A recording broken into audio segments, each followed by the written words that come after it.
My parents threw me out into the freezing Oregon rain when I was 18 years old because they thought my dream of becoming a lawyer was a pathetic, expensive joke. 14 years later, they walked into a Multnomah County courtroom to brutally evict a single mother, completely unaware that the ruthless tenant rights attorney waiting to tear their real estate empire apart was the daughter they had thrown away like trash. My mother hissed it under her breath before we had even fully crossed the threshold of the courtroom doors. "Keep your mouth shut, let the real professionals handle this." She did not even bother to look at me when she said it. Her eyes were already scanning the polished mahogany and marble of the room, doing what she had done every single day of my childhood, measuring, categorizing, and deciding who possessed value and who was entirely worthless. She had spent my entire life placing me firmly in that second category. Even standing 3 feet away from me, she still had not recognized the woman I had become. That was going to change in approximately 90 seconds. My name is Elena Vance. I am 32 years old. I am a fully licensed, practicing attorney in the state of Oregon, admitted to the state bar 4 years ago, and I have never, not even once, lost a tenant rights habitability case.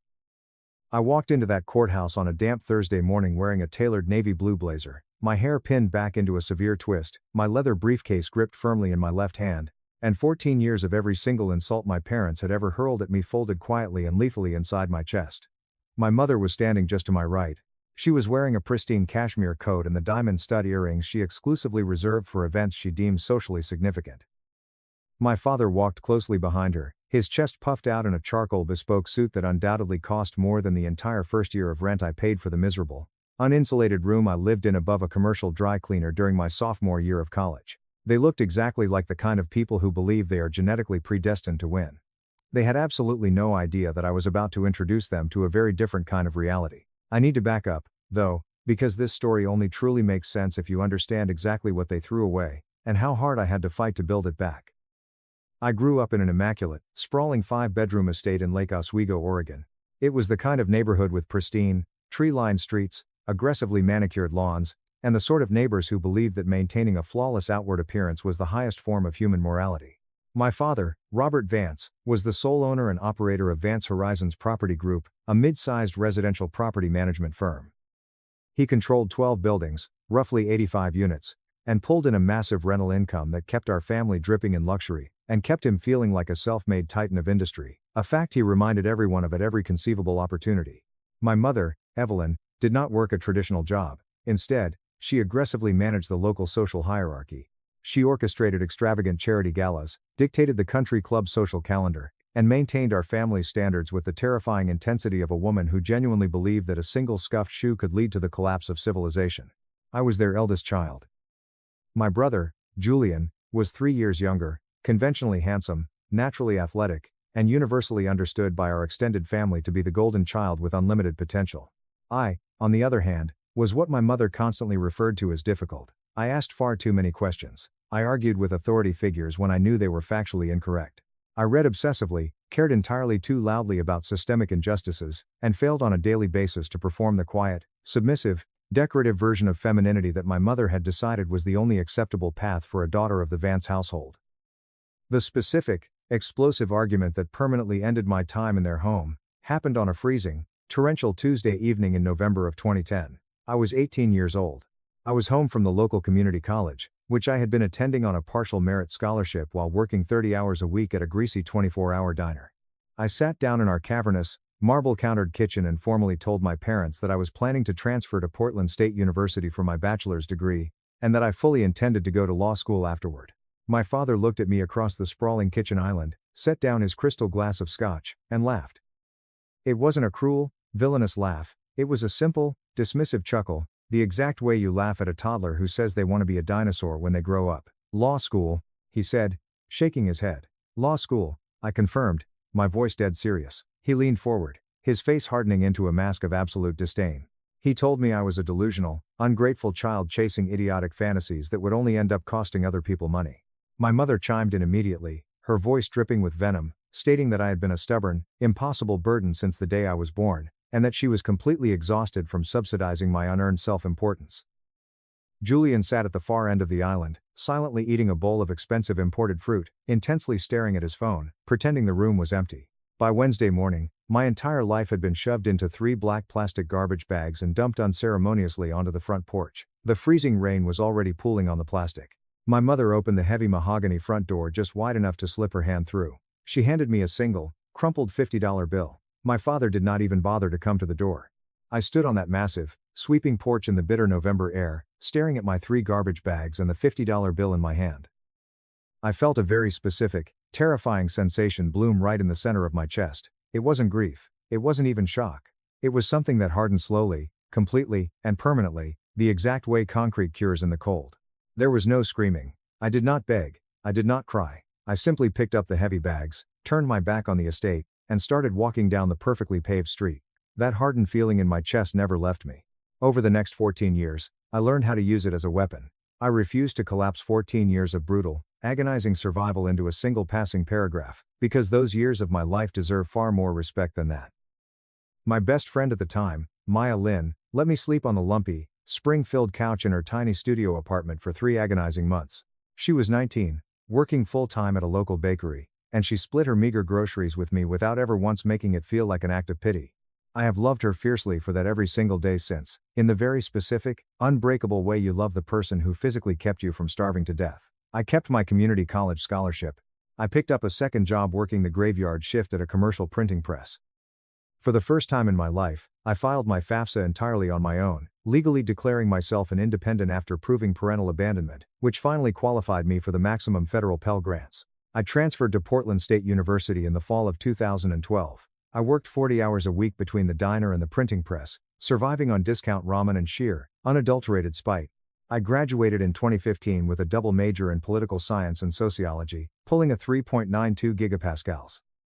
I am still violently proud of that number, because I earned every single decimal point of it sitting at a wobbly, thrift store desk in a freezing apartment above a dry cleaner. Wearing double layers of sweaters and noise-canceling headphones to block out the roaring machinery below me, I applied to Lewis and Clark Law School late one exhausted Sunday night. I got accepted with a substantial financial aid package. Law school was 3 consecutive years of absolute, controlled terror. During my first year, I studied 14 hours a day and still constantly felt like I was drowning. But in my second year, my complex litigation professor, a terrifying, brilliant woman who had spent 2 decades crushing corporate monopolies, pulled me aside after a mock trial. She looked me dead in the eyes and told me I possessed the most lethal, clinical courtroom instinct she had seen in a student in over a decade. I sat in her office, completely silent, absorbing the words. She had no idea that I had been waiting my entire life for a credible, intelligent adult to confirm that I was not, in fact, the broken, worthless failure my parents had convinced me I was. I graduated in 2018. I took the Oregon State Bar exam and passed on my very first attempt, scoring in the 89th percentile. I immediately accepted an associate position at a boutique, aggressively principled civil rights and tenant advocacy firm in downtown Portland called Sterling Rights Group. My managing partner was Margaret Sterling. She had 25 years of housing litigation experience, and possessed the terrifying aura of a woman who could cross-examine a corrupt billionaire and make him physically sweat through his suit. She mentored me with a brutal, uncompromising directness. She had zero tolerance for laziness and absolutely no time for emotional fragility, which suited my personality perfectly. In my first 3 years at the firm, I took on 24 severe tenant abuse cases. I won 21 of them outright. 2 settled for massive, life-changing sums for my clients. I lost exactly 1 case due to a bizarre filing technicality that still keeps me awake at night. By 2023, I was known in the local courts as a nightmare for predatory landlords. And then, the universe finally aligned. I found out about my parents' latest eviction case through the tenant herself, a woman named Sarah Jenkins. Sarah walked into our downtown office on a dreary Tuesday afternoon in early March. She was 34 years old, holding herself with the quiet, rigid exhaustion of a mother who has been fighting a losing battle for far too long. She sat in the heavy leather chair across from my desk, clutching a thick, perfectly organized manila folder, and began to explain her situation in tight, rehearsed sentences. She had been renting a modest, 2-bedroom apartment from Vance Horizons Property Group for 3 years. 8 months ago, she had noticed a severe, spreading black discoloration along the baseboards and ceiling of her 7-year-old son Leo's bedroom.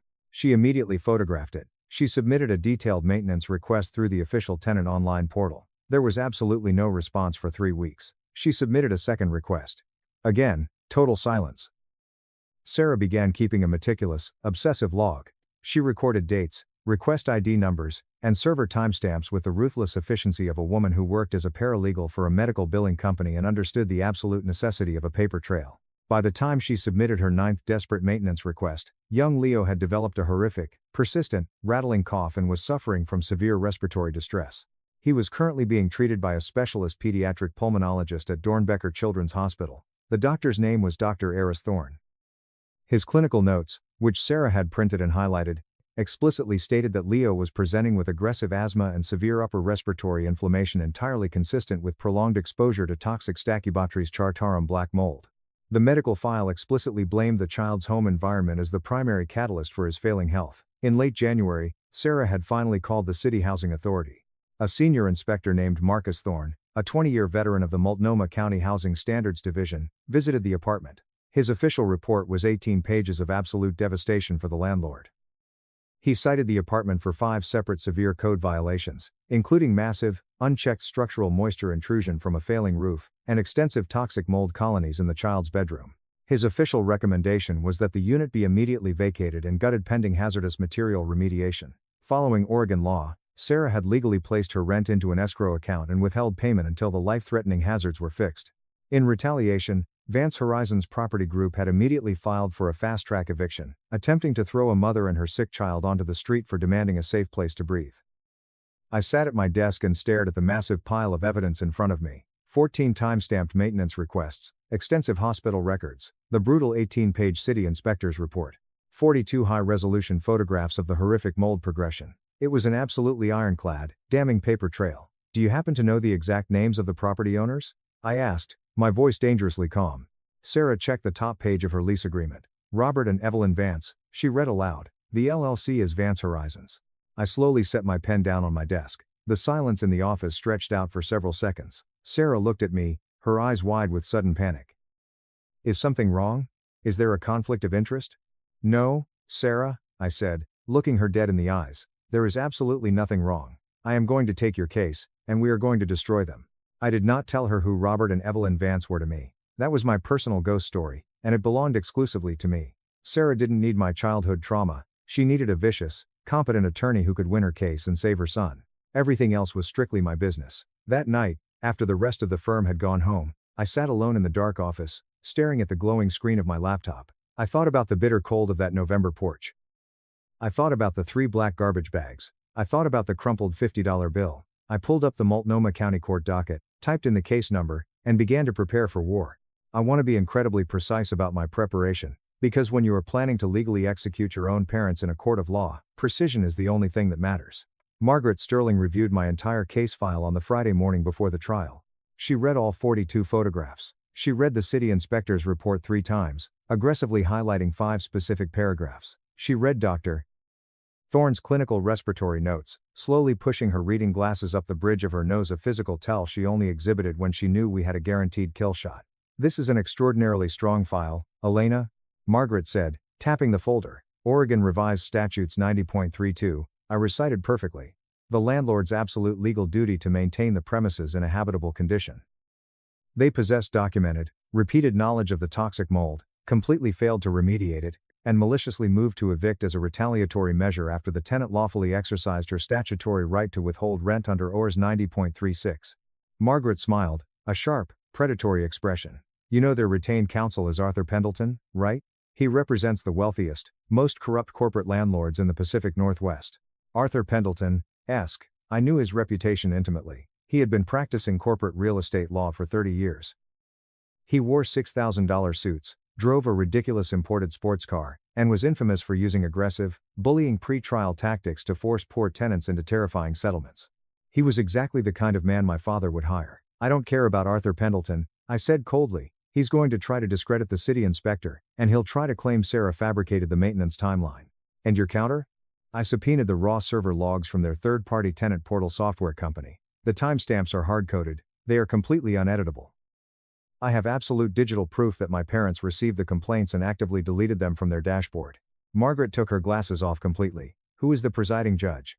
"Rosalind Carver." Margaret let out a low, impressed whistle. Judge Rosalind Carver was a former civil rights attorney herself. She absolutely despised slumlord tactics. "Burn them to the ground, Elena." The morning of the trial, I woke up at 4:30 a.m. I made a pot of black coffee. I stood in my kitchen and recited my opening statement to the empty room. I checked my meticulously organized evidence binders for the 5th time. My hands were perfectly steady. Over the years of doing this grueling work, I have learned how to locate a very specific, freezing place deep inside my mind where all emotion simply shuts down, leaving only pure, operational logic. It is the exact same survival mechanism that got me down that wealthy street with my garbage bags 14 years ago. I arrived at the Multnomah County Courthouse at 8 a.m. sharp. I cleared the metal detectors, grabbed my briefcase, and walked purposefully across the sprawling, echoing marble lobby toward courtroom 3C. And that is exactly when I saw them, my parents. My father hadn't changed much, just grown slightly wider in the shoulders, his hair silvering at the temples, but he still carried that same arrogant, heavy-footed stride. My mother looked identical, wrapped in her expensive cashmere, her posture radiating the careful, judgmental neutrality of a woman who believes she is royalty forced to walk among peasants. They were striding in from the eastern entrance, flanked by Arthur Pendleton, who was aggressively gesturing with a silver pen and speaking loudly about how quickly they were going to crush this nuisance. They hadn't looked in my direction. I kept my head high and walked straight into the courtroom. Sarah was already sitting at the defendant's heavy wooden table. She had her hands pressed flat against the tabletop, staring straight ahead, trying desperately to hide her overwhelming terror. She was wearing a modest, neatly pressed gray blazer she had clearly purchased from a thrift store specifically for today. I walked up, set my heavy leather briefcase onto the table with a solid thud, and sat down next to her. "Good morning, Sarah. I'm here." She exhaled a shaky breath. "You really came. I was so scared. I told you I would never let you face them alone." Behind me, I heard the heavy wooden doors of the courtroom swing open.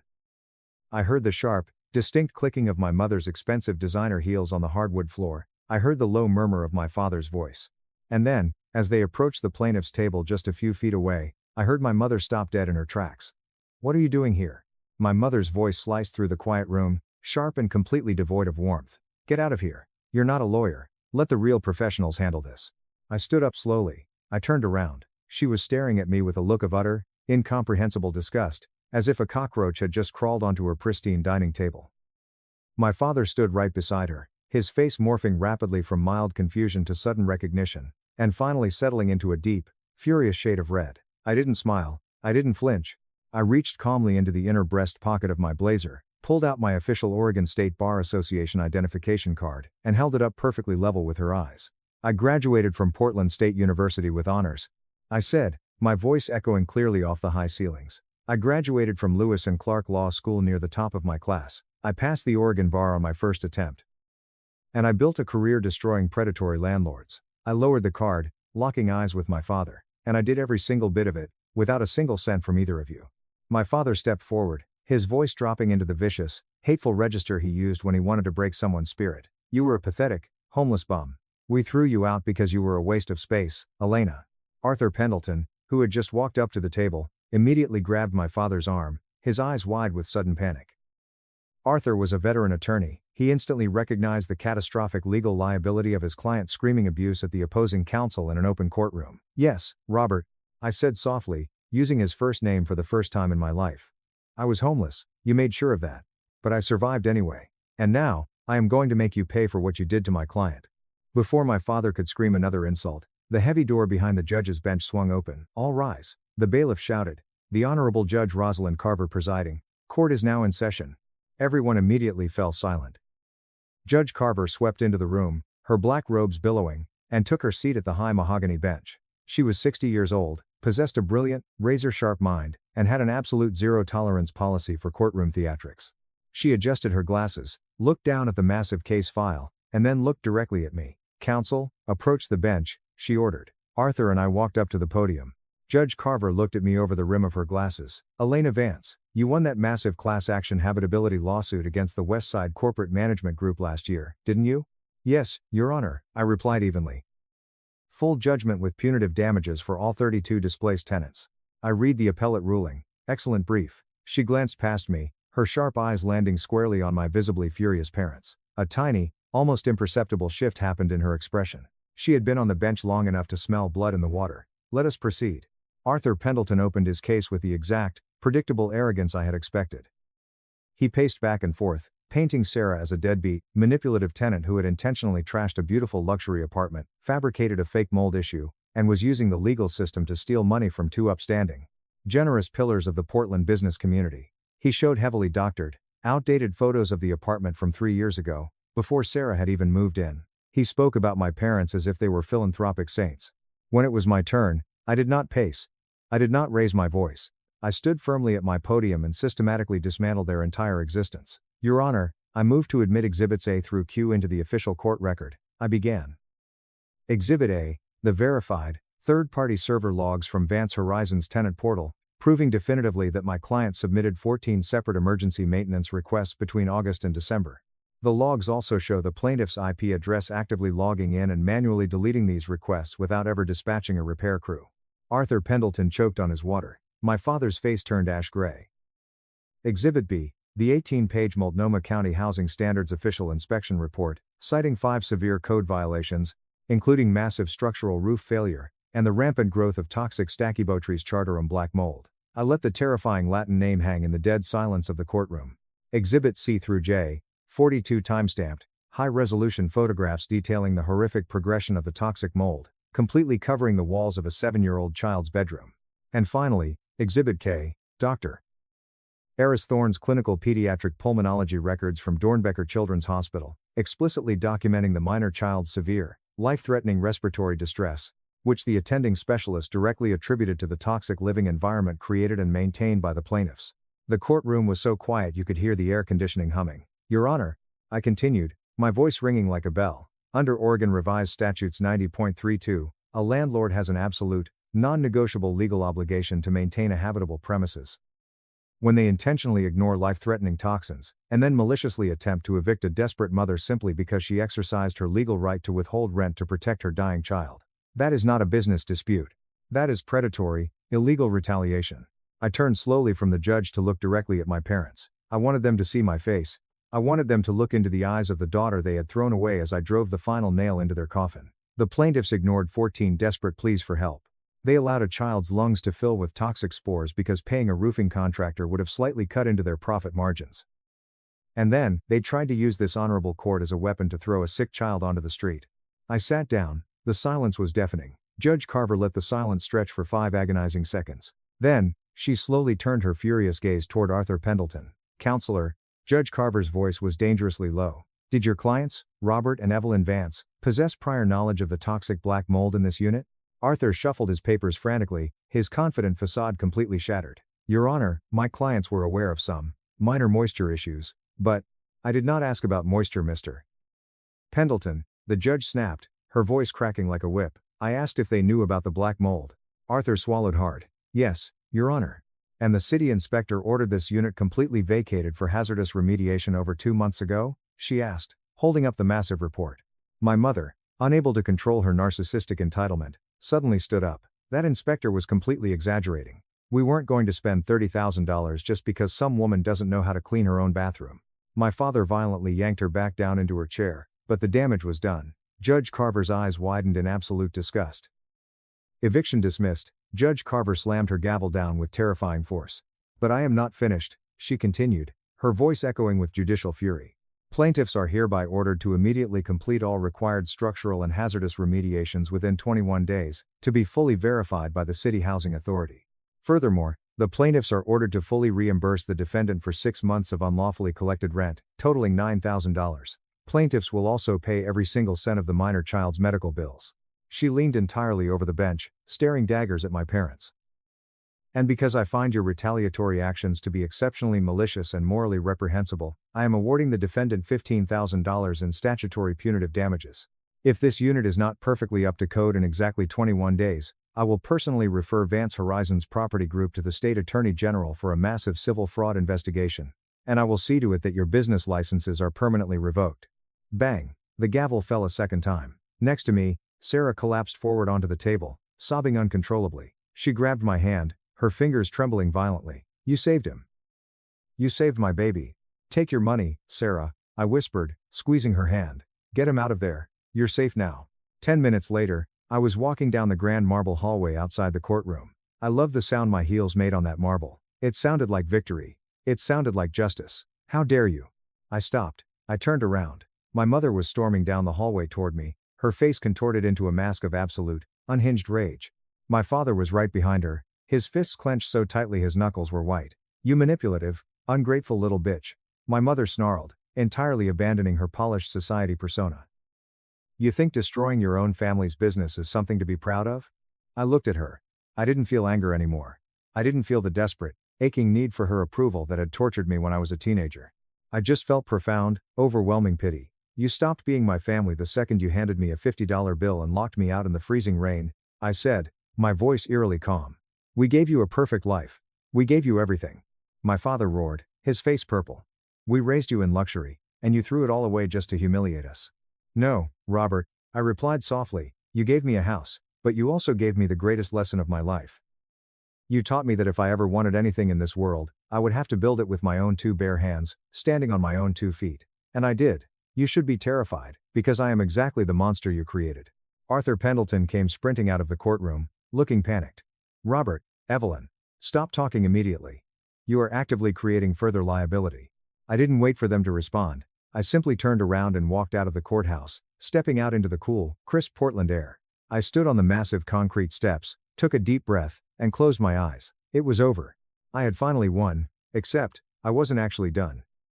The universe had one final, mind-bending twist waiting for me. My cell phone started ringing before I even reached the bottom of the stairs. It was an unknown number with a Seattle area code. I almost let it go to voicemail.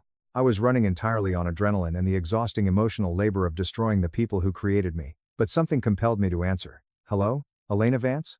The voice was older, deeply professional, and carried the heavy cadence of a man who dealt exclusively in serious matters. Speaking, I said, leaning against the cold stone railing.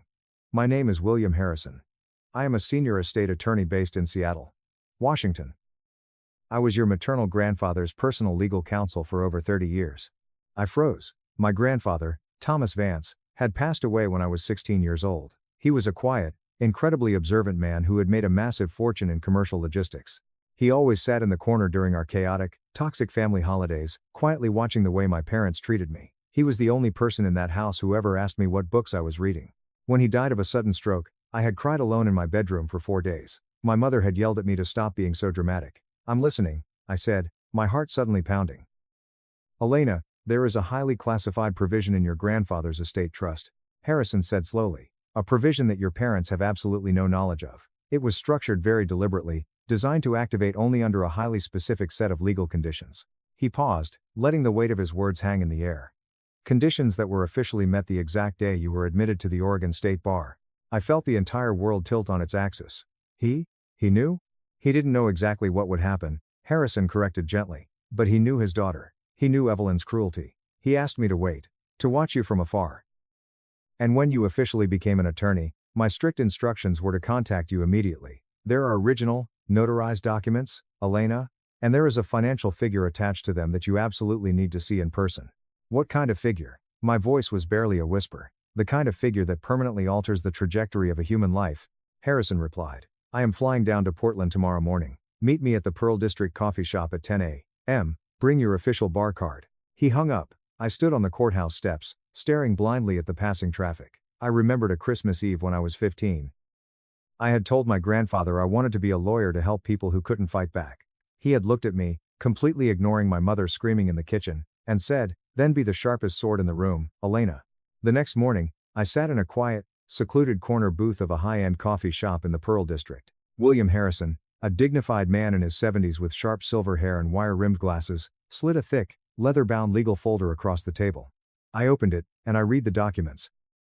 I am not going to disclose the exact dollar amount here on Reddit, because some things belong entirely to me, and the sheer scale of the number is still difficult for my brain to fully process. It was millions, plural. But the money wasn't the most shocking part.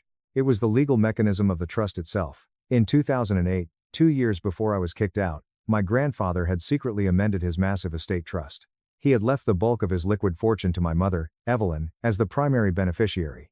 However, he had hired 3 separate elite estate lawyers to draft an absolutely ironclad, unbreakable contingency clause.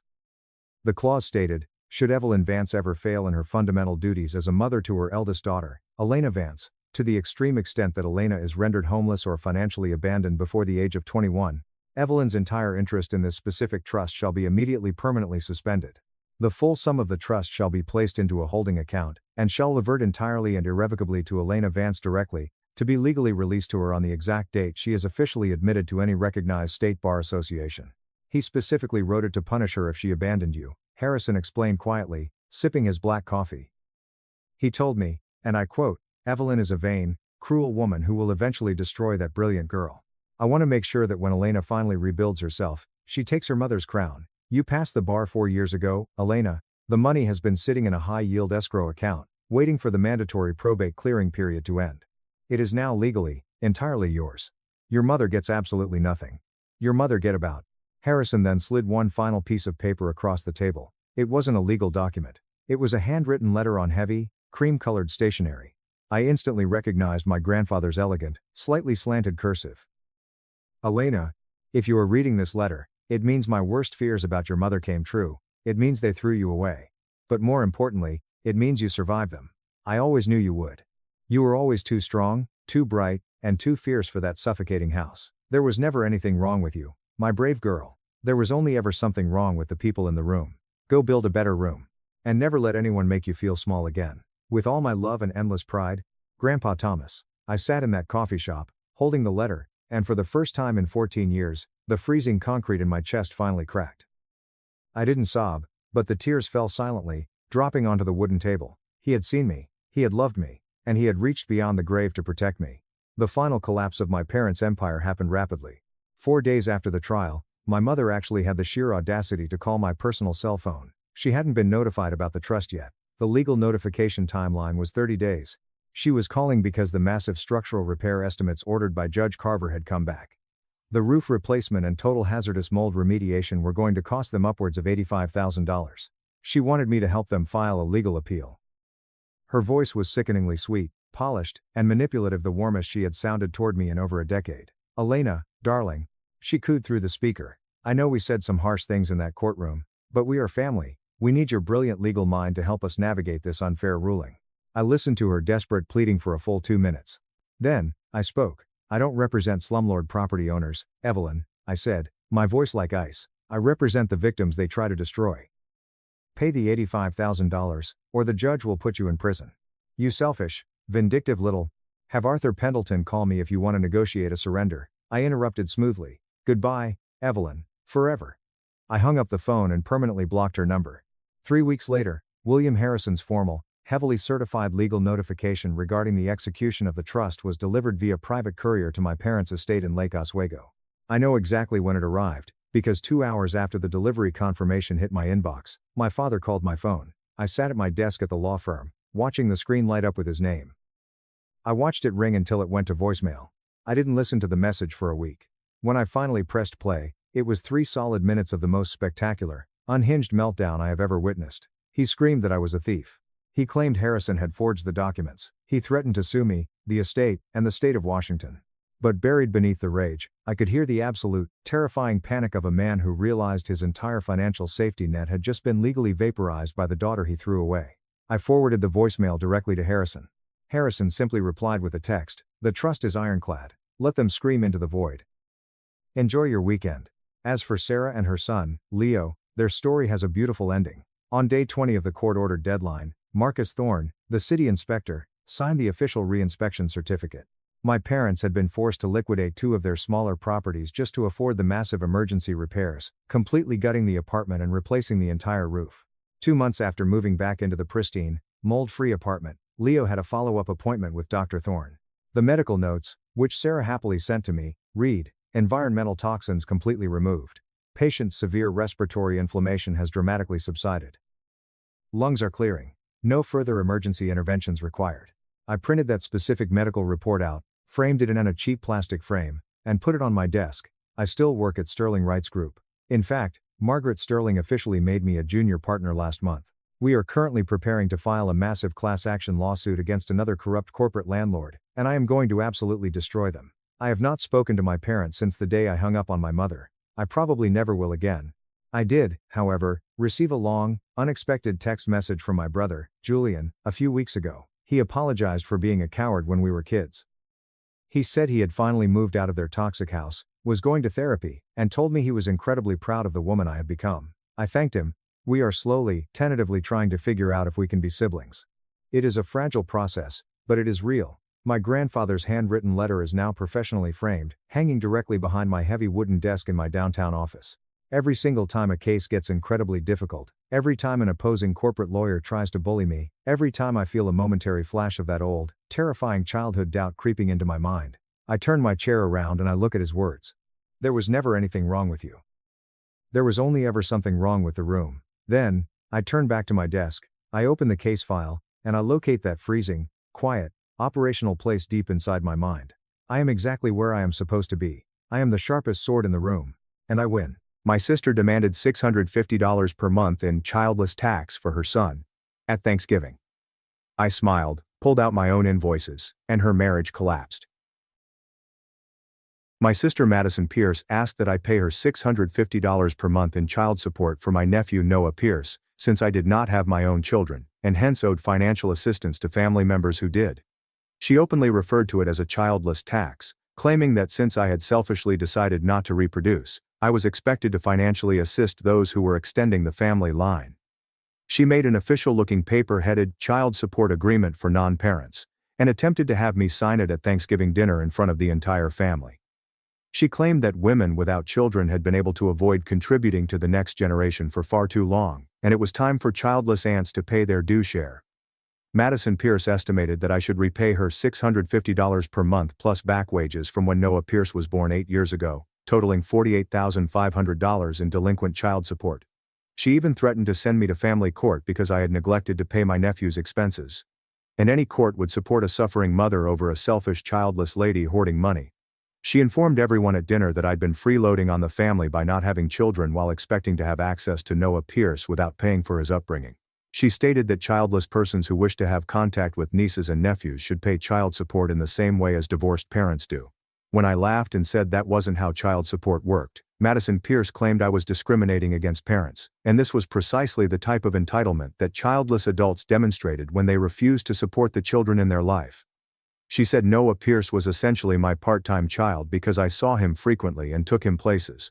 So I provided some financial support for his existence. She really likened herself to a surrogate who had had a kid for me because I couldn't or wouldn't have my own, and since surrogates get paid, she should be as well. She threatened to prevent me from seeing Noah Pierce until I began paying monthly child support immediately. Madison Pierce spent $9,200 on cosmetic operations that year, but said she couldn't afford Noah Pierce's school supplies without my help.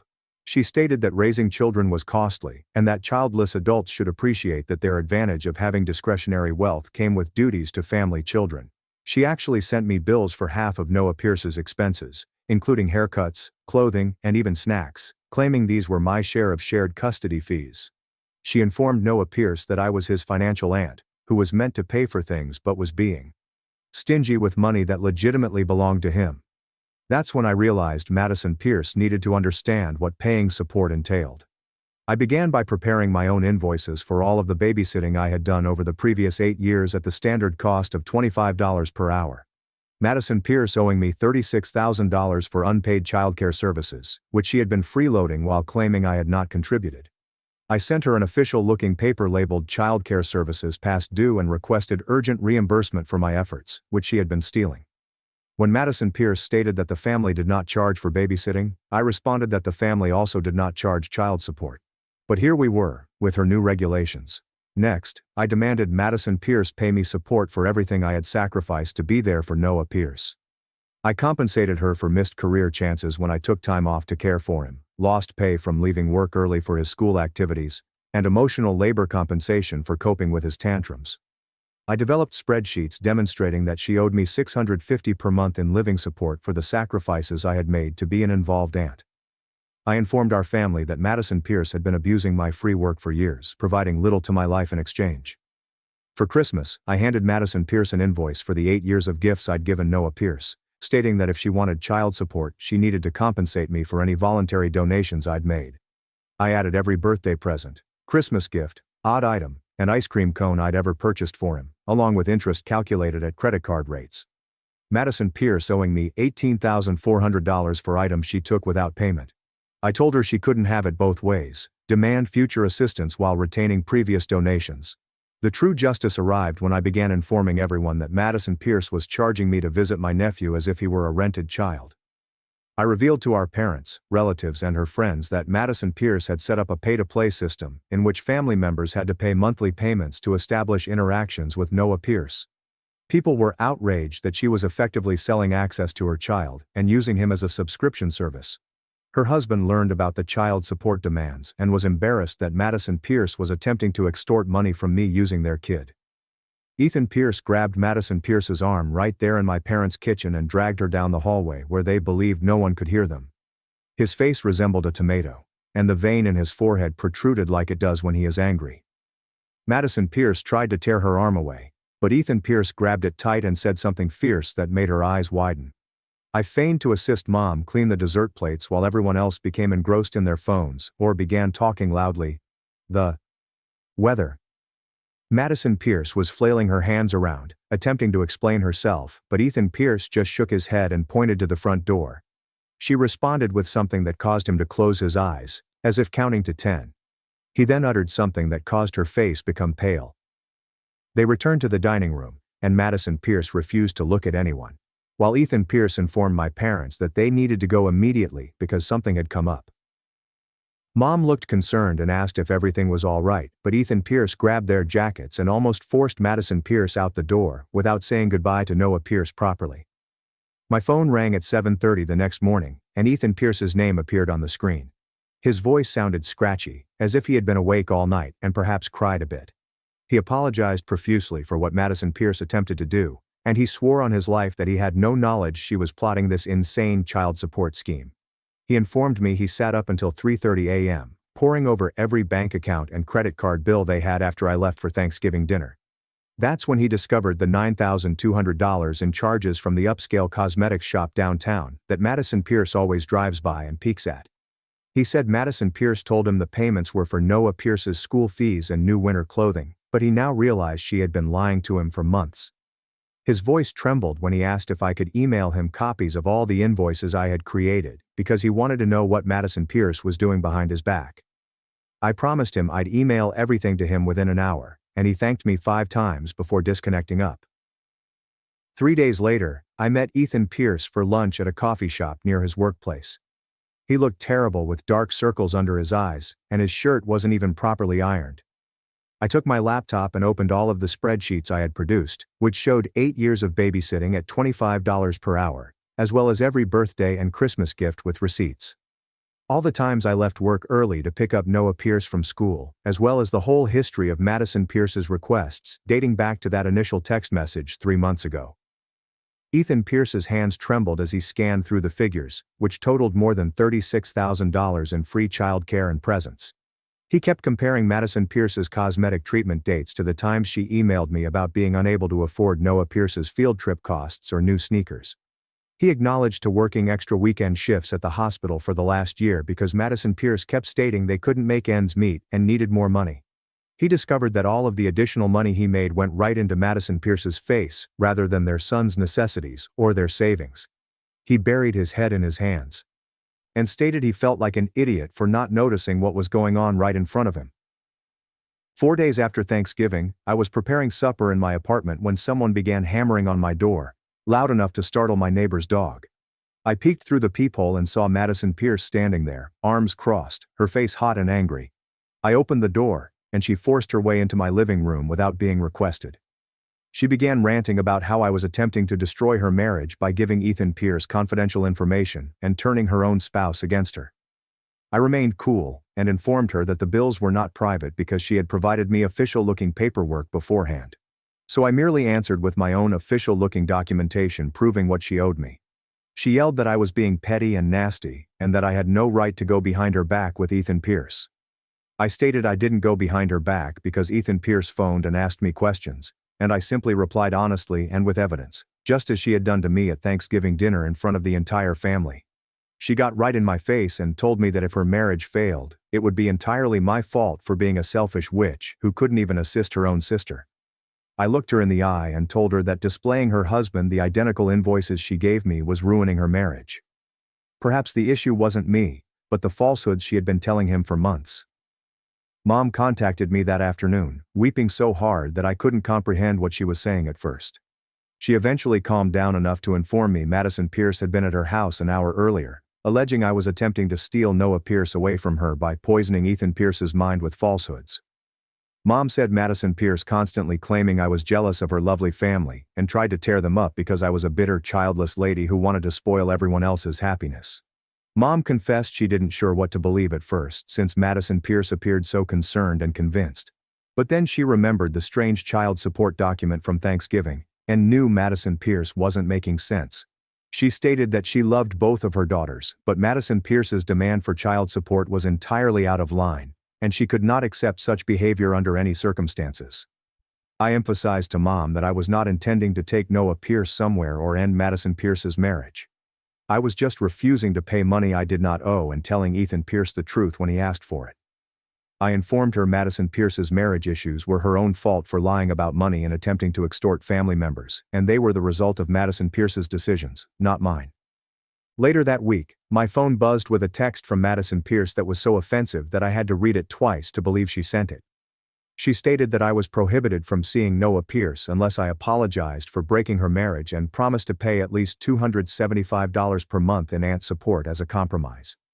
She responded, "If I really loved my nephew, I'd be willing to help support him financially instead of being a greedy witch hoarding my money."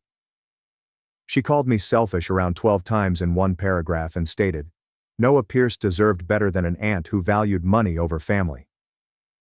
I screenshotted the whole letter and gave it to Ethan Pierce without adding any comments of my own. He replied me in less than 7 minutes, claiming Madison Pierce didn't get to determine who saw Noah Pierce on her own, and she couldn't block me from my nephew's life for refusing to pay made-up expenses. He said he was going to bring Noah Pierce to see me this Saturday, regardless of what Madison Pierce said, since I was family, and Noah Pierce enjoyed spending time with me. Saturday morning, Ethan Pierce arrived at my flat with Noah Pierce, who jumped inside and gave me a big embrace as usual.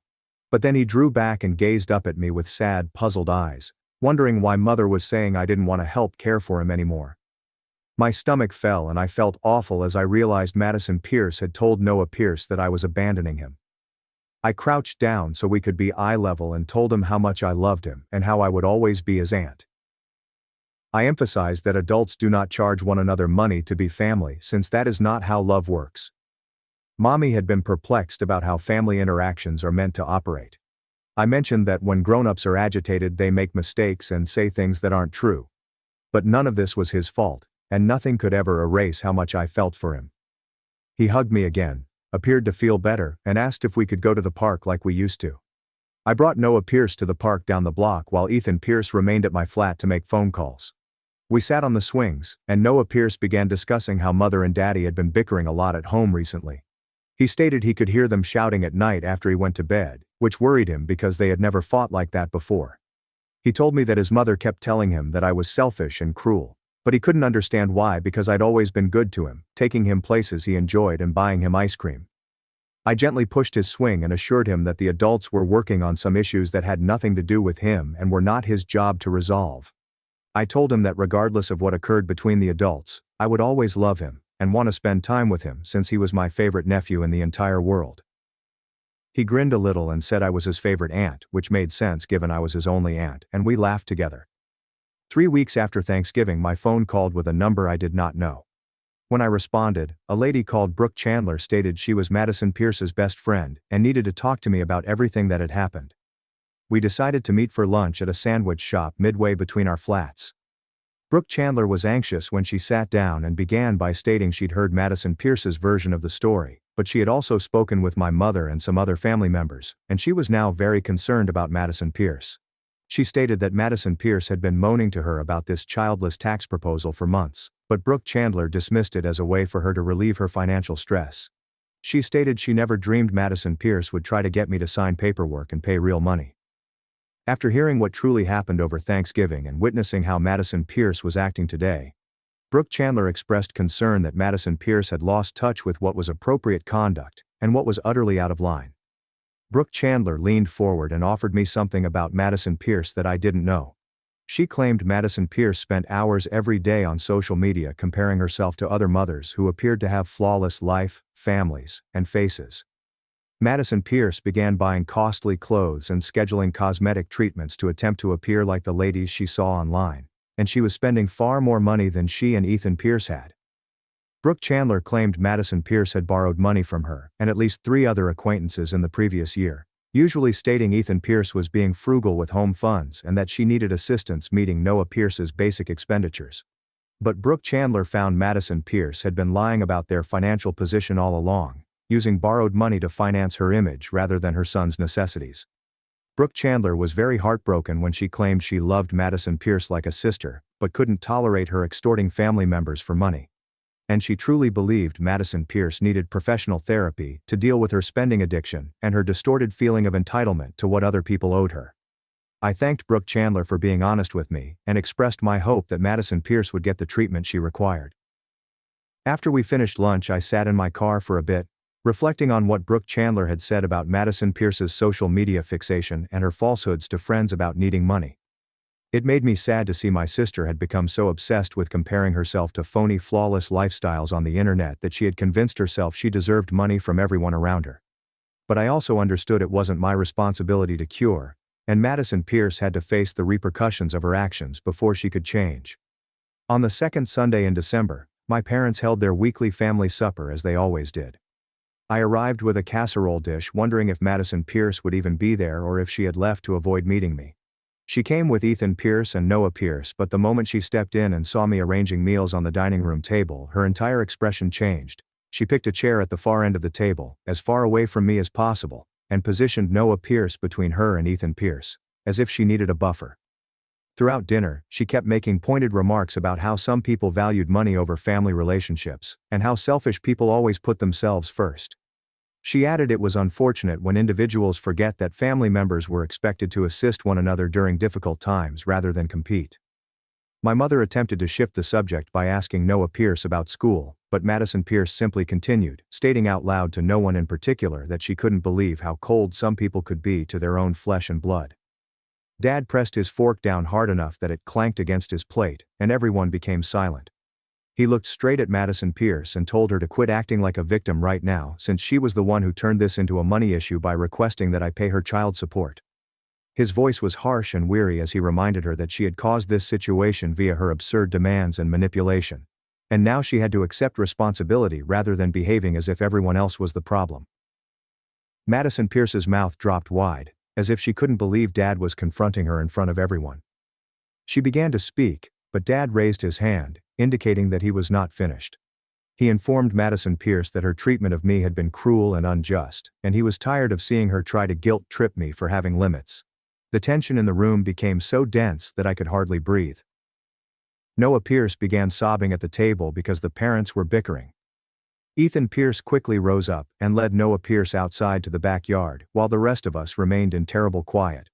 Mom stepped over and placed her hand on Madison Pierce's arm, saying they wanted to have an open chat about what had happened. Her voice was trembling but resolute as she stated that for years, she had enabled Madison Pierce's victim mentality since it was easier than confronting her. She said that witnessing Madison Pierce try to manipulate me and poison Noah Pierce against me had finally made her realize how dysfunctional the family dynamics had become. Dad agreed and said he and Mom had thought about this matter a lot over the last 3 weeks and decided they weren't going to referee it anymore or put pressure on me to give in simply to maintain peace.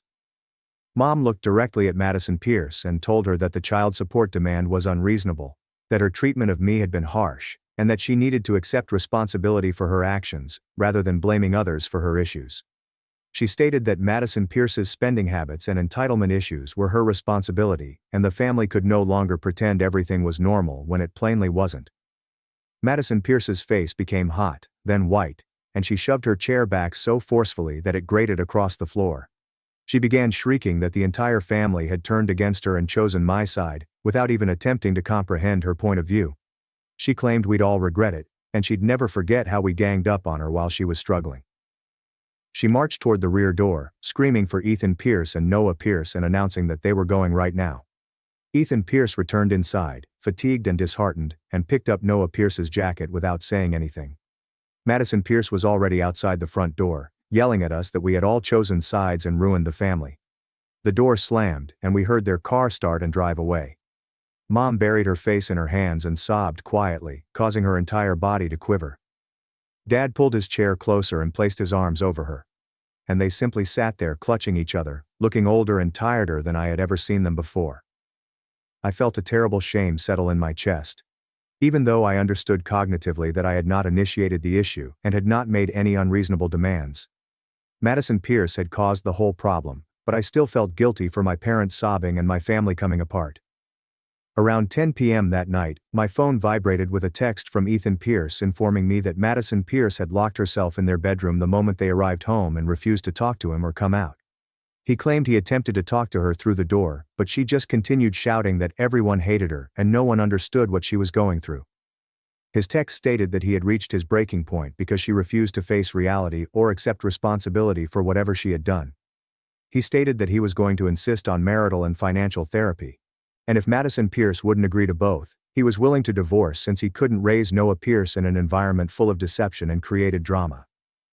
He apologized for all Madison Pierce had put me through and expressed optimism that our family would ultimately recover from all of this devastation. I responded back, thanking him for being fair and said that while I hoped things would work out, I understood if he needed to make difficult decisions to protect himself and Noah Pierce. The week before Christmas, Ethan Pierce arrived at my parents' house with Noah Pierce and 2 luggage, asking if they may stay in the guest room for a bit. Mom said yes right away and helped them settle in, while Dad and I exchanged worrisome looks in the living room. Ethan Pierce revealed that he had informed Madison Pierce that he was moving out temporarily until she agreed to get professional treatment, and Madison Pierce had absolutely lost it. He said she had shouted at him for hours about abandoning her and prioritizing everyone else above his wife. Within an hour of Ethan Pierce and Noah Pierce arriving at my parents' house, my phone began to ring with Madison Pierce's number. I responded, and she instantly began screaming so loudly that I had to hold the phone away from my ear. She shouted that I had ruined her family and taken her husband and son away from her. She said I had turned everyone against her and poisoned Ethan Pierce's mind, and now I'd gotten precisely what I wanted: to wreck her life. She was weeping and shouting at the same time, questioning how I could do this to her and why I despised her so much. I remained cool and informed her that Ethan Pierce had made his own decision based on her conduct, not anything I had done. I told her she could heal her marriage whenever she wanted by addressing her spending habits and entitlement issues, rather than blaming everyone else for the results of her own behavior. She called me every terrible term she could think of and then hung up on me. Christmas Eve dawned, and I was helping my mother prepare for our tiny party when the doorbell rang. Dad went to answer it and found Madison Pierce on the front porch, demanding to see Noah Pierce. Her screaming echoed throughout the home as she said that we were all guilty of parental alienation and threatened to call the police if we did not allow her to see her kid right now. She yelled about her motherly rights and accused us of snatching Noah Pierce and turning him against her. Dad remained strong at the doorway, barring her from entering, and informed her in a calm manner that she was welcome to visit Noah Pierce, but not if she was going to cause a scene or say negative things about family members in front of her son. He added that if she could calm herself and act like a responsible adult, she could come in and spend Christmas Eve with Noah Pierce.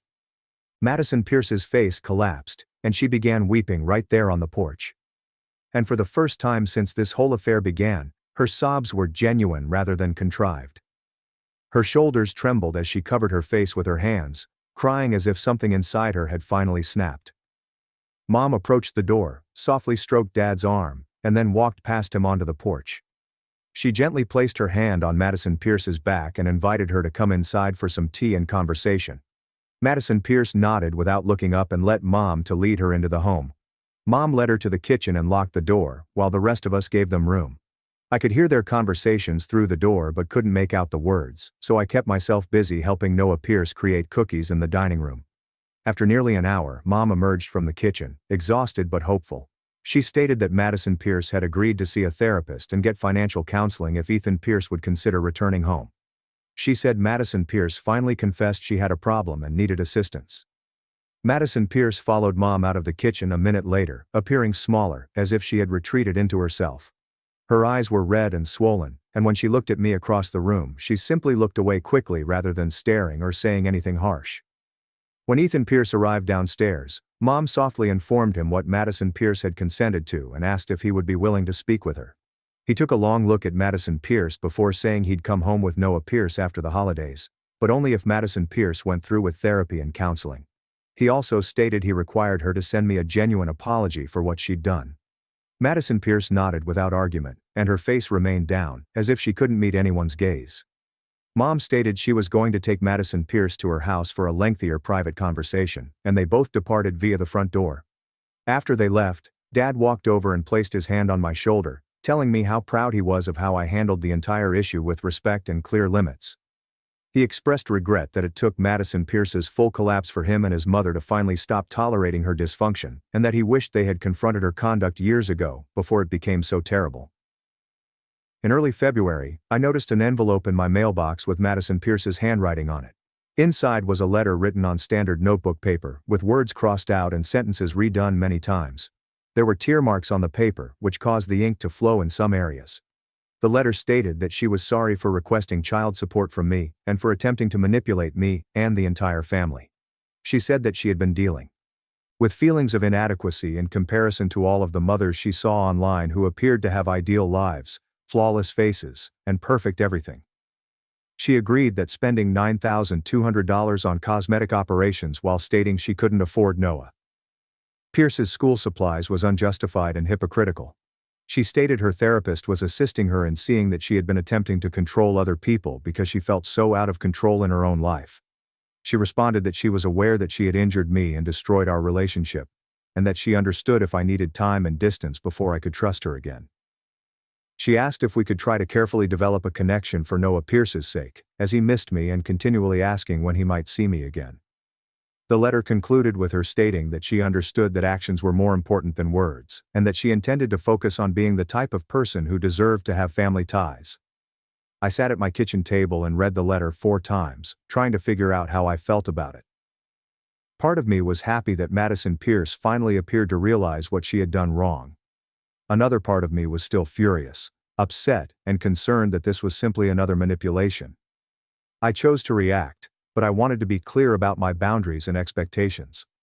I sent my own letter to Madison Pierce, saying I appreciated her apologies and was pleased she was getting therapy.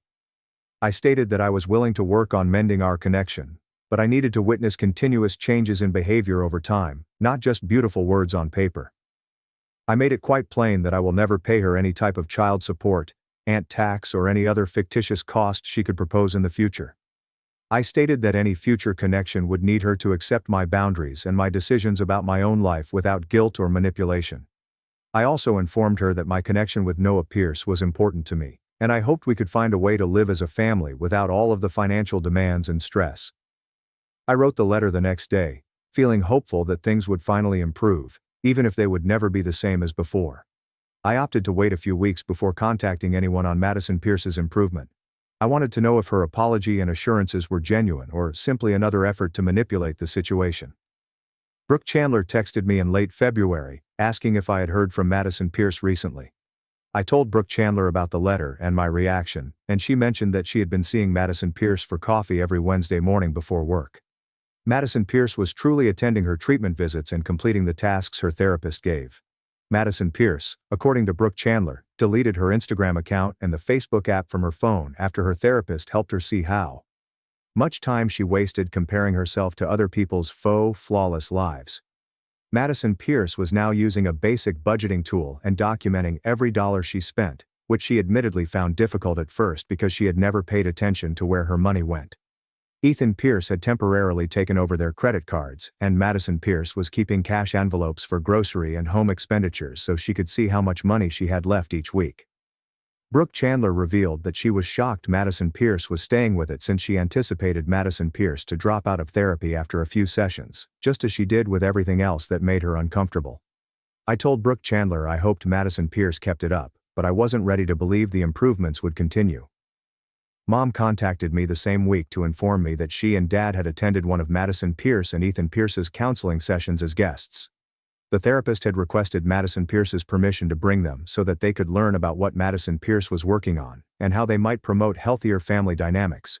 Mom stated it was difficult to hear the therapist describe how she and her father had been encouraging Madison Pierce's conduct by constantly bailing her out financially, and smoothing over problems rather than allowing Madison Pierce to face repercussions. The therapist said that providing Madison Pierce money whenever she claimed to be struggling had kept her from learning to handle her own finances and make difficult decisions about priorities. Mom grieved as she realized that attempting to help Madison Pierce had actually harmed her capacity to mature and accept responsibility for her life.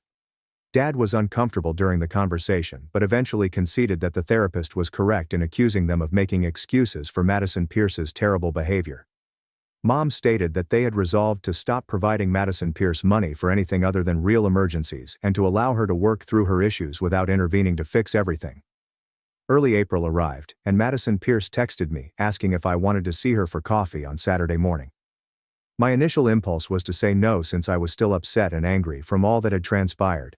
But I also realized that if I wanted to have a connection with Noah Pierce as he grew older, I needed to first see if Madison Pierce had changed. I texted back saying I'd meet her at the coffee shop near my flat at 9:30. I arrived 10 minutes early and sat at a table in the back corner where we could speak without being overheard. Madison Pierce strolled in just at 9:30, looking different than I had seen her in months. She was not wearing makeup, and her hair was tied back in a basic ponytail, rather than the groomed waves she typically spent an hour on. She was dressed in pants and a plain t-shirt, rather than the luxury outfits she used to insist on getting even when she claimed they couldn't afford groceries. She sat across from me and ordered an ordinary coffee instead of the $6.50 special drink she had every day. We sat in uneasy quiet for a minute before Madison Pierce began speaking. She explained that her therapist had helped her understand that her child's assistance needs stemmed from her feeling that she was failing as a mother in comparison to all the ideal moms she saw online. She'd been reading through social media for hours every day, admiring ladies who appeared to have it all together, with beautiful houses, perfect children, perfect faces, and ideal lifestyles. She began to believe that if she just dressed better, purchased the right things, and projected the correct image, she'd feel like a decent mother instead of drowning. She stated that she had been so preoccupied with seeming successful that she had ceased being present with Noah Pierce and attending to his needs. She stated that when she saw me living my life without children and having money to spend on whatever I wanted, she became furious and envious, rather than pleased for me. She had convinced herself that I owed her anything since I had decided not to go through the difficulties she was experiencing. Her therapist assisted her in seeing that she was attempting to control and punish me for living a different life rather than dealing with her own feelings about her decisions. I sat there listening to Madison Pierce, trying to figure out if this was genuine or another form of deceit. I told her I understood being overwhelmed by life's choices and comparing yourself to others. I answered, everyone struggles with feeling like they're not measuring up to some impossible standard. But I also informed her that attempting to make me pay for her mistakes would never work, and it had severely harmed our relationship. I said that I needed her to realize that I am Noah Pierce's aunt who adores him and wishes to spend time with him. But I am not a bank account from which she can withdraw anytime she is anxious about money. I told her that if we were to restore any type of connection, she needed to accept my boundaries and my decisions in my own life, without guilt trips, demands, or manipulation. Madison Pierce agreed and said that her therapist had been working with her to grasp the difference between asking for help correctly and making demands with threats attached. She stated that she was using Noah Pierce as a weapon to control me, which was improper and unjust to him. She claimed she was learning to articulate what she really wanted rather than causing drama and issuing ultimatums. We chatted for about 3 hours about how we could proceed. I made it quite plain that I would never pay her any type of child support, aunt tax, or any other fictitious cost, regardless of what she called it. I told her I was content to spend time with Noah Pierce and occasionally buy him gifts because I wanted to, not because I owed her anything. Madison Pierce concurred, saying she knew that presence and time with family could not be demanded or priced. We decided to begin carefully with family events in which other people were present and observe how things went before attempting to develop a stronger bond. It wasn't comfortable, and it wasn't what it used to be, but it seemed more genuine than our relationship had in years. Spring arrived, the weather warmed up, and life returned to normal for Madison Pierce. We saw each other at Mom and Dad's house for Sunday dinners, and we were courteous and civil, free of the continuous tension that had made every family gathering terrible for months. I started seeing Noah Pierce more frequently, picking him up on Saturday afternoons to go to the park, have ice cream, or simply hang around in my apartment playing games. Madison Pierce still had moments when I could see her old tendencies wanting to return. She'd make a joke about how lovely it must be to be able to purchase new furniture or how costly Noah Pierce's summer camp would be, but then she'd stop herself and apologize for making me feel bad about my money. Her therapist had evidently taught her to identify when she was reverting to previous ways and to stop herself before causing further damage to her relationships. Ethan Pierce informed me privately that things at home were better than they had been in years because Madison Pierce was talking about her feelings rather than spending money to escape them. Mom stated that she and her father were learning to let Madison Pierce deal with her own difficulties rather than constantly attempting to fix them for her. Our entire family realized that preserving the peace by tolerating poor conduct only made things worse over time. I witnessed Madison Pierce work hard in therapy and marital counseling to modify her tendencies, and I felt truly proud of her for doing something obviously tough and painful. Our relationship would never be the same as before all of this happened. We'd never be as close as we were when we were younger and fully trusted each other. But what we had now was healthier and more authentic than what we had previously, even if it was not as simple or pleasant. I learned that sometimes the best thing you can do for someone you care about is to refuse to participate in their dysfunction and let them deal with the repercussions of their actions. Madison Pierce discovered that attempting to control others while avoiding her own emotions only made her unhappy and harmed the connection she truly cared about. And Noah Pierce got to grow up witnessing the adults in his life work through difficult challenges and come out stronger on the other side, which seemed like a fairly significant lesson for a youngster too. I left home at 19, with 3 bags and a secret bank account. Years later, my dad finally called asking for $18,500. I blocked his number and let him panic. Growing up, I was told I caused all my family's problems. My parents had my older brother first, who was great. Nice person, good grades, and good athletics. 4 years later they had me, and they said their luck ran out. My father lost his job 7 months after my birth. My mother had a car accident when I was 3. I was 5 when my grandmother died. My family's dog escaped when I was 6. I was blamed for every bad thing, like I was cursed. My mother initially joked. She laughed and called me her little storm cloud. It stopped being a joke. By age 11, my parents publicly blamed me for their problems. If the bill was higher than planned, it was because I overused electricity at home. Maybe my negative energy broke everything. Due to raising a poor child, my father was not promoted. Brother caught on and called me Jinx, middle and high school. I trusted them long term. I doubted my curse. For things not my fault, I apologized often. I tried to blend in to avoid spreading my bad luck. To show I wasn't a burden, I got good grades. At 17, I worked and bought my own clothes and school supplies, so they couldn't say I wasted their money. Nothing I did changed their opinion. At 18, my brother got into a good college. My parents invited all their friends to a huge party for him. They said he would succeed and make them proud. 2 years later, I was accepted to the same school with a higher scholarship. My mother predicted it wouldn't last because I always lost things. My father advised me to attend community college to avoid shame if I fail. I went anyway. I left home at 19 with 3 bags and a secret bank account I had funded for years. My parents did not help me move. My brother didn't say goodbye.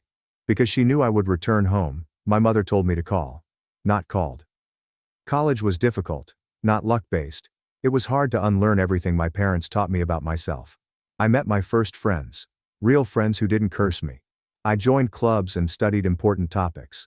My roommate said it was okay to fail an exam. We'd study more next time. She didn't blame me for damage. She simply improved me. I graduated honors. An architecture firm 5 hours from home hired me.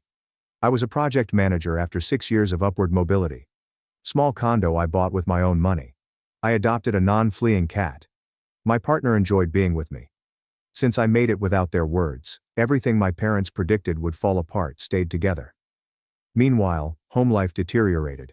My father lost another job due to drinking. My mother's health declined because she didn't see doctors until it was urgent. My brother quit college after 3 years and returned home. After failing to find work, he played video games in his childhood room. Golden kid was fool's gold. Nobody connected the dots. They anticipated my failure. My mother called me twice a year on my birthday to check in.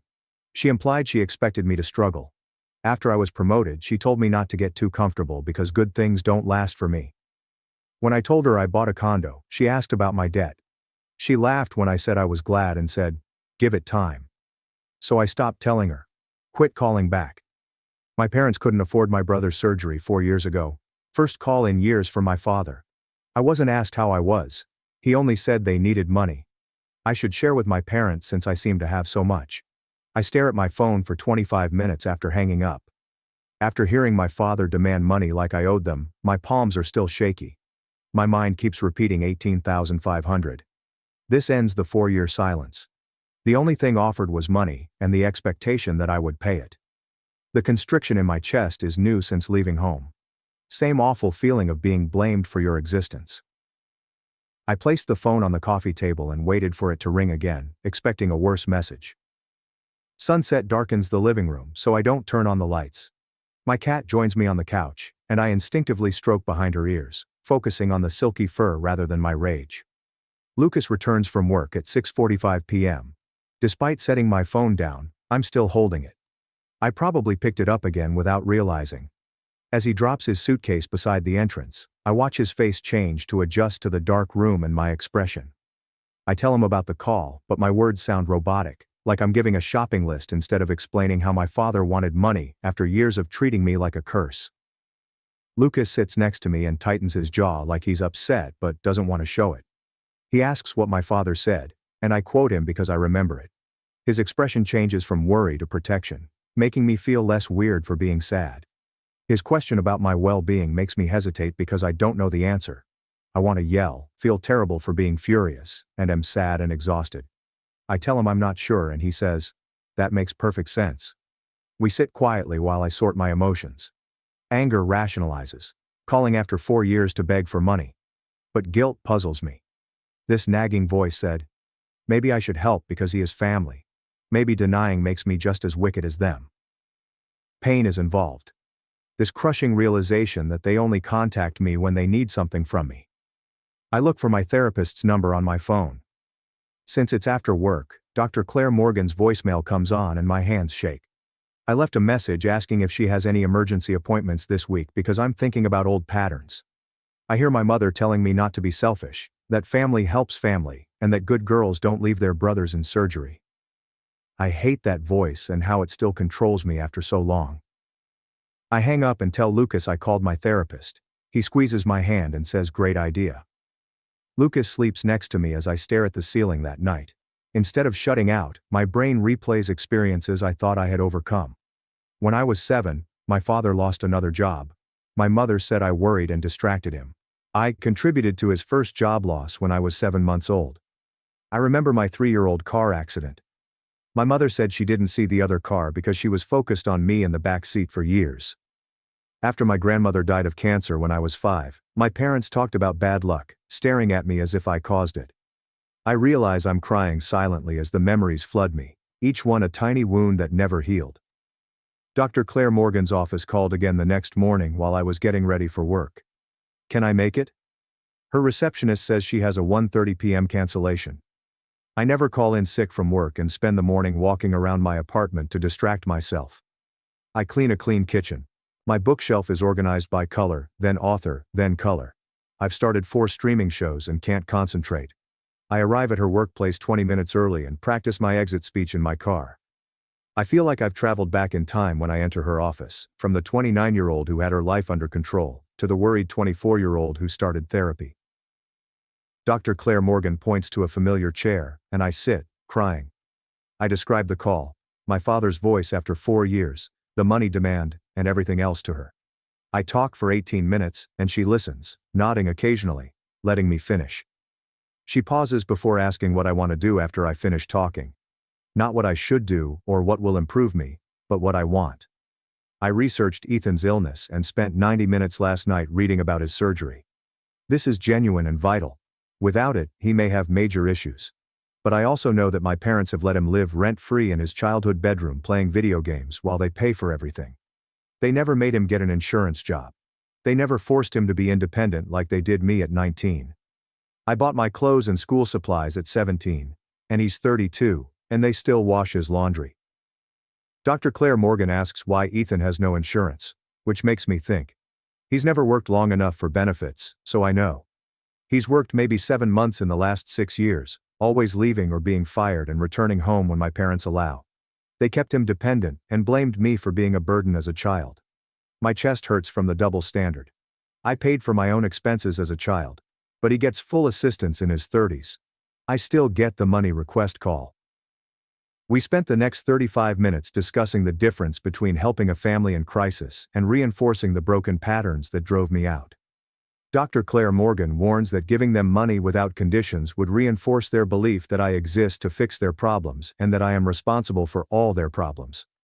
After years of accusing me of causing their problems, she wonders what message I send by paying $18,500. I hadn't thought that, but she's right. It would mean agreeing with them and admitting I owe them anything for raising their miserable daughter. After therapy, I write down my limits and what I'll do before responding to my father. Defining parameters instead of saying yes or no is strange, unsettling, and possibly powerful. Dr. Claire Morgan reminds me that I can choose my relationship with them and not accept their position. I think about proper assistance as I drive home. Something that doesn't make me feel betrayed, but doesn't abandon Ethan when he's sick. Lucas gets home around 7:15. My laptop is open and a notebook with scrawled thoughts is on the kitchen table. Before asking what I want for dinner, he puts down his work bag and kisses my head. After I say I don't care, he suggests we order from the Thai restaurant down the street since neither of us wants to cook. He sits across from me and asks how I'm doing while we wait for dinner. Close my laptop and admit I've been running around in circles all day trying to figure out what to do. He grabs my hand across the table and tells me that while there may not be a right answer, I can set boundaries for what I can offer. As usual, we eat lunch at the table instead of in front of the TV. Between pad thai bites, I tell him I keep thinking about Ethan's surgery and how awful it feels to ignore it. Lucas agrees and says helping doesn't make me responsible for fixing my parents' mistakes. Instead of giving money to my parents who haven't managed their finances well in decades, he suggests helping Ethan find resources. The idea makes sense. I could research hospital payment plans and financial aid. Maybe help Ethan get medical help if he qualifies. That seems different from sending my father a check and expecting it to fix anything. Lucas suggests that this way, I could help Ethan get medical treatment while my parents avoid responsibility for how they got here. We talk about the logistics, and I feel less trapped between two terrible options. Saturday morning, I vow to answer an email before losing my nerve. While Lucas goes to the gym, I make coffee and sit at my laptop with a clear mind for the first time since my father's call. I start a new message, enter my father's email address, and stare at the blank space, trying to think of something to say. The first draft was furious, so I deleted it. The second one sounds too apologetic, like I'm requesting permission to set limits. Third attempt feels closer. I understand Ethan's need for surgery and want to help him get it. I explain that I am uncomfortable giving them money directly, but I am happy to help Ethan research hospital financial aid and payment plans. I edit words for 90 minutes to remove defensiveness and justification. By lunchtime, I've made something clear and solid without being nasty. Instead of emailing it, I keep it as a draft to reread tomorrow with fresh eyes. This Sunday I read it twice and made minor changes. Lucas reads it over my shoulder and says it's rational, sympathetic, and respectful of my boundaries. I hesitate before clicking send. Part of me knows sending this will annoy my parents. You want money without strings, but I'm offering something different. But I know that if I give them what they want, I'll hate myself and nothing will change. Before doubting myself again, I breathe deeply and submit. Monday afternoon, my phone rings while I'm reviewing work plans, and my mother's name appears. Since she called unexpectedly, my stomach sinks. An ancient instinct makes me answer instead of leaving it on voicemail. Before I greet her, she says she can't believe I'd be so ungrateful after all they did for me. As a child, her biting voice made me want to hide. She says, "They sacrifice so much for me and my brother, and this is how I repay them." I try to say I volunteered to help, but she interrupts me. She shows me the email and says they need family loyalty, not donations. I almost laugh when she says loyalty, but my chest hurts. I was loyal to people who criticized me for being me my whole life. I muttered about wanting to help Ethan, but she cut me off again, saying it wasn't true aid. Writing a check and trusting them would help. I can hear my father talking, but I can't understand. My mother switches tactics and recounts my childhood failures. She talks about my 7th grade math B as if it was a big disappointment. She claims I wasn't trying hard because I wasn't cast in the 9th grade play. She turns every ordinary childhood experience into proof of my flaws. My phone comments are getting softer and shorter. Sitting at the kitchen table while she explains how the broken dishwasher is related to my negative energy feels like I'm 15. I hate repeating this cycle, but I keep shrinking. My body stops when she says something. She thinks I have plenty of money because I don't have kids like Ethan. When she casually condemns a child for being born and needing stuff, my chest loosens. Both of us are surprised by my laughter. Not a happy laugh. It sounds like something breaking from overbending. I explain that this chilly tone is the problem when she asks what's funny. She keeps blaming others for her actions. And I'm done. My voice shakes. But I speak. I've been blamed for things I couldn't control my whole life, and I won't anymore. Despite her usual interruptions, I won't let her. I spoke over her and told her I would help Ethan find services and payment options, but I would not give them money to keep denying responsibility. The background noise is my father ranting about rude kids and ungrateful girls. As a child, my mother's furious to icy voice scared me. She says, "Fine, they'll figure it out on their own, as they always do. No thanks to me." She hangs up before I can respond, leaving me shivering in my office with my phone. I walk to the bathroom and lock myself in a stall for 12 minutes to calm my breathing. My entire body is tingling with adrenaline, rage, and pride. I defied her. I spoke about things I had been thinking about for years but was afraid to say. I wash my face with cold water and work when I come out. I can't focus on work all afternoon. Lucas finds me staring at nothing on the couch that night. He comes down next to me, and I start crying the angry, irritated tears I'd been holding back since the phone call. I cry as he embraces me on his chest. He hears about the call and how my mother treated every childhood failure like a trial when I can speak. I tell him about the kids depleting resources statement and how it broke my heart to hear her blame Ethan for his existence like she blamed me. Lucas runs his hand through my hair and says, "Setting boundaries doesn't make me a bad person." He reminds me that they requested help but declined when I offered conditions. They wanted me to fix their issue without changing their operations. He's right, but it hurts. I hoped they'd surprise me and get my point. Instead, they were as I expected. I wrote Ethan an email the next day. I find his old address in my contacts from years ago and stare at the blank message for 25 minutes, trying to think of something to say. I delete 4 versions before reaching a concise solution. I offer to investigate hospital payment arrangements and financial aid programs for him. I suggest a few online resources and help him apply. I don't talk about our parents, the call, or family drama. I focus on the issue, not the emotions. My finger hovers over the submit button for 7 minutes before pressing it. The email disappears, and I wonder if the address is valid, or if it bounces. Over the next 4 days, I check email constantly. Every notification, even work-related or spam, makes me queasy. I always have my phone with me and check for his response at night. Lucas notices me looking at my phone during dinner and asks if I'm expecting something big. When I tell him about the email, he silently squeezes my hand across the table. The 4th day brought an answer. Ethan thanks me for the offer but says, "Our parents already found another solution." He doesn't say what they found or where the money came from. I read the letter 6 times looking for subtext, but it's plain and brief. I'm relieved I don't have to engage further and guilty that I possibly should have given them the money. I hate that I'm still doubting people who've never mistreated me. My therapy session with Dr. Claire Morgan is 3 days away, so I call now. She listens as I recount the entire conversation, including my mother listing my childhood mistakes as trial evidence.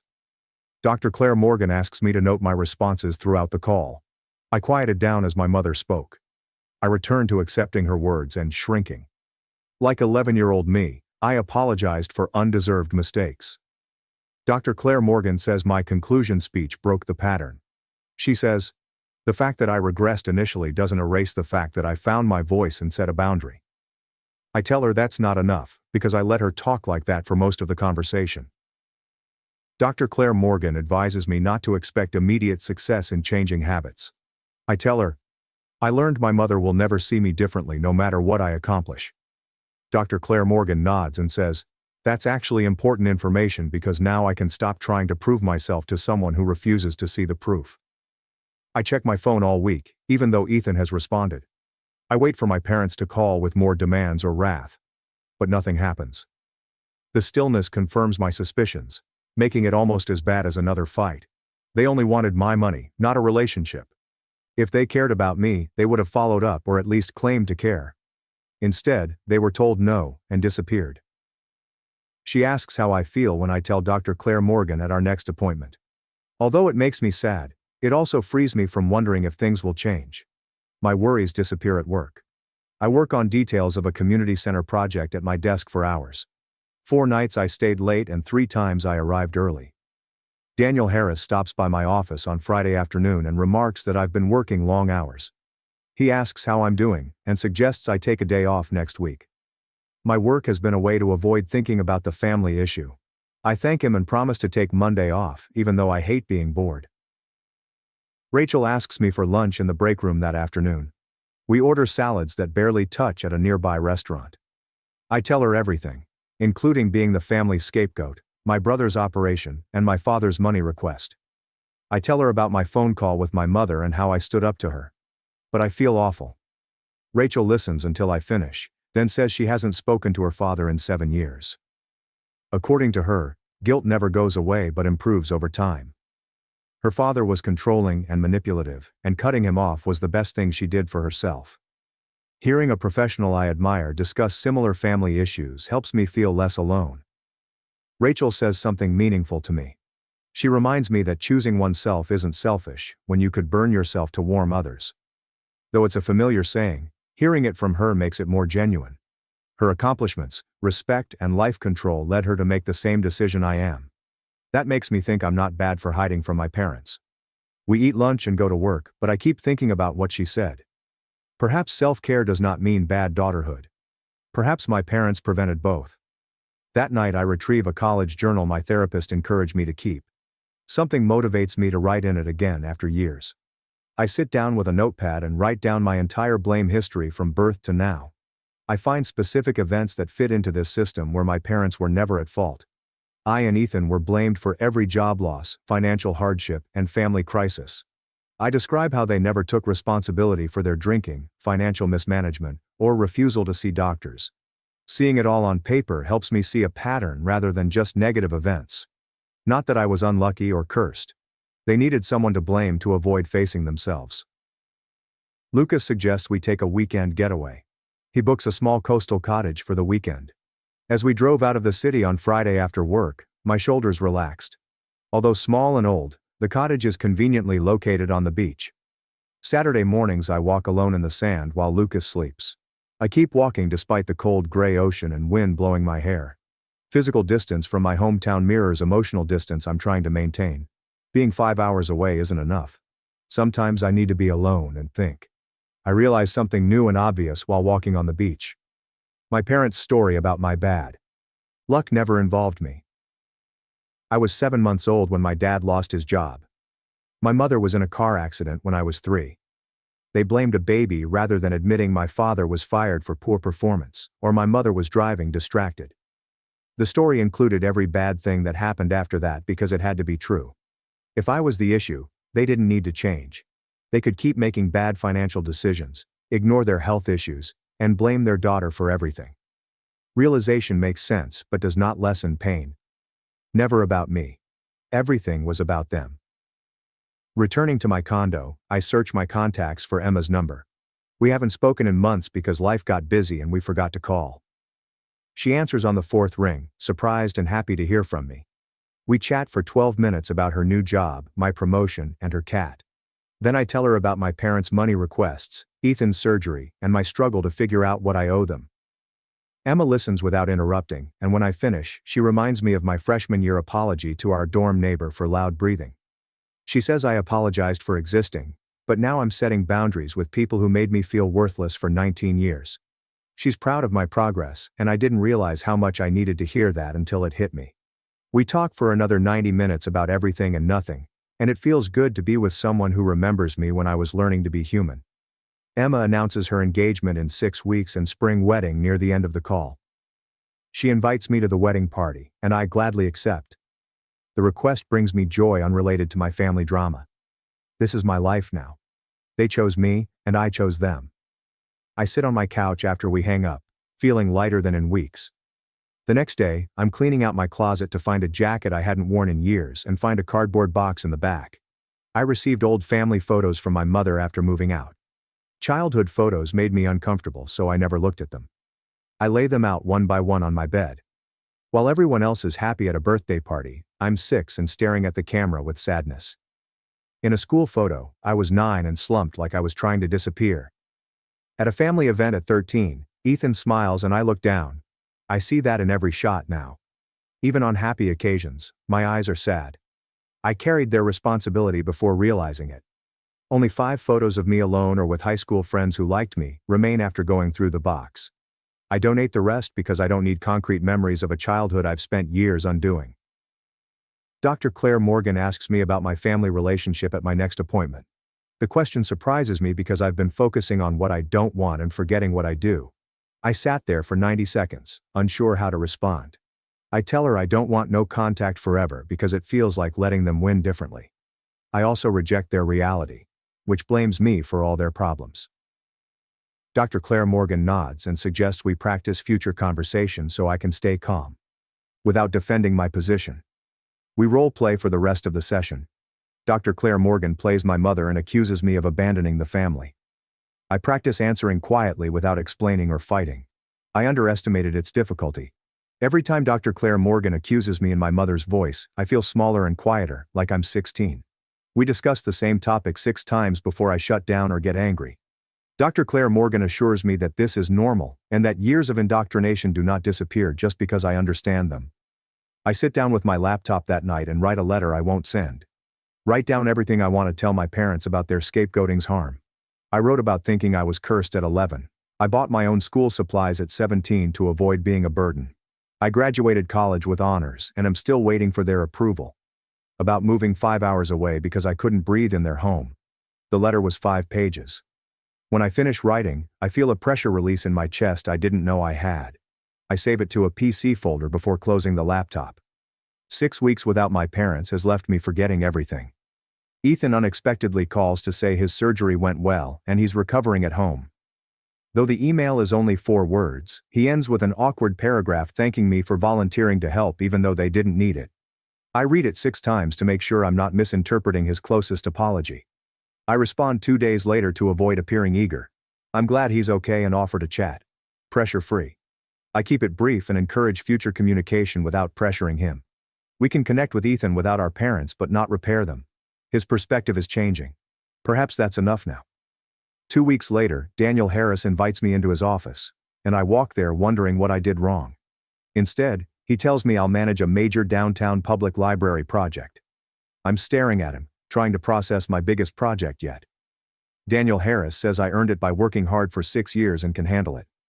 I trusted him instead of waiting for the other shoe to drop or him to admit his mistake. Project will consume my time for the next few months in the best way. I'm using skills I've developed over years of pushing myself to prove I'm not cursed, unfortunate, or whatever my parents called me. I spend most nights drawing, meeting with the design team, and presenting to the customer. Halfway through a presentation, I realize my parents will say, "This success won't last," that something will fall apart because that's what happens to me. I ignore them and continue discussing load-bearing walls and natural light optimization. Client loves the design. Daniel Harris walks me back to my desk after the presentation and says the team wants drinks on Friday to celebrate the project. I tell him I'll be there, feeling proud and astonished to lead something so big.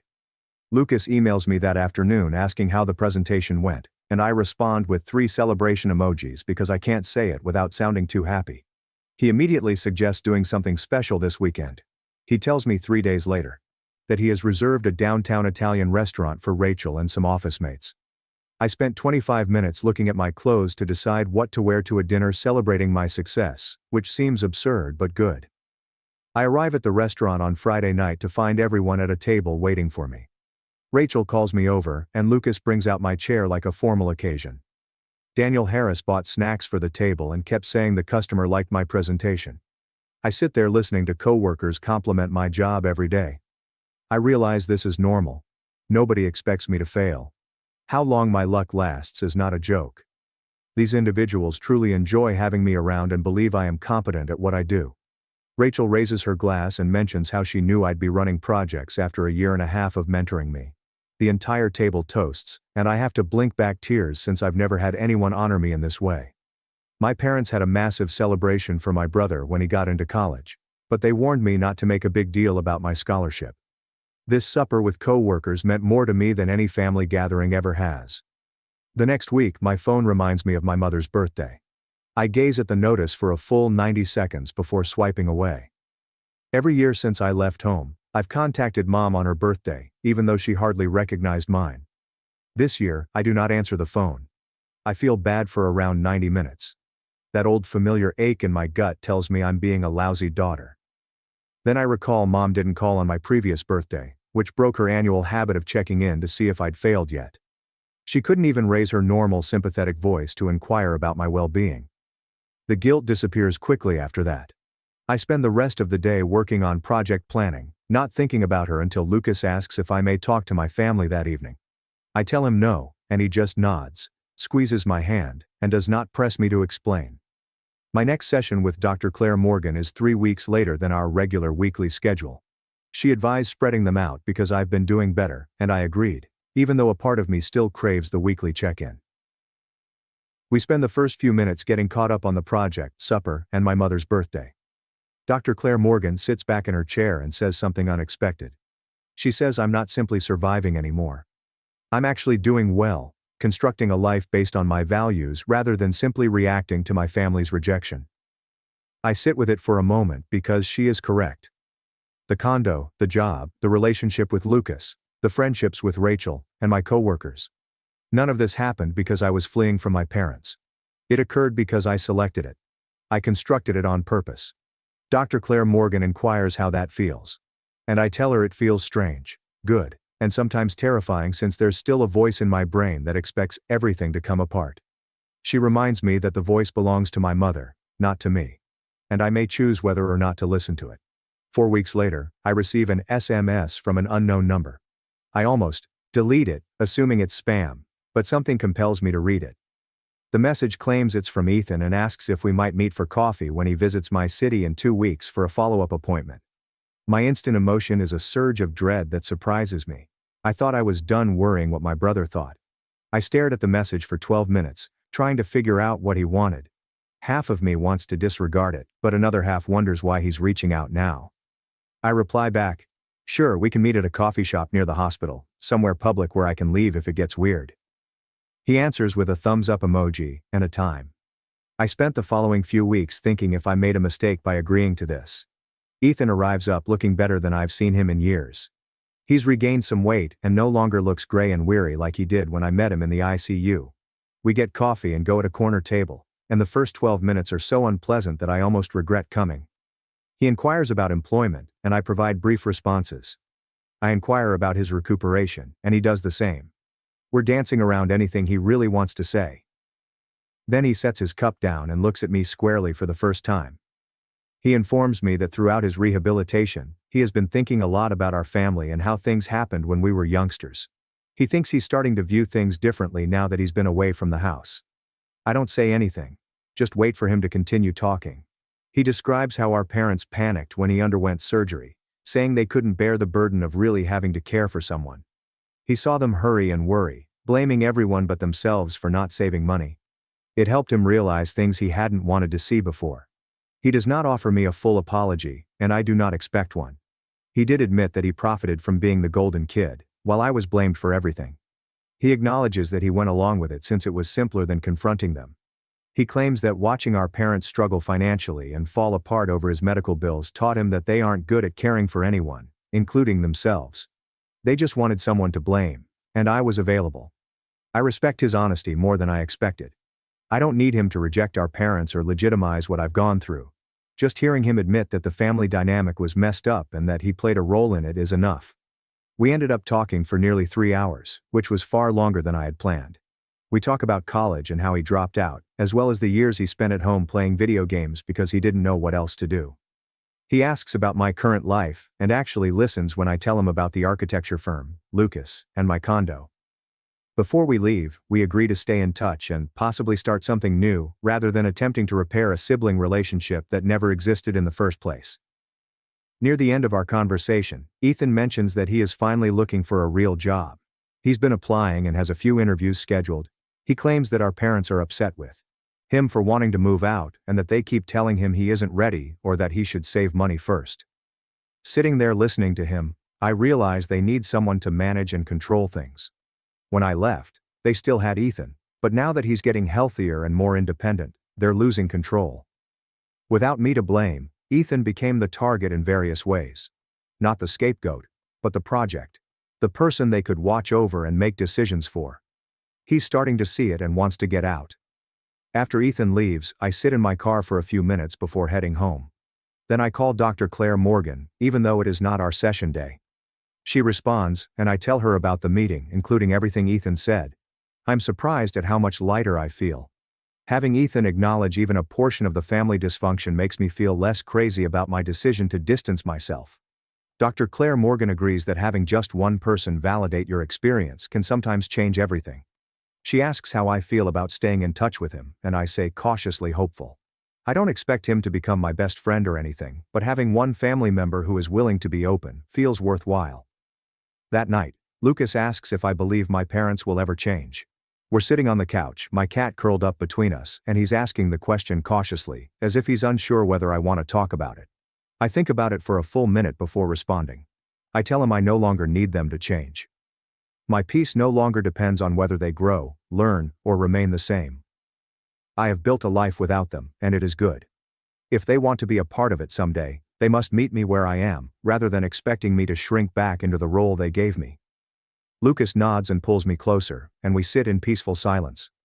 The cat stretches, digging her claws into my leg. And I don't mind because I'm enjoying this quiet evening at home with someone I love and a pet who hasn't run away. This is the life I chose, and it is sufficient. The holidays approach faster than I expected. November arrives with cold mornings and early darkness, and everyone at work begins discussing Thanksgiving plans. Lucas asks what I want to do, and for the first time in my life, I realize I don't have to dread making the obligatory phone call home or feel bad about not showing up. I tell him I want to host something at our home and invite people who want to be around us. He grins and begins compiling a list of friends to invite. We spend 10 days planning the menu and cleaning the condo, and I find myself excited rather than anxious. Rachel delivers wine and homemade rolls. 3 of Lucas's co-workers show up with dessert. My cat hides under the bed for the first 90 minutes before slowly creeping out to investigate all the new people. We crowd around my small dining table, which barely accommodates everyone, and pass dishes family style, and it feels warm and genuine in a way that holidays at my parents' house never did. Halfway through dinner, Rachel refills her wine glass and asks how I'm doing with everything, gesturing at the table as if she means more than the food. I take a quiet minute to consider my response because she deserves honesty. I tell her how sad I am about what could have been, the family I should have had but did not. But I'm not willing to give up my well-being for people who refuse to see me clearly. She raises her glass, saying, "That's the healthiest thing she's heard all year." Everyone else raises their glasses as well. We toast to our chosen family and new traditions. And I feel something settle in my chest that had been unsettled for years. My phone buzzes during dessert, and I almost ignore it. But something prompts me to check. It is a text from Ethan. Just a few words to let me know he is thinking of me and hoping I am having a good day. Nothing elaborate or emotional, just short and genuine. I stare at the message for a long moment, then save it to a folder I've started keeping of the few good family moments I have.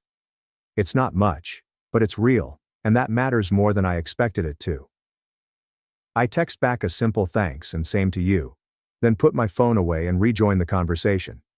Lucas catches my eye across the table, and I smile at him, feeling hopeful about having at least one family connection that isn't built on blame and dysfunction. Work picks up the week after Thanksgiving as we push toward the project launch deadline. I spend long hours at the office finalizing details and coordinating with contractors. And somehow it all comes together better than I imagined. The community center opens in early December, and the local architecture magazine sends someone to photograph it and interview me about the design process. When the article comes out 12 days later, Daniel Harris frames it and hangs it in my office without asking. He just walks in one morning with the framed magazine page and a drill and puts it on the wall across from my desk. I stare at it for a solid 90 seconds, reading my own name in print next to photos of something I created. Daniel Harris tells me to let myself feel proud without qualifying it with worry about what might go wrong next. I nod and actually try to do that, sitting with the accomplishment instead of immediately looking for ways it might fall apart. My next session with Dr. Claire Morgan happens a few days before Christmas. We've been meeting every 3 weeks since the whole Ethan surgery situation, but she opens this session by asking if I think I'm ready to reduce to monthly check-ins. The question catches me off guard. I think about the past couple of months and realize the family crisis didn't destroy the stability I've built. I handled it without falling apart or reverting to old patterns for more than brief moments. I tell her, yes, I think I'm ready. and she smiles like she already knew my answer. We spend the rest of the session talking about what monthly check-ins will look like and what warning signs to watch for. That might mean I need more frequent support again. Walking out of her office, I feel proud in a different way than the magazine article. This pride is quieter and deeper about emotional work nobody sees, but that matters just as much. Lucas and I are washing dishes one night when he brings up the future in a way that feels different from our usual vague planning. He asks if I've thought about getting engaged. And my immediate reaction is to check myself for panic about cursing our relationship. But the panic doesn't come. I dry a plate and tell him honestly that I have thought about it, and I don't feel scared anymore. I've learned my presence in people's lives isn't a burden, but a gift. He stops washing and looks at me with this expression I can't quite name and says we should talk seriously about it. We spend the next 90 minutes on the couch mapping out what we want our lives to look like. And it's easy and exciting instead of heavy with dread about inevitable failure. I write the letter to my parents on a Saturday morning while Lucas is at the gym. I've written versions of this letter before, but never sent them. Always talking myself out of it or deciding silence was safer. This time I keep it brief and clear. I explain I'm open to contact if they can respect me as an adult with my own life, but I won't accept blame or manipulation anymore. I outline specific boundaries about what kind of relationship I'm willing to have and what behaviors I won't tolerate. I read it 4 times, checking for anything that sounds like I'm asking for their approval or trying to convince them I'm worthy. Then I address an envelope and walk to the mailbox before I can change my mind. The letter drops through the slot with a soft thud, and I stand there for a moment, feeling lighter and heavier at the same time. 4 weeks pass with no response. I check the mail every day, even though I told myself I wouldn't. Lucas asks if I'm okay and I realize I actually am. Their silence is an answer in itself. Some people aren't capable of the relationship I deserve, and that's about them, not me. I stop checking the mail obsessively and focus on the life I'm building instead of the one I'll never have with them. Ethan calls in mid-January, and I answer on the 4th ring. He sounds different, more energetic than I've heard him in years. He tells me he got a job offer at a tech support company and he's moving into his own apartment in 6 weeks. His voice shakes a little when he talks about it. Nervous but excited, and I encourage him genuinely. I tell him I'm happy he's building his own independence, and I mean it. We talk for 25 minutes about his apartment search and his new job, and it's the most normal sibling conversation we've ever had. Before we hang up, he thanks me again for meeting with him back in November and says it helped him see things more clearly. I tell him he did the hard work himself. I just listened. After the call, I sit in my home office looking at the framed magazine article on my wall. My cat jumps into my lap and starts purring, and I pet her absently while thinking about how far I've come. I realize somewhere along the way I stopped thinking of myself as the family scapegoat and started seeing myself as someone who survived a difficult childhood and built something beautiful anyway. The shift in identity feels huge, like stepping into a version of myself I always wanted to be but didn't think I deserved. I'm not the cursed daughter, or the bad luck charm, or the burden they tried to make me believe I was. I'm just someone who refused to accept their story about who I had to be, and wrote a better one instead. I'm sitting on the couch Tuesday night with my feet tucked under me, watching Lucas rinse dinner plates at the sink. He turns around and wipes his hands on a dish towel, then walks over and sits next to me without saying anything at first. My cat jumps down from the armrest and disappears into the bedroom. Lucas takes my hand, and his palm feels warm against mine. He tells me he doesn't want to wait for some perfect moment because our regular life together is already perfect. He asks if I'll marry him, and his voice is steady, but his hand trembles slightly in mine.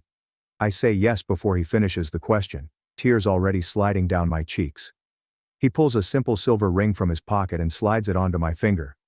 We sit there crying and laughing at the same time, and I think about how this moment isn't cursed or doomed or temporary. It's just real and good and mine.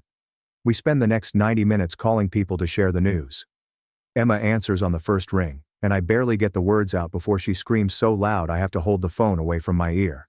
She's already talking about engagement party colors and venue options before I can tell her we haven't planned anything yet. Rachel congratulates us and says she knew it was coming because she's never seen 2 people fit together so naturally. Each call feels easy and happy without any weight of family drama or waiting for someone to tell me it won't last. I text Ethan because calling feels too formal for where we are in rebuilding our relationship. He responds within a few minutes saying he's happy for me and asking if he can meet Lucas sometime. I type back yes immediately and mean it completely. Having one family member who's genuinely trying to show up differently feels like more than I expected to have.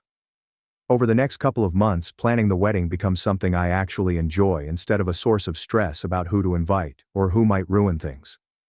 Lucas and I look at venues with Emma and laugh at her increasingly elaborate ideas. We pick a small garden space that feels intimate and warm. I make a guest list of people who actually want to celebrate with us, not people I'm obligated to include. Ethan texts occasionally asking about details and offering to help with setup. I add him to the list without hesitation.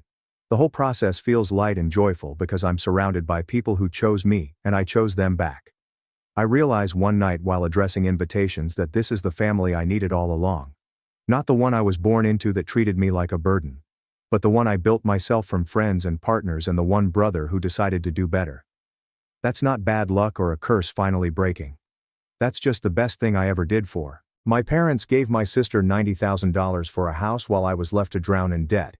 Then she drove past my lavender farm and screamed, "You're doing what?" Emily, my elder sister, enjoyed the sunshine, while I learned to navigate with whatever low light crept through. Mom and Dad never bothered to hide their tastes. Emily was 8 months old when she first walked. I wandered around until 13 months, which seemed to have secured my fate as the disappointing child before I could even form sentences. Every family has dynamics, but ours seemed set in stone. Emily made the honor roll throughout elementary school. I brought home primarily B's with the rare A-, prompting Dad to question what was wrong with me at each parent-teacher meeting. She played varsity volleyball, and her father never missed a game, taping every serve and spike. I joined the art club, and Mom often neglected to pick me up, so Mrs. Harris, our advisor, began driving me home herself. The pattern repeated at each milestone. Emily received a vehicle for her 16th birthday. I drove the Honda Civic, which Dad spent 3 weekends polishing until it sparkled. When my 16th birthday came around, they treated me to supper at Applebee's and gave me a $60 gift card. Mom told me I should be pleased they remembered everything, given how busy they were with Emily's college applications. College created another barrier between us. Emily was accepted into Stanford on a partial academic scholarship. My parents paid the rest, about $35,000 every year, without blinking. They hosted a graduation celebration for her before she went, inviting everyone from our church and Dad's office. I observed from the kitchen, replenishing chip bowls, while family members I hardly knew praised my parents on producing such a successful girl. When my chance came 2 years later, I had been admitted to a public institution located 2.5 hours away. The tuition was half of Emily's. I sat down with my folks for supper, acceptance letter in hand, delighted despite years of educating myself not to expect too much. Dad scarcely glanced up from his pot roast. "We're not paying for that," he added, slicing his steak with surgical accuracy. The room leaned slightly. "What do you mean? You paid for Emily." Mom jumped in, her voice turning on that sugary, rational tone she employed when giving bad news. "Emily earned her spot at a prestigious university. You're going to a state school. That's something people do when they're not serious about education." "It's still college," I said, my voice cracking like I was 13 again. Dad finally glanced at me, and I wished he had not. His look conveyed nothing but disappointment. Familiar is my own reflection. "Emily is going places. She's got potential. You've never applied yourself to anything. We're not throwing money away on someone who's just going to waste it." The words fell like physical blows. "You think I'm going to waste it?" "We think you should figure out your life on your own," Mom added, cleaning plates as if the conversation had ended. "Emily worked hard. You coast. There's a difference." I took out student debts. All of them. Every dollar of that schooling was funded at 7.2% interest, and I'm still paying it off now. I worked 2 jobs in college, one at the university library and the other serving tables at a cafe that smelled like burnt coffee and crushed hopes. My grades decreased since tiredness is an unsuitable study companion, yet I graduated. My family was not well represented during the ceremony. Emily was too preoccupied with her new marketing job in San Francisco, and my parents felt the travel was too lengthy for a state school graduation. What they didn't realize was that I stopped expecting them to show up well before graduation day. The true breaking point had arrived during my sophomore year, when I had pneumonia while working double shifts in the cold without a decent coat. I couldn't afford to miss work, so I persevered until I fell during my library shift. My roommate Rachel discovered me on the floor between the stacks, with a fever so high that I was having hallucinations of the Dewey Decimal System coming to life. She transported me to urgent care, paid a copay I did not have, and allowed me stay with her family throughout Thanksgiving break to heal. I contacted my parents from her mother's guest room, barely above a whisper, hoping that a terrible sickness would arouse some parental instincts. Dad responded on the fourth ring. "What is it?" "We're about to sit down for dinner." "I've been in urgent care. I have pneumonia. The doctor says I need to rest for at least a week, but I'll lose both jobs if I don't work." Silence extended over the line. "Well, that's what happens when you overextend yourself. You need to learn better time management." There is no offer to aid with medical expenditures. There was no suggestion that they give money so I could take a week off work. Just criticism presented in a monotone tone that said my situation was boring him. Mom picked up the phone, her voice dripping with fake worry. "Are you taking your vitamins? I told you to take vitamins. This wouldn't have happened if you'd listened to me." I hung up while she was still speaking. Rachel's mother, Mrs. Linda Harris, the same woman who eventually became my financial advisor, appeared on my door 10 minutes later, bringing hot soup and a $550 check. "My daughter tells me you're working yourself sick," she added as she settled into the chair beside my bed. "This isn't a loan. Consider it an investment in your future. Take the week off. Heal. Your jobs will still be there, and if they're not, better jobs will come." I sobbed so hard that I almost vomited. That's when I realized that family wasn't about blood. It was about who turned up when you needed them. My parents' mistreatment had deeper roots than I had realized for years. During my junior year, I began visiting a counselor at the school health center, a wonderful woman called Dr. Evans who specialized in family trauma. She asked me to sketch up my childhood, highlighting times when I felt genuinely noticed by my parents. The exercise lasted 15 minutes. When I was 7, I created 3 moments and placed second in a school art competition. When I was 12, Dad spent the whole of the ceremony chatting to Emily's volleyball coach and cooking supper for the family because Mom was unwell, even though she judged my spaghetti sauce throughout the meal. And when I was 15, I scored high enough on the PSAT to be eligible for a scholarship program, despite Dad's insistence that the exam was irrelevant. 3 times in 18 years, they acknowledged my presence with something other than disappointment. "What do you notice about these memories?" Dr. Evans said softly. "That even the good ones have qualifiers. Even when I accomplished something well, it was not nearly enough." She nodded slowly. "How does this make you feel about your forthcoming graduation?" "It's as if I'm already bracing myself for their lack of interest." Dr. Evans helped me develop what she referred to as protective expectations. Instead of anticipating for my family to arrive and being disappointed when they didn't, I planned for their absence. I invited Rachel and her family, I invited Mrs. Harris. I invited my favorite professor, Dr. Martin, who had helped me with my senior thesis. I formed my own cheering section out of folks who were really invested in my accomplishment. When graduation day arrived and my parents did not appear, I felt the agony. You can't entirely protect yourself from that type of rejection, but I didn't break down. Rachel's entire family donned shirts with my name on them. Mrs. Harris sent flowers. Dr. Martin took me out to dinner later and informed me that she had given me a reference letter for whatever job I wanted to apply for. "You're going to do remarkable things," she told me over dessert. "Not because of your family, but despite them. That kind of resilience is rare." I wanted to trust her, but the job market had different ideas. I worked in a variety of positions after graduation. Graphic design for a tiny company that dissolved after 8 months. Administrative employment in a dentist's office, where the dentist's wife chose to take my place. Freelance employment that paid irregularly and had me checking my bank account with growing dread.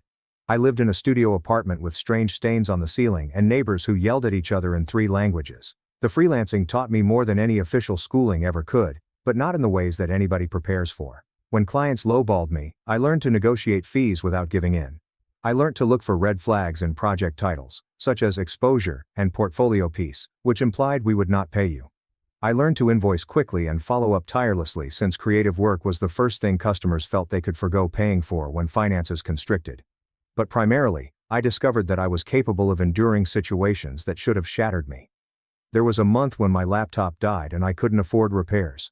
So I performed all of my work on my phone, drawing logos with my thumbs as my eyes moistened from strain. There was the week I had food illness and missed 3 deadlines, losing 2 regular clients who didn't want to hear justifications. There was the full winter when my studio apartment's heater broke and my landlord took 6 weeks to repair it. so I worked bundled in every item of clothes I possessed, my fingers scarcely able to move my mouse. Throughout it all, my family's remarks created a grim soundtrack. At the few family occasions I still attended, Dad would inquire about my small hobby projects, while Emily discussed her business development. Mom would advise me to look into finding a real career with benefits, as if I hadn't applied for hundreds of opportunities only to lose them to people with family connections, or the financial resources to take unpaid internships. The comparison felt deliberate and precise. When Emily mentioned her Christmas bonus, Dad would glow with delight. When I mentioned getting a 3-month contract, Mom would ask when I planned to start serious about my profession. The goalposts changed repeatedly, always just out of reach. What they never realized was that Emily's achievement had been funded from the beginning. Her Stanford degree provided opportunities that my state school qualifications did not. Her debt-free graduation allowed her to pursue an unpaid internship at a top business while I was trying to make loan payments. Her resume displayed stability because she could afford to be picky about jobs, but mine demonstrated job hopping since I accepted whatever paid the bills. We were not in the same race. She had begun at the 50-yard line while I was still looking for the track. But something changed in me over those grueling freelance years. Perhaps it was because I struck rock bottom so frequently that I became accustomed to the look.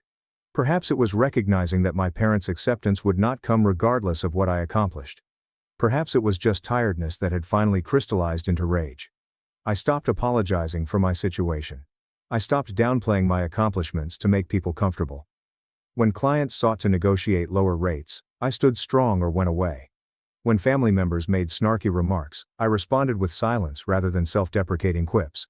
When people inquired what I did for work, I simply responded, "I'm a designer," without the qualification of freelance.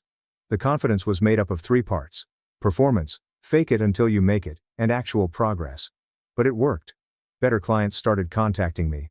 Projects became larger and more expensive. I established a reputation for dependability and great work, which resulted in recommendations and repeat business. Then came the family supper, which ended whatever remained of our friendship. Every family meal became an exercise in humiliation. Emily would discuss her job path, her 401k, and her boyfriend David, who worked in technology and had promising future prospects. My parents hung on every word, asking clarifying questions and gloating to their friends. When the talk moved to me, Dad would ask whether I had found real job yet, and Mom would recommend that I consider returning to school for something more practical.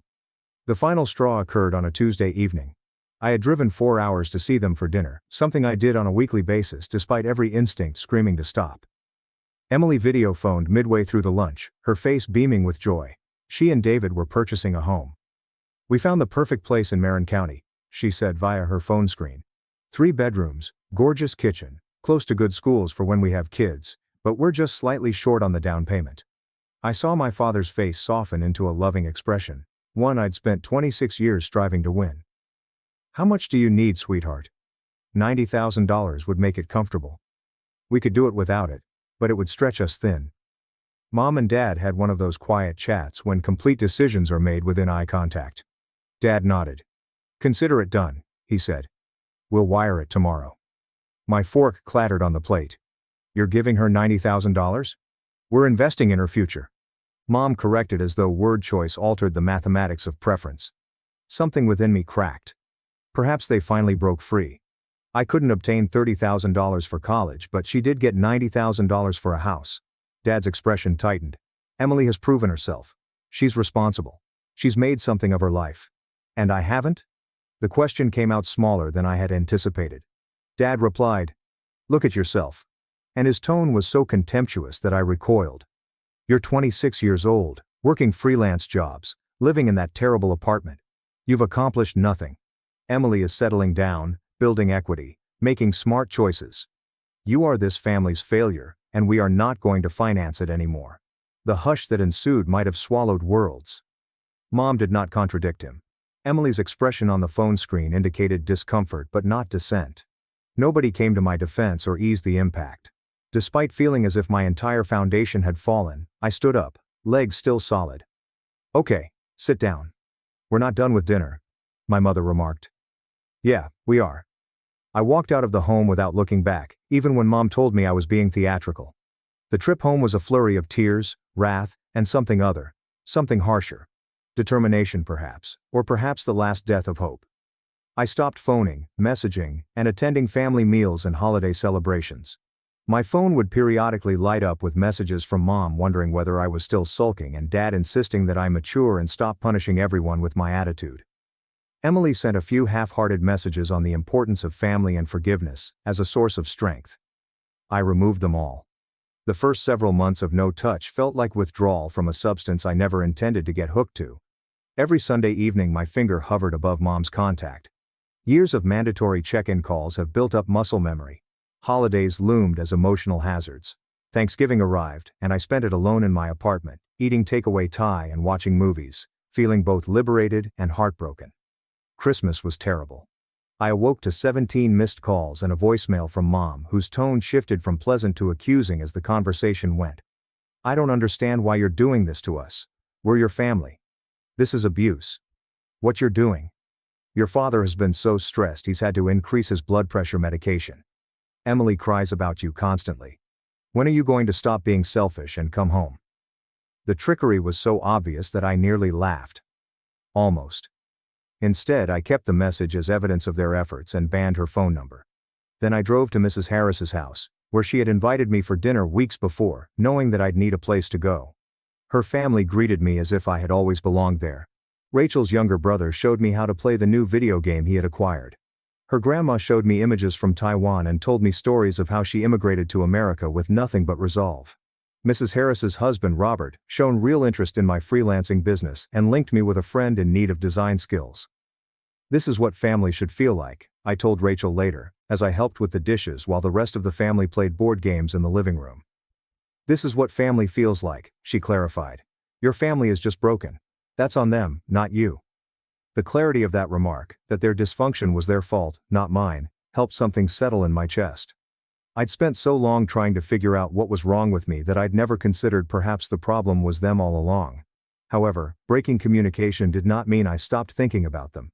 Every accomplishment brought up memories of my father's displeasure. Every milestone came with my mother's condemnation.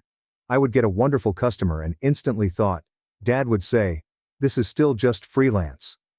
I'd save a lot of money, and then hear Mom's voice questioning why I wasn't saving more.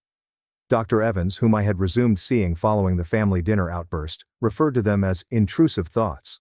"Your parents' voices have become your internal monologue," she said at one session.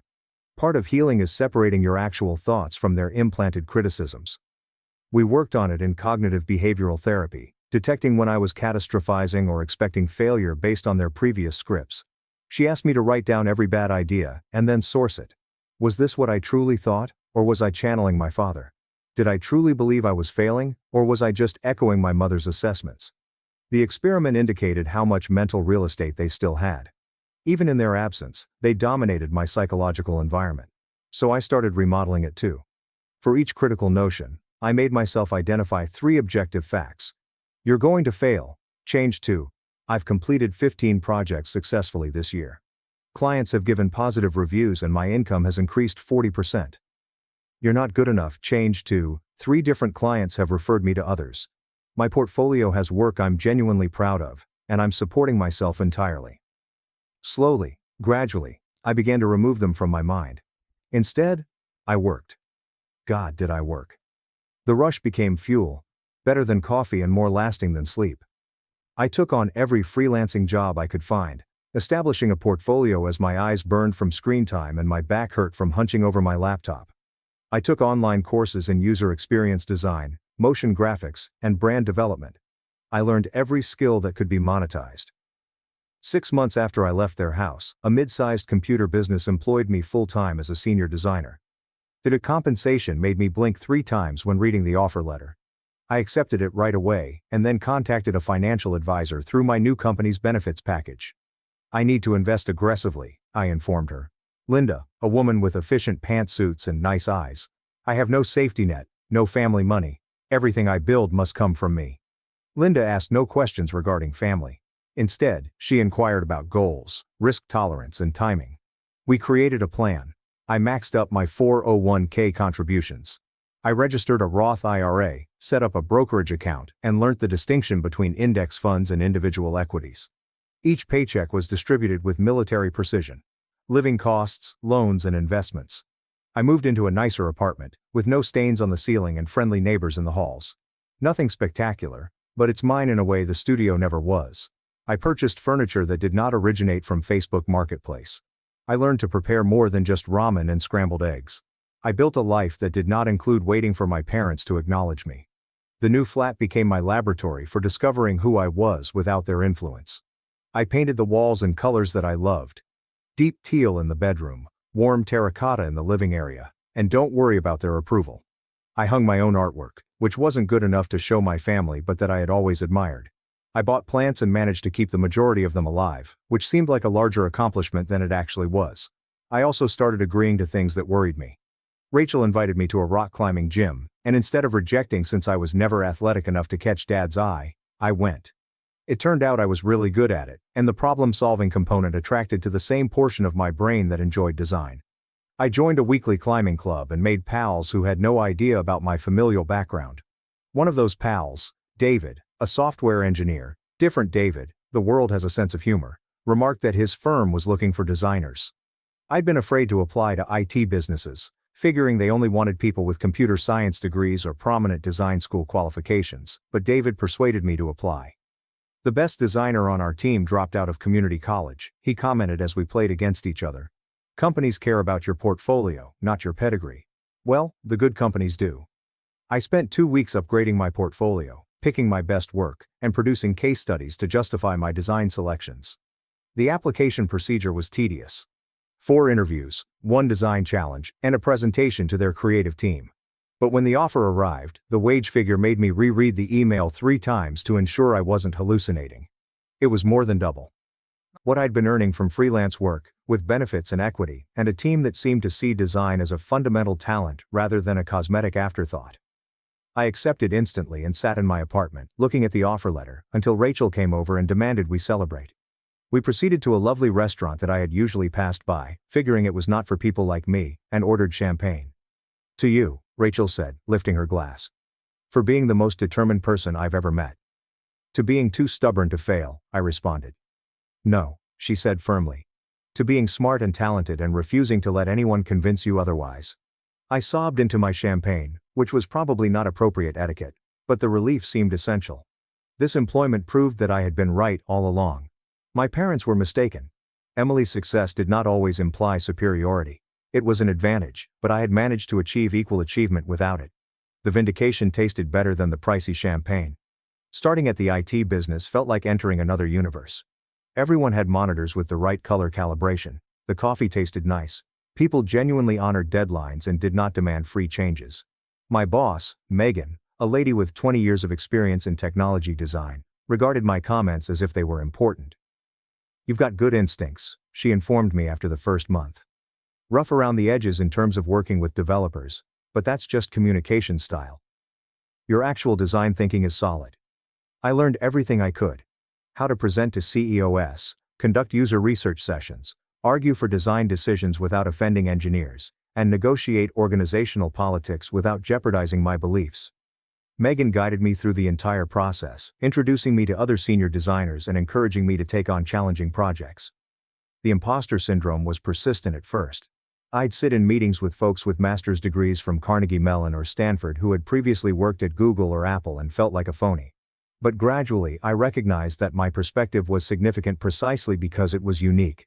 I'd achieved success from nothing, so I understood restrictions in ways that privileged designers did not. When we were developing a budget monitoring function, I challenged the team's premise that everyone had savings accounts and investment portfolios. Not everyone has financial cushions, I stated during a design review. Some people are tracking money down to the dollar because they're choosing between groceries and rent. The noise level dropped. Then Megan nodded. That's a perspective we need more of. How do we design for that reality? That function became one of the app's most popular features, especially among younger users, and those on a low budget. The business newsletter featured it as an example of inclusive design. My name was stated directly. I did not email the story to my parents. I didn't take a screenshot of the appreciation and send it to Emily. Didn't even mention it on social media where they might see it. The accomplishment was mine, and I didn't need their approval to make it happen. But I would be lying if I claimed I didn't anticipate Dad reading about it and understanding he was mistaken about me. That daydream would occasionally play on repeat. He called to apologize, and Mom cried about how she had misunderstood me.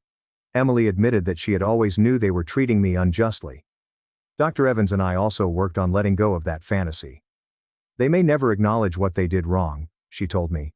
Your healing can't depend on them finally seeing clearly. But what if they do? Then you get to decide if their apology is genuine and if you want to accept it, but hoping for it keeps you tethered to their approval. Real freedom comes from not needing it anymore. Not needing their approval. The thought felt as unattainable as flying, but I started working toward it regardless. My career has accelerated. After 1 year, the IT business elevated me to lead designer. I switched firms 18 months later for a senior job at a startup that provided ownership. The firm was bought 14 months later, and my stock options were converted into genuine money, the sort with multiple zeros that made my hands shake when I checked my bank account. But I did not blow it. Megan and I had anticipated windfalls. The money was invested, diversified, and live in my comfortable apartment and drive my safeguarded. I continued 7-year-old Toyota. The only indulgence I gave myself was to start looking at land. I had always admired the concept of spaciousness, of having enough land that no one could peek over your fence and estimate your worth.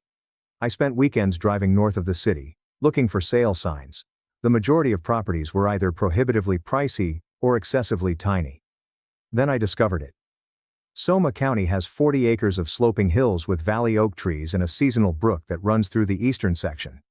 The land had been on the market for 8 months because it required well and septic construction, which deterred most purchasers.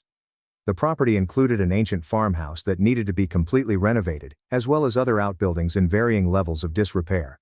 I did not observe any difficulties, I saw promise. The sellers were an older couple relocating to Arizona to be near their grandchildren. They liked the land but couldn't keep it up. We sat at their kitchen table, having instant coffee, and I made my pitch. 2. They accepted, with tears in the wife's eyes as she expressed her happiness. The property would go to someone who valued it. I paid for the land with cash from my assets, then took out a construction loan for improvements. But I did not hire out everything. Years of studying DIY tutorials and spite-driven dedication meant I could accomplish more than most people expected. I engaged contractors for structural construction, well drilling, and septic systems. Everything else I investigated and learned. I spent every weekend out there ripping out rotten timber and learning how to tile. I restored the original hardwood floors on my hands and knees using a rental sander, painted every wall, and replaced light fixtures and cabinet hardware. The farmhouse gradually turned, room by room, into something magnificent. But the house was only the beginning. I hoped that the property would work for me. I explored agricultural choices and realized that Sonoma County provided ideal conditions for lavender production. The market for lavender goods, essential oils, dried flowers, and culinary lavender continued to increase. Better, lavender required little upkeep once grown and could offer a steady revenue. I planted my first 5 acres of lavender, spent weeks installing irrigation lines and learned about soil pH, and bought bees to aid with pollination, which I realized I like maintaining. I added a small herd of goats since they are great for land management, and I've always desired animals. I built a processing barn so I could dry lavender and extract oils. I opened an internet business and received a license to sell at farmers markets. The learning curve for farming was severe enough to be classified as a cliff. During that first year, everything I thought I knew about hard labor was redefined. I spent my weekends reading agricultural extension guides and watching YouTube videos about lavender growing around 2 a.m. when I was unable to sleep. I joined internet forums where experienced farmers answered my many inquiries, frequently with more tolerance than I deserved. Initially, I was scared of bees. I'd joined up for a beginner beekeeping class at the local extension office, where a weathered farmer called Sam taught 15 of us how to keep hives without becoming anaphylactic. He maintained a zen-like calm around the bees that I couldn't imagine emulating. "Till sense your fear," he stated during our first practical session, putting me in a borrowed suit. "Remain calm, move deliberately, and respect what they're doing." My hands trembled so severely that I could hardly handle the cigarette. But Sam stayed around me, walking me through each step until I had successfully tested my first frame for eggs and honey. When the bees swarmed over my gloved hands, I felt a sense of amazement rather than dread. "You're a natural," Sam observed, and I almost burst into tears at the simple generosity of someone recognizing my ability. I purchased 3 hives, and Sam assisted me in installing them on the site. I gave them silly names like Beyoncé, Dolly, and Cher since I was going to have fun with this. The goats were given similarly ludicrous names: Rambert Downey Jr., Goatsart, and Billy Joel. My property started to seem more like a home than an investment. The physical effort was difficult but rewarding in ways that my IT career never was. I'd spend my mornings on the computer doing design work, followed by afternoons in the fields, my hands in soil and my thoughts blissfully silent. The goats would follow me about like demanding babies, head-butting my legs for attention.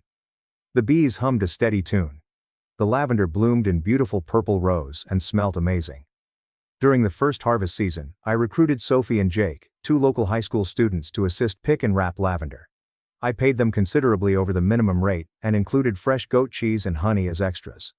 They worked hard, and I enjoyed watching them find that agricultural labor can be rewarding when done decently. Sophie remarked during a lunch break that she was attempting to save for college, but her parents couldn't assist with the expenses. The echo of my own narrative was so powerful that I nearly flinched. "What do you want to study?" I inquired. "Environmental science. But state schools are expensive and I'm not sure if I'll be able to save enough while also supporting my family." I paused for precisely 3 seconds. "I'll hire you part-time year-round if you want. 15 hours a week, flexible around your school schedule. The work varies by season. Planting, maintenance, harvest, processing. You can save specifically for college." Her expression changed. "Seriously?" "Seriously. You're a good worker, and I need consistent help anyway. Jake, if you're interested, I have the same offer." They both agreed. I taught them everything Sam taught me about land management, beekeeping, and agricultural cultivation. I watched them gain confidence and talents that no classroom could offer. When Sophie received her admission letter to UC Davis the following spring, I offered her a bonus and promised to keep her position available for summer employment. "Why are you doing this?" she said, still clutching the package in her fingers. "Because someone did it for me once," I explained, recalling Mrs. Harris and a $550 check from when I had pneumonia. "And because you deserve to be supported." The farm evolved into more than simply a company or property. It demonstrated that you could create something kind and sustainable. That achievement did not include treading on others or hoarding chances. Every decision I made, I questioned myself: is this what my parents would do, or is this who I actually want to be? I selected differently each time. The second year, the lavender earnings paid for my property taxes and insurance. The third year included such expenses as well as equipment charges. I wasn't becoming rich, but the farm supported itself as my portfolio grew from my IT work. I could handle the most of the technical work remotely, which allowed me to live on the property full-time and commute to the city only twice a week.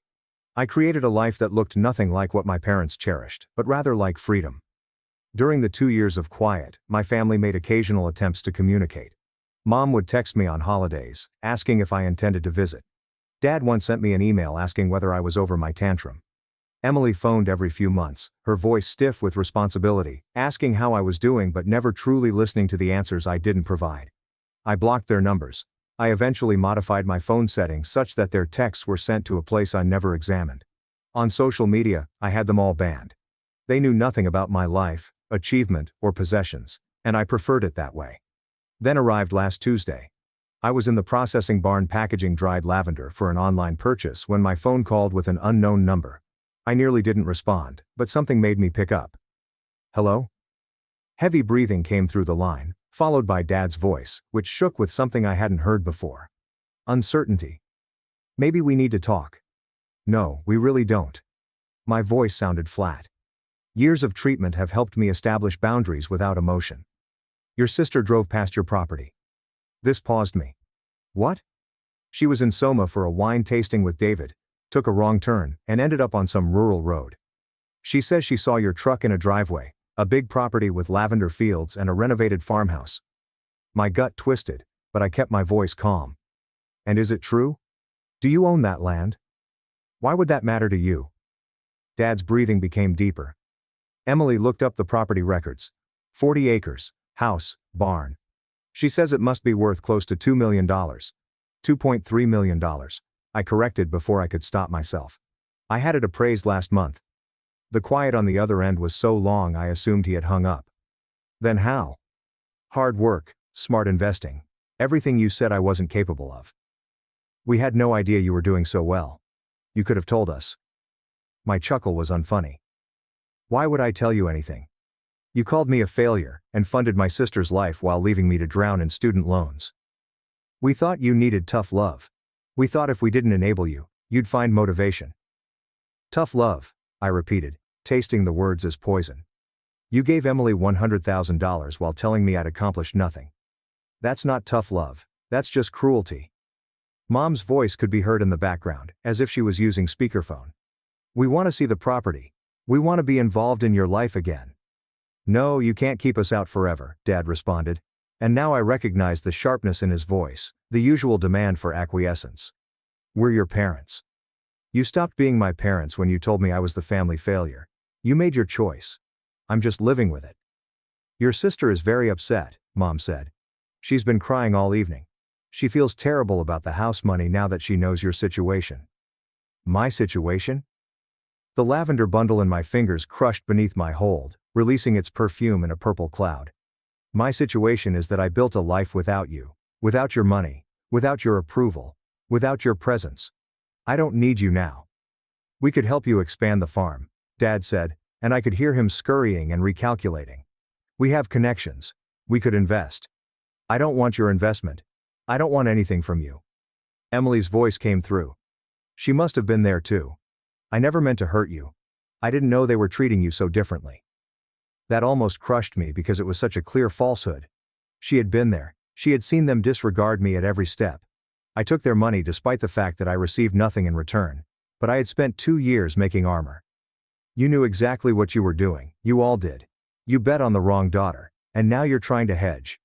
That's not fair, Mom said, her voice rising to the pitch she used when she lost control of a story. Neither is giving one daughter everything while telling the other she's worthless. But here we are. So what? You're just never going to speak to us again? Dad demanded after everything we'd done for you growing up. You mean feeding and housing me? That's called basic parenting, not a debt I owe. They were arguing, and I could hear it. Muffled voices are talking over each other. Dad eventually got back on, his voice attempting to be pleasant but ending up sounding desperate. Let's have dinner, just one dinner. Come to the house. I am being an adult. Adults have boundaries. Adults walk away from people who damage them. Adults build lives that don't include their abusers. Abusers? Mom's cry could be heard even without the phone. We never abused you. You're right. You just systematically destroyed my self-worth while financing my sister's dreams. Totally different. I hung up before they could react and quickly blocked the unknown number. As I hung up the phone, my hands trembled slightly, adrenaline coursing through my body. But behind the trembling, there was something solid. Perhaps certainty, or simply knowing that I had spoken what I needed to say. They attempted many ways to contact me. An email from Dad's work account went directly to spam. A letter was addressed to my property, which I returned unread. Emily showed up to my fence one Saturday morning, but I had already installed the video system and had not opened it. She stood there for 20 minutes, intermittently screaming out my name, before departing. The most difficult aspect was when they attempted employing other relatives. Aunt Linda phoned saying, Mom was heartbroken, and I couldn't just forgive them. Cousin Michael posted a Facebook message that somehow got through talking about how family was everything and holding grudges was poison. I blocked them all. Anyone who supported my parents without understanding the entire story was not someone I needed in my life. My therapist, Dr. Singh, had been preparing me for this moment since I first saw her 18 months ago. They'll try to reassert control when they realize you don't need them, she remarked in one session. That's when your boundaries will be tested most severely. She wasn't incorrect. But the limits remained. I created them with the same elements as my new life: tenacity, self-esteem, and the unwavering belief that I deserved better than what they had to give. The lavender farm continued to flourish. I planted an additional 10 acres of plants, established a suitable irrigation system, and employed 2 part-time workers during harvest season. We began doing agritourism, inviting small groups for farm tours and lavender picking excursions. My income rapidly increased, to the point that I considered quitting my IT career and going full-time farming. My social life improved as well. I met individuals at the farmers market, including other merchants, who became true friends. I started dating Luke, a man I met at a sustainable agriculture course who bred heritage breed chickens and had bad pecking order jokes. Nothing serious yet, just something warm and simple. Something that did not require me to prove my value in every interaction. 6 months after that phone contact, a box came at my house. Although there was no return address on the label, I recognized Mom's handwriting. Inside, there was a $100,000 check and a message written in her precise script. We should have given you this in college. We apologize. I stared at the check for a long time, sitting at my kitchen table with morning light flowing through the windows I had built myself. $100,000. They gave Emily the correct amount without hesitating. The sum they determined I was not worth. The money has the potential to do a great deal. Pay off the remaining college loans. Create a decent store on the property. Buy the equipment I've been saving for. However, accepting it would include agreeing to their terms and deadline for reconciliation. It would entail admitting that money could repair what they'd shattered. I tore the check into pieces that were too tiny to be put back together. Placed them in an envelope with one sentence written on a sheet of paper. You cannot purchase forgiveness. I sent it back to their address. Dr. Evans smiled when I informed her about it at our following session. How did that feel? Expensive, I agreed. But right. Growth often is. Dad tried again approximately a month after the return check. He showed up at my gate unexpectedly, as if he had decided Emily's ambush technique would be more effective. I saw him on the security camera, standing there in his weekend khakis and polo shirt, appearing older than I recalled. I picked up the intercom. Leave. I just want 5 minutes. Please. You had 26 years. You used them to tell me I wasn't good enough. We're done. I was wrong. His voice broke slightly. And a part of me, still his little girl, craved acceptance and longed to open the gate. But I had worked too hard to let that portion drive any longer. You were. And now you get to live with that just like I had to live with it. Can't we move past this? Can't you forgive us? I can forgive you, I murmured softly, understanding that what I was saying was true. I can forgive you for being flawed parents who played favorites and damaged their daughter. But forgiveness doesn't mean reconciliation. It doesn't mean letting you back into my life to do more damage. It just means I'm not carrying your mistakes anymore. He stood there for a long time, shoulders down. He then walked back to his car and drove off. I stared until his taillights vanished down the road. That happened 3 months ago. They have not attempted since. Perhaps they have finally understood that certain bridges, once destroyed, cannot be rebuilt. Maybe they tell their pals that I'm ungrateful or unpleasant. Perhaps Emily is still crying at the unfairness of it all during her wine tastings with David in their $100,000 home. I don't know and don't care. That is the freedom I have gained. The skill to stop caring what others think of me. My lavender farm has ended its finest season yet. Revenue surpassed 6 figures for the first time, and estimates for next year appear even more promising. I am collaborating with a tiny cosmetics firm to produce a line of lavender skincare items. Luke and I are discussing about moving in together and even building a second little house on the land. I'll be presenting a session on sustainable agricultural methods next month. Life is nothing like my parents envisioned for either of their daughters, yet it is all I needed it to be. Some days, I still feel that old anguish, wishing I had a family who acknowledged my accomplishments and showed up in my life. But ultimately, I'm grateful for the family I've chosen, friends who genuinely care, a therapist who helps me recover, and a community that appreciates what I create. The Martinez family lost a daughter when they labeled her a failure. They didn't recognize it until she quit wanting their approval and proved them incorrect. By then, I'd already created something they couldn't touch. A life devoted exclusively to me. Purchased not with their money, but with my own effort, tears, and obstinate unwillingness to be the person they claimed I was. Sometimes, at nightfall, I go through my lavender fields, the bees singing and the goats trailing after. And I'm experiencing something I never felt as a child. Peace. The absolute assurance that I am precisely where I should be, doing exactly what I am intended to accomplish. My parents handed Emily $100,000 and referred to it as an investment. They offered me nothing but uncertainty and criticism, calling it inspiration. It turns out they were both mistaken about what I required. They refused to offer me exactly what I needed. The opportunity to fail on my own terms, to suffer without them watching in disappointment, and to construct anything without their fingers on the scale. They intended to abandon me. Instead, they released me. So when people ask me if I'll ever reconcile with my family, I grin and answer, probably not. Because the family that matters isn't the one you were born into, it's the one you construct for yourself. Person by person, decision by choice, and boundary by boundary. And mine has no space for folks who only appreciated me once I no longer needed them. The new VP fired me to hide his $1,800,000 embezzlement, so I activated my grandfather's secret trust and ruined him. He fired me at 8:45 a.m. with a medium-sized cardboard box he'd already packed himself. I smiled, picked it up, and walked out without a single word of protest. Exactly 45 minutes later, I walked back into the executive boardroom, and he finally learned the catastrophic, career-ending mistake he had made. He never bothered to learn my real last name. Original post. They packed my silver paperweight before they even called me into the office to tell me my career was over. That is the detail people always fixate on whenever I recount this nightmare. Not the 17 years of my life I dedicated to the company, not the heavy, engraved silver paperweight itself, not the legendary man who originally gave it to me, and not even the sheer, unadulterated audacity of a 32-year-old in a bespoke Italian suit, who had been at our company for a grand total of 8 months, genuinely believing he possessed the authority to end my entire professional existence with a cheap box from Office Max and a practiced, reptilian smile. People fixate on the paperweight because it means this ambush was meticulously premeditated. Someone had physically walked into my private office while I was getting my morning coffee, opened my locked mahogany desk drawers, and unilaterally decided that what I had painstakingly built over nearly 2 decades could be neatly condensed into a 12 by 18-inch cardboard box. The paperweight was a personal gift from Robert Sterling. He was my grandfather. He was also the man whose name is permanently etched into the limestone facade of the building we were standing in. But I am getting slightly ahead of myself. That is the inherent problem with recounting this particular chapter of my life.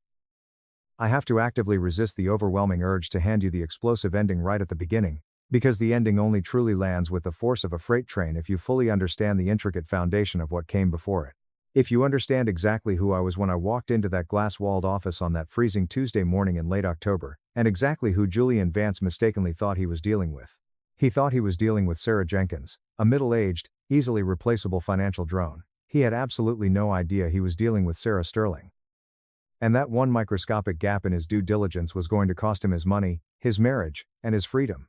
I had been the director of financial operations at Sterling Industries for 17 years when the axe supposedly fell. 17 years is not some vague, abstract concept, it is a physical weight. It is the highly specific, comforting aroma of a Wednesday morning in the factory, a mix of burnt dark roast coffee from the third-floor break room and the faint, metallic, industrial tang of cutting fluid and hot steel, drifting up through the ventilation grates from the massive warehouse floor, 3 stories below. It is the deeply ingrained muscle memory of knowing, without ever needing to check the corporate schedule, that our logistics coordinator, Chloe, arrives exactly 12 minutes early on Tuesdays and Thursdays, but is precisely on time every other day because she drops her twins off at daycare.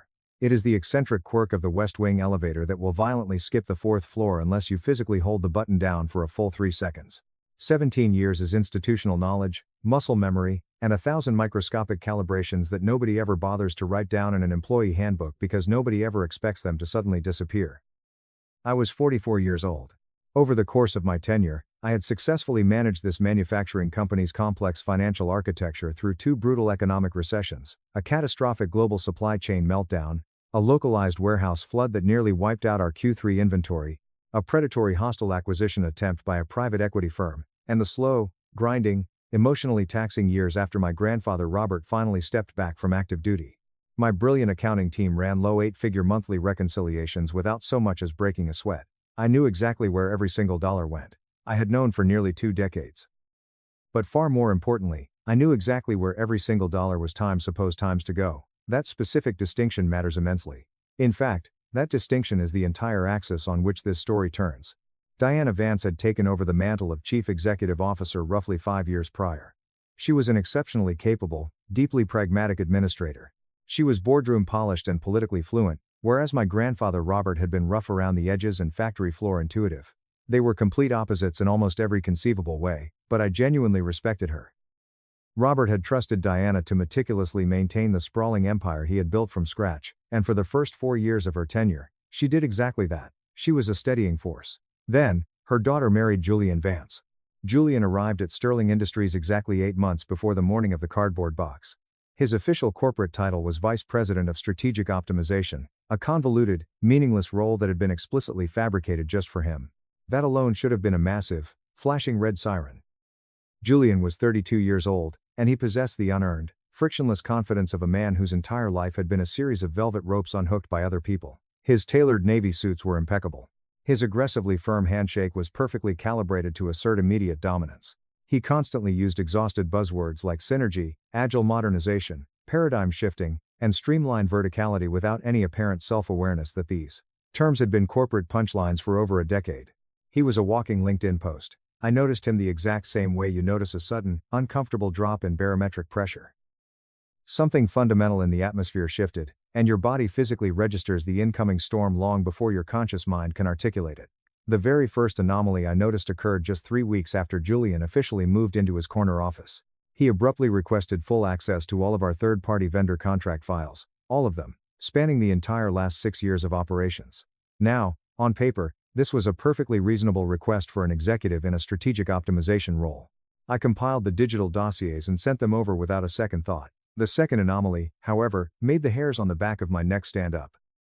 4 weeks after I sent those files, 3 of our longest-standing, most reliable supply vendors companies we had partnered with since long before the 2008 recession suddenly received blunt, immediate non-renewal notices. Their unceremonious replacements were obscure, freshly minted companies I had never once heard of in my 2 decades in the industry. The new financial bids were higher, not dramatically, comically higher, but exactly the kind of subtly inflated padding that easily slips through a distracted quarterly budget review if the board is moving fast and nobody is paying forensic attention. But I paid attention. I always paid forensic attention. I immediately pulled the new vendor registration packets. I ran their listed corporate addresses through our standard compliance and risk assessment databases. I flagged 2 of them, Apex Solutions LLC and Nexus Strategies Group, for highly suspicious overlapping directory information, and I drafted a comprehensive, evidence-backed memo to our internal legal department. Internal legal sat on it. They did nothing. I followed up politely a week later. Legal responded with a brief, dismissive email stating they were actively reviewing the transition parameters. 4 more weeks passed in total silence. I desperately tried to gaslight myself into believing it was just standard bureaucratic drag. I told myself I was being a paranoid, overly protective gatekeeper. I reasoned that a hotshot new executive bringing in his own preferred vendors was standard corporate evolution, and that I was seeing malicious patterns where there was only mundane coincidence. I had been embedded at Sterling Industries for so long that I had started mistaking my own personal familiarity with vendors for objective operational correctness. I told myself a lot of very comforting lies. My hands weren't physically shaking yet, but they would be soon. The absolute breaking point came during the 7th month of Julian's reign. I stayed late on a miserable, rain-soaked Thursday evening. I had no particular reason to be there, or at least, that is what I told my husband. I had complex quarterly tax projections to finalize, and the massive office floor was blissfully quiet at 7:30 p.m. Chloe had gone home hours ago. The entire floor was pitch black except for the rhythmic hum of the server room down the hall and the occasional, distant metallic ping of an elevator 2 corridors over. I was running a routine, high-level reconciliation report when I saw it glowing on my monitor. A newly approved payment authorization. $275,000 to Apex Solutions LLC, one of the mysterious new vendors for comprehensive strategic advisory services rendered in Q3. The authorization document had been physically signed by Julian Vance, and conveniently countersigned by Diana's executive assistant. This specific routing meant the massive expense had bypassed standard procurement channels and moved through as a generalized operational expense, purposely kept just a few $1,000s below the strict $300,000 threshold that would have triggered a mandatory, line-by-line review by the full board of directors. I immediately looked up, Apex Solutions LLC, incorporated exactly 11 months ago. The registered agent was a boutique law office located in Delaware. The listed corporate director was a generic name I didn't recognize. But the mailing address, a nondescript commercial building in northern New Jersey, matched a very specific address I had seen once before. My heart began to hammer against my ribs.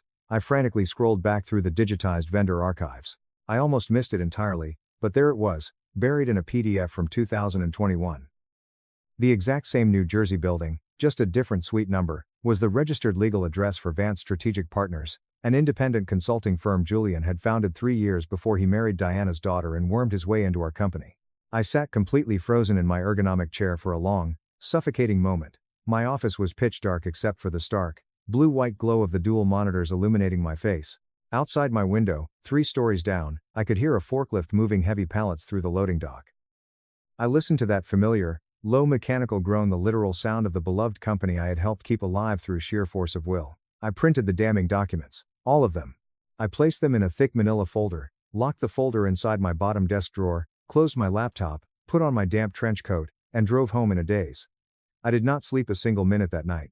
By 6 a.m., sitting at my kitchen island with a cold cup of coffee, I had compiled a devastating list: 3 new vendor registrations with overlapping corporate addresses, 2 shell company directors that traced directly back through multiple layers of legal obfuscation to a holding group Julian had been heavily associated with before his marriage, a blatant pattern of lucrative contract awards all occurring in the brief window since his arrival that had completely bypassed competitive bidding in ways that were individually defensible but collectively impossible to explain away as mere coincidence.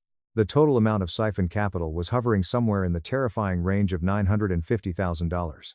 Possibly much more if this parasitic pattern held steady into the upcoming Q4 cycle. I desperately needed to talk to someone. But who? The internal legal department had already buried my first memo. The board of directors was largely deferential to Diana's leadership. I seriously considered marching directly into Diana's office, but if she was somehow complicit, I was instantly dead in the water. And if she didn't know, I needed to be incredibly, surgically careful about what I was formally implying about her beloved son-in-law. I made two critical decisions. First, I scanned every single piece of evidence and emailed the encrypted files to my personal account, and then to a secondary secure server I hadn't touched in 4 years. Second, I scheduled a highly discreet, off-site meeting with Marcus Thorne. Marcus was Sterling Industries' external corporate counsel. He was not part of the in-house legal team that reported up through Diana's compromised organizational chart. He was the senior partner at the external powerhouse firm that had handled all high-level governance, trust matters, and estate planning since my grandfather Robert's era. Marcus was sharp, relentlessly meticulous, and the kind of man who read dense legal footnotes the way normal people read the morning headlines. We had worked closely together for nearly 15 years. I trusted him implicitly. But more importantly, he did not report to Julian Vance. I met Marcus at a quiet, dimly lit steakhouse downtown. I told him exactly what I had found. I didn't exaggerate or editorialize. I laid the paper trail out on the oak table the way a prosecutor lays out a murder weapon calmly, chronologically, and specifically. He listened for 20 uninterrupted minutes. Then, he slowly put down his reading glasses and looked at me with a heavy expression. "Sarah," he said carefully, his voice barely above a whisper. "You fully understand what this looks like?" "Yes," I replied without hesitation. "And you understand the incredibly dangerous position this puts you in?" "Yes," I said again. He was quiet for a long moment, staring at the documents. Then he said something I didn't fully comprehend the gravity of at the time. "You need to make absolutely certain that your own personal governance position is fully documented and legally current. Do not let that lapse for a single second." I nodded, assuming it was just routine lawyerly caution. It wasn't routine at all. Marcus knew something I hadn't fully reckoned with yet. Whoever was orchestrating this massive financial drain against the company would inevitably realize that the director of financial operations was a threat. They would need me out of the way before the annual audit. Edit. A lot of you in the comments are asking why I didn't just confront the CEO, Diana, immediately since she seemed reasonable, or why I didn't go straight to the police. To clarify, in corporate embezzlement cases involving family members of the CEO, blowing the whistle internally without an ironclad, external defense strategy is professional suicide. If Diana chose to protect her daughter's husband, she could have fired me for insubordination, locked me out of the servers, and destroyed the evidence before the SEC even picked up the phone. I needed an absolute, bulletproof structural guarantee that I couldn't be silenced. As for the police, white-collar fraud requires forensic accounting, not a 911 call. I needed the trap to be inescapable. Update 1. Exactly 2 weeks after my meeting with Marcus, the trap snapped shut, or at least, Julian thought it did. Julian Vance casually slid a medium-sized cardboard box across my mahogany desk. The box was the kind of anonymous, depressing brown cardboard that could contain absolutely anything: office supplies, archived files, or the accumulated, pathetic rubble of a person's entire working life. Inside it, already neatly packed by someone else's hands, was my life. My favorite ceramic coffee mug with the Sterling Industries logo that was so old the blue lettering had faded to a ghostly gray. My heavy Texas Instruments financial calculator, the exact one I had used every single day since I graduated business school. 3 framed photographs: my daughter Emily on her 10th birthday, my husband Mark and I at our 15th anniversary dinner in Rome, and one large group photo from 2011, the brutal year we navigated the global supply chain crisis without a single warehouse layoff. 12 exhausted people standing proudly in front of the factory floor, grinning like we had just survived a war. Because in a way, we had. And resting on top of it all was the heavy silver paperweight, the one my grandfather Robert had given me, deeply engraved with the date, the 14th of October 2005. My first day. Someone had been inside my private office. Someone had picked the lock on my drawers, physically touched my personal belongings, assessed my life, and made unilateral decisions about what was important enough to throw in a box. Julian stood across my desk, framed by the morning light, wearing a charcoal gray suit that probably cost more than my first car. He wore the highly specific, deeply condescending expression of a man performing a difficult but necessary executive duty. His eyebrows were furrowed just enough to signal fake corporate regret, but his jaw was set just enough to signal unyielding resolution. It was a remarkably polished performance. I have no doubt he practiced it in his bathroom mirror. "Sarah," he began. And I immediately noticed he didn't say Miss Jenkins, which was a subtle psychological tell. though I filed it away in my mind without comment. We are currently making some very significant leadership transitions as part of our overarching modernization initiative. The board values everything you've contributed to the company over the years, but we are moving in a more agile direction. The entire office floor outside my glass walls was dead silent. I could physically feel 40 people holding their breath. Julian confidently slid a thick, legally bound document across the desk. A separation agreement. My eyes moved over the dense text with the practiced, terrifying speed of someone who has read tens of thousands of financial contracts. Enhanced severance package. 6 months of medical coverage. Extremely aggressive standard non-disclosure agreement provisions. A punitive non-disparagement clause running both ways. A complete legal release of all future claims against the company. It was incredibly thorough. Someone in the legal department had worked overtime to make this airtight. We are modernizing the leadership pipeline, Sarah. I'm sure you understand. Julian said, his voice dripping with faux sympathy. I looked down at the cardboard box. The silver paperweight caught the fluorescent light. There is a very specific, terrifying psychological phenomenon that occurs when you have spent 17 years pouring your actual soul into something. When you have genuinely, deeply loved the grueling work, the exhausted people, and the foundational mission of a place, and then you are forced to sit there and watch a parasite try to hollow it out from the inside. It is a very cold, very specific type of anger. It is not hot or explosive. It is absolute, freezing zero. The kind of anger that does not make your hands shake, or make you want to shout. It is the kind of anger that makes your mind extremely, terrifyingly precise. I slowly picked up the separation agreement, folded it once, folded it twice, and calmly set it inside the cardboard box on top of the paperweight. I will have my personal attorneys review this, I said, my voice completely flat and devoid of any emotion. Julian blinked, visibly taken aback. He had clearly expected something else. Protests, desperate bargaining, demands for an explanation, or perhaps even tears. People who have had 17 years of their life brutally ripped away tend to produce some kind of emotional reaction. He had emotionally prepared to play the stoic victor. Of course, he said, recalibrating his tone quickly. He smiled. That practiced, polished, reptilian smile returned. You're handling this surprisingly well, Sarah. It speaks to your professionalism. I closed the flaps of the cardboard box. I picked it up in my arms. Have a wonderful morning, Julian. His smug smile held for exactly 2 seconds before faltering. But I was already walking past him. The 40 people outside my office still weren't breathing. Chloe, standing by the massive commercial copier, had thick tears running silently down her cheeks. Our veteran warehouse supervisor, Mike Vargas, who had just walked upstairs to hand-deliver the morning inventory reports and clearly had absolutely no idea what he was walking into, was standing frozen in the main doorway. Mike wore an expression that could best be described as a man actively contemplating felony violence and only barely thinking better of it. I didn't stop my momentum. I gave Mike a slow, reassuring nod. I walked past Chloe and squeezed her trembling shoulder gently as I passed. I walked to the elevator, pressed the down button, and held it for 3 full seconds, exactly the way you have to, or it skips the 4th floor. The heavy steel doors opened. I stepped in. I watched the chaotic office floor disappear as the lobby rose up to meet me. Building security formally walked me out of the building with the specific, agonizing misery of good people being forced to follow orders they consider deeply shameful. The senior guard on my left, a gentle giant named Stan who had been guarding this building for 12 years, couldn't even bring himself to look me in the eye. I didn't make the situation worse by forcing him to. In the grand marble lobby, I walked past the massive oil portrait, Robert Sterling. His sleeves were rolled up to his elbows, imaginary sawdust permanently painted on his heavy work boots. He had that specific, no-nonsense squaring of the shoulders that meant he had been physically building something with his bare hands right before they forced him to pose for the photo, and he fully intended to go right back to building it the second they were done. He was 62 years old in that portrait. The building was 15 years old. I was only 26 when I first started working under him. He looked out from the heavy gilt frame with that exact expression I had known my entire life, patient, unyielding, certain. Looking exactly like a man who had already meticulously accounted for every single possible contingency. I know, I thought, looking up at the canvas. I know, Grandpa. I walked out through the revolving doors into the freezing, biting October wind. I walked to my car, a silver 2019 Subaru Outback. My husband Mark lovingly calls it my sensible Midwestern midlife crisis. I sat down in the driver's seat, placed the heavy cardboard box on the passenger seat, kept my keys clutched tightly in my hand, and for one long, silent minute, I did not move a single muscle. It was exactly 8:53 a.m. I thought about Robert.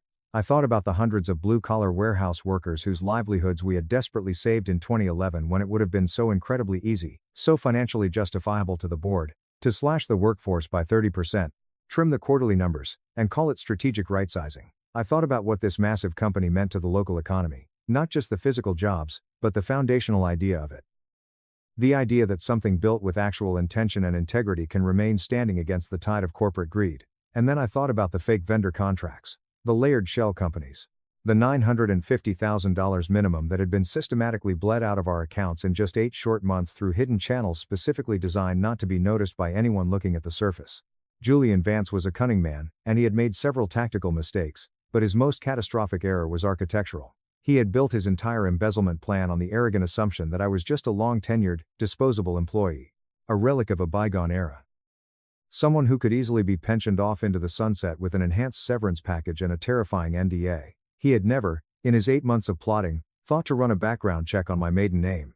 In my 44 years of being Sarah Jenkins, I had learned to let my lineage go. People who truly needed to know my background, found out. People who didn't need to know, simply didn't.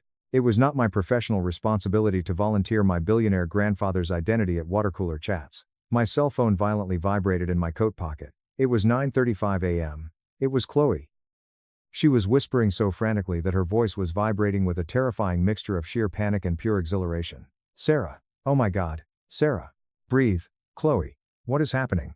Legal. The external legal team just forcefully opened your locked, full personnel file, the restricted governance file. Julian is in the main boardroom right now. He is, Sarah, he is literally screaming. I could faintly hear, echoing through the phone's receiver, the very specific, terrible acoustics of the 4th floor executive conference room. That room has notoriously awful soundproofing. I have complained to facilities about it for over a decade. What exactly is he saying, Chloe? He's shouting Sarah Sterling. Who the hell is Sarah Sterling? Why does this name appear in the foundational governance documents? What does this mean? I looked out through the rain-streaked windshield of my Subaru. Through the massive glass doors of the lobby, I could just barely see the edge of my grandfather's portrait. Chloe, I said, my voice dropping an octave, cold and steady. Yes? Tell Julian Vance that I am the woman he legally needed permission to fire. A sharp, stunned pause on the line. I could hear her breath physically catch in her throat. Then, a very quiet trembling, oh my God. I will be back up there in exactly 10 minutes, I said. Call Marcus Thorne. Tell him it is time. I ended the call. I reached over and patted the cardboard box on the passenger seat. I smoothed the wrinkles out of my trench coat. I put the keys in the ignition. Here is the exact legal detail that Julian Vance failed to read. When my grandfather, Robert Sterling, finally stepped back from active management 9 years ago, he did not just hand the keys over and go golfing. He spent 14 grueling months locked in a room with Marcus Thorne and a terrifying team of elite trust and estate attorneys, completely restructuring his ownership stake in the company. Robert was not a conventionally sentimental man. He didn't make tearful speeches about family legacy, and he certainly didn't call his grandchildren into his study for dramatic announcements. He expressed his love through structural architecture. He built heavy, unmovable things that would persist long after he was dead. He legally placed exactly 35% of Sterling Industries into an irrevocable family trust. The Sterling Family Governance Trust, formally established under Delaware corporate law, with Marcus Thorne named as the primary co-trustee. Now, 35% was an incredibly specific, mathematically calculated number. It was not outright majority control, but it was exactly enough voting power to legally block any fundamental restructuring decisions, any mergers, or any executive liquidations. It was enough to instantly trigger a mandatory, scorched earth review under the company's foundational documents if certain strict governance conditions were ever violated. And the trust had one absolute, unyielding operating requirement at all times. One Sterling family member, in good legal standing, must hold a senior, active operational role within the company at all times. Specifically positioned in finance, labor relations, or vendor ethics oversight. And that family member must remain securely in that role absent documented criminal cause, unanimous board consensus, and express, written trust officer approval. This devastating clause was not buried in some obscure handbook. It was explicitly detailed in the governance appendix of the company's foundational corporate documents.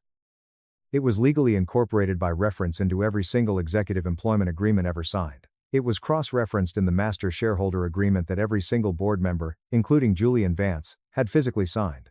But nobody ever reads the appendices. That is the profound, beautiful secret about real power. The structural, foundational, bone-deep kind of power. It does not announce itself with tailored suits or buzzwords. It sits completely silent in footnotes and cross-references, entirely invisible to arrogant people who are looking for it in all the wrong places. Julian had aggressively looked for my power in my job title.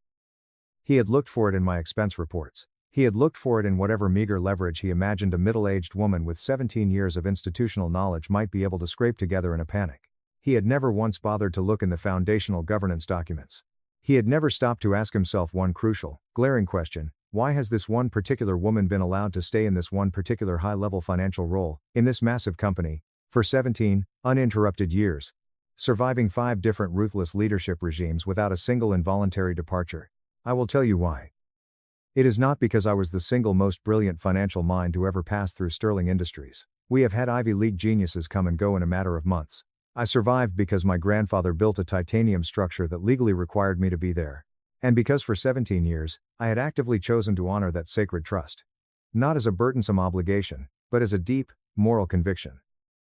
Because I fiercely believed what my grandfather believed: that a massive company built on the broken backs and calloused hands of blue-collar workers should absolutely have at least one person in the executive suite whose entire job is to listen when those workers speak, and to protect the vault when thieves try to break in. That was the real job, the actual job hidden underneath the corporate title. Julian Vance had fired the wrong woman, and now it was 9:45 a.m., and I was walking back toward the front doors. Update 2. I parked my Subaru in the exact same VIP executive parking spot I had vacated exactly 52 minutes earlier. Stan, the security guard, rushed forward to hold the heavy glass lobby door open for me. He looked like a man who had just been frantically told over his earpiece that something apocalyptic was happening upstairs, but he had no idea what, and his better instincts were screaming at him to get out of my way. I gave him a warm smile, nodded, and walked straight to the West Wing elevator. Waiting for me in the marble lobby, standing in a perfect, intimidating line, was Marcus Thorne. He was carrying the scuffed, heavy leather briefcase he had owned for 25 years. Standing rigidly beside him was Elena Rostova, one of the 2 senior trust officers, a woman who was small, terrifyingly precise, and wore an expression of absolute, neutral authority that I had always found deeply comforting. Behind her stood David Park, the secondary trust officer, who had apparently broken several traffic laws driving down from the state capitol the second Marcus called him that morning. The 4 of us stepped into the elevator. We rode up to the 4th floor in absolute, deafening silence. I held the button down for 3 seconds. It didn't skip. When the steel doors slid open, the entire 4th floor hallway was possessed by that very specific, suffocating species of corporate quiet. The kind of quiet that means 50 people are trying desperately to look like they are working while staring unblinkingly at you. I could clearly see through the thick glass walls of the main executive conference room. There were several figures panicked around the massive oak table. I could see Julian Vance pacing frantically. He never sits down when he is agitated. I had noticed that months ago. He was gripping the leather back of a chair at the far end of the room so hard his knuckles were bone white. I could see Diana Vance sitting dead center at the head of the table, her spine absolutely rigid, her face a pale, frozen composition that had clearly taken a monumental amount of effort to assemble. I didn't knock. I pushed the heavy oak doors open.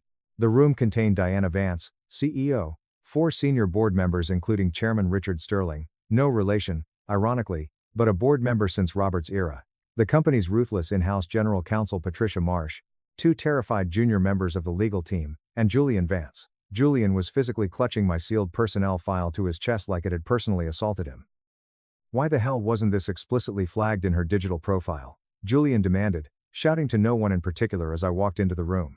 His voice had taken on the strained, slightly hysterical, high-pitched quality of an arrogant man who is deeply accustomed to controlling rooms and suddenly realizes he does not control this one. Marcus Thorne stepped forward and set his heavy leather briefcase on the mahogany conference table with a sharp, echoing Times click. It was in her profile, Julian, Marcus said, his voice a low, terrifying rumble, specifically detailed in the governance appendix, cross-referenced in sections 4, 7, and 12 of the foundational employment documentation. You simply failed to read it. A heavy, suffocating pause fell over the room. Nobody reads the damn appendices, Julian shouted. He actually said this out loud. In front of the general counsel. I will carry the memory of his pathetic, panicked face in that exact moment to my grave. The genuine, bewildered indignation of an entitled man who truly believes that his own ignorance of a rule is somehow the rule's failing, and not his own. Chairman Richard, who had been on this board for 22 years and who I had watched gracefully age from a vigorous 60 into a formidable 82, looked at Julian with an expression of profound disgust. It was the specific disappointment of an old man who has seen many terrible things in business, and had sincerely hoped to see fewer of this pathetic variety before he died. People who are attempting to terminate legally protected trust officers read the appendices, Julian, Richard said coldly. The room went graveyard still. Julian's manic eyes finally found me standing near the door. He stared at me the way you stare at an optical illusion when your brain is violently struggling to process that the image doesn't match the category you filed it under. Jenkins? He stammered, like the name was a heavy door he was violently pushing against and finding it completely locked. My married name, I said calmly, stepping forward. You never once thought to ask. Elena Rostova, the trust officer, stepped forward and methodically laid 3 thick, legally bound documents on the center of the conference table. Miss Sarah Sterling Jenkins' unilateral termination, as unlawfully effected this morning at 8:45 a.m., immediately triggers Article 9 of the Sterling Family Governance Trust Agreement. Elena recited, her voice slicing through the air like a scalpel. This constitutes a catastrophic material governance breach. Per the unyielding terms of that breach, all restructuring activities, financial transfers, and vendor authorizations initiated or authorized by the terminating officer are immediately and indefinitely suspended pending a total forensic review. Furthermore, all vendor contracts entered into within the officer's entire tenure are hereby subject to immediate hostile audit, and the terminating officer is themselves subject to a full, invasive review of their institutional conduct and financial history. Julian laughed. I want to be incredibly precise about this detail. He actually threw his head back and laughed. It was a short, breathy, reflexive sound. The desperate laugh of a man who is absolutely certain that everyone else in the room is just confused about something fundamental, and he just needs to explain it to them. This is an absurd misunderstanding, Julian scoffed, waving his hand dismissively. I was streamlining bloated operations. Nobody here disputes that this archaic company desperately needed modernization. I didn't let him finish. I unclasped my leather bag and pulled out the thick manila folder I had hidden the night before. Marcus had reviewed it at 6 a.m. Elena and David had reviewed it at 7 a.m. Patricia Marsh, the general counsel who importantly did not report to Julian and whose loyalty to this company predated his marriage to the CEO's daughter by 2 decades, had been quietly briefed by Marcus at 8 a.m. I stepped to the table and laid the damning documents out. I didn't do it with theatrical drama. I did it the exact same way I lay out a routine quarterly tax report. Methodically, chronologically, specifically, so that every single powerful person present could see the exact same devastating truth at the exact same time. Corporate registration documents for Apex Solutions, LLC. Corporate registration packets for Nexus Strategies Group. The highlighted, shared registered Delaware addresses. The overlapping, identical shell director names. The undeniable, paper trail thread connecting all of them through 2 complex layers of holding structures directly back to Vance Strategic Partners, Julian's pre-marriage consulting firm. Then came the approved payment authorizations. $275,000. $189,000. $142,000. $500. $98,000. And several more still pending in the queue. And finally, the kill shot. One single, printed email, legally retrieved from the company server under a covert legal hold Marcus had quietly initiated 5 days prior. The email was sent from Julian's personal, encrypted account to an address registered to the Delaware law office that had set up his shell companies. It was dated exactly 6 weeks ago. Exactly 3 weeks after I had sent my very first warning memo to the internal legal department. The printed email read, "Get Jenkins out of the way first. She's been here too long.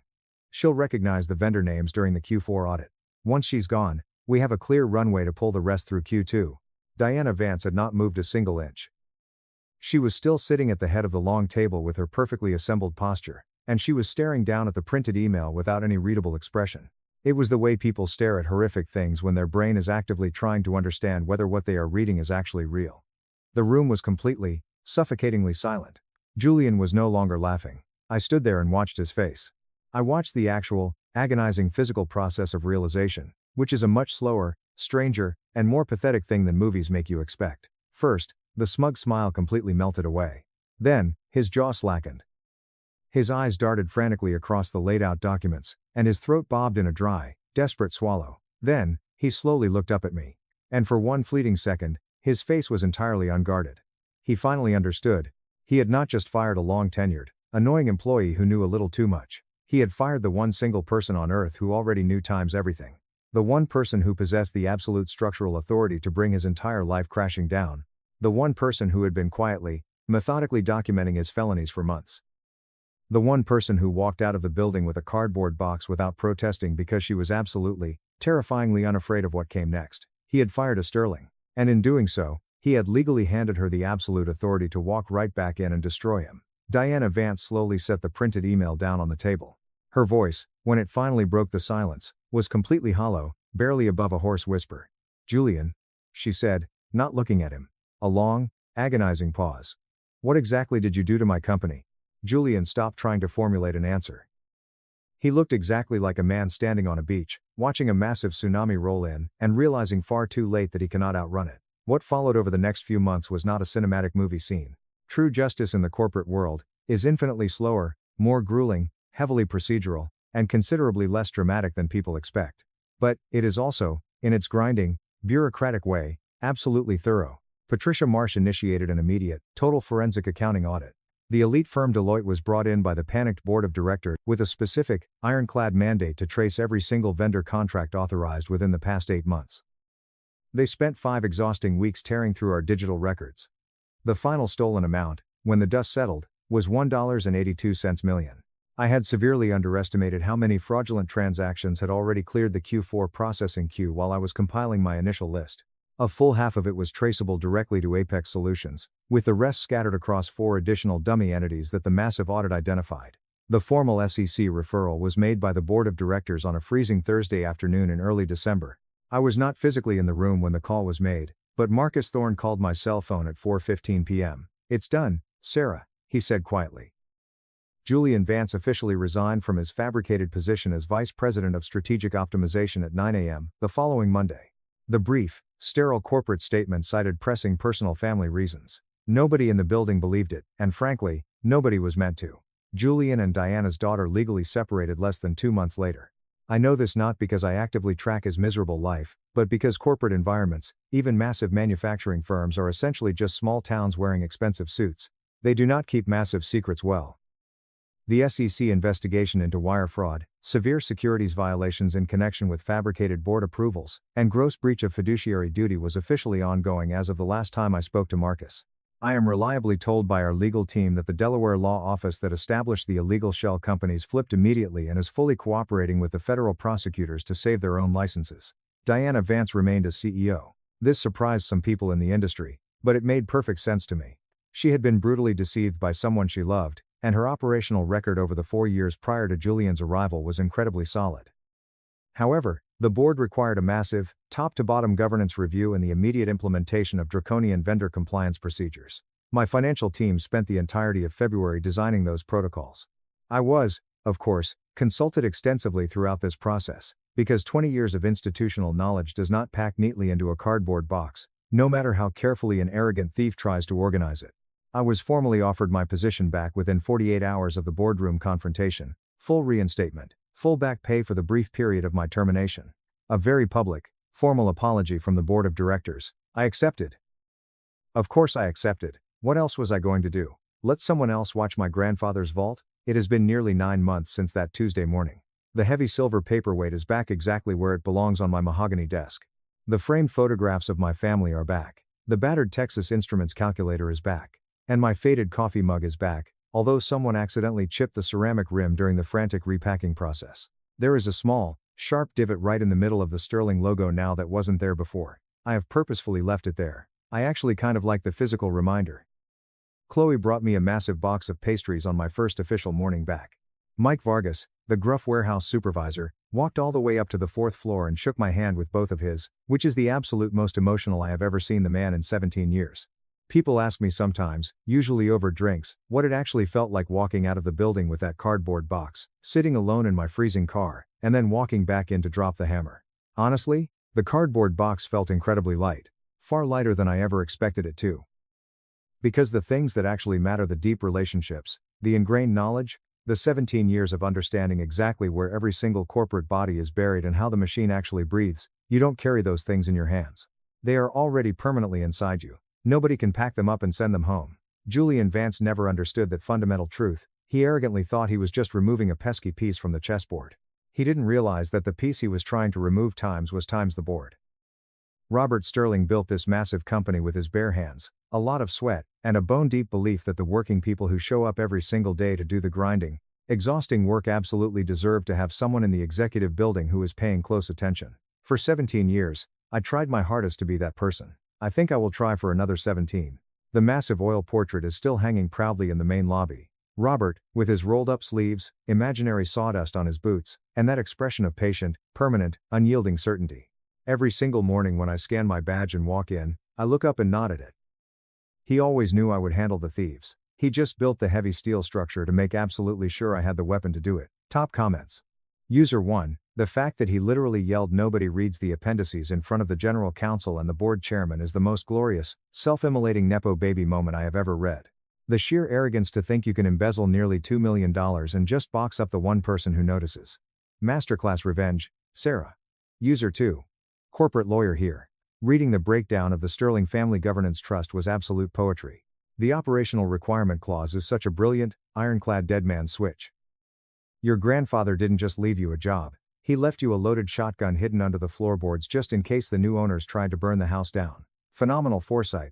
User 3. He didn't realize the piece he was trying to remove times was times the board. Chills. Absolute chills. I love how you didn't freak out when he handed you the box. You just folded the NDA, packed it up, and let him hang himself with his own rope. I hope he enjoys federal prison. My sister humiliated me at dinner, my parents laughed and wine soaked my uniform. Then her Ranger fiancé saw my coin and said, "Stop, we're done." My family has always considered me as the unseen one. It was useful when they needed it and a joke when they didn't. I let it go for years.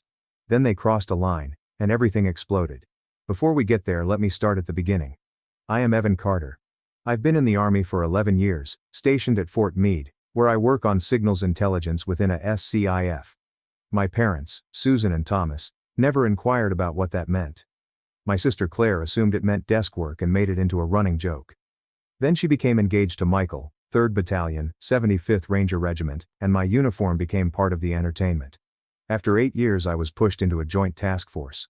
My family was unaware of any of this. They only knew I worked near Baltimore and couldn't talk about it. Claire made sure everyone took that as a punchline. She began making tiny comments around the holidays. Evan is too busy filing to assist us with our move. Alternatively, don't ask Evan about employment. He becomes weird about it. My parents never correct her. They would nod occasionally. Laugh. My father would clap my shoulder. Somebody has to push papers, right? I let it slip. Operational security was everything. You do not rectify misconceptions. But Claire was dissatisfied with quiet digs. She required an audience. I should have seen it coming when she began dating Michael 11 months ago. He embodied everything she wanted. Visible military combat veteran. The type of guy who wore his brown beret to civilian functions and shared deployment experiences at parties. She invited me to a gathering at her home in early March. I nearly said no. I just spent a 52-hour stint tracking a network in Syria, but she asked specifically. They said it would mean a lot. The apartment was packed with Michael's Ranger mates, fresh off rotation, drinking beer and talking loudly about firefights and jumps. I showed up in jeans and a gray hoodie, weary from 4 hours of sleep and too much coffee. Claire announced. There he is.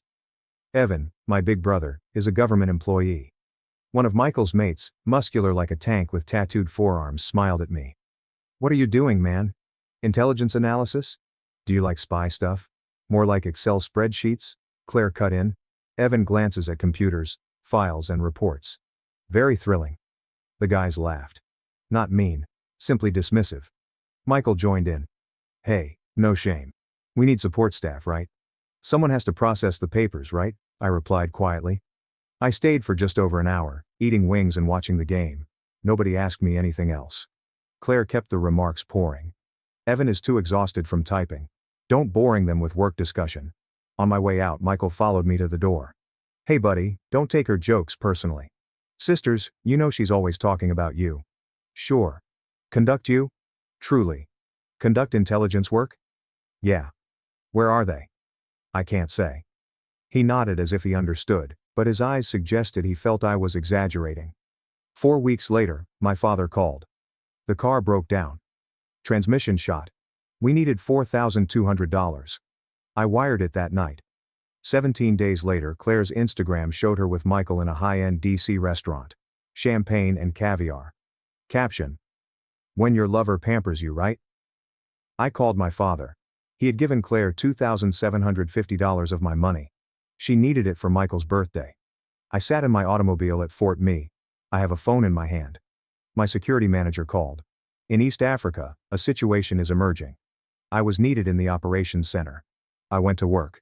The engagement announcement came in late April. Claire called at 11 p.m. on a Tuesday. I had just gotten out of the SCIF after an 18-hour shift. I checked my phone in the parking lot. 21 missed calls. It's all Claire. I called her back from the car. You couldn't even respond, she yelled. Evan, I'm engaged. This is the most important moment in my life. Yet you neglected me. I was working. You are continuously working. Or you claim to be. Michael remarked. Real military makes time for family. He continued. If you actually cared, you'd pick up. My jaw tightened.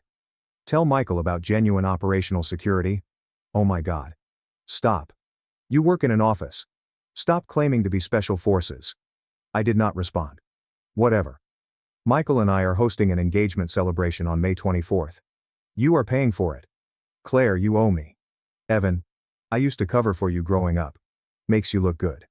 Now you're going to appear too serious to enjoy my joy. I did not say that. Then you pay. Ruth's Chris is a private room. I'll provide you the details. She hung up. I called back. She responded immediately. You changed your mind. I'll attend the party but I won't pay for it. Silence. What? I am not paying. Ruth's Chris costs money. Are you serious now? After everything, I asked again and left totally. Evan, you cannot. I hung up. She called back. I didn't respond. She texted. I did not respond. My father called the next morning. I let it go to voicemail.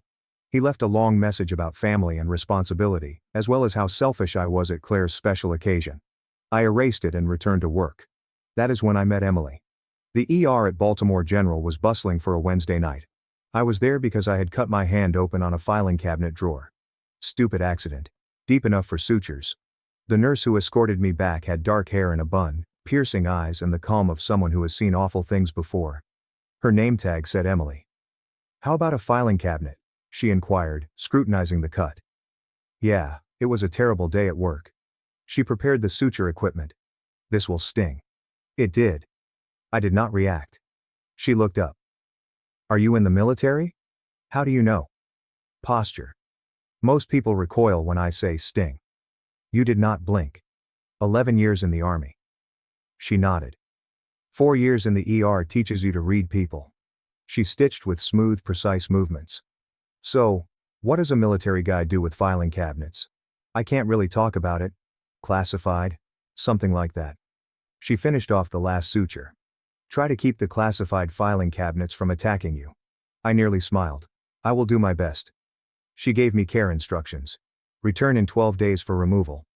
Ask for me. I did. She removed the stitches and we talked. Nothing deep, just simple. Someone who didn't press for answers I couldn't provide. I asked her if she wanted coffee. She said yes. It was 5 months before Claire's engagement celebration. By May we had been dating for over 4 months, albeit over long distance. I was at home and traveling for work. When our schedules coincided, she was in Baltimore doing emergency room shifts, late-night calls, and weekend visits.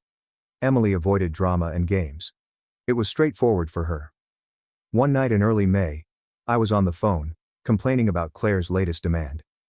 Let's get things straight, Emily said. Your sister has asked you to pay $3,400 for her celebration. This was the original demand. I said no. What happens next? She lost it. Dad left a voicemail regarding family obligations. Mom texted me an essay on how I am destroying Claire's special occasion. There was silence then. What are you getting for your money? Peace or permission to be disrespected? I stopped pacing. What? You have heard me. If you encourage poor behavior, it does not cease. Rather, it multiplies. I did not have an answer. Evan, she spoke quietly. I work in trauma. I recognize the difference between someone who has been hurt once and someone who continues to walk into the same fire. 17 days later, the engagement party invitation arrived. Claire mentioned me as attending but did not include a +1. I emailed her. I'm bringing Emily. She said, no, family only. Michael's team only. No random girlfriends. Emily read the text and returned my phone. Insulting someone you treat like an ATM is bold. I texted Claire again, but it was not a request. She's coming. Claire called. I ignored it. She texted. I blocked her for 24 hours. Emily has threatened to have a meltdown if you come with me. Okay, good. Boundaries concern those who do not have any. A target package I had created months before to the party was completed the week of the event. Clean. There were no civilian casualties. I was called into Chief Warrant Officer 3 Morales' office. Staff Sergeant Carter, she explained. Not Evan. Not Carter. Full rank signified anything. Yes, ma'am. The task force commander extends his congratulations. The package saved lives. Thank you, ma'am. She observed me. You look hammered as hell. When was your last sleep? A few hours yesterday. Real slumber. I needed to think. A week ago, maybe 4 hours. You have 76 unused days of leave. Use them. I have a family event this weekend. I'll rest after that. Does your family understand what you do? No, ma'am. That must be hard. That's okay. It's not okay, she said. But I can still order you to leave. Monday marks the beginning of a 12-day period. The party was held on Saturday night. I donned my dress uniform. Claire argued that Michael thought it was cool. Emily donned a modest black outfit, as peaceful as always. The hostess at Ruth's Chris went over the list. Carter's party. You're down for one. Make it 2, I said. She paused. I did not. Before we entered, I asked the organizer, if there's a card on file under my name, remove it. Remove it, I urged. Or I speak with the management. She removed it. The private space was white and gold, with around 30 attendees. Claire stiffened up as she saw Emily and me coming in.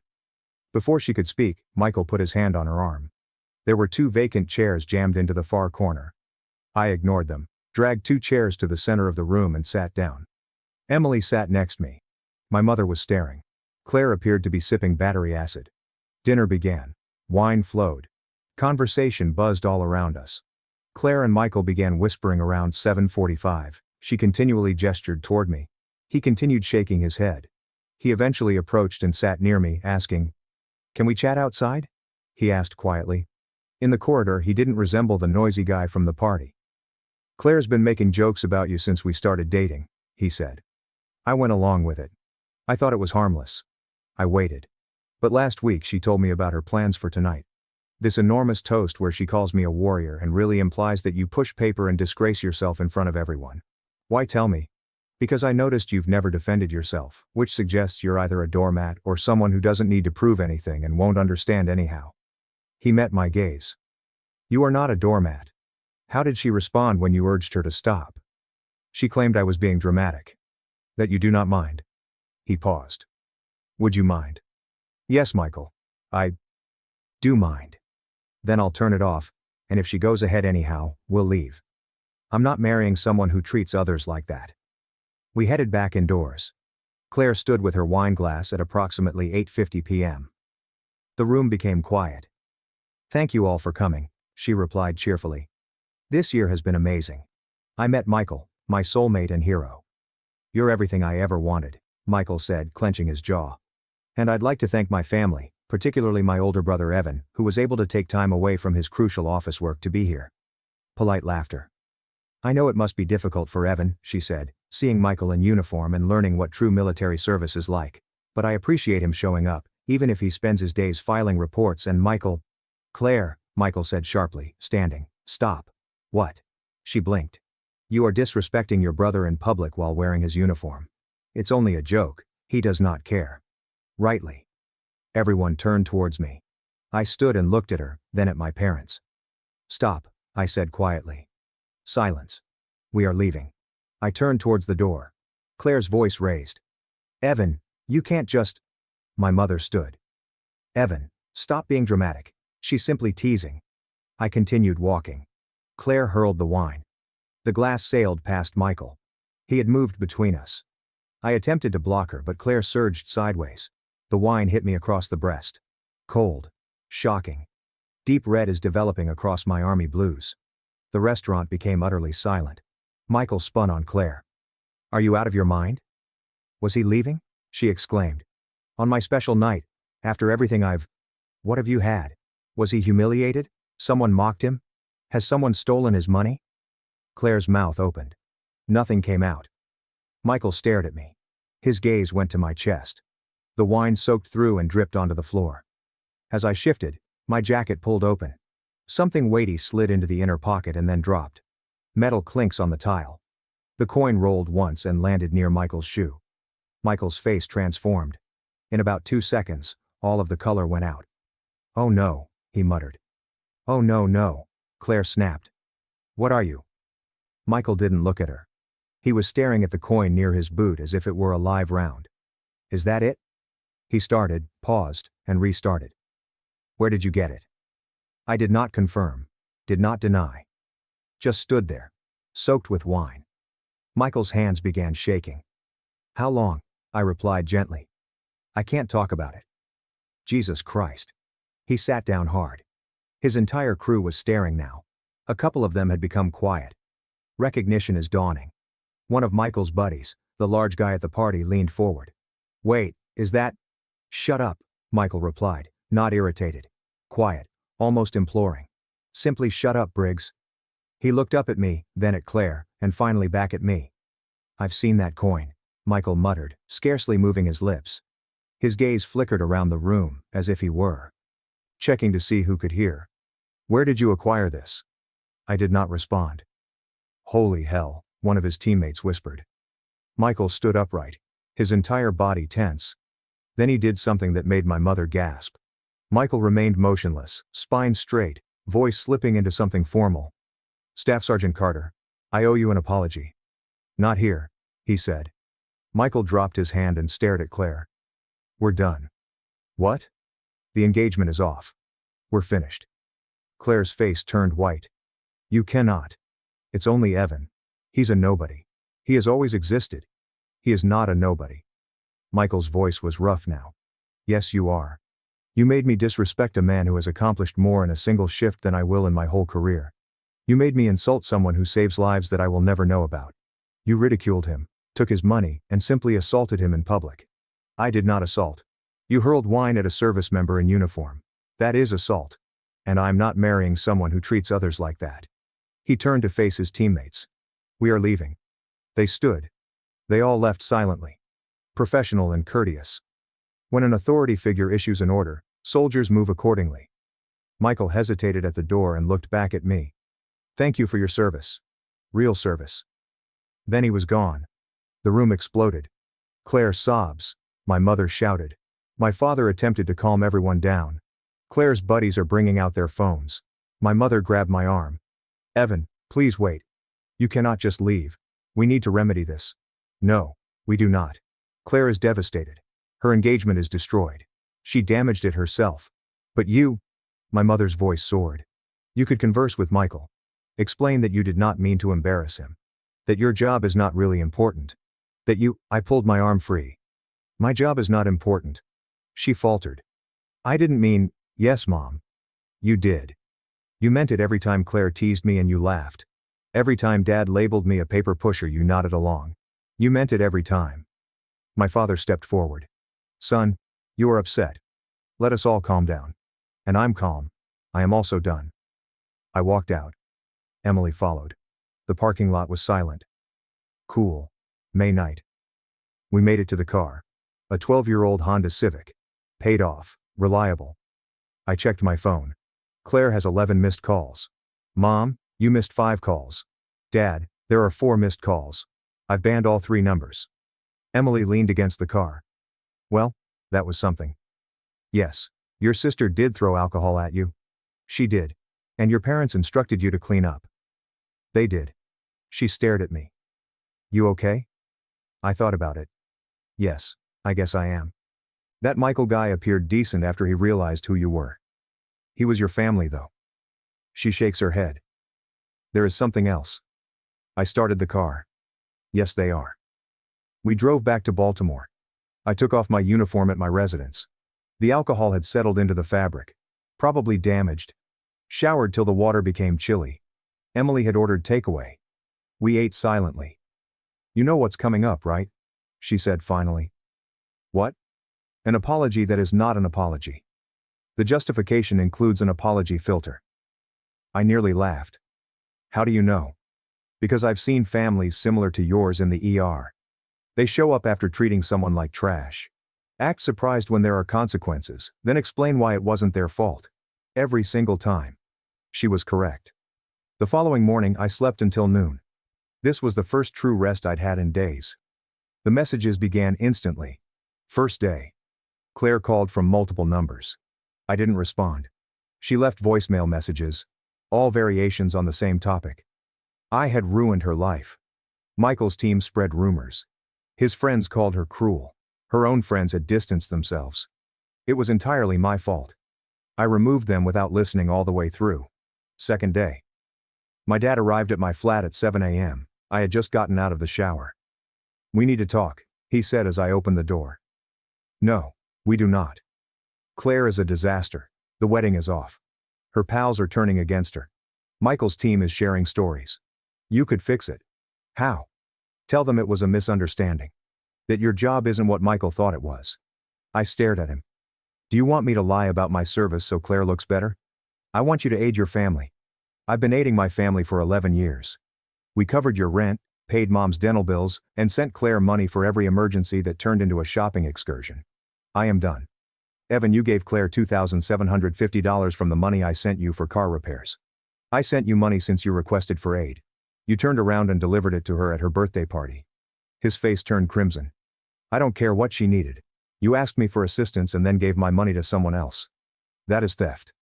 And when she flung champagne at me last night, you laughed. Mom laughed. Neither of you protected me. Not once, not ever. We didn't realize how vital your job was. You never asked. You just assumed that I was lying or exaggerating. And you allowed Claire to mock me for over 3 years because it made her feel good." He did not have a response. "Leave," I said. "Your mother. Leave." I closed the door. Third day. Chief Warrant Officer Morales advised me to visit her office. I had been on leave for 2 days. That alone caused a knot in my gut. "Carter, please sit." I sat. She said, "You're on leave and I'm still pulling you in. That should tell you how it seems from my seat." She studied me for a beat. "When you told me you had a family event this weekend, you appeared to be headed into a quarrel, so I am asking once. Are you okay?" "It was personal, ma'am," I explained. "My work will be unaffected. Personal matters might still bring you down," she remarked. "Did anyone touch you?" I paused. "My sister hurled a drink at me in public while I was wearing a uniform." Morales' expression stiffened. "Understood. You're one of the best targeters in this task force," she stated. "But Carter, you have to understand something. You do not owe access to those who disrespect you, whether they are relatives or not." "Yes, ma'am, I am serious. This work is difficult enough. You don't need people criticizing you when you're not working. Your leave stands. 12 days. Rest. Define your boundaries. Come back prepared to work. That is an order." That night, Emily called. "How are you holding up?" "Okay. The chief handed me 12 days of forced leave." "Good. You need it. Listen, I have some news." "Yeah. Hopkins offered me a post. Trauma surgery track. Better compensation, better hours, and true professional advancement." My chest tightened. "That is wonderful. Are you taking it?" "I am. And I'm getting closer to you. I found a place in Colia, which is midway between Hopkins and me." "Yeah. Yeah. Please help me move in next week." "Absolutely." We spent the following week relocating her belongings. She had one box designated borders with marker. "What's inside it?" I asked. "Bubble wrap is useful for protecting personal space." Her deadpan delivery almost had me laughing. On the 5th day of my leave, I was helping her put together a bookcase when my phone called. Unknown number. I said, "Yeah, Evan Carter." The male voice was older and strange. "Who is asking?" "Frank Carter is your uncle, your father's brother." I hadn't spoken to Uncle Frank in about 7 years. He lived in Pennsylvania. Showed up on key holidays. Kept to himself. "What is up, Frank?" "Just wanted to let you know. Your parents are telling everyone you had a breakdown. That you attacked Claire at her engagement party. That you are unstable. And that they are concerned about you." My hand squeezed around the phone. "They are saying what?" "Thomas called me 2 days ago. You claimed you flipped out during the party to intentionally embarrass Claire, and Michael left because you threatened him. They mentioned that they are considering getting you a wellness check." Emily glanced up from the shelf she was working on. "What is wrong with my mouth?" I put my phone on speaker. "Frankly, none of that is true. I assumed Thomas had been covering for Claire since she was 16. If something goes wrong, it's someone else's fault.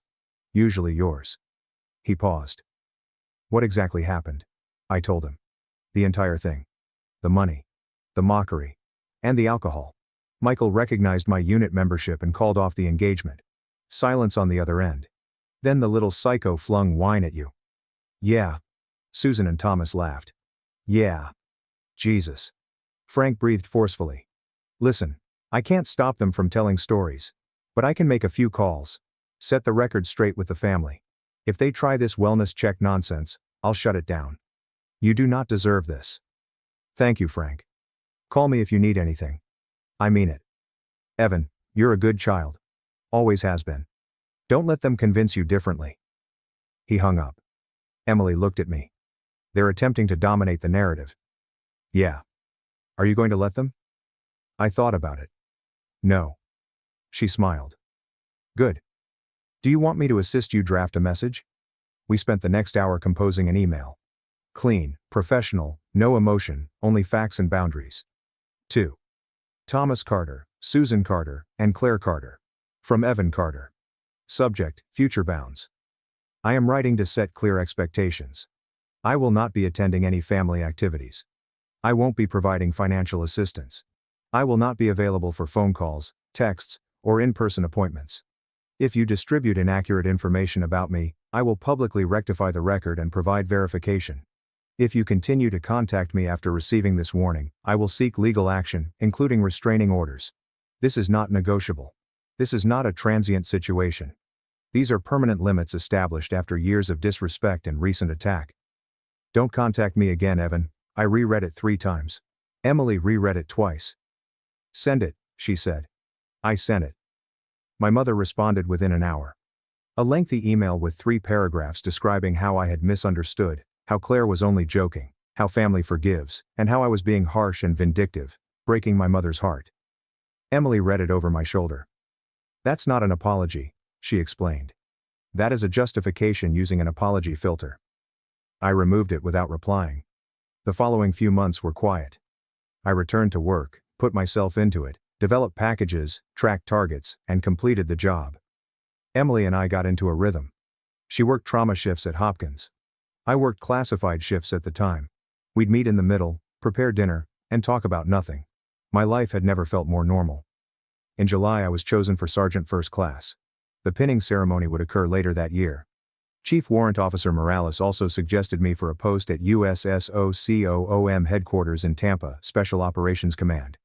The type of posting that may launch a career. I accepted. Emily was offered a trauma fellowship at Tampa General that same week. She accepted as well.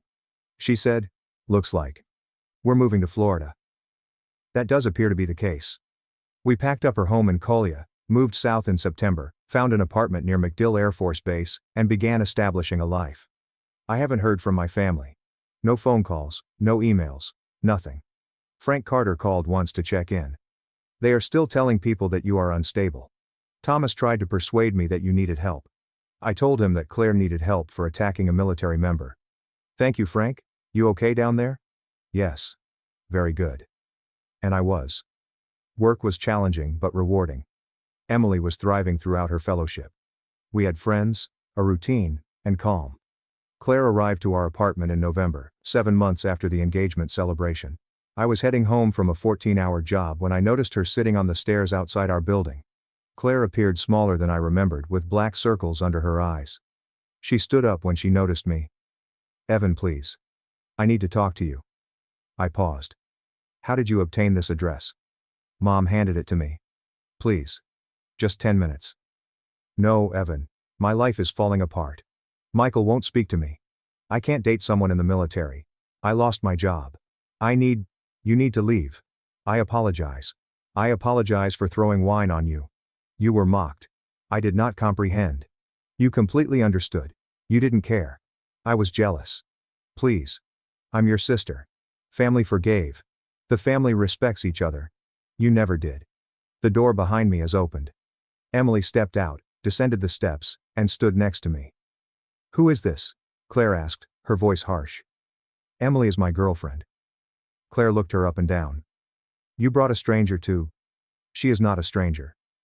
"Yes, you are." Emily did not say anything. Just standing there. Solid and present. Claire's face twisted. "Fine. Be like that. But you'll come to regret this. Evan's family does not forget. We'll be here when you crawl back. Do not hold your breath." She departed, got into a beat-up automobile, and drove away. Emily watched her leave.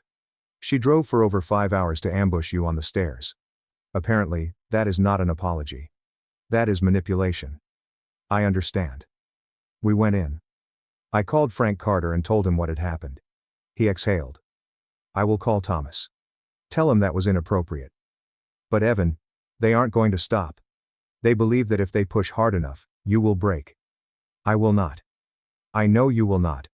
I just wanted you to know what you're dealing with. My mother followed up with a letter 12 days later. Actual paper mail. 6 pages. Handwritten. How I had changed. How the military turned me chilly. Claire was struggling as a result of what I had let to happen. I owed them loyalty. How I needed to apologize to my sister and make things right. The last statement indicates that you prefer to remain alone till that point. I hope it's worthwhile. I showed it to Emily. They don't miss you, she explained. They lose access. I shredded the letter, but the visits continued. December brought my father. He arrived up at the MacDill gate. He told the gatekeeper he was come to see his son.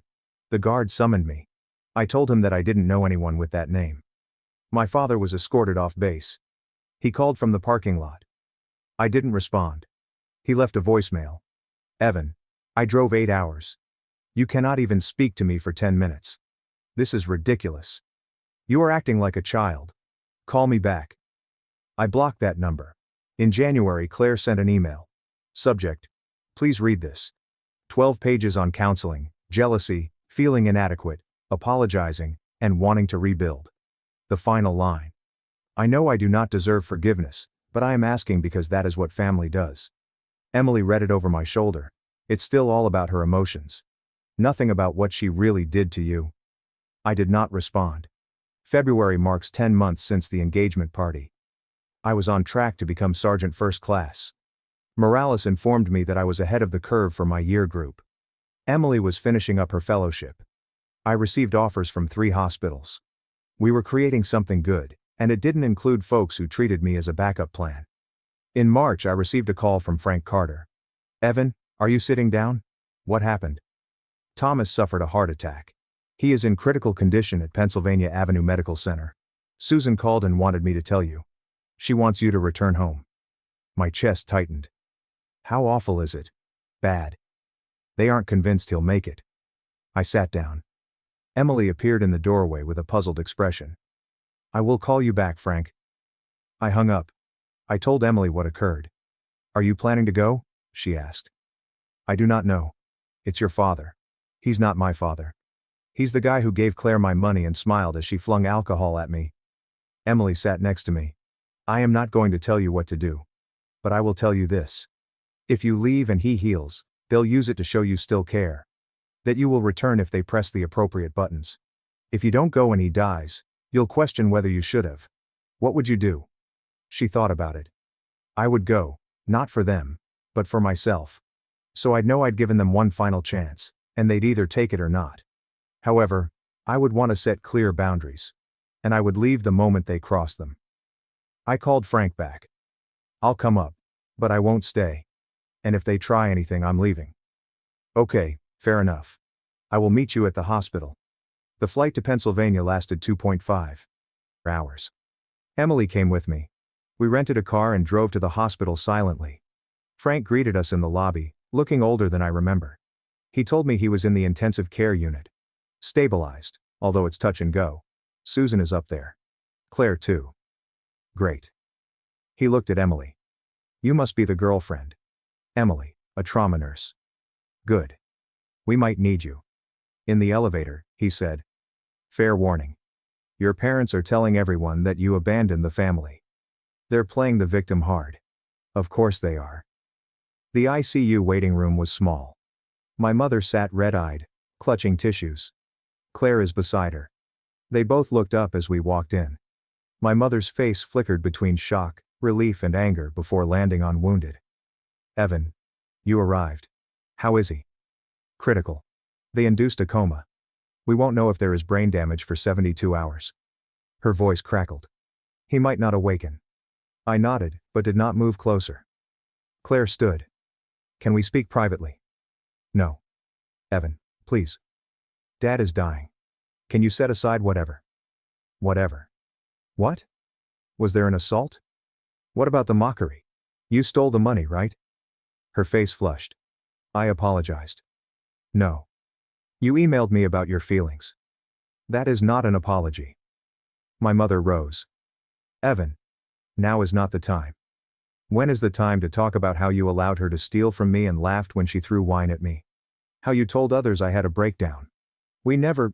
Frank told me everything. My mother opened her mouth but nothing came out. The doctor appeared. The Carter family. His condition has stabilized. We're cautiously optimistic. There are no visitors tonight. My mother sagged with relief. Claire cried. The doctor left. I turned towards the door. My mother grabbed my arm. Where are you going? Hotel. You should stay in the house. We have room. I would rather sleep in my car. Evan, please. Your father is dying. He is stable. And this is no longer an emergency. You're attempting to utilize a crisis to force communication. That is not fair. I got my arm free. Here's what will happen. I will come back tomorrow. I will see Dad. If he wants to chat, I will listen. But I am not staying with you.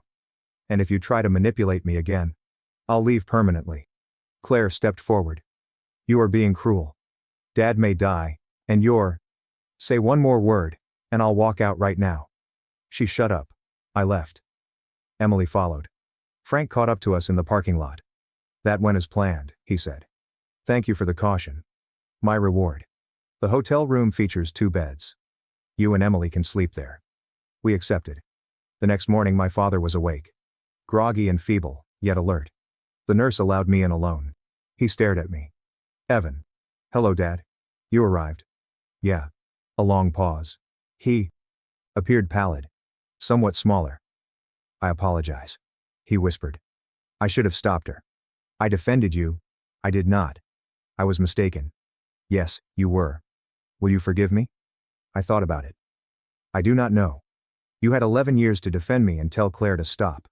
11 years to regard me as more than a checkbook. You always choose her. He nodded with wet eyes. I understand. Okay, here's the deal. If you recover, things will be different. I am not your backup plan. I'm not an ATM. If you desire a relationship, you must earn it. You established boundaries with Claire. You respect me. If you can't do it, we're finished. Okay, he muttered. I mean it. I understand. I left. My mother tried to stop me. I continued walking. Claire waited outside. What exactly did he say? She demanded. That is between myself and him. I need to know if. Claire, you've abused me, stolen my money, and humiliated me for years without ever apologizing. You've talked about emotions, envy, and wanting forgiveness, but you've never admitted I was wrong. Until you do, there is nothing to talk about. I apologized. You made excuses. What do you want from me? Nothing. Leave me alone. We are family. Family does not treat each other the way you treated me. We are just connected. I walked away. She did not follow. Emily was waiting in a rental car. How did it go? Dad apologized. Sort of. Claire attempted to pry. I closed it down. You okay? Yeah, I'm okay. We drove back to Tampa in the afternoon. My father healed slowly. He called once and inquired how I was. 10 minutes of small talk. No mention of Claire, no guilt trips, simply conversation. The first real one we'd had in years. My mother sent a 1-page letter this time. I understand that we failed you. I'm not sure how to solve it, but I am proud of you. I am proud of your service. If you ever want to talk, I'm available. I retained the letter and did not react. Claire never contacted me again. Frank called every few weeks to provide information on Dad and the rest of the family. He became the bridge I did not realize I needed. Emily and I were having supper in June, 14 months after the engagement party, when she said, "So, I've been looking at houses. There is a place near McDill. 4 bedrooms and enough for an office. I guess my chest warmed. Yeah, if you want." I pondered about the previous year. The tranquility. The limits. Emily is solid, bright, and devoted. I believe we should look at properties. She smiled. Good turnout on Saturday. We purchased the house in August. Moved in September. Created something that was not bound together by obligation or guilt. For the first time in my life, I felt right at home. 7 months later, Michael sent me an email. Short and professional. Staff Sergeant Carter, I just wanted to let you know that I was promoted to Senior Sergeant First Class and have been assigned to a training duty at Benning. I share your tale with each new Ranger class. Not the classified parts, just the section about respect. About how real professionals don't gloat. They just get the job done. Thank you for your example. Stay safe. SFC Michael. I read it twice before going to locate Emily in the backyard growing tomatoes. Michael emailed, I said. Yes, what did he say? I told her. She brushed dirt off her hands. It sounds like he learned something. Yeah. Are you going to respond? I thought about it. Number. He spoke everything he needed to say. She nodded and returned to planting. I watched her steadily construct something real. Some individuals will never acknowledge you for who you are. And that's fine. You do not need them to. All you need to do is finally see yourself. So I did. My stepbrother mocked me at Thanksgiving after I offered him $15,000 and a $60,000 job. Now, he's jobless, blaming me for his life falling apart. Growing up, my stepbrother was the golden child, and I liked it that way. When my parents tore up my report card because I had a mix of A's and B's, and held a party for my stepbrother Charles, who had all C's, I was pleased for him. Even when I was chastised for being too quiet and ungrateful at the dinner table, while Charles received twice as much dessert for bringing his plate to the sink, I was pleased for him. Because I knew that in the long term, this would only help me. I also knew it would eventually create a schism between us. Of course, I was correct on both of those points. Charles failed his junior year of high school, whereas I graduated with all honors, due to how hard my inferiority complex forced me to study. Charles was practically in legal debt by the age of 17, whereas I moved out as soon as I turned 18 and paid for the apartment with my own money. My parents stopped talking to me as soon as I moved out, and I returned by never returning home for the holidays. The only thing I did was send Charles $200 in cash every 2 months so he didn't have to rely entirely on our parents. Aside from that, we didn't talk. All I knew about him was that he had somehow landed a job as a supervisor at a nearby McDonald's. Honestly, I preferred it that way. I didn't want any of my relatives to know how I was going. I waited until I graduated from college, got a good car, an apartment, and had a steady job before seeing them again. I expected this to be the final demonstration. Instead, I had an unforgettable Thanksgiving. I arrived wearing an Old Navy outfit and holding a huge check and a job offer for Charles. My stepfather was the one who opened the door. I almost gasped when I realized how much older he appeared. Meanwhile, my mother's face was injected with Botox. To my astonishment, they genuinely invited me in. But I never let my guard down, and it wasn't until we all sat down in the living room, stepbrother, stepdad, and mom, that their facade of compassion came undone. We started off by updating each other, and I discovered Charles had been fired from McDonald's after only a year and had been unemployed ever since. I saw this as an opportunity to tell him about the job. Well, I told myself, I work at a bank, and we're currently looking for— Oh, look at me, I get paid for using a calculator and wearing a suit, interrupted the man.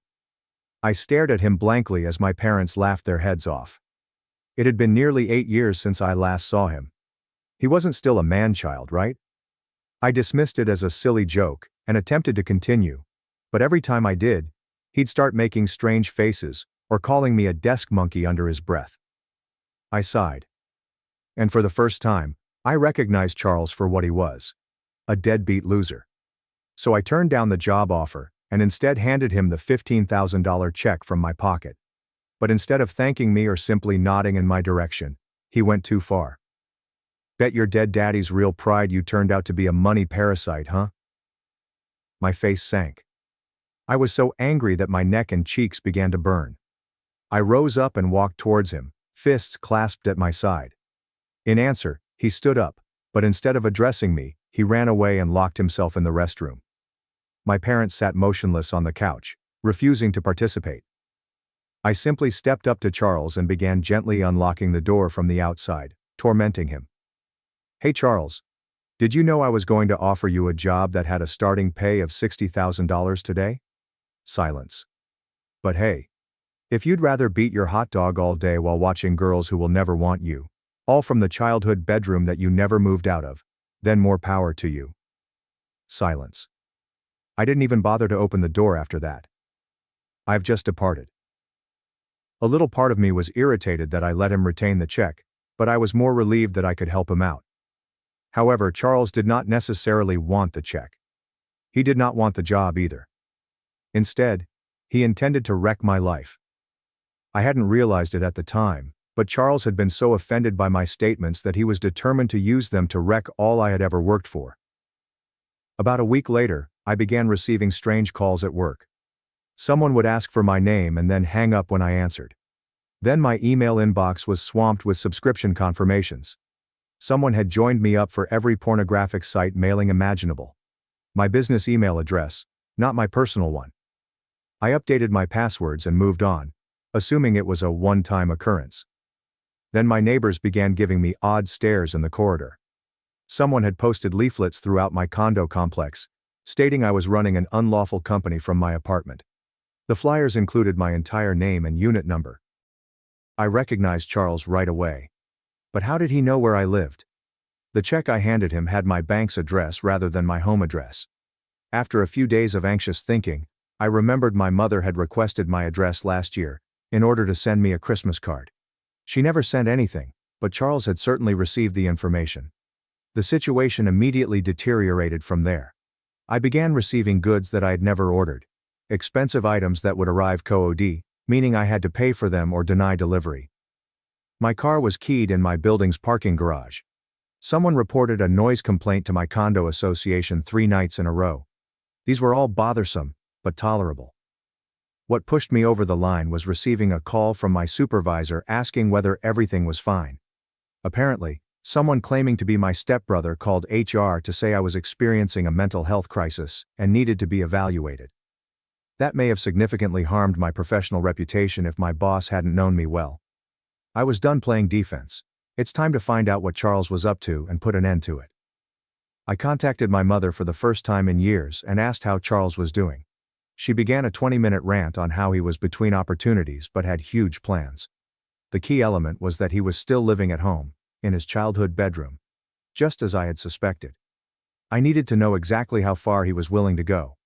More importantly, I needed to ensure he was aware that messing with me would have disastrous consequences. My days of being the quiet, compliant stepsister were over. If Charles wanted a war, he had no idea what he was getting himself into. I decided if Charles was going to interfere with my life, I had to be clever about how I responded. Simply confronting him would only make matters worse. The jerk undoubtedly anticipated me to barge into my mother's house and shout at him, which would further add to their "she's unstable" storyline. No. I needed to be more strategic. The first thing I did was secure my digital life. I changed my passwords, enabled two-factor authentication, and put up a Google alert for my name. I contacted my bank, credit card providers, and all 3 credit bureaus to place fraud warnings on everything.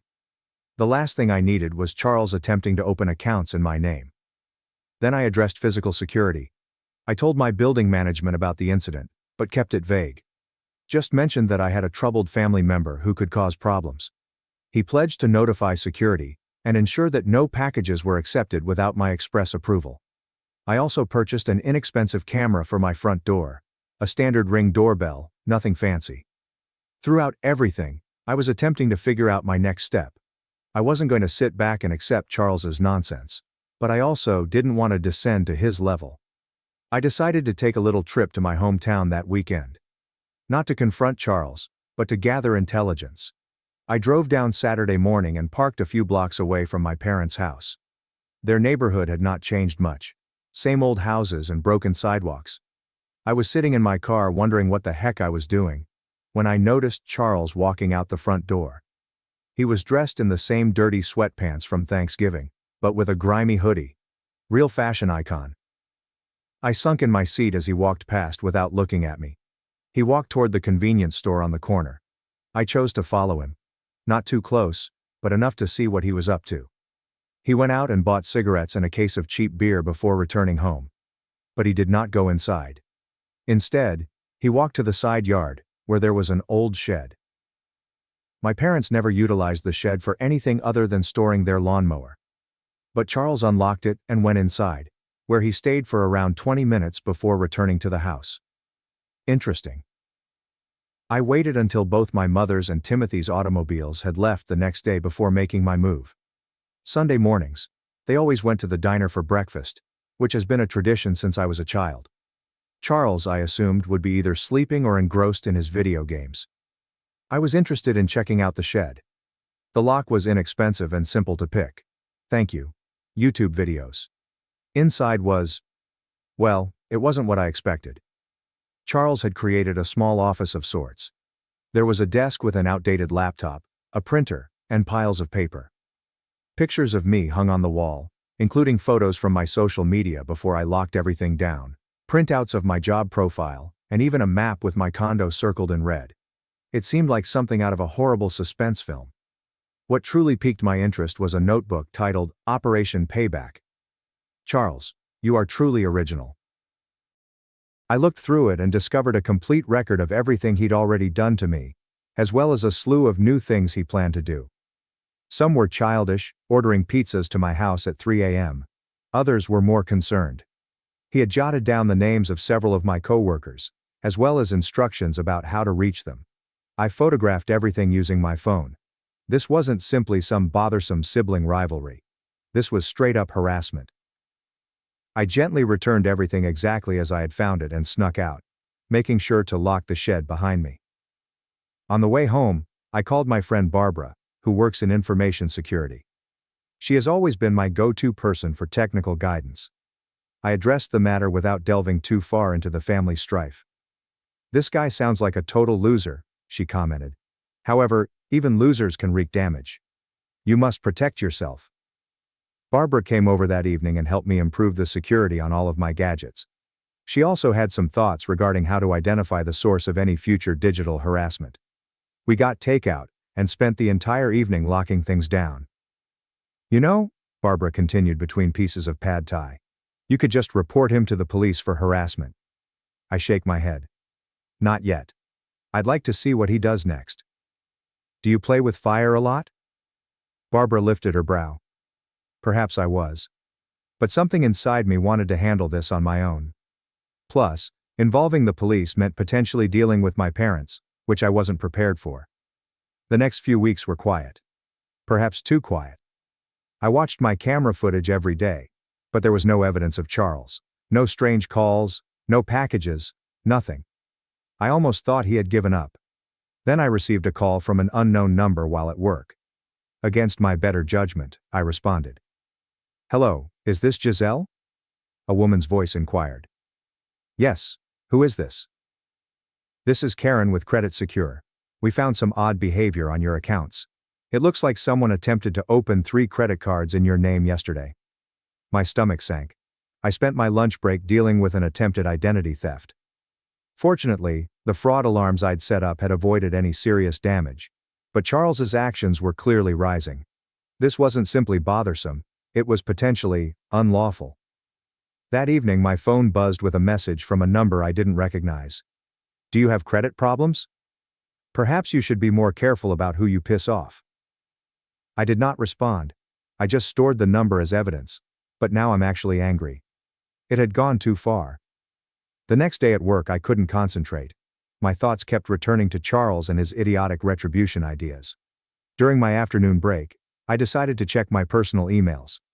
And there it was, an email from my mother with the subject line, "We need to talk about Charles." I opened it with feverish fingers. It was brief. "Giselle, I'm not sure what is going on between you and your stepbrother, but he has been acting strangely since your arrival. Could you kindly call me?" Mom. At least she used her stepbrother this time. Some things change. I did not call her. But I did have a plan. If Charles wanted to play nasty, I could too, but smarter. First step, I called the McDonald's where he used to work and requested to talk with the manager. I introduced myself as a possible employer conducting a reference check on Charles. The manager, a man named Richard, laughed. "Reference for Charles? Lady, the only advice I would give that person is to remain far away. He was the worst employee I have ever had. Showed up late, departed early, stole from the register, and harassed female coworkers. We didn't fire him. He was arrested in the parking lot for selling marijuana. We never got him back on schedule after that. Interesting. Quite different from the manager was jealous scenario my mother had recounted. I thanked Richard before hanging up, then proceeded to step 2. I called Charles from a burner number I had set up. "Yo," he replied. I tried to disguise my voice slightly. "Hello? Is this Charles? I heard you might be able to set me up." I was taking a chance here, but Richard's remark about selling marijuana made me think Charles might still be dealing. "Who is this?" He sounded suspicious but curious. "My name is Quinn. Jason at the motor shop gave me your number. You said you could help me with some party supplies." There was a pause. "Sure, I can help you out. What are you searching for?" We decided to meet at a convenience shop near my parents' house that weekend. I hung up, feeling both triumphant and terrified. I had no intention of purchasing narcotics from my loser stepbrother. I simply wanted proof of what he was up to. The remainder of the week went without incident. I took Friday off work and drove down to my hometown, staying in a cheap motel under a fictitious name. Paranoid? Maybe. But it's better to be safe than sorry. On Saturday morning, I parked across from the convenience shop and waited. Charles arrived on time, gazing around uneasily. I wore a baseball cap and sunglasses while sitting in my car with the window cracked so I could hear. I observed him pace around for almost 10 minutes before taking out his phone. 1 minute later, my burner phone called. I didn't respond. He tried 2 more times and texted, "Where are you now?" I did not respond. He waited another 15 minutes, clearly upset, before giving up and walking back to my parents' house. But he did not go inside. He headed back to the shed.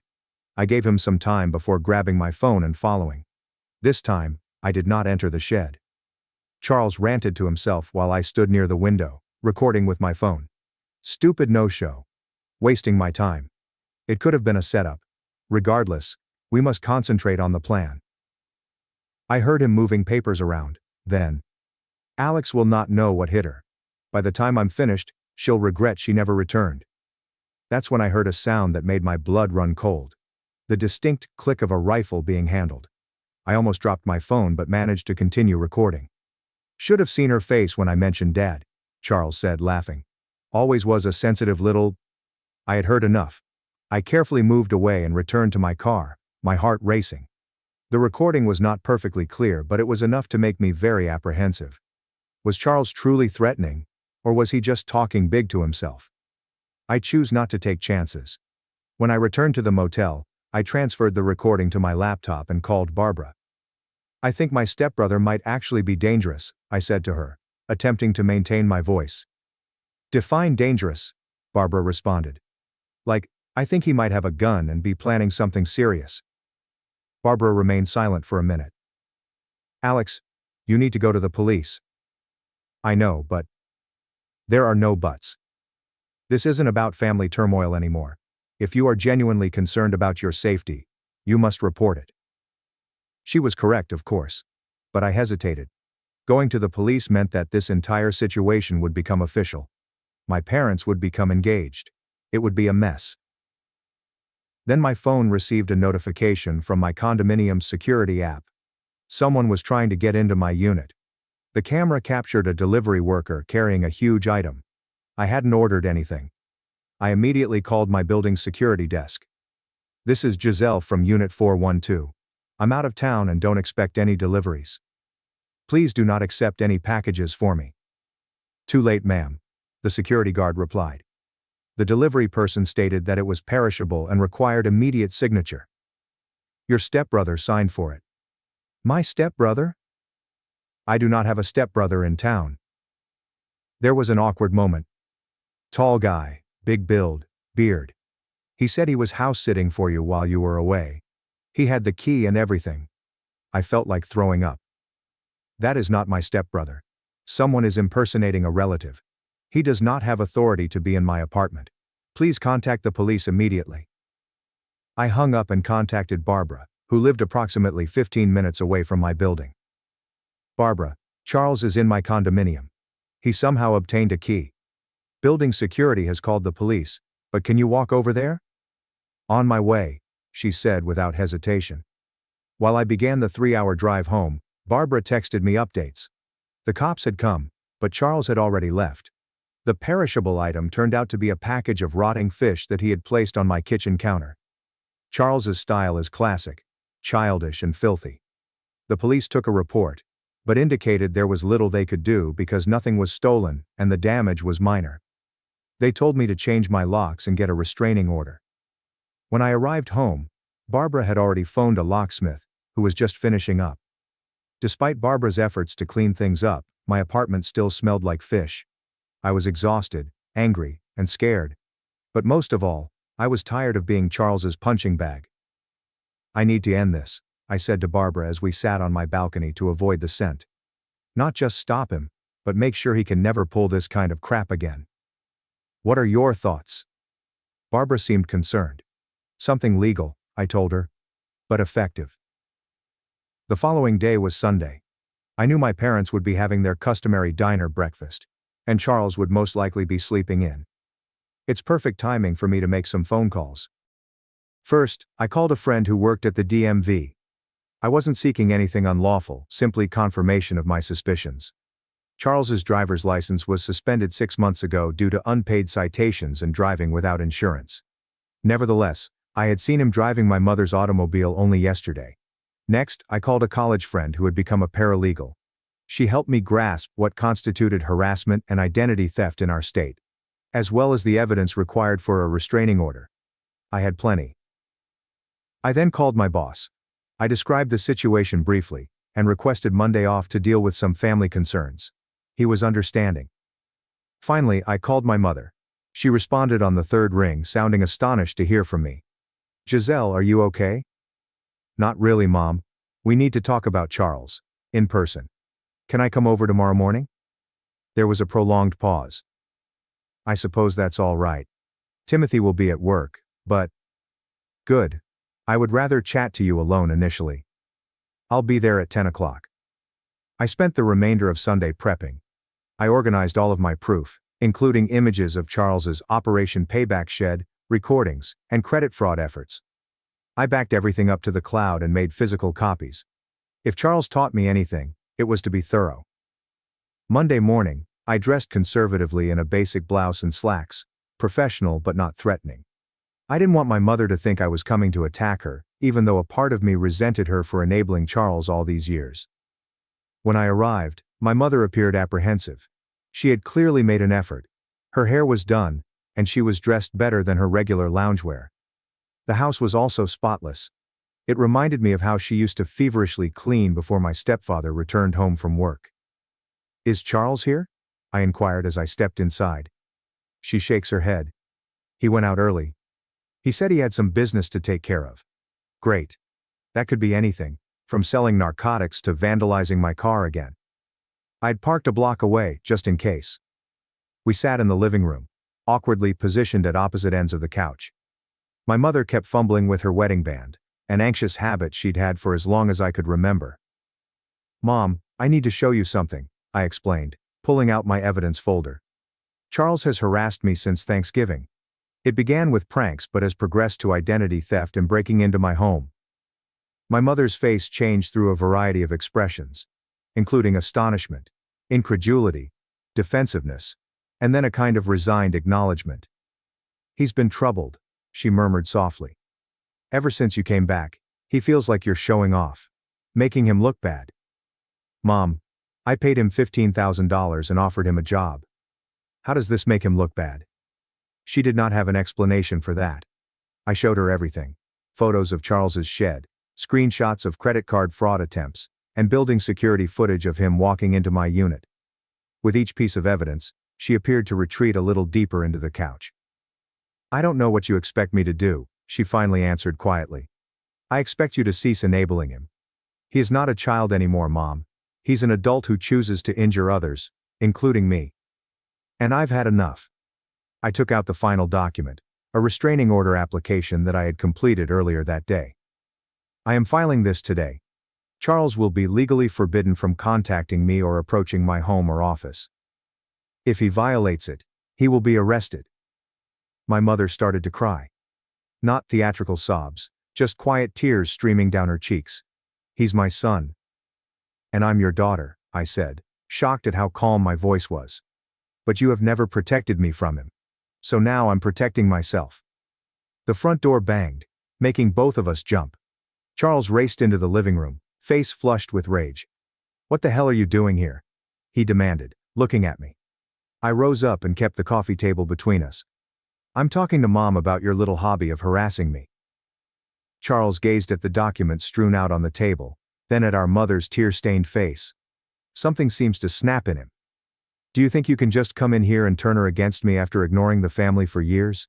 You don't know what we've been through," my mother whispered. Charles calmed down. But her voice was hardly audible. "No. I'm sick of her thinking she's superior to everyone. Coming back with her beautiful job and condo, gazing down at us." I maintained my voice level. "I've never looked down on you, Charles.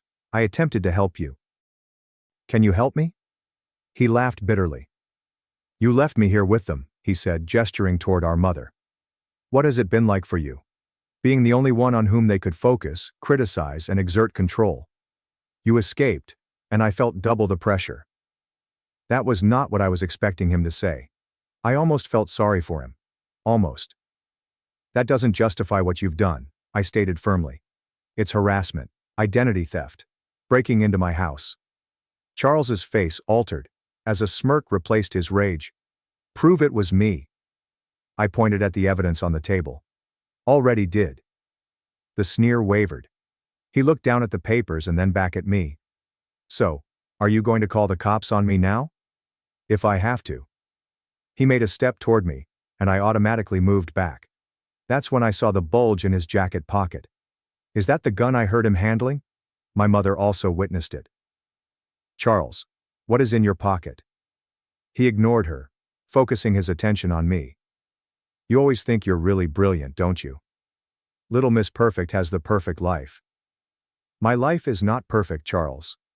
I simply worked for what I have, rather than trying to bring others down." "Did you work for it?" he exclaimed, making both myself and my mother flinch. "You had every edge. Dad always liked you more. Teachers were always more helpful. Even when you departed, it was simpler because no one expected anything from you." I was perplexed. Timothy never liked me more. He barely tolerated me. I had always imagined that Timothy disliked me. He was chilly, critical, and seemed irritated by my very existence throughout my youth. It never occurred to me that his feelings toward me might have altered since I left.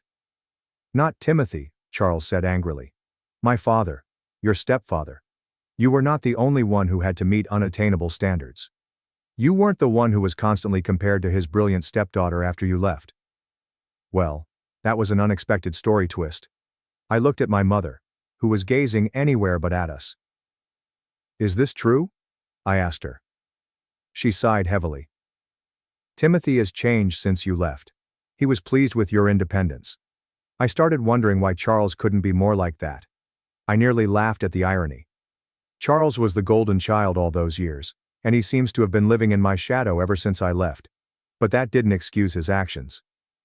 "Charles," I continued gently, noting his hand returning to his pocket. "Whatever occurred in the past doesn't explain what you're doing today. This has to stop." "Or what?" he challenged me. "Or I'll file a restraining order today. And I will file charges for identity theft and breaking and entering. Charles, that's some serious jail time." He took his hand from his pocket, but instead of a pistol, he held my mother's car keys. "Best of luck proving anything. I'm out of here. Charles, please wait." My mother called, but he was already walking for the door. I remembered what my DMV friend had said. If you drive while your license is suspended, you will face further charges. He froze, his hand on the doorknob. "What are you talking about? Your license was suspended 6 months ago." I checked. Charles turned slowly, his face full with fury and disbelief. "Did you verify my license? What gives you the right?" "The same right you had to check my credit history, I guess," I said quietly. "Difference is, I didn't try to ruin your financial future." He looked at the keys in his palm, then at me, and finally at our mother. For a brief moment, I thought he might throw the keys at me. Instead, he slapped them down on the foyer table before storming out the front door on foot. My mother and I sat in silence for a long time after he went. He needs help, I finally said. Professional help that you and Timothy can't provide. She nodded slowly. I understand. We had known each other for a time. Every time we suggest it, he threatens to leave and I can't lose another child. Her remark struck me unexpectedly hard. Had she considered me lost? I dismissed the concept for the time being. You are not helping him by allowing him to continue like this. He is wrecking his life, and attempting to destroy mine. What are you planning to do? She asked gently. I gathered my proof and placed it back in the folder. Charles has to make that decision. If he stops harassing me totally, I will not seek a restraining order or press charges. But if there is another incident, I will go to the police with everything I have. I stepped up to leave, but my mother grabbed my hand. Giselle, I'm sorry for everything, for not protecting you when you were younger, for letting things get this bad with Charles. It was the first genuine apology I'd ever received from her. I wasn't sure how to answer, so I simply nodded and slowly moved my hand away. I'll let myself out, I said. As I headed towards my car, I felt lighter. Not because I had defeated Charles, but because for once, I had stood up for myself without giving in. The ball was now in his court. Charles was ready to serve it back with a vengeance, and I had no idea. 2 days later, while at work, my personal phone phoned with a number I did not recognize. I nearly disregarded it, but decided to respond. Hello, is this Giselle? A female voice inquired. Yes, who's this? This is Patricia from Westside Hospital. We have your stepbrother Charles here in the emergency room. You're listed as his emergency contact. My heart skips a beat. Is he okay? What happened? He's stable, but he's been in an accident. He's asking for you. I informed my supervisor that I had a family emergency, and drove to the hospital, my mind racing. Was this a legitimate operation, or one of Charles's schemes? There is only one way to find out. When I arrived at the ER, I was shown to a curtained bed where Charles lay, pallid and drawn. His right arm was in a cast, and he had a deep cut on his forehead. You came, he replied, surprised to see me. What happened? I inquired, remaining near the foot of the bed. Tried to cross the highway on foot. Wasn't paying attention. He glanced away. Clipped by a truck. Why were you crossing the highway? He shrugged his good shoulder. Going to a friend's place. The nurse then entered and checked Charles's vitals. The doctor wants to keep him overnight for observation because of the concussion. Do you have his insurance information? Charles appeared to be panicked. I told you I don't have insurance. The nurse glanced at me hopefully. I felt conflicted. Despite everything Charles had done, seeing him injured and vulnerable moved me. A sense of obligation that I couldn't shake. This was the same boy I'd grown up with. The child who had been influenced by the same dysfunctional family from which I had escaped. I could have gone away. I sort of wanted to. But instead I took out my wallet. I'll handle the paperwork, I assured her. Can you give us a minute? Charles refused to look at me after she left. You don't have to pay for this. I know. I can't pay you back. I know that too. We sat in awkward silence for a moment. Why'd you come? He finally inquired. After everything I did. I considered the question. Because despite everything, you're still family, and I wanted to make sure you were actually hurt, and not just luring me into another trap. He nearly smiled at that. Fair enough. I leaned forward to ensure he was staring at me. This is it though, Charles, my last act of goodwill. If you ever try to mess with my life again, I won't hesitate to use everything I have against you. Understand? He nodded slowly. Yeah. I get it. Good. Now I'm going to pay your hospital bill and give you one more chance to turn things around. What you do with it is up to you. As I stood to leave, he said, Alex. I turned. What? I'm sorry for the dad's comment at Thanksgiving. That was too far. It was not a complete apology, but it was something. I nodded and went to find the billing department. I didn't know if Charles was actually sorry, or just saying what he thought I wanted to hear. All I knew was that I was finished being a victim. Whether Charles changed or not, I would be fine. I had made a life for myself that no one, not Charles, my mother, or Timothy, could take away. I paid Charles' hospital bill, gave the physicians my contact information, and went out into the sunshine, feeling for the first time entirely free of my family's dysfunction. Whether this marked the end of Charles's vengeance, or simply a brief truce, I was prepared for whatever came next. When I left the hospital that day, I had no idea if I had made the biggest mistake of my life, or had finally broken through to Charles. Part of me was waiting for the other shoe to drop, as if the entire event was a clever ruse to get me to pay his medical fees. But according to the physicians, his injuries were genuine. The concussion was minor, but the broken arm would require weeks to recover correctly. I tried to push Charles out of my mind and concentrate on work for the following few days. I'd done everything I could, paid his medical bills, given him another chance, and made it obvious that there would be no more opportunities after this one. The ball was in his court now. A week after the hospital appointment, I received a notification. My mom texted me inquiring if I had heard from Charles. Apparently he had not returned home after being discharged. I told her I hadn't heard anything and suggested he might be staying with a friend. She didn't appear convinced, but thanked me nonetheless. 2 more weeks passed. No Charles drama. There was no harassment. There are no unusual packages. There were no credit card fraud attempts. I began to relax a little, hoping that the hospital fright had finally brought him to his senses. My doorbell rang on Saturday afternoon. I checked my security camera, and then froze. Charles stood outside my door, looking uneasy in clean jeans and a button-up shirt I had never seen before. His arm was still in a cast, and he had heavy circles beneath his eyes. I debated not responding, but curiosity got the better of me. I opened the door but left the security chain on. "What are you doing here?" "Can I come in?" he asked, avoiding my gaze. "I just want to talk." "Last time you were here you left rotting fish on my counter." He grimaced. "Yeah, I know. I'm sorry about that. And everything else." I looked at him for a second. He looked awful.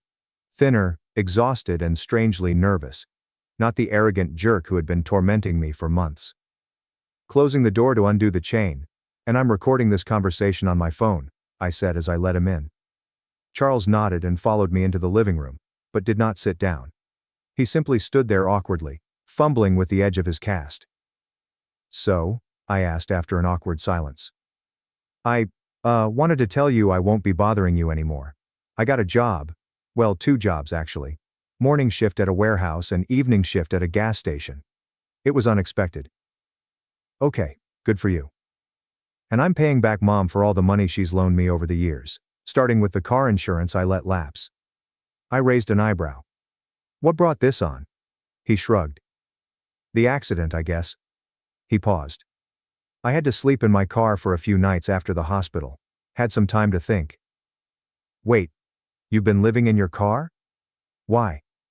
"Timothy changed the locks," Charles said flatly. "Said I couldn't come back until I got my act together and stopped harassing his stepdaughter." I was honestly shocked. Timothy had finally spoken up for me after all these years. "Anyway," said Charles. "I just wanted to say I'm sorry, for real this time. The stuff I did was messed up. You didn't deserve it." I wasn't sure what to say. Part of me suspected this was simply another manipulative ploy, but he appeared genuine. "Where are you staying now?" I inquired. "Got a room in a house with some other guys. It's not great, but it's a place to sleep that isn't a Honda Civic." Regardless, I felt a sense of sympathy. "Do you need money?" He shook his head hurriedly. "That's not why I came. I actually ... He reached into his pocket with his right hand and brought out an envelope. "I wanted to give you this." I took it with caution and glanced inside. It was cash. Not a lot. Perhaps a few hundred. "What's this for?" "It's the start of paying you back. For the hospital bill. And the check you gave me at Thanksgiving. I blew through that money like an idiot." I stared at him, trying to figure out if this was all genuine. "Charles, I know you don't need it. But I need to pay it back." He stared squarely at me for the first time. "I'm trying to fix things. Not just with you, but with everything." I placed the envelope on the coffee table. "Keep it. Use it to get on your feet. But if you really want to pay me back, just stay on whatever path you're on right now. That would mean more than the money." Charles appeared to be about to argue, but instead simply nodded. "Okay." As he turned to depart, I found myself wondering, do you want to grab coffee sometime? Not today, but maybe next week. The surprise on his face was nearly funny. Yeah, that would be. Yeah. After he departed, I sat on my couch feeling strangely emotional. I wasn't foolish enough to believe that one chat could miraculously cure years of dysfunction, but there seemed to be a potential for something better. I contacted Barbara to update her on Charles's position. So he just showed up and apologized? Just like that? She asked, doubtful. I know it's weird, but he seemed different, like genuinely humbled. People don't change overnight, Alex. It wasn't overnight. It's been almost a month since the hospital, and apparently he's been homeless for part of that time. Barbara sighed. Just be careful, okay? Keep your guard up a little. She was correct, of course. One apology did not erase everything that had occurred. However, I couldn't help feeling cautiously optimistic. The following week I met Charles at a coffee shop midway between my house and his new room. When I arrived, he was already at the corner table, nervously tearing a napkin. We had an awkward small conversation about the weather and his new job. He inquired about my work, and I told him the sanitized version, still unwilling to reveal too much. So, after we had exhausted all safe topics, I asked, "How are Mom and Timothy?" Charles grimaced. "Mom's upset that I moved out. Keep trying to convince me to come back home. Timothy's actually been weirdly supportive of me finding my own place." Really? That doesn't sound like the Timothy I remember. Yeah, well, Charles said. After your visit there was a huge fight. Like bigger than I've ever seen. Mom was defending me. Timothy was saying I needed consequences. It got pretty ugly. I felt a pang of guilt. I didn't mean to cause problems. You didn't. This was a long time coming. Timothy's actually been getting therapy for the past couple years. Something about managing his anger better. Charles laughed without a sense of humor. Would have been nice if he'd done that when we were kids, right? I couldn't believe what I heard. Timothy? In therapy? Yeah. His doctor told him he had to get help or he was headed for a heart attack. Turns out being an angry jerk all the time isn't great for your health. We sat with that information for a moment. Anyway, Charles said, I think seeing all the evidence of what I'd been doing to you was a wake-up call. For both of them. And for me, honestly. The topic then went to childhood memories, some positive, most negative. It was the first time we had fully discussed what it was like to grow up in that house. I understood our parents had hurt us in different ways. You know what's wrong, Charles stated, as we prepared to depart. I was so jealous of you for getting out, but I never tried to leave myself. It's not easy to leave when everyone's telling you that you can't make it on your own. He nodded attentively. Yeah, but I'm figuring that out now, I guess. We decided to meet again the following week. As I drove home, I felt as if I were meeting my stepbrother for the first time. Charles and I formed a cautious friendship over the course of the next few months. We'd meet for coffee every few weeks, sometimes just conversing and sometimes sitting in comfortable silence. He was continuously working 2 jobs, had opened a bank account, and was gradually creating a life for himself. I kept expecting him to make a mistake, or admit that this was all a big scam. But it never occurred.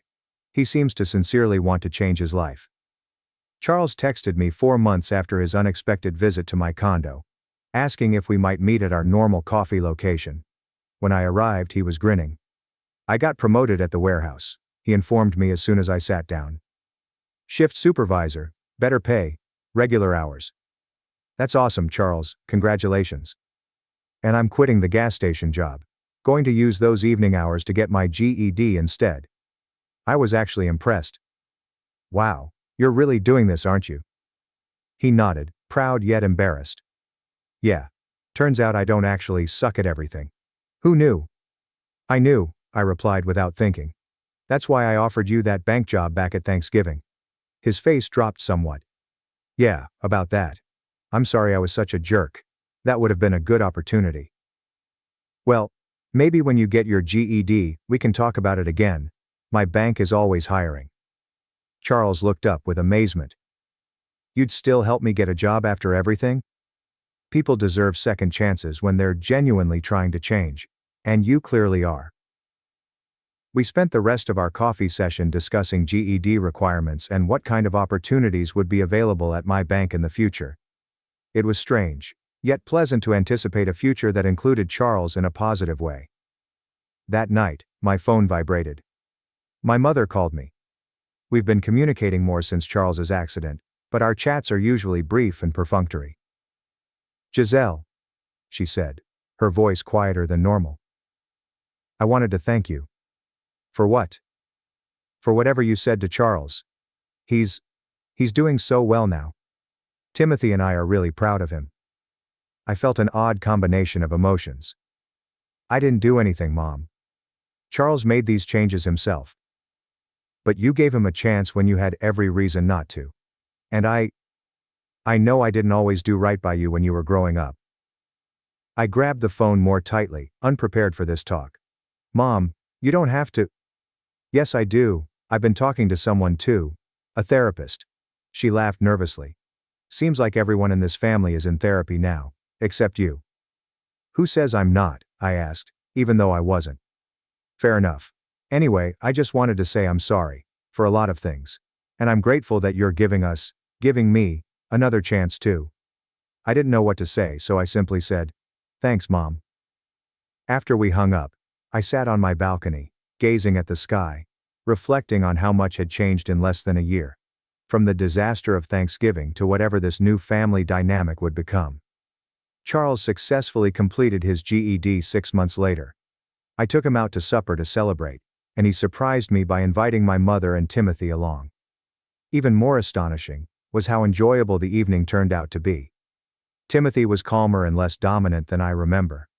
My mother appeared more present, actively listening when people spoke rather than simply waiting for her turn to speak. At the end of the night, Charles approached me. "I have something for you," he explained, handing me an envelope. Inside was a check for $15,000, the same amount I gave him at Thanksgiving. "Charles, you don't have to do this." "Yes, I do. I've been saving up. The promotion helped, and I've been living super cheap." He laughed. "Plus, I got that entry-level position at your bank's downtown branch. Thanks for putting in a good word."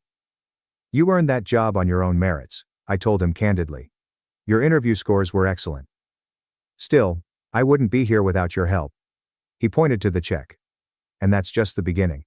I'm going to pay back every cent you spent on my hospital bills too."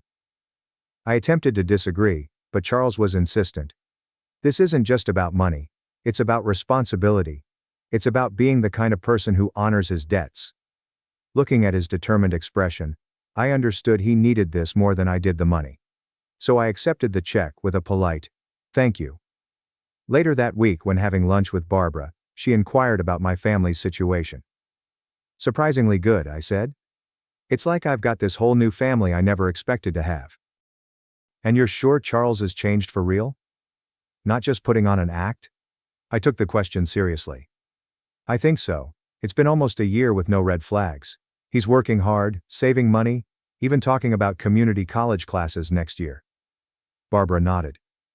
"Well, people can change when they hit rock bottom. Sounds like that accident was his wake-up call." "That, and getting locked out by Timothy," I finished. "Sometimes the best thing for someone is having to face consequences."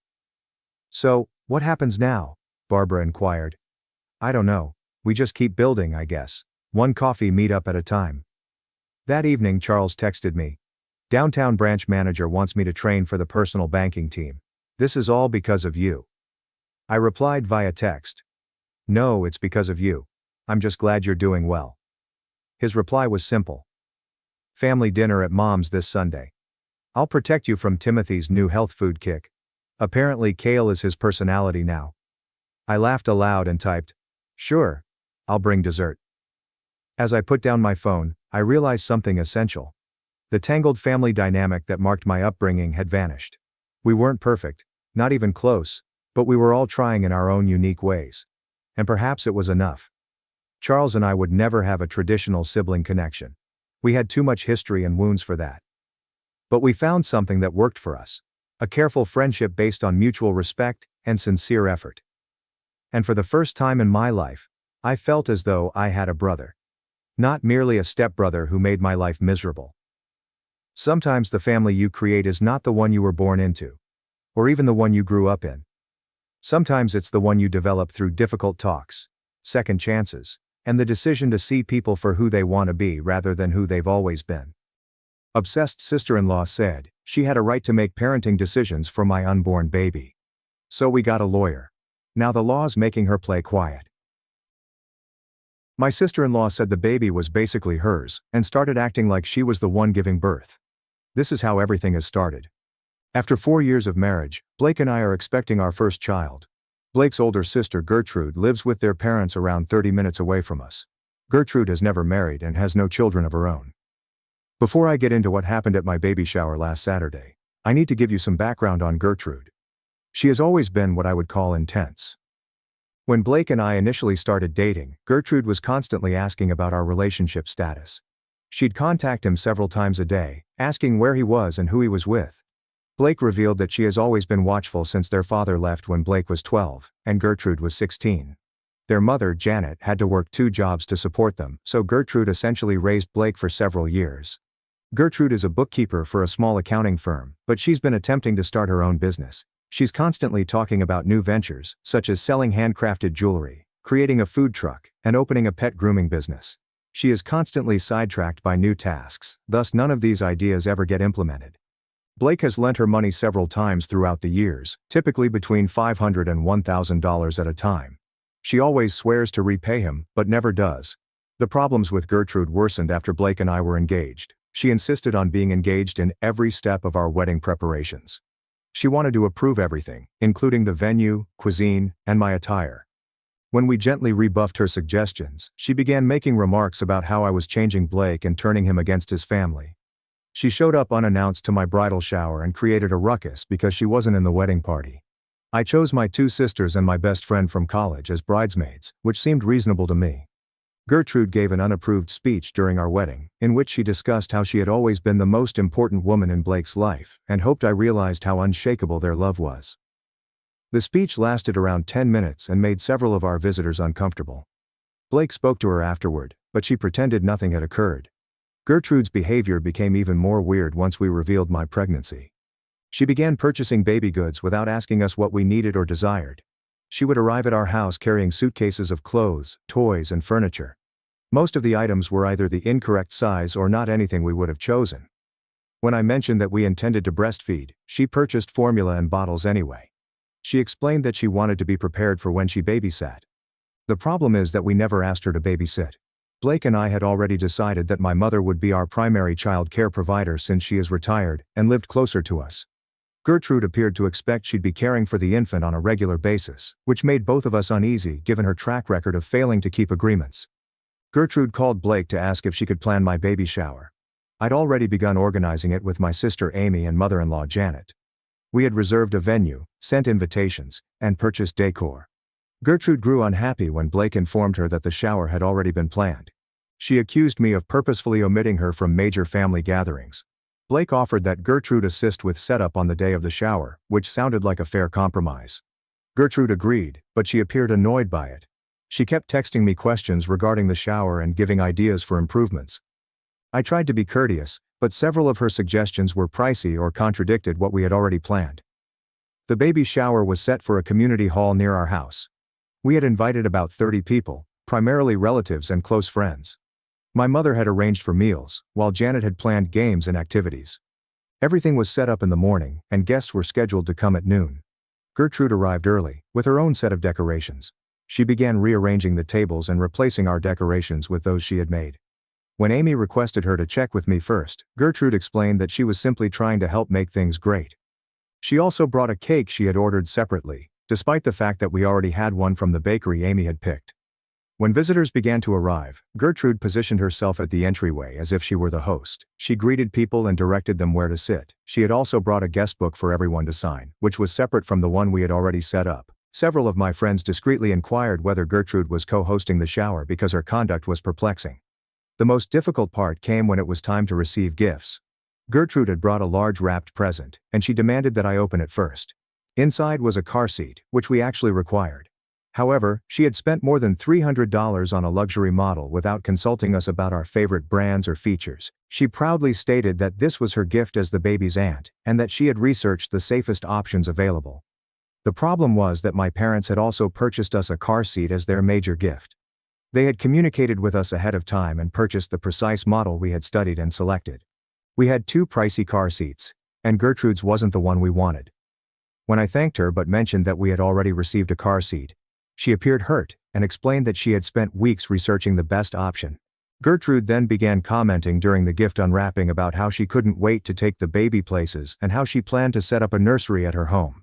She discussed purchasing a crib and changing tables so that the baby may spend the night on a regular basis.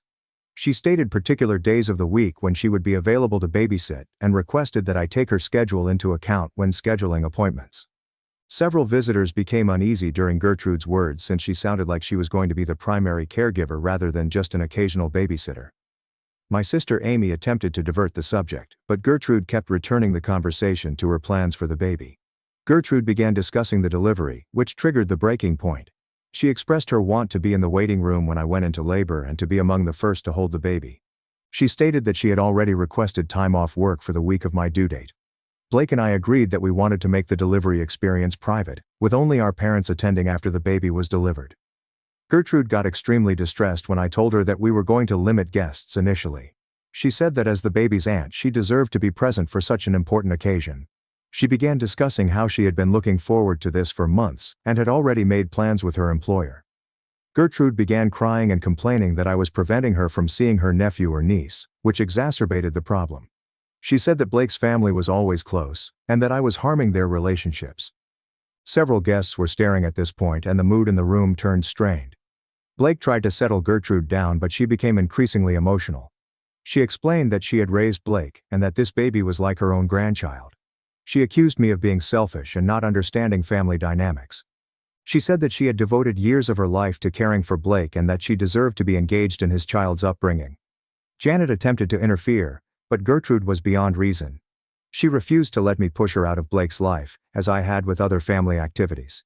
She mentioned the wedding planning and bridal shower, claiming that I had a habit of omitting her from crucial events. At this point, numerous people were plainly unhappy, and several were leaving. My sister Amy recommended we take a break, but Gertrude wasn't finished talking. She stated that she would be a part of this baby's life, whether I liked it or not. She told me that Blake would never choose between me and his sister, and that I needed to accept her as family. Blake finally informed Gertrude that she needed to leave. She appeared surprised and stated that he was proving her point about me changing him.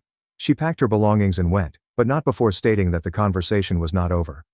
The rest of the shower went on, but the mood was clearly influenced by what had happened. After the guests left, Blake and I discussed Gertrude's behavior. He admitted that she had become more intense recently, but he had not recognized how uncomfortable she was making me. He agreed that we needed to establish clearer boundaries before the baby arrived. We decided that he would speak with her about proper expectations for her role as an aunt. The trouble is that Gertrude has been phoning and texting both of us non-stop since. She's been sending lengthy messages about how heartbroken she is and how cruel we've been. She has also been connected with Janet, who is attempting to mediate but does not really understand why we are upset. Gertrude insists that she only wants to be a good aunt and that we are overreacting to her joy over the baby. Blake spoke with Gertrude over the phone and attempted to explain our point of view. He reminded her that while we appreciated her excitement, we needed to make our own decisions concerning child care and visits. Gertrude grew defensive, claiming that she had planned to help with the infant for months. She explained that she had been saving money for baby items and reading parenting books to prepare. Gertrude closed the conversation by expressing she thought we were punishing her for caring too much. She explained that she had always been there for Blake and couldn't understand why we were pushing her away. Blake tried to convince her that we were not pushing her away, but rather that she needed to accept our parental boundaries. I'm scared about how this will affect our relationship with Blake's family. Janet appears to believe that we should be more sympathetic of Gertrude's exuberance, but I don't think she realizes how overpowering Gertrude's conduct has been. Blake is caught in the center, attempting to maintain harmony with his sister while still recognizing my need for limits. I'm concerned about what will happen once the baby arrives. Gertrude has made it apparent that she intends to be heavily involved, and I'm not sure how to manage her expectations without generating additional family strife. Blake is supportive of me, but I can see he feels bad about failing his sister. I need some guidance on how to approach this problem. Are we being unreasonable when we wish to create boundaries? How can we handle Gertrude's demands while maintaining family relationships? I want the kid to have a bond with Blake's family, but I also need to be satisfied with the level of involvement from extended family members. Update 1. I wanted to give everyone an update on what has happened since my original article. Thank you for your comments and support. Unfortunately, Gertrude's condition has deteriorated significantly, and I am unsure how to proceed. Blake had another chat with Gertrude in which he attempted to set clearer boundaries. He stated that we wanted her to be a part of the baby's life, but we also needed her to respect our parental decisions. He particularly addressed her expectations regarding regular childcare and overnight stays. Gertrude appeared to accept what he was saying during the conversation, but her subsequent behavior indicated otherwise. Gertrude arrived to our house unannounced with additional baby items. She had purchased a bassinet, claiming that she saw it on sale and couldn't pass up the opportunity. When I mentioned that we already had a bassinet, she suggested we use hers as a backup, or leave it at her house for when the baby came to visit. She spent approximately an hour redecorating our nursery and shifting around furnishings that we had already arranged. Gertrude began measuring our nursery and taking notes on the layout, which made this visit more unpleasant. When I asked what she was doing, she explained that she wanted to decorate her spare room to match our nursery so that the baby would feel at ease in both settings. She had already ordered paint in the same color as our nursery walls and planned to purchase matching furniture. Gertrude began calling my doctor's office, attempting to obtain information about my pregnancy. She informed them that she was the baby's aunt and that she needed to know my due date and delivery arrangements because she would be assisting with childcare. The receptionist called to confirm, and I had to clarify that Gertrude was not permitted to get information about my medical care. I also had to specifically ask that my information not be shared with anybody other than Blake and my emergency contacts. Gertrude grew unhappy when she discovered that I had denied her access to my medical records. She contacted Blake at work, crying, and said she felt as if we were treating her like a stranger. She stated that in her perspective she would be like a second mother to the baby, and that she needed to be informed of key medical decisions. Blake tried to explain that medical information was confidential, but Gertrude insisted that family members have full access to it. Gertrude began contacting our other family members to enlist their help, which worsened the situation. She called my mother-in-law Janet and complained that we were keeping critical pregnancy milestones a secret from her. She also called Blake's Aunt Helen and cousin David, explaining that I was attempting to keep the kid away from Blake's side of the family. These family members began calling Blake to inquire what was going on. Most of them were perplexed since Gertrude had portrayed the issue as if we were completely shutting her out of our lives. Blake had to spend several phone conversations explaining that we weren't trying to exclude Gertrude but that she needed to respect the natural boundaries that any parent would establish. The most worrying occurrence occurred when Gertrude arrived at my workplace. I work as a dental hygienist at a family practice, and Gertrude pretended to be a new patient. She had scheduled an appointment under a false name and particularly requested me as her hygienist. During the appointment, she began asking about my pregnancy and birth plans. She wanted to know which hospital I planned to deliver at, and if I had chosen a pediatrician yet. When I inquired why she was asking these things, she explained that she wanted to be sure she could find us if I went into labor. She mentioned that she was having difficulty sleeping because she was concerned about missing the birth.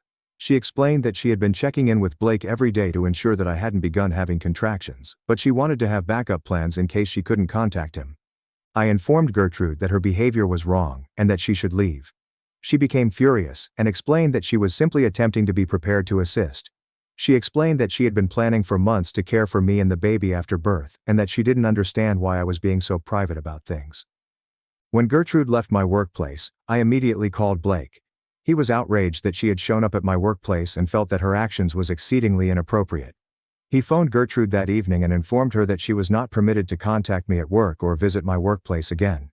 He also warned her she shouldn't involve other family members in our personal affairs. Gertrude's response was to send both of us a lengthy email outlining her viewpoint. She said that she believed we were punishing her for being overly attached to the kid. She stated she had been fantasizing of being an aunt for years and had been planning to assist raise the kid since we announced the pregnancy. She acknowledged that we were the parents, but she intended to be engaged in important choices regarding the baby's care. Gertrude also revealed in the email that she had discussed grandparents' rights with a lawyer. She stated that she had been researching if aunts had any legal rights to see their nieces and nephews. She stated that she did not intend to take legal action, but that she wanted to know her choices if we continued to remove her from the baby's life. This legal threat was the last straw for Blake. He contacted Gertrude and warned her that threatening legal action was utterly wrong and demonstrated that she did not comprehend proper boundaries. He stated that if she continued to behave in this manner, we would have to consider limiting her contact with us completely. Gertrude burst into tears throughout the phone call. She claimed Blake had chosen me over his own family and that she couldn't believe he was threatening to take her out of his life. She claimed that she had given all to care for him when they were younger, and that she deserved to be a member of his family now. She accused me of manipulating Blake and pitting him against his sister. Gertrude ended the call by hanging up on Blake, but she called back several times throughout the next few hours. Blake finally stopped answering and began leaving voicemails. In the voicemails, she alternated between apologizing and making additional charges. She stated that she was going to fight for her relationship with Blake, and would not let me destroy their family. Since then, Gertrude has attempted to reach us through other family members. She has been calling Janet every day, crying and pleading with her to intercede. She's also contacted Blake's other relatives, asking them to speak with us on her behalf. Most of these family members are perplexed by the circumstance and don't understand why Gertrude is so agitated.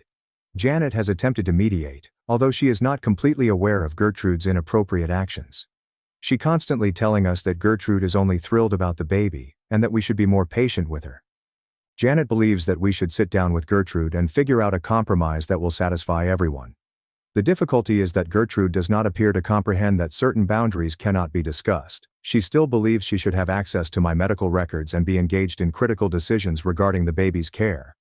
She does not seem to understand that Blake and I are the parents, and we have the authority to make decisions without contacting extended family members. I am quite pregnant, and the stress of this circumstance is impacting my health. My doctor has advised me to reduce stress during these final weeks. Blake and I have chosen not to tell anyone other than our parents when I go into labor. We also intend to limit hospital visits to only our immediate family. We had to revise our birth plan because we were concerned that Gertrude would show up at the hospital unexpectedly. We alerted the hospital staff that Gertrude is not authorized to get anything regarding my admission or delivery. We've also instructed them not to allow her to visit, even if she claims to be related. The event has strained Blake's ties with his entire family. Some relatives believe we are being too severe on Gertrude, while others are beginning to recognize that her behavior is unacceptable. Blake is fighting with guilt over having to pick between supporting me and keeping peace with his sister. I'm worried about what will happen after the baby is delivered. Gertrude has made it apparent that she will not accept the boundaries we have established, and I am scared that her behavior will continue to increase. Blake is entirely supportive of me, but I know this scenario is also causing him a lot of stress. At this point, I'm not sure if I can have a normal connection with Gertrude. Her behavior has gone much beyond the typical enthusiasm of being an aunt, and she does not appear to realize that her acts are wrong. I'm starting to think we should limit her contact with us completely, at least until she can demonstrate that she respects our boundaries. Update 2. I gave birth to our daughter Emma, and Gertrude's position has become even more complex. I wanted to give everyone an update on what has happened since my last post. Emma was born healthy following a pretty uneventful birth. Blake and I were able to enjoy the tranquil delivery experience we desired, with only our parents visiting us at the hospital. We alerted the hospital personnel about Gertrude's actions, and they were quite good about respecting our privacy. We didn't publicize Emma's arrival on social media right away because we wanted to spend some peaceful time as a new family. We called our parents and my sister Amy to inform them that Emma had arrived, and we requested that they keep the news hidden for a few days. Unfortunately, Janet informed Gertrude of Emma's birth within hours of receiving our call. Janet stated that she was unaware that we intended to keep the news confidential from Gertrude in particular. She assumed we simply didn't want public announcements on social media. This misunderstanding resulted in the first big incident. Gertrude arrived at the hospital carrying balloons, flowers, and a large gift bag. She walked right to the maternity ward and asked the staff for my room number. When they told her that I had asked for no visitors except permitted family members, she grew emotional and maintained that she was Emma's aunt. Gertrude refused to go, so the nurses contacted security. She was eventually released from the hospital, but not without causing a disturbance in the waiting room.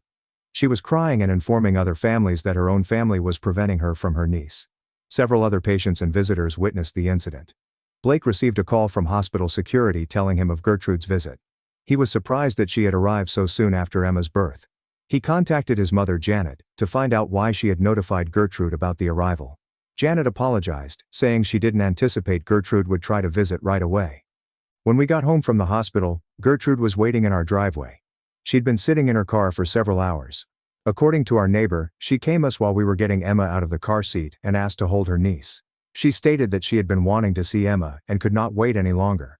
Blake told Gertrude that now was not a good time because we had just arrived home and needed to settle in. Gertrude became distraught, stating that she had been patient for months and deserved to meet Emma.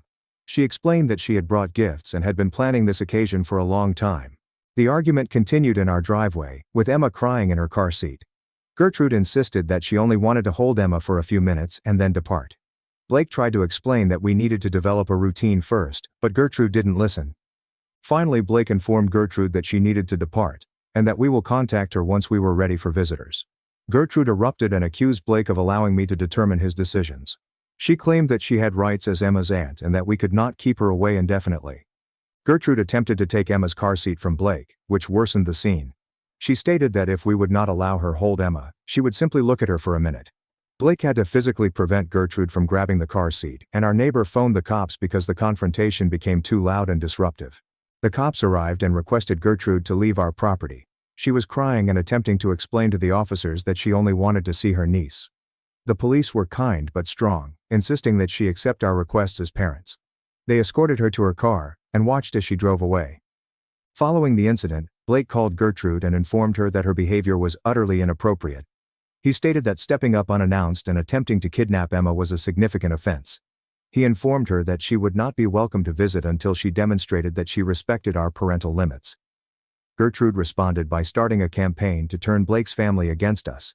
She called every relative she could think of, and informed them that we were keeping Emma away from her family. She claimed that I was manipulating Blake, and that she was being unfairly punished for loving her niece too much. Several family members called Blake to inquire what was going on. Gertrude had informed them that we were refusing to let anyone see Emma and were being demanding about visits. She framed the issue as if we were utterly isolated from Blake's family. Blake had to spend hours on the phone explaining the actual scenario to numerous family. He had to explain Gertrude's unacceptable behavior and why we had established boundaries. Most family members were understanding after hearing the entire tale, but others still believed we could be more tolerant. The problem worsened when Gertrude began posting about Emma on social media. She had received images of Emma from Janet and was posting them to her Facebook page with notes about her lovely niece. She was posting about how much she adored Emma and was thrilled to see her grow up. The issue was that Gertrude was uploading these images without our consent, making it appear as if she had an active relationship with Emma. Some of Gertrude's friends commented on the images, asking when they could meet Emma, and Gertrude responded as if she was a regular babysitter. Blake urged Gertrude to take the photographs off her social media, but she refused. She claimed that she had the right to post images of her niece and that we were overreacting about privacy. She stated that she was proud of Emma and wanted to show her off to her friends. This sparked another argument, in which Blake threatened to report Gertrude's post to Facebook for posting images of a minor without parental approval. Gertrude finally withdrew the images, but she was upset that she had been compelled to do so. The most recent occurrence occurred when Gertrude showed up for Emma's physician appointment. She had figured out when and where the visit was planned and was waiting in the parking lot when we arrived. She approached us as we walked inside the building, asking if she might join us. Blake informed Gertrude that she could not attend Emma's medical appointments without our approval. Gertrude explained that she only wanted to know how Emma was doing, and that she would not interfere with the appointment. She explained that she was concerned about Emma's health and wanted to ensure that she was developing normally. Gertrude became outraged when we refused to let her in, accusing us of being cruel for keeping her away from Emma. She stated that she had been researching child development and had questions for the pediatrician regarding Emma's care. She stated that, as Emma's aunt, she should be involved in medical choices. The pediatrician's office had to contact security to remove Gertrude out of the facility. She was crying and attempting to explain to the security guy that she only wanted to know if her niece was healthy. The situation was unpleasant and distressing, especially because Emma was getting her vaccines that day. Following this occurrence, Blake and I resolved to take more serious action. We've been documenting all of Gertrude's inappropriate activity, including the hospital episode, coming up unexpectedly, publishing images without permission, and attending medical appointments. We also talked to a lawyer about our possibilities. The lawyer clarified that, while Gertrude did not have legal rights to Emma, her actions could be considered harassment. He suggested that we send Gertrude a formal letter asking her to stop her inappropriate behavior and respect our boundaries. We're also considering filing for a restraining order if Gertrude's behavior worsens. The lawyer stated that her tendency of showing up unannounced and refusing to respect our limits could constitute harassment. Blake is debating whether to take legal action against his sister. He still loves Gertrude and wishes to maintain a family bond, but he is beginning to recognize that her behavior is abnormal. He is particularly concerned about how this may damage his connection with his mother, Janet. Janet is still attempting to arbitrate between us and Gertrude. She continues telling us that Gertrude is only enthusiastic about Emma and that we should be more patient. Janet does not appear to comprehend that Gertrude's behavior is wrong and potentially hazardous. The stress of this scenario is impacting my ability to bond with Emma and enjoy being a new mother. I'm constantly scared about Gertrude turning up unexpectedly or generating additional scenes. Blake is supportive, but I can sense he is also concerned about the family turmoil. We have chosen not to attend any family gatherings where Gertrude will be present until she proves that she can respect our boundaries. This means missing some crucial family gatherings, but we're not comfortable exposing Emma to Gertrude's erratic behavior. I never knew becoming a mother would include so much family strife. Gertrude's behavior has gone much beyond the typical enthusiasm of being an aunt, and she does not appear to grasp that her behaviors are inappropriate and hurtful to our family. Update 3. This will be my final update on the issue with Gertrude. Emma is now many months old, and we have had to make some difficult decisions regarding our family relationships. Gertrude's behavior continued to worsen after my last update, despite our efforts to establish boundaries. The formal letter from our lawyer demanding that she respect our privacy had no bearing on her conduct. If anything, it seemed to motivate her to be more involved in Emma's life. Gertrude arrived at our place early in the morning. She was crying and explained that she had been awake all night worrying about Emma. She stated she didn't understand why we were so unkind to her, and that all she wanted was to be a good aunt. Blake answered the door and attempted to speak to Gertrude quietly. He stated that we weren't trying to be unkind, but that we needed her to appreciate our parenting decisions. Gertrude grew enraged, claiming that she had planned to assist raise Emma and that we were ruining her hopes. The conversation continued in circles. Gertrude insisted that she had rights as Emma's aunt, and that we were acting unreasonable. Blake attempted to explain that being an aunt did not give her the authority to make decisions regarding Emma's care, or to pop up unexpectedly anytime she pleased. Gertrude eventually left, but she returned later in the day with Janet. Janet had been attempting to arbitrate between us, but this time she appeared more frustrated by our position. She explained that Gertrude was family, and that we needed to find a way to incorporate her in Emma's life. Janet advised that we establish a regular visiting plan in which Gertrude could see Emma once a week for a few hours. She said that this would allow Gertrude the access she desired and still respecting our boundaries. The difficulty was that Gertrude quickly began making extra demands regarding the visitation schedule. Gertrude wanted to take Emma places on her own, including overnight stays at her residence. She explained that she had put up a nursery in her spare room, and Emma should grow used to being there. She also wanted to be involved in Emma's feeding regimen, sleep routine, and medical treatment. When we mentioned that we were uncomfortable with overnight visits or Gertrude making parental decisions, she became furious again. She complained that we were treating her like a stranger, and that she deserved more involvement in Emma's life. She explained that she had been researching child development and had some thoughts about how to best care for Emma. Gertrude began following us around town, which escalated the situation. She would appear in the grocery store, the park, and other locations where we took Emma. She claimed that she was only trying to spend time with her niece, but her conduct made us uneasy. The most worrying occurrence occurred when Gertrude followed us to a restaurant where we were to meet my folks for lunch. She sat at the table across from us, staring at Emma. When my father requested her to go, she explained that she had the right to remain in a public location and was not bothering anyone. Gertrude spent the entire lunch observing our table and photographing Emma with her phone.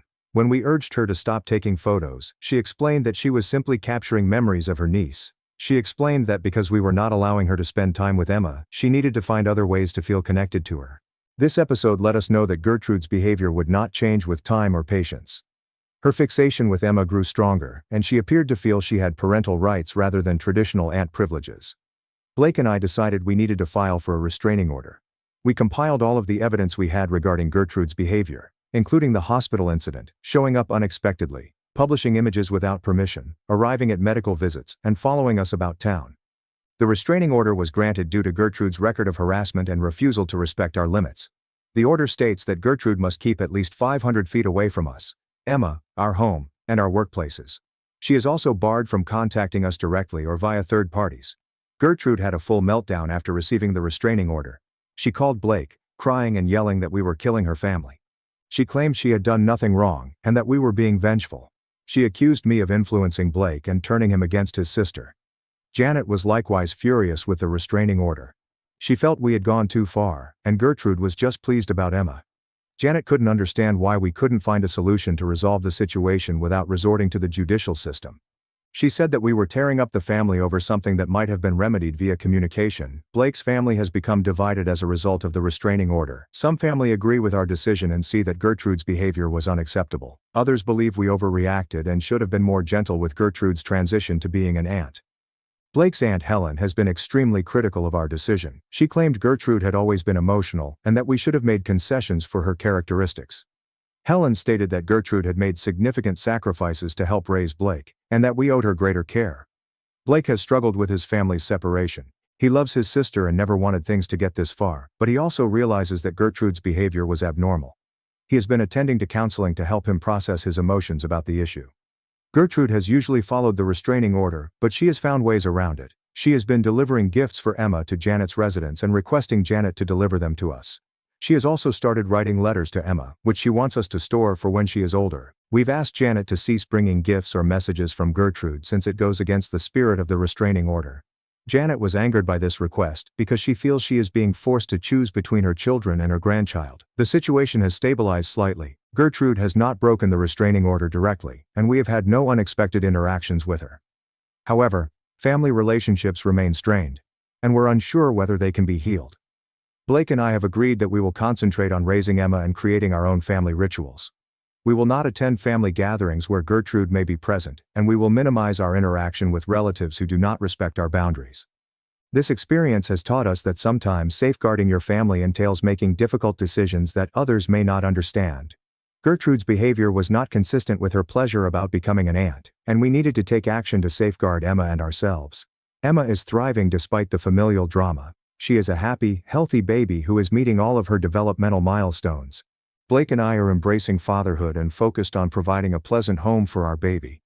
We hope Gertrude will eventually get the treatment she needs to comprehend appropriate boundaries, but we will not jeopardize Emma's safety or our family's tranquility while we wait. The restraining order remains in effect, and we are prepared to pursue further legal action if required. This has been one of the most difficult experiences of our lives, but it has also taught us the importance of putting our immediate family's well-being ahead of wider family expectations. We're moving on with our lives, focusing on the great elements of becoming new parents. Now, let us go to the following narrative. Story 2. My wife insisted that I pay half of my daughter's college fund to my stepson. When I declined, she went behind my back and did something unlawful, which ended our marriage. I, 42, have been married to my wife Lauren, 39, and we both have children from past relationships. Claire with her son Jake. I've always prioritized saving for Claire's future.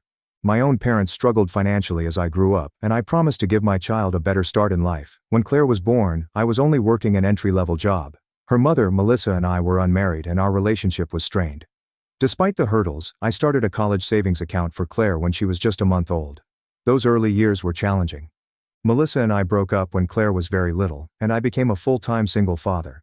I worked long hours at my daily job and took up weekend bartending duties to make ends meet. Every month, regardless of how tight my budget was, I contributed to Claire's college fund. Sometimes it was only $20, but I was determined to see it grow. As Claire grew older, I explained why I worked so much. I wanted her to appreciate the importance of education and planning for the future. We'd sit at the kitchen table, counting the pennies in my tip jar to contribute to her fund. It became our own personal routine. Claire had saved a significant amount of money by the time I met Lauren. Lauren was impressed with my financial discipline. She told me about her personal financial troubles. Her ex-husband had accumulated a large amount of debt in her name, leaving her in a precarious position when they split. As a result, Lauren was hesitant of pooling money. We agreed to keep our money separate, and that worked well for us. Jake, Lauren's son, was young when we married. He's a good child, but we've never clicked the way I'd like. He maintains a tight relationship with his father, whom he sees every other weekend. I've always felt more like Jake's nice uncle than his stepfather. Still, I've tried to be helpful and involve him in family activities. Lauren wasn't truly saving for Jake's future, and I recognized this over the years. She makes a nice living as a real estate agent, but she spends it on designer clothes, expensive holidays, and refurbishing her home. I gently recommended a few times that she start a college fund for Jake, but she always dismissed the idea, claiming there was plenty of time. Claire is about to graduate from high school and begin her college search. She has always been an excellent student, taking AP classes, participating in numerous extracurricular activities, and helping at a local animal shelter. Her hard effort has paid off, as she has been accepted to numerous top universities. I sat down with Claire to discuss her college fund.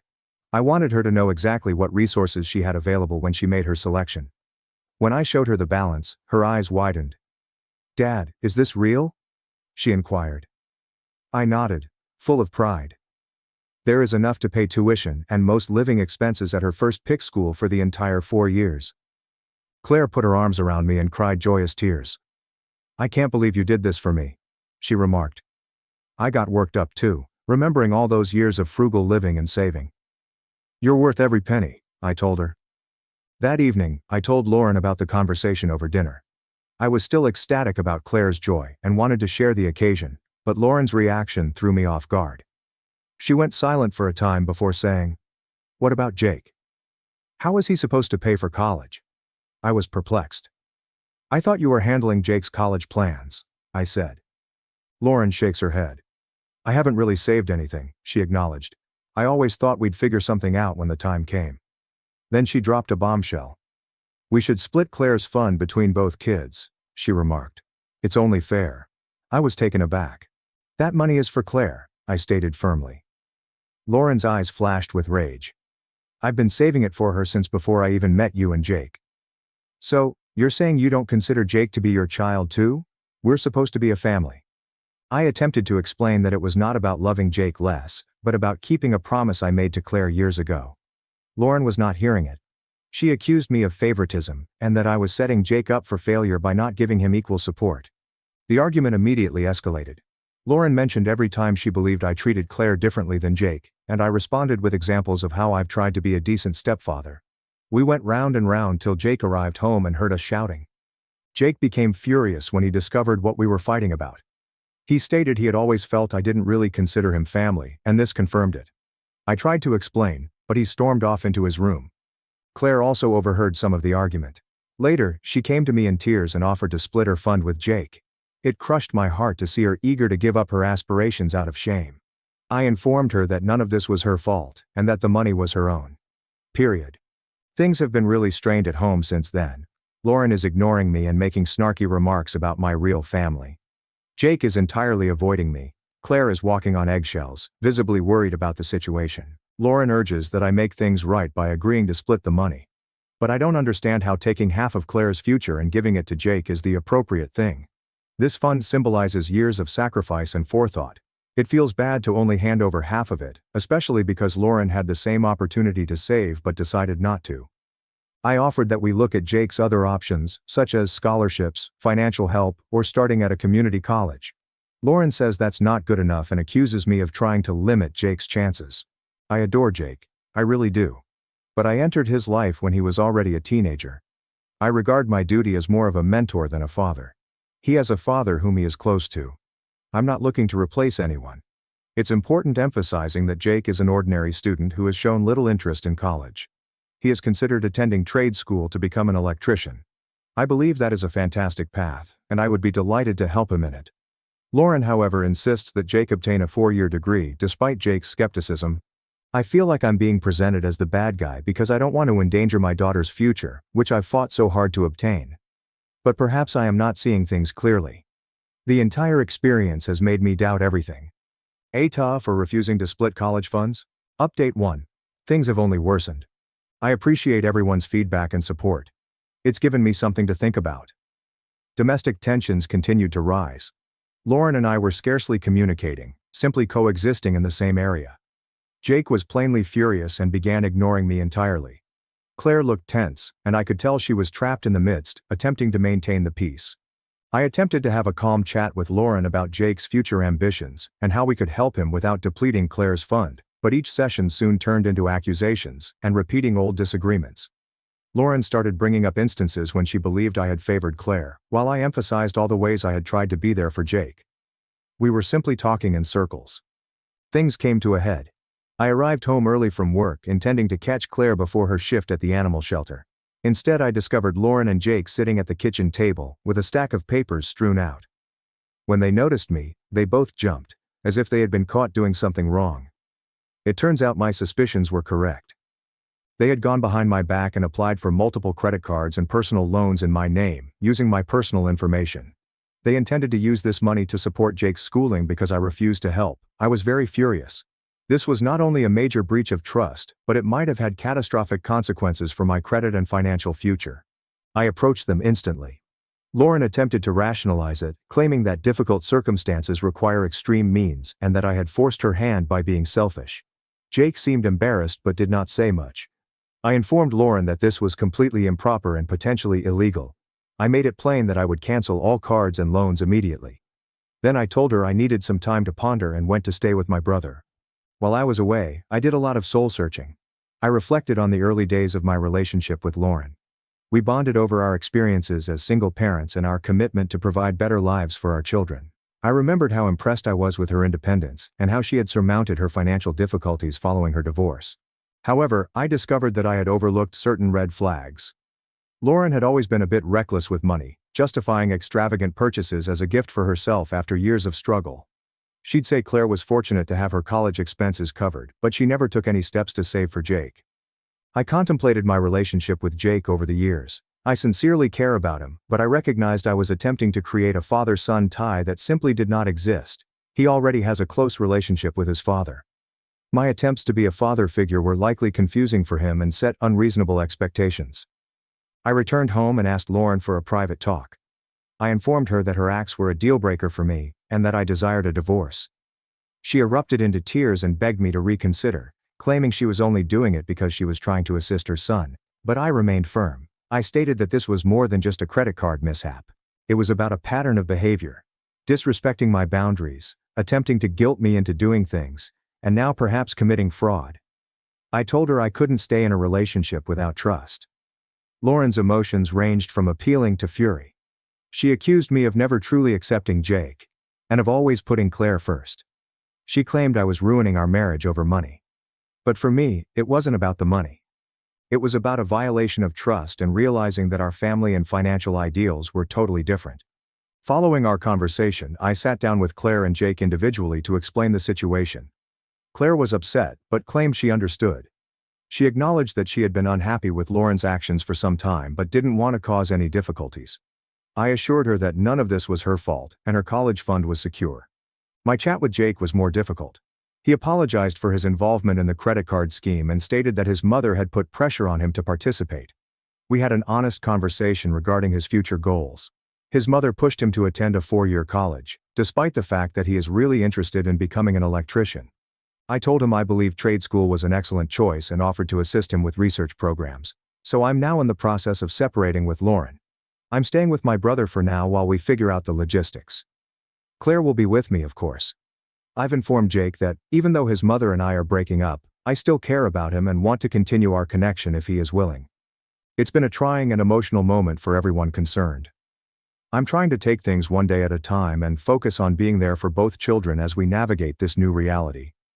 I am aware that there will be obstacles ahead, but I am cautiously optimistic that this is the best long-term decision for everyone involved. Update 2. I'd like to share some developments. The divorce from Lauren was finalized. It was a painful process, but I believe it was for the best. During the divorce procedures, I discovered that Lauren had been concealing significant debt. It turned out that her extravagant spending habits had caught up with her, and she was in very bad financial shape. This explains why she was so keen to get her hands on Claire's college cash. I'm relieved I stood firm and safeguarded that money. The revelation regarding Lauren's debt reminded me of my own parents' financial troubles.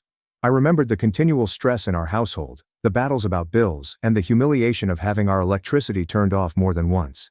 It reaffirmed why I was so determined to provide financial security for Claire.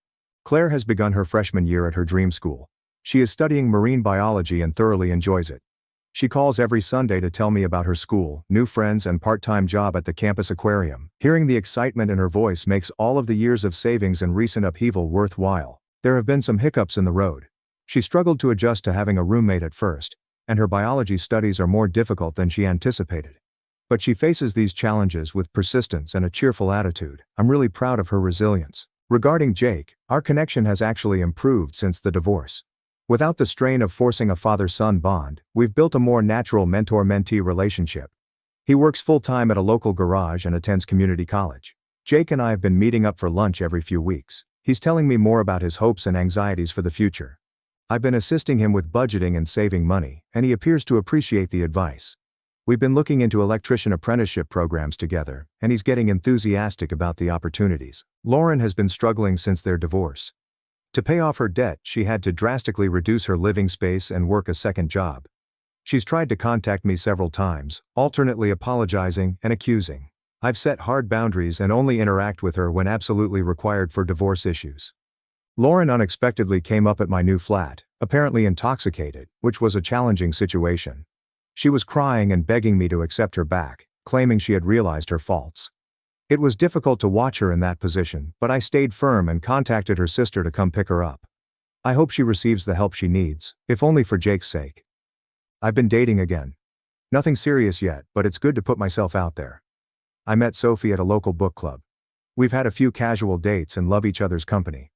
This time around I'm being extremely cautious, particularly when it comes to combining families. Claire is my top concern, and I will not let anyone jeopardize her safety or future again. Claire and Jake have remained friendly despite everything that has happened. They texted sometimes and even got together for coffee while Claire was home for autumn break. It warms my heart to see them encourage one another. Overall, life has settled into a new routine. It isn't always easy. There are certainly periods of tension and despair, but I believe I'm on the right track. I'm committed to being the greatest father I can be to Claire and a supportive friend to Jake. I'm also focusing on reconstructing my own life after divorce, rediscovering old hobbies, and finding new acquaintances. The entire experience has really emphasized the need of open communication and shared ideals in a partnership. It has also strengthened my belief in the need of planning for the future and sticking to your ideals, even when things are challenging. As I watch Claire excel in college, I'm glad I heeded my instincts and secured her future. My twin arrived at my wedding in a white dress, claimed to be me, and tried to interrupt. When I confronted her, she cried, "I'm saving you." I, a 24-year-old female, seek advice on my twin sister Avery, a 24-year-old female, and whether I made the right decision in entirely cutting her off. My family thinks I was overreacting, but I can't get over what she did. Avery and I are identical twins. Growing up, everyone constantly commented on how different we were, even though we looked identical. I was the quiet one who enjoyed literature and painting, whereas she was boisterous and popular. Our parents always made sure we had different identities, but Avery never seemed to be content with that. Throughout high school, Avery copied whatever I did. If I joined the drama club, she would also join. If I started dating someone, she would suddenly find them interesting. When I was accepted to art school with a scholarship, she enrolled to the same program, despite having no prior interest in painting. She was also admitted based on her grades rather than her talent. At art school, I met Ryan, a 26-year-old male. He was in my sculpture class, and we connected over our mutual passion of making things with our hands. Ryan was unlike anyone I'd dated before. He remained calm, thoughtful, and genuinely interested in my job and ambitions. We started dating during our second year. Avery disliked Ryan right away. She would comment on how uninteresting he was and how I should do better. She would interrupt our chats whenever he came over to our shared apartment. She even began flirting with him in front of me, making both Ryan and I uncomfortable. After graduation, Ryan and I relocated to Portland together. Avery remained in our hometown and secured a position at a marketing agency. I could finally breathe after years. I recognized how much Avery's continual presence had changed me. I began creating art that was completely mine, without fear of her copying or condemning it. Ryan proposed to me 6 months ago on a weekend vacation to the coast. It was perfect and private. Just the two of us watching the sunset. When I contacted Avery to deliver her the news, she remained silent for a long time. Then she asked if I was sure I wanted to marry someone this young. She claimed I was rushing into things, and Ryan most likely wanted to lock me up before I discovered I could do better. I dismissed her comments and asked her to be my maid of honor regardless. She agreed, but I could tell she was unhappy about it. The trouble began immediately. Avery preferred to plan everything her way. She chose a dress type she knew I disliked and claimed it would look better on both of us because we were twins. When I tried on several outfits, she threw a fuss and thought I was being difficult. She also suggested alterations to the guest list, venue, and menu. Every idea was the reverse of what Ryan and I want. When I urged her to stop, she explained that she was only trying to help make my wedding better. 3 months ago, Avery paid us a weekend visit to discuss wedding plans.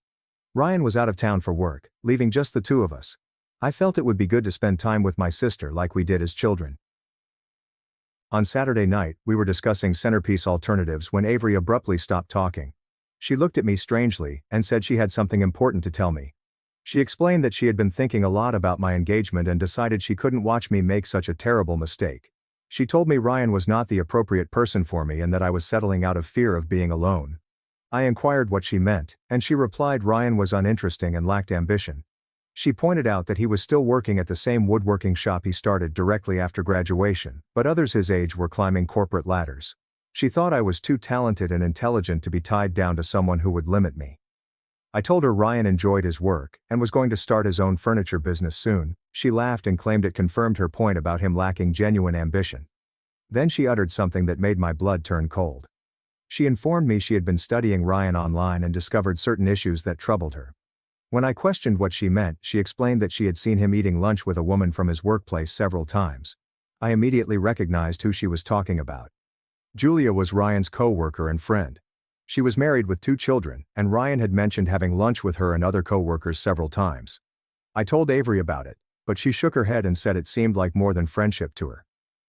Avery took out her phone and showed me images she had shot of Ryan and Julia in a restaurant. They were plainly enjoying a typical lunch chat, but Avery zoomed in and cropped the images to make it appear more intimate than it actually was. I looked at the images and understood that Avery had driven 3 hours to Portland to spy on my fiancé. She had followed him around and took photographs without his knowledge. The level of forethought and duplicity was staggering. When I asked her why she would do this, she broke down in tears. She claimed she loved me too much to let me wreck my life. She persuaded me to call off the engagement, saying we could return home together and start over. That was then I realized what this was all about. Avery was unconcerned about my pleasure. She was angry that I had a life without her. She couldn't bear the fact that Ryan and I were creating something together that didn't include her. I told her she had to leave immediately. She began crying louder and stated I had chosen a man over my own sister. She said that we were intended to stay together forever, and that I was breaking up our family. I packed her suitcases as she sobbed on my couch. When I handed them to her, she grabbed my arm and declared she would not be my maid of honor if I continued to behave like this.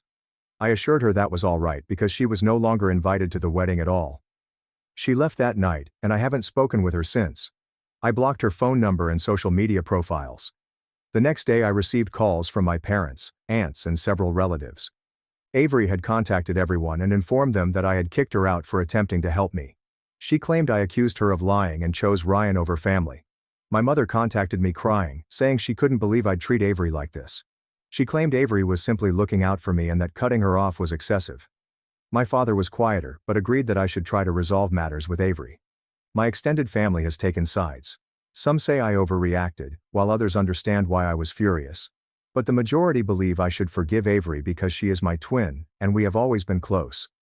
Ryan has been sympathetic, but I can sense he is stressed about the issue. He offered to speak with Avery directly, but I declined.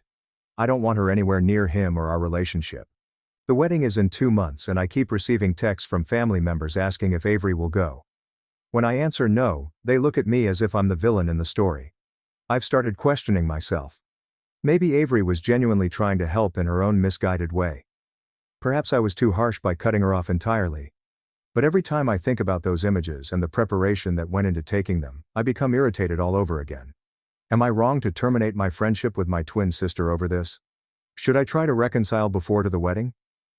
Update 1. I had not expected my post to receive so much attention, so thank you to everyone who commented.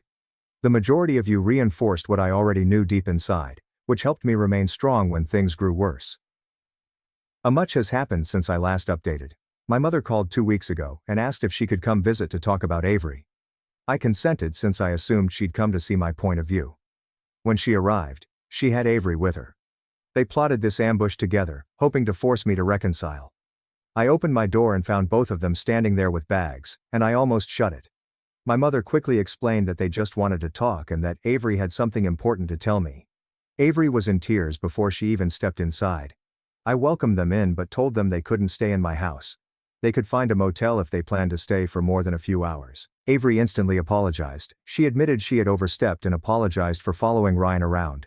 She claimed she was afraid of losing me and behaved out of panic. But then she said something that made me know she still had no idea what she had done wrong. She expressed her desire that I could forgive her error so that we could move forward and plan the wedding together. I asked her what error she was referring to. She agreed shooting the images was wrong, But she maintained her concerns about Ryan. She still believed I was rushing into marriage and Ryan was not ambitious enough for me. My mother nodded, saying Avery had excellent concerns concerning Ryan. She explained that they both wanted what was best for me. I asked my mother if she had seen the photographs Avery had taken. She responded yes, and that while Avery should not have followed Ryan, the images did raise some concerns about his relationship with another lady. I couldn't believe what I heard. I took out my phone and dialed Ryan, putting him on speaker. I urged him to tell my mother and Avery about Julia. Ryan stated that Julia was a friend and co-worker who had helped him organize a surprise for me. They had been meeting to finalize specifications for a bespoke jewelry box he was creating for our anniversary. He explained that he had been careful not to mention it around me because he wanted it to be a surprise. Then Ryan said something that made my stomach sink. He inquired if this was about the private investigator, as Julia had said that someone had been questioning both of them at work. Avery's face turned white. When I asked her what Ryan was talking about, she started crying again. It found out Avery had done more than merely take images. She'd hired someone to research Ryan and had been looking for dirt on him for months. The investigator had called Ryan's co-workers, including Julia, and inquired about his conduct and relationships. Julia told her husband about it, and they were both concerned that someone was stalking them. I looked at Avery and inquired how far she had traveled. She admits to conducting background investigations on Ryan and even calling his ex-girlfriend from college to inquire about their connection. My mother attempted to defend Avery by claiming she was only being thorough because she cared about me. She stated it was wise to know who you were marrying. I told both of them to go immediately. Avery began pleading, saying she would stop investigating Ryan if I would simply listen to her concerns. My mother told me I was being unfair, and that Avery had spent a lot of money to protect me. I stated I didn't care how much money Avery had spent on her infatuation. I informed them that they had 1 hour to pack and leave, or I will contact the cops. Ryan returned home from work early after they had left. He was frightened by the phone call and wanted to make sure I was all right. We chatted for hours about what Avery had done. Ryan informed me that the investigator had contacted his supervisor and other clients, inquiring about his work quality and personal life. His employer had pulled him away to see if he was in any legal problems. Ryan had felt perplexed and humiliated, but hadn't connected it to Avery until now. We also called Julia and her husband to apologize and explain what had occurred. They were relieved to finally understand why someone had inquired about them, but they were also disappointed that they had been drawn into family conflict. The next day my father called me. He claimed my mother had told him everything and he wanted to hear my side of the tale. My father remained silent for a long time after I told him about the private investigator and Ryan's co-workers' harassment. Finally, he denied knowing anything about it. He claimed my mother and Avery told him I was overreacting to some images, not that Avery hired someone to stalk my fiancé. My father apologized for not supporting me before. He claimed he would talk to my mother about Avery's behavior and attempt to explain why I was unhappy, but the harm had already been done. Our extended family had learned about the private investigator, and everyone was now taking sides. Some relatives believe Avery went too far, while others believe she was simply trying to protect her sister.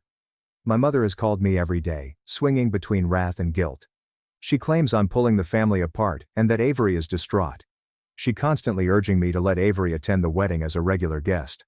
I've not changed my mind. Avery is not invited, and anyone who brings her as a +1 will be asked to leave. Ryan and I decided to hire security for the wedding after his boss informed us that the investigator had inquired about our wedding date and venue. We're concerned Avery will try to show there regardless. The worst aspect is that this entire issue has ruined what should have been a pleasant period in our lives. Instead of discussing our future together, we are coping with Avery's fixation and my family's problems. I keep thinking if I could have handled this differently. But every time I think about Avery hiring a private investigator, I realize I made the correct decision. Update 2. The wedding happened 3 weeks ago, and I need to tell you what happened since it was worse than I feared. Security was absolutely the right decision. Avery attempted to show there, not as a guest, but as someone claiming to be me. She had apparently planned this for some weeks. Avery arrived at the wedding location wearing a white dress that was identical to mine. She had received a copy of my dress design, most likely from my mother. She informed the security guy that she was the bride and that the guest list had been mixed up. Luckily, the security team was ready. They asked for her ID and promptly called me. I was getting dressed in the bridal suite when they informed me that someone claiming to be me was trying to enter. I peeked out the window and noticed her arguing with security. She had done her hair and cosmetics just like mine. From a distance, we appeared identical. It felt like witnessing a warped version of myself. The security team took Avery off the site, but she did not go quietly. She stood in the parking lot, yelling that I was making a horrible mistake and that Ryan would cheat on me. Several visitors arrived early and heard everything. My mother was already inside the venue, helping with last-minute preparations. When security told her what had transpired, she dashed outside to speak with Avery. They had a loud quarrel in the parking lot, which half of the wedding party witnessed. My mother rushed back inside crying and asked me to let Avery stay for the ceremony. She said Avery was upset and only wanted to see me get married. I told her no, and that if she continued to push, she may leave as well. Despite all of this, the ceremony was magnificent. Ryan and I were able to focus on each other and forget about the commotion outside, although I noticed other people gazing around nervously, probably wondering if Avery would return. The situation deteriorated during the reception. Avery had obviously been watching from across the street. When she noticed guests going for restroom breaks or to smoke, she approached a few. My cousin Nathan approached me during supper and told me that Avery had stopped him outdoors. She had informed him that Ryan was already cheating, and she had proof. She handed him printouts of text messages allegedly exchanged between Ryan and other women. Nathan stated that the messages appeared to be false, as if someone had produced them using screenshots. The phone numbers did not correspond to any of Ryan's devices, and several of the messages mentioned topics that made no sense. But Avery did not stop there. She had made phony social media profiles with images of ladies from Ryan's office and was sending herself messages pretending to be them. She then collected screenshots of these fictitious exchanges as evidence. Nathan told me this, and I understood Avery had completely lost contact with reality. She had expanded her investigation beyond Ryan. She was actively fabricating evidence to support her claim. Ryan and I decided to contact the police. Avery was harassing, and the fabricated evidence may be called fraud. We wanted to film everything in case the situation went further.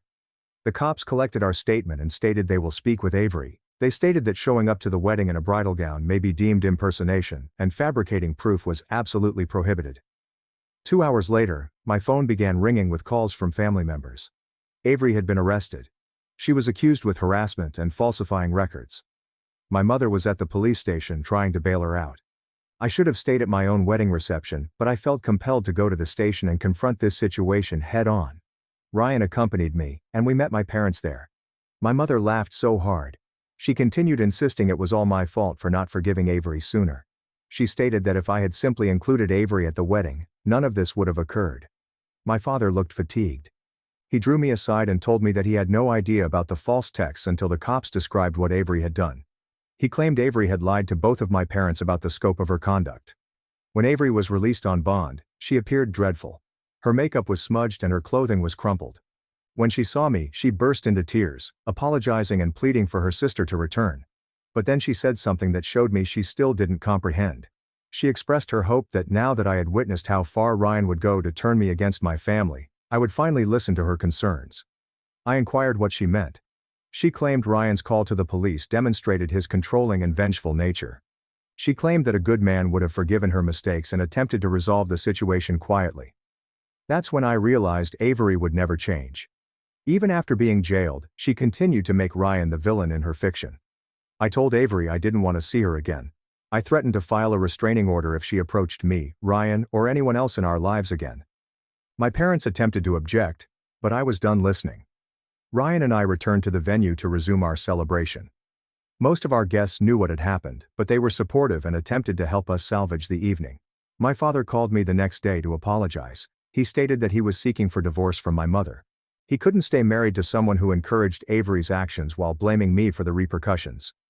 My mother has been phoning me non-stop since then, but I have not responded. She left voicemails stating, "I am destroying the family, and that Avery needs help, not punishment." Avery's court date is next month. Her lawyer contacted us and asked if we would consider dropping the charges if Avery agreed to stay away from us. We said no. Avery must face serious consequences for what she did. Update 3: Avery was sentenced to 6 months probation and obligatory treatment last week. She must also pay restitution for the expense of our wedding security, and will be unable to contact Ryan or myself for the next 2 years. However, it is not why I am writing this final update. Something happened that made me realize Avery's difficulties are far deeper than I previously imagined. 3 weeks ago I received a call from Lisa, Avery's college roommate. I hadn't communicated with Lisa since graduation, so I was surprised to hear from her. Lisa explained that she had heard of Avery's arrest through mutual acquaintances and wanted to tell me something important. She claimed she should have spoken up years ago but was frightened of becoming embroiled in family conflict. Lisa informed me that during college, Avery was preoccupied with emulating me in ways I had no idea about. She stated that Avery would browse through my social media profiles and copy my art creations before I posted them. Avery would turn in her copies first, making it appear that I was copying her. Avery had also started intercepting mail and items addressed to me in our shared apartment. She had opened acceptance letters from galleries and art competitions that I had submitted and discarded the ones that had received favorable feedback. Lisa explained that she tried to tell me about this during our senior year, but Avery persuaded her not to because I was already anxious about graduation and job seeking. But the worst thing was what Lisa said next. She claimed Avery had been undermining my relationships long before Ryan. In college, Avery would contact the guys I was dating and inform them that I was seeing other people or had said terrible things about them. Lisa showed me screenshots she had saved from years before. Avery had staged false text conversations that made it appear as if I was trash-talking my boyfriends to others. She had provided phony screenshots to the males I was dating, resulting in multiple breakups. I remembered those relationships ending abruptly, with men accusing me of things I had never said or done. At the time, I assumed they were immature or seeking for reasons to break up. I never suspected Avery was involved. Lisa apologized for not informing me sooner. She claimed she was young and afraid, that Avery had convinced her that she was protecting me from men who were not good enough. After meeting with Lisa, I began reaching out to other college classmates. 2 more of Avery's roommates confirmed similar accounts. Avery had been deliberately undermining my relationships and opportunities for years. I also discovered that Avery had been telling people we were going to start a business together after college. She had used my portfolio and artwork to apply for employment, stating that we were a creative partnership. When Avery failed to show up for interviews, several employers contacted me to inquire. Armed with this information, I decided to write to Avery's probation officer. I wanted them to understand that her behavior toward me and Ryan was part of a larger pattern of dishonesty and manipulation. The probation officer thanked me for the information, saying it would help Avery with his court-ordered counseling. They advised Avery to address these deeper concerns if she wanted to prevent more serious legal troubles in the future. My mother found out about the letter and called me yelling. She accused me of being vindictive and harsh by attempting to worsen Avery's punishment. She stated that Avery was sick and needed family assistance, not further legal issues. I told my mother that Avery had been actively ruining my life for years, and that I was done protecting her from the consequences. I said that if she wanted to help Avery, she could push her to accept responsibility for her actions rather than making excuses. My mother stated I was heartless, and she was embarrassed to name me her daughter. She claimed she would never forgive me for wrecking Avery's life. She then hung up on me. My father contacted me later that day. He admitted that he was unaware of Avery's undergraduate activities, but he was unsurprised. He stated he had always felt Avery had major mental health difficulties, but my mother had refused to seek professional treatment. He also informed me that my mother had been giving money to Avery while she was on probation, despite the court's order that she work and support herself. My mother had been lying to him about their finances to conceal these payments. My father stated that he had filed divorce papers and was leaving the family home. He stated he couldn't keep enabling Avery's conduct through my mother, and he was weary of being lied to. Ryan and I have been in couples counseling to get through all that has transpired. Our counselor informed us that we both have PTSD from Avery's harassment campaign, and that it will take time to totally trust that we are secure from her involvement. We also had to change our phone numbers and move to a new apartment because Avery had obtained our address and was mailing letters despite the restraining order. The letters were not threatening, but they were long, rambling apologies that demonstrated she still didn't know what she had done wrong. I have not spoken with my mother since our last phone talk. She attempted to contact me through relatives, but I begged them not to send along messages. I am not ready to be in a relationship with someone who believes I am the villain in this circumstance. Avery's probation officer phoned me last month, informing me that she had broken her probation by attempting to contact Ryan's workplace again. She called his supervisor pretending to be a client and inquired about Ryan's work schedule and personal life. Avery now faces jail time, rather than merely probation. Her lawyer requested us to testify on her behalf at the sentence, but we rejected. We have done everything we can to help Avery escape major repercussions, yet she continues to breach the court's rules. I know some people may think I'm being too severe by not assisting Avery at her sentencing, but I've learned that shielding Avery from repercussions simply allows her to continue harming others. Ryan and I plan to relocate to another state after his lease expires. We want to start again somewhere where Avery cannot find us. It seems severe, but we need to know we're entirely protected from her obsession. I never imagined I'd break off my twin sister forever, but Avery demonstrated that being family does not give someone the right to ruin your life. Some relationships, especially those involving individuals you care about, are too poisonous to heal. For anyone in a similar circumstance, believe your intuition about poisonous family members. You do not have to give anyone access to your life simply because you share DNA. Walking away from a situation is sometimes the most considerate thing you can do for everyone. Now let us go to the following narrative. Story 2. I struggled with infertility for 7 years. When I eventually became pregnant, my brother accused me of selfishness.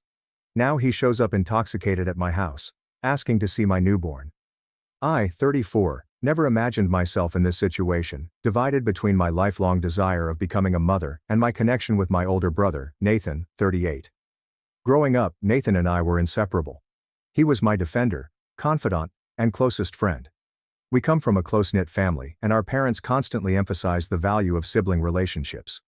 Nathan was the one who taught me how to ride a bike, helped me with my homework, and chased off the boys who tried to bully me in middle school. Our friendship grew stronger with age. Nathan was suspicious when I met my husband, Kevin, a 35-year-old male in college. He interrogated Kevin mercilessly during our first family dinner, inquiring about his ambitions and future plans. However, Nathan eventually came to consider Kevin as the brother he never had. They bonded over their mutual love of football and horrible dad jokes. Nathan was even Kevin's best man in our wedding 10 years ago. Everything changed when Kevin and I began trying for a baby 7 years ago. We were so happy and naive back then, assuming everything would happen swiftly. But month after month, we were disappointed. We initially kept it to ourselves, not wanting to concern our families.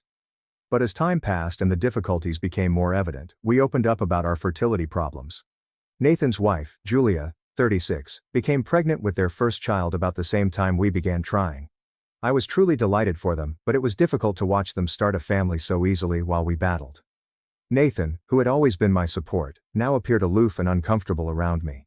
He would dodge the issue of babies entirely, or make awkward jokes about how we needed to work harder. As our reproductive journey progressed, we had several rounds of IVF. Each setback was painful, but we tried to maintain optimism. During this time, Nathan and Julia had 2 additional children quickly. While I enjoyed being an aunt, each pregnancy announcement and baby shower seemed like a stab in my heart. Nathan's actions at this time were perplexing and hurtful. He appeared to alternate between completely shunning me and making offensive comments. After a particularly painful failed IVF round, he suggested to me during a family meal that I stop thinking about having a baby and instead pursue a hobby.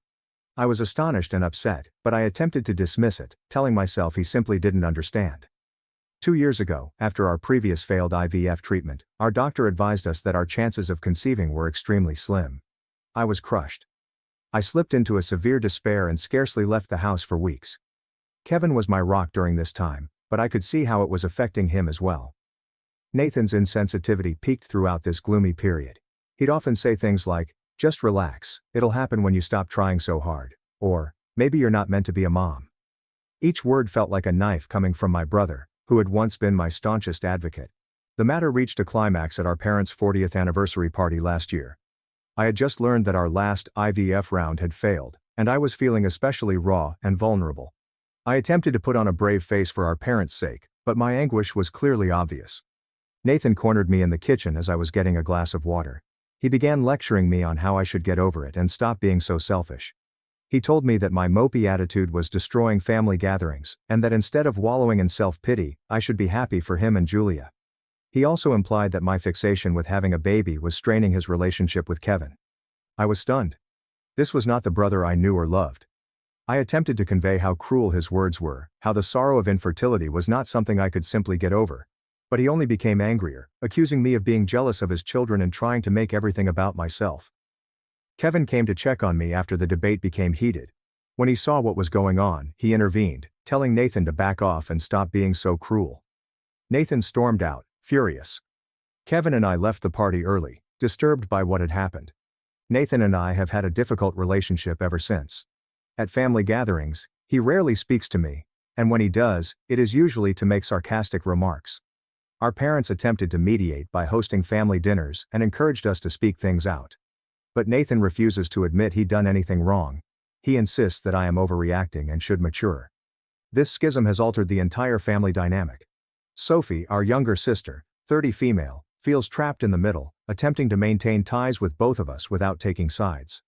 Our parents are anxious and upset by the dispute, frequently recalling the close relationship Nathan and I formerly had. Last month, something unexpected occurred. I began feeling nauseated and fatigued all the time. At first, I disregarded it as stress caused by continuing family strife and my hard profession as a high school teacher. However, after a few weeks when the symptoms did not improve, I decided to see my doctor. She informed me that I was roughly 12 weeks pregnant, which really surprised me. Kevin and I were ecstatic but yet apprehensive, considering our history. We opted to keep the news hidden until we were further along, not wanting to raise our hopes or cope with family reactions right away. However, over a family dinner last week, our mother noted that I wasn't drinking wine, which was unusual for me. She guessed quickly and was overjoyed. In her excitement, she began informing everyone at the table, including Nathan and Julia. Nathan's reply did not meet my expectations. Instead of being pleased for us, he accused me of stealing his thunder. Julia is reportedly pregnant with their fourth child, and they intend to announce it at the next family gathering. He felt it was selfish of me to become pregnant now since his children were old enough to enjoy having a newborn cousin. I felt hurt and enraged. This felt like the final nail in the coffin after years of insensitivity and harsh comments regarding our fertility issues. Kevin, my constant defender, informed Nathan that his actions were wrong and that if he couldn't be pleased for us, he should keep his feelings to himself. The evening ended in pandemonium, with Nathan and Julia leaving abruptly and our parents attempting to calm things down. Since then, Kevin and I have agreed to minimize our contact with Nathan and Julia during my pregnancy. We do not want any more stress at this high-risk period. Some family members, particularly our sister Sophie and our uncle Victor, 58, believe we are overreacting. They suggest we shouldn't give up our relationship with Nathan over this. That family is extremely essential. But I believe this is simply the culmination of years of cruel behavior. Is it terrible that I want to distance myself from my brother during what should be one of the best periods of my life? How can I strike a balance between my want to safeguard my mental health and pregnancy, and the need to maintain family harmony? I never imagined I'd have to choose between my brother and my own well-being, yet here I am, feeling lost and divided. Update 1. It's been approximately 2 months since my last post, and a lot has happened. I'm 20 weeks pregnant, and we just found out we're having a girl. Kevin and I are overjoyed, but Nathan's position has deteriorated more. After we revealed our plan to limit contact, Nathan went on a rampage. He began calling our parents, Sophie and other relatives, claiming that we were being dramatic and selfish. He even went on a huge Facebook rant about how family should always come first, and how heartbroken he was that we were pushing him away without reason. Our parents were originally torn. They've always been peacemakers, and the prospect of their children fighting is distressing for them. Mom would contact me virtually every day, tearfully imploring for us to sort things out. Dad, who is normally more stoic, appeared disoriented and unsure how to handle the situation. They wanted everyone to get along and couldn't understand why we couldn't simply talk it out. But then something unexpected occurred. Our 32-year-old female relative Maya contacted me privately. Maya and I were close as children, but we grew apart as she traveled across the nation for work. She told me she had been following the family drama from a distance and felt driven to share her own experience with Nathan. Maya apparently suffered a miscarriage 2 years ago. She had been about 10 weeks pregnant and was horrified. She had confided in Nathan during a rare visit home, and he had been equally insensitive. According to Maya, he encouraged her to get over it because the baby wasn't even born yet. He argued she was overreacting and should be thankful it happened early rather than later in the pregnancy. Maya's story stunned me. It was like a missing puzzle piece fell into fit, revealing a pattern of conduct I hadn't previously noticed. It also gave me the strength to tell our parents about Nathan's harsh words and actions over the years. I showed them text conversations in which he insulted our fertility issues and rejected our pain.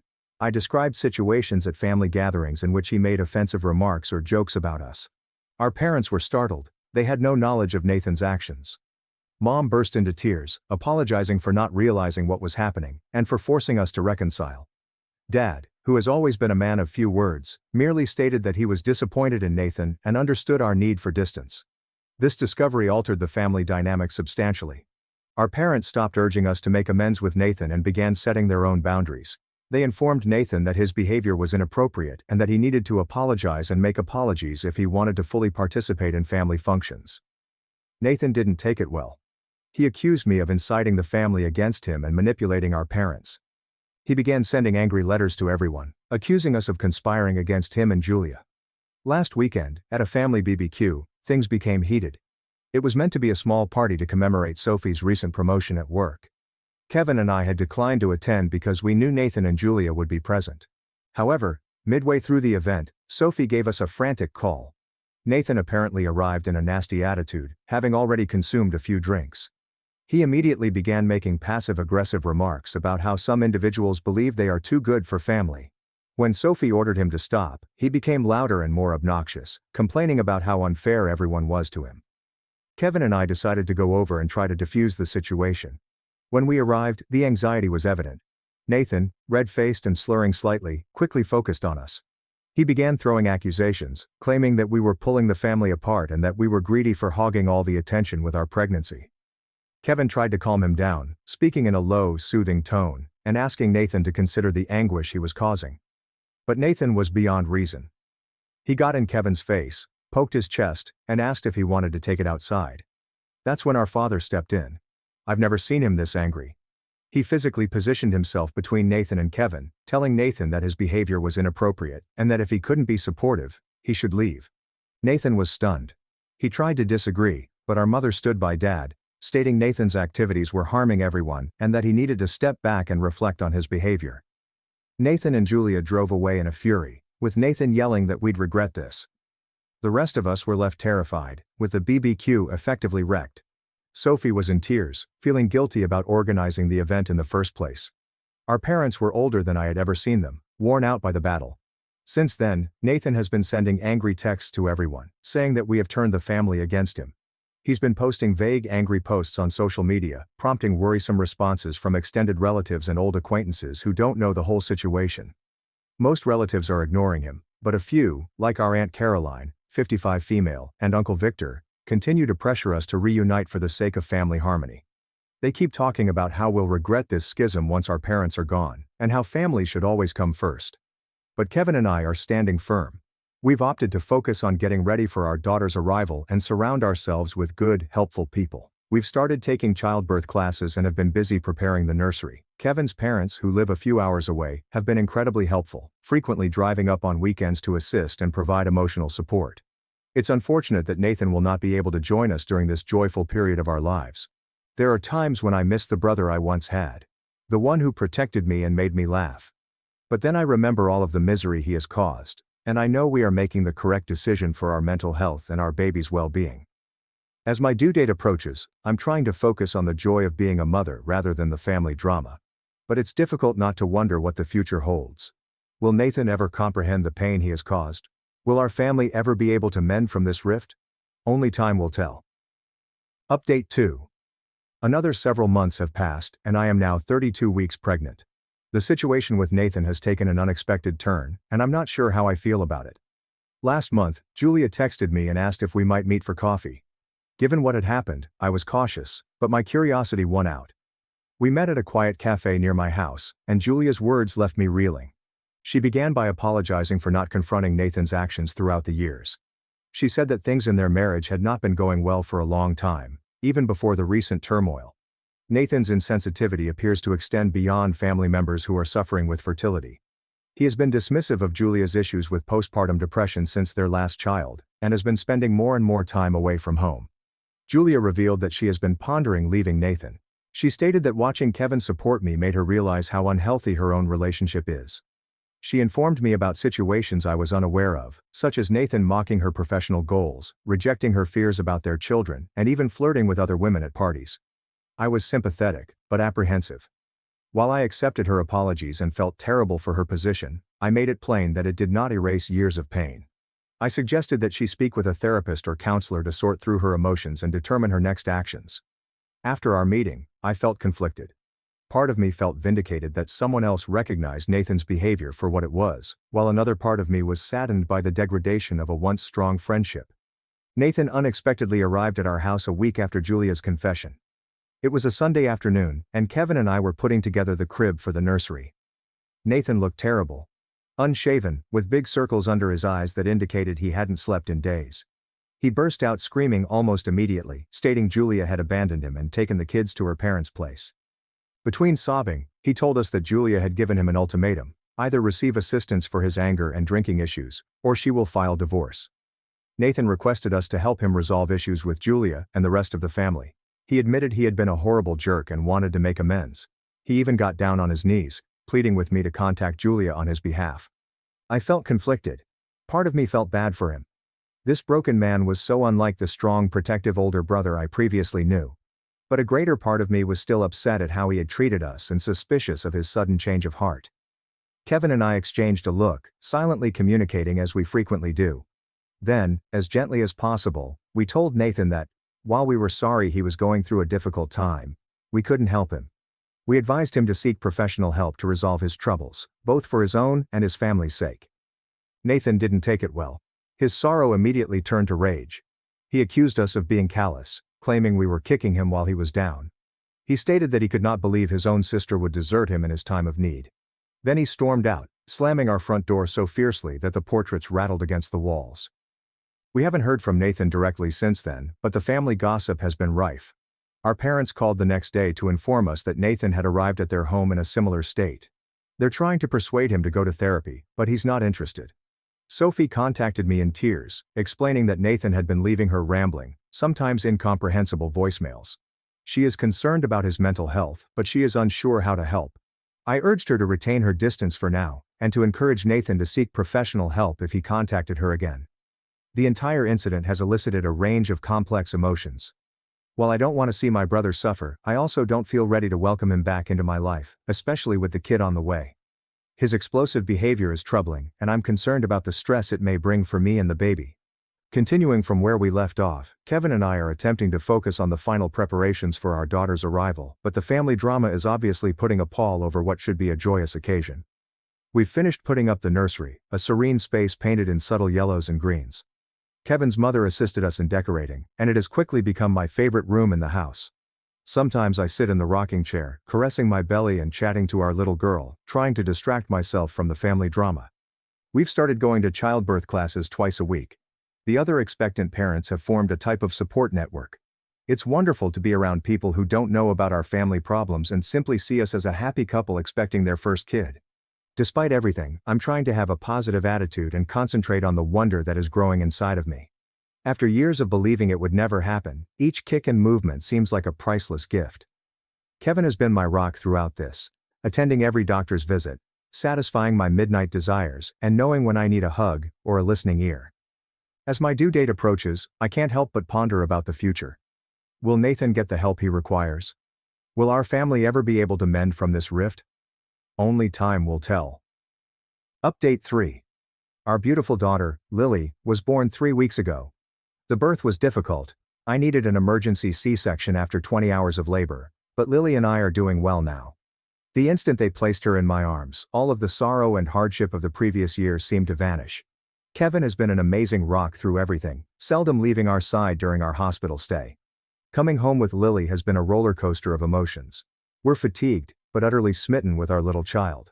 The nights are long, and the days are full of feedings, diaper changes, and stolen naps. But every time Lily wraps her tiny fingers around my finger, or Kevin makes her smile, my heart feels like it will burst with joy. Unfortunately, the drama with Nathan has not faded. He did not contact us when Lily was born, despite our parents informing him.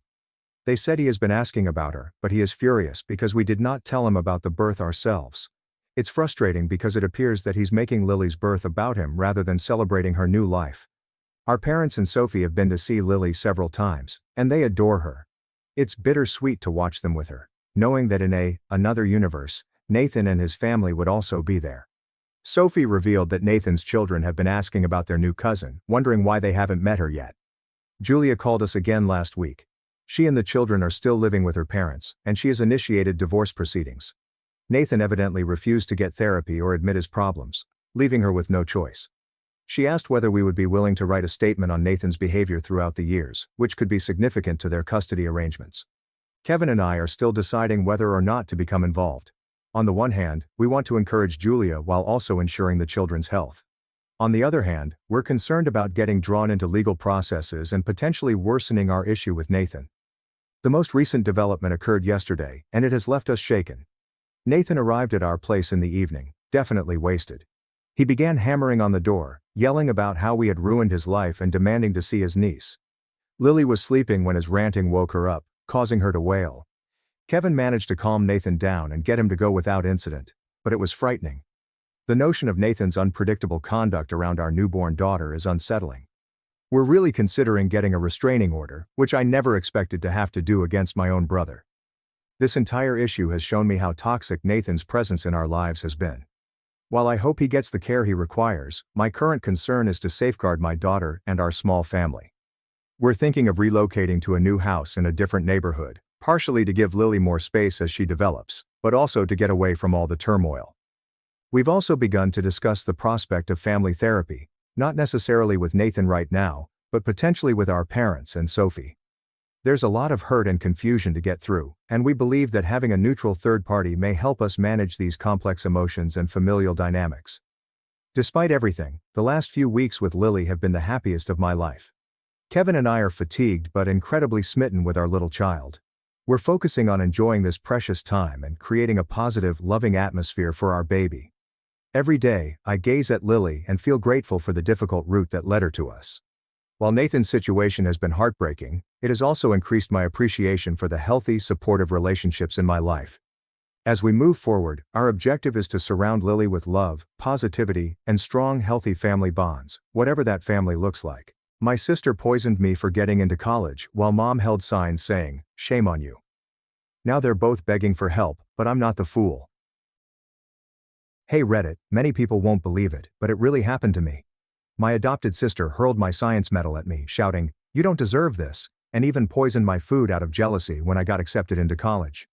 When I turned to my mother for help, she simply said, "Don't show off your success where Tess can see it." And later added sharply, "If you truly care about your sister, you'd focus on helping her heal." I didn't say anything.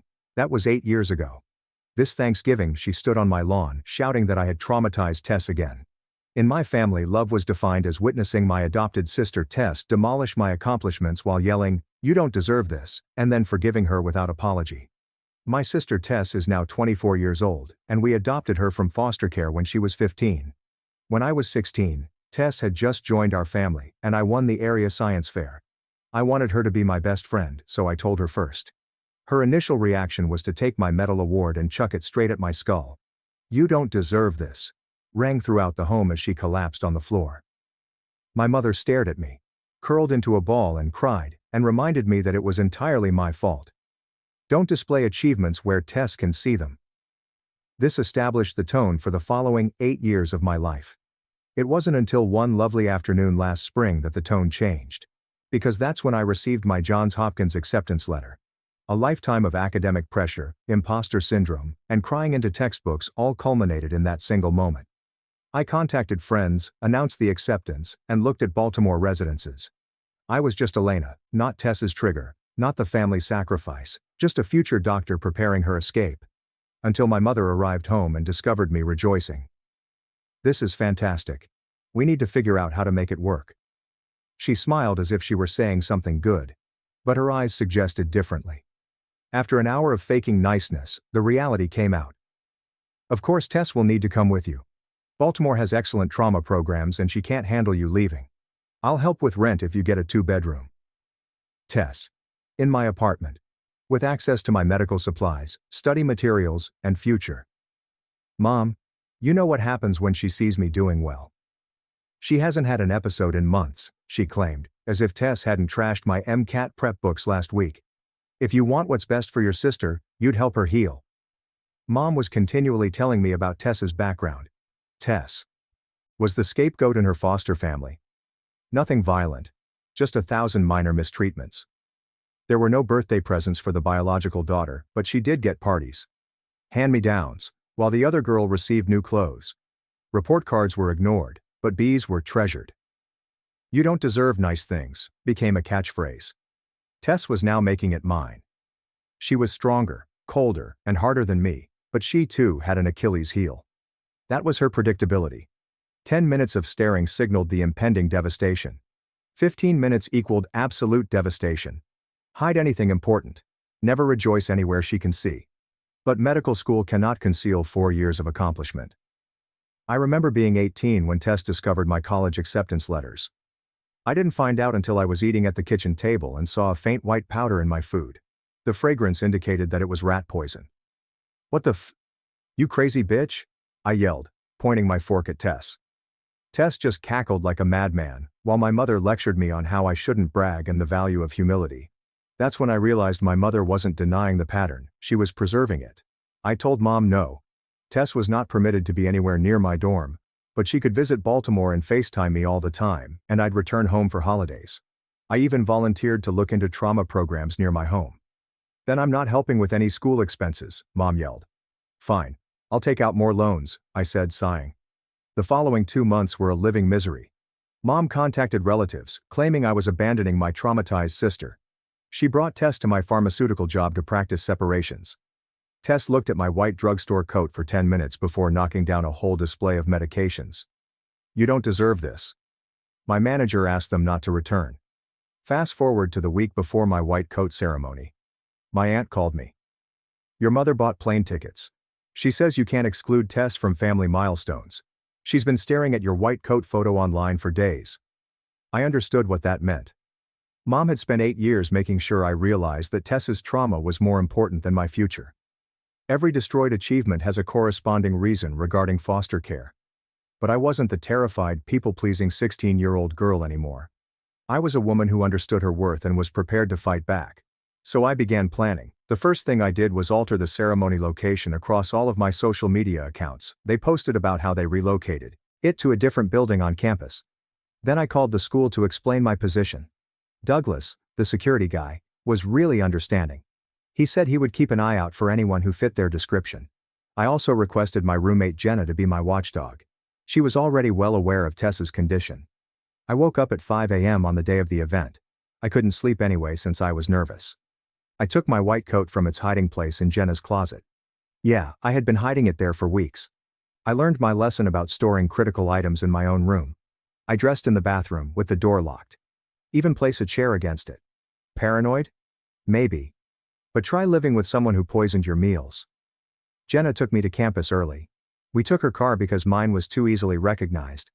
I kept checking my phone. Mom had already texted 12 times. All variations on, "Where are you?" And Tess is so excited to support you. She once ripped up my score report to show her support for my SAT results. We parked in a separate lot from usual. I entered the building through the back entrance. Douglas arrived just as he had promised. He gave me the thumbs up. There is no evidence of them yet. I went into the prep room, where all of the other kids were getting ready. Everyone was snapping selfies and doing their hair. I just sat in the corner and watched the door. My friend Jake came over and asked whether I was all right. I told him I was anxious and didn't mention that my crazy sister might turn up and ruin everything. He wouldn't have understood anyway. His father's absence from his soccer games caused the most family trouble for him. Must be nice. My phone started blowing up about 30 minutes before the event. Mom again. This time, she and Chloe were photographed at the incorrect building, which I had previously mentioned online. They stood outside, bewildered. Tess was dressed strangely formal, like if she were going to prom. Mom's texts became angrier. Where are you? This isn't funny. Answer your phone now. I switched my phone off. Jenna texted me from her spot in the lobby. Everything is well so far. The ceremony coordinator began queuing us up alphabetically by last name. I was in the center of the pack. Good is difficult to find. We began strolling toward the auditorium. My hands were shaking. Not from stage fright, but from anticipating the typical screech of, "You don't deserve this." The hall was crowded with parents holding cameras and flowers. As we entered, I examined the throng. I didn't see them. Maybe my plan worked. We took our places on stage. The dean began his remarks by emphasizing dedication and service.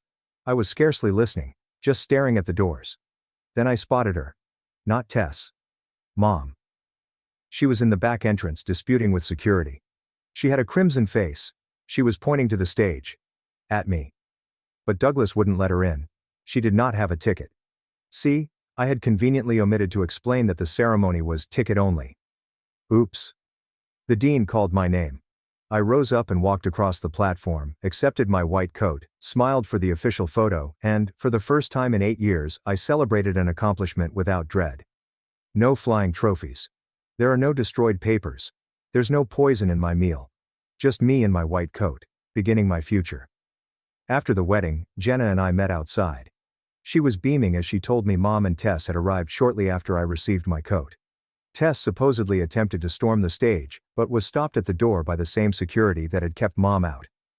Mom created a scene with discrimination and trauma. Other parents began staring. They left before campus police arrived. I checked my phone while driving home. 47 missed calls. More than 100 texts. The final one from Mom was simple. Come home immediately. We need to discuss your actions. My behavior. Tess isn't attempting to spoil my ceremony. Not her trying to poison me. My behavior. I did not go home. I went to Jake's flat instead. His housemates were hosting a party. I wore my white coat the entire time. I took 1,000,000 photographs. I shared them all over social media. Every single one. Because for once I was not going to disguise my accomplishment. I was not going to decrease my light so Tess wouldn't be triggered. The party went until 2 a.m. I slept on Jake's couch. I awoke to more angry texts, this time from Dad. He normally avoided Mom and Tess's turmoil, but it appears that Mom had built him up. His speech focused on family commitment and trauma awareness. Same script, but different messenger. I knew I'd have to go home eventually. My belongings were there. My automobile. My entire existence actually. But I sensed something had changed. I stood up to them. They are not aware of this. Outwitted them. The world had not ended. Tess hadn't spontaneously combusted about not damaging my achievement. Mom had not disowned me. Yet. Jenna brought me up at around noon. We drove past my house first, just to check it out. Mom's automobile was in the driveway. So was Tess's. The curtains were pulled. From the outside everything looked normal. But I knew better. Inside was most likely a battleground of Mom's guilt trips and Tess's anger. We parked down the street. I texted Dad that I was returning home. I figured he was the safest option. He instantly responded, stating that Mom was at her book group and Tess was in her room. The coast was clear. Even so, I insisted on bringing Jenna along. There's safety in numbers and all that.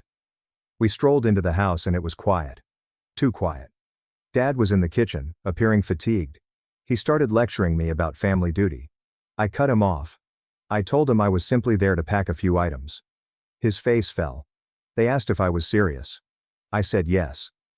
I went into my room with Jenna. Started stuffing clothes into a suitcase. I grabbed my laptop, chargers, critical documents, and other essential items. Tess would be unable to replace the items she had destroyed.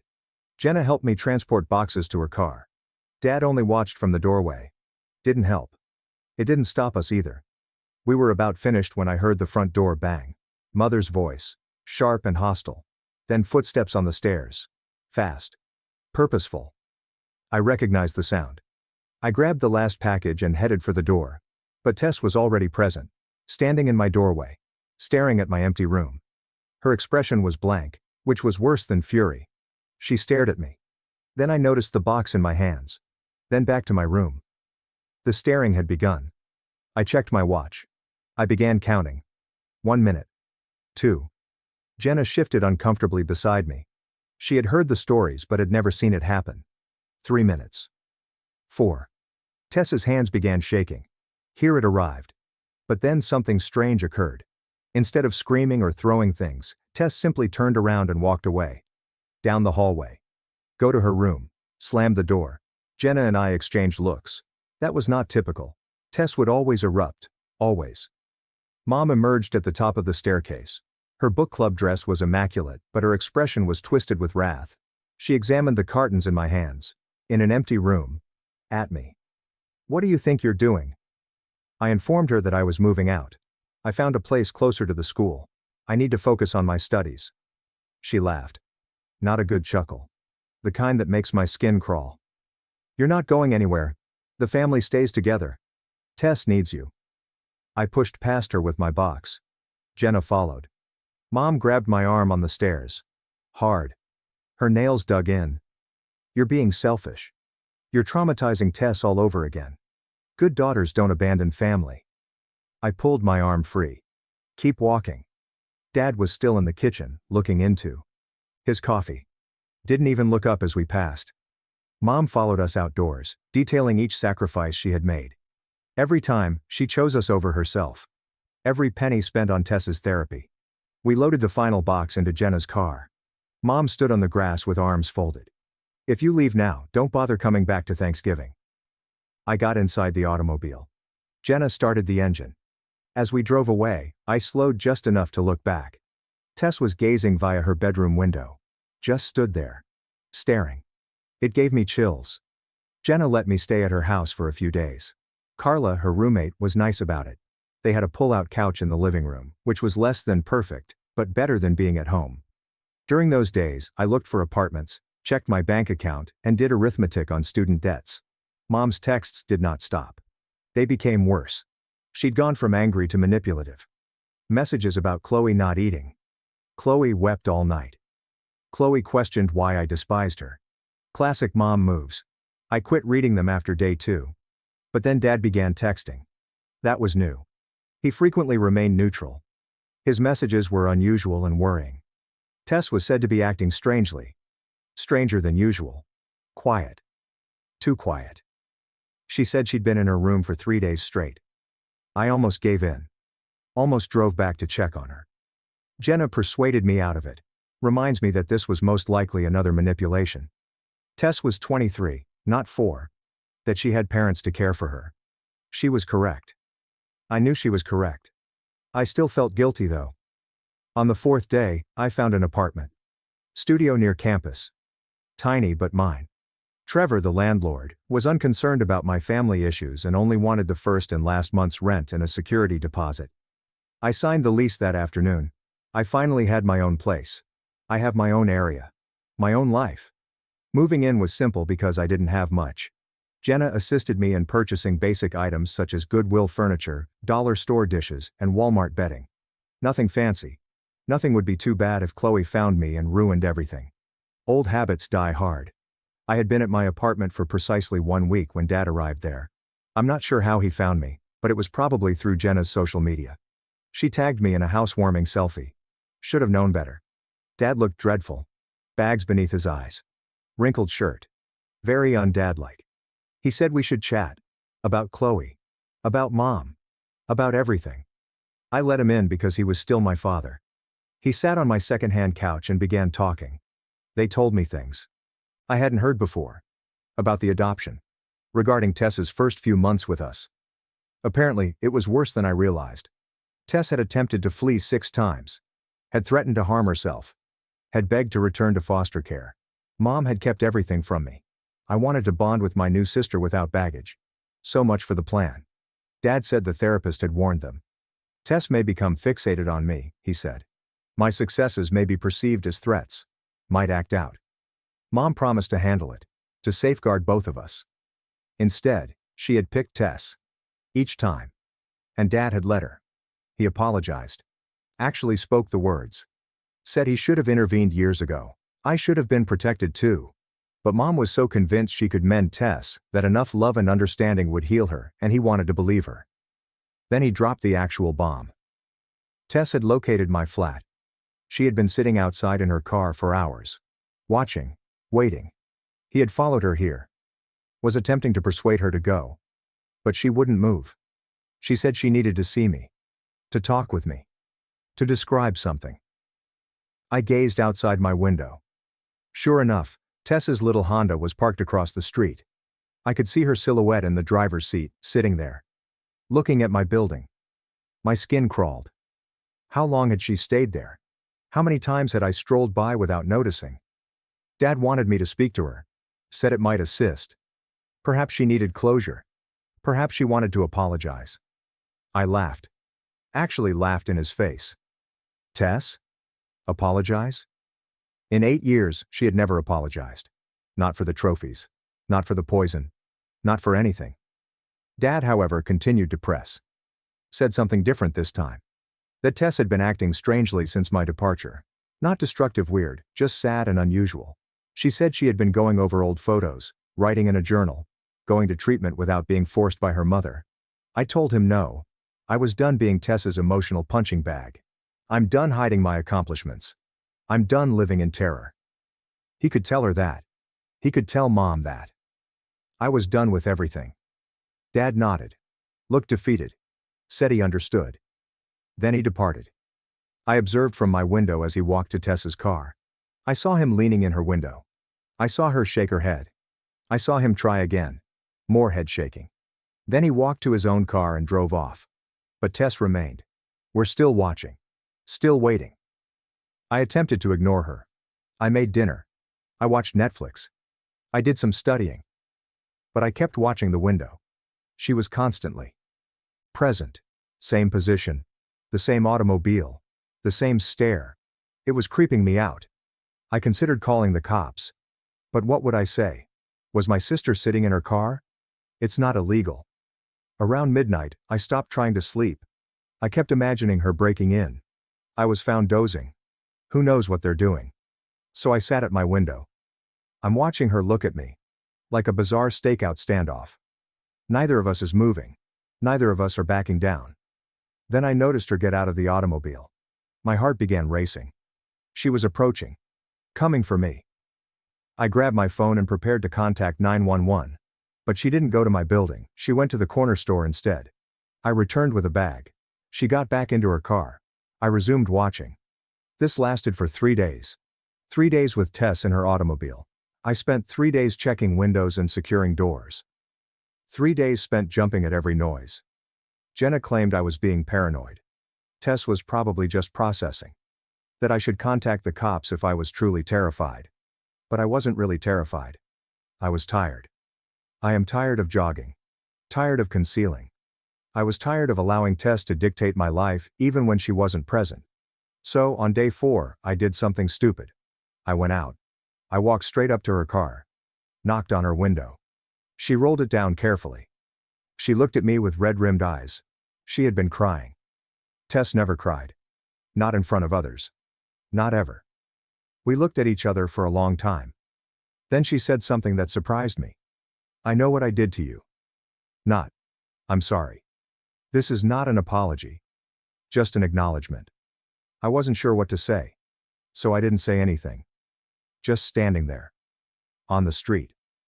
I stared at my sister, who had made my life horrible for the last 8 years. Waiting for the other shoe to drop before the yelling begins.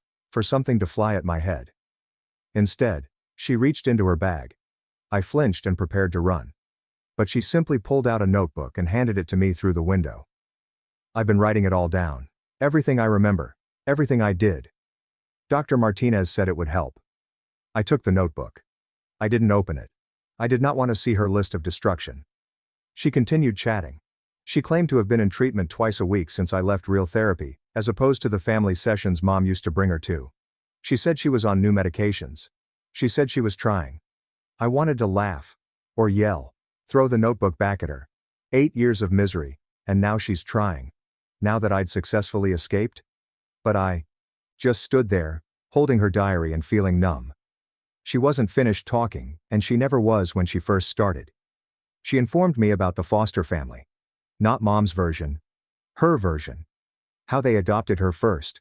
How they had loved her for 3 years. How they had a biological daughter and everything changed. How "You Don't Deserve This" became her life's soundtrack. How she had believed them. Then she said something that struck me deeply. When I saw you holding that award, joyful and proud and deserving, I couldn't take it. If you deserved nice things, perhaps I was the problem. Perhaps they were correct about me. I found myself sitting on the curb, holding her notebook, still processing. She came out of the car and sat next to me. Avoid getting too near, like she was frightened I'd flee. Perhaps she was frightened of hurting me again. We sat there silently for a bit.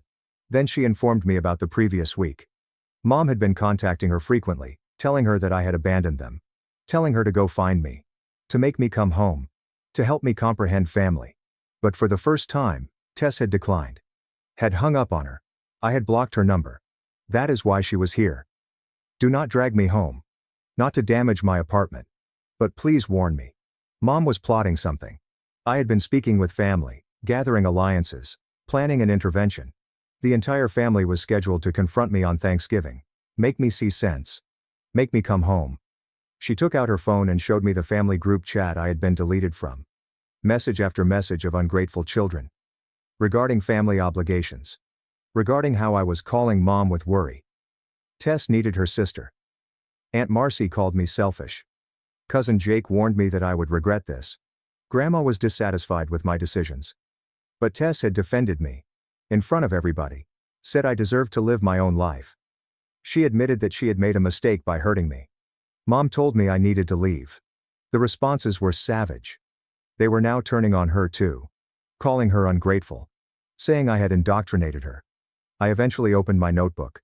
Page after page of memories. The trophy incident is described in detail. The acceptance letters were torn. The food was poisoned. However, there were certain things I had forgotten. Or you never knew. She'd become enraged at times after witnessing my success. She had planned to hurt me, but stopped. She sometimes hated herself for disliking me. The previous entry was made yesterday. Elena deserved everything good. I know that now. I've always known that. I just hadn't felt it previously. The medications helped. Therapy helps. Observing her go, however, proved beneficial. She's free now. Free from me. Free from mom. Free to be brilliant. I did one thing correctly, I let her leave. I handed the journal back. I told her I needed time. I needed to think. I needed to process 8 years of pain. She nodded.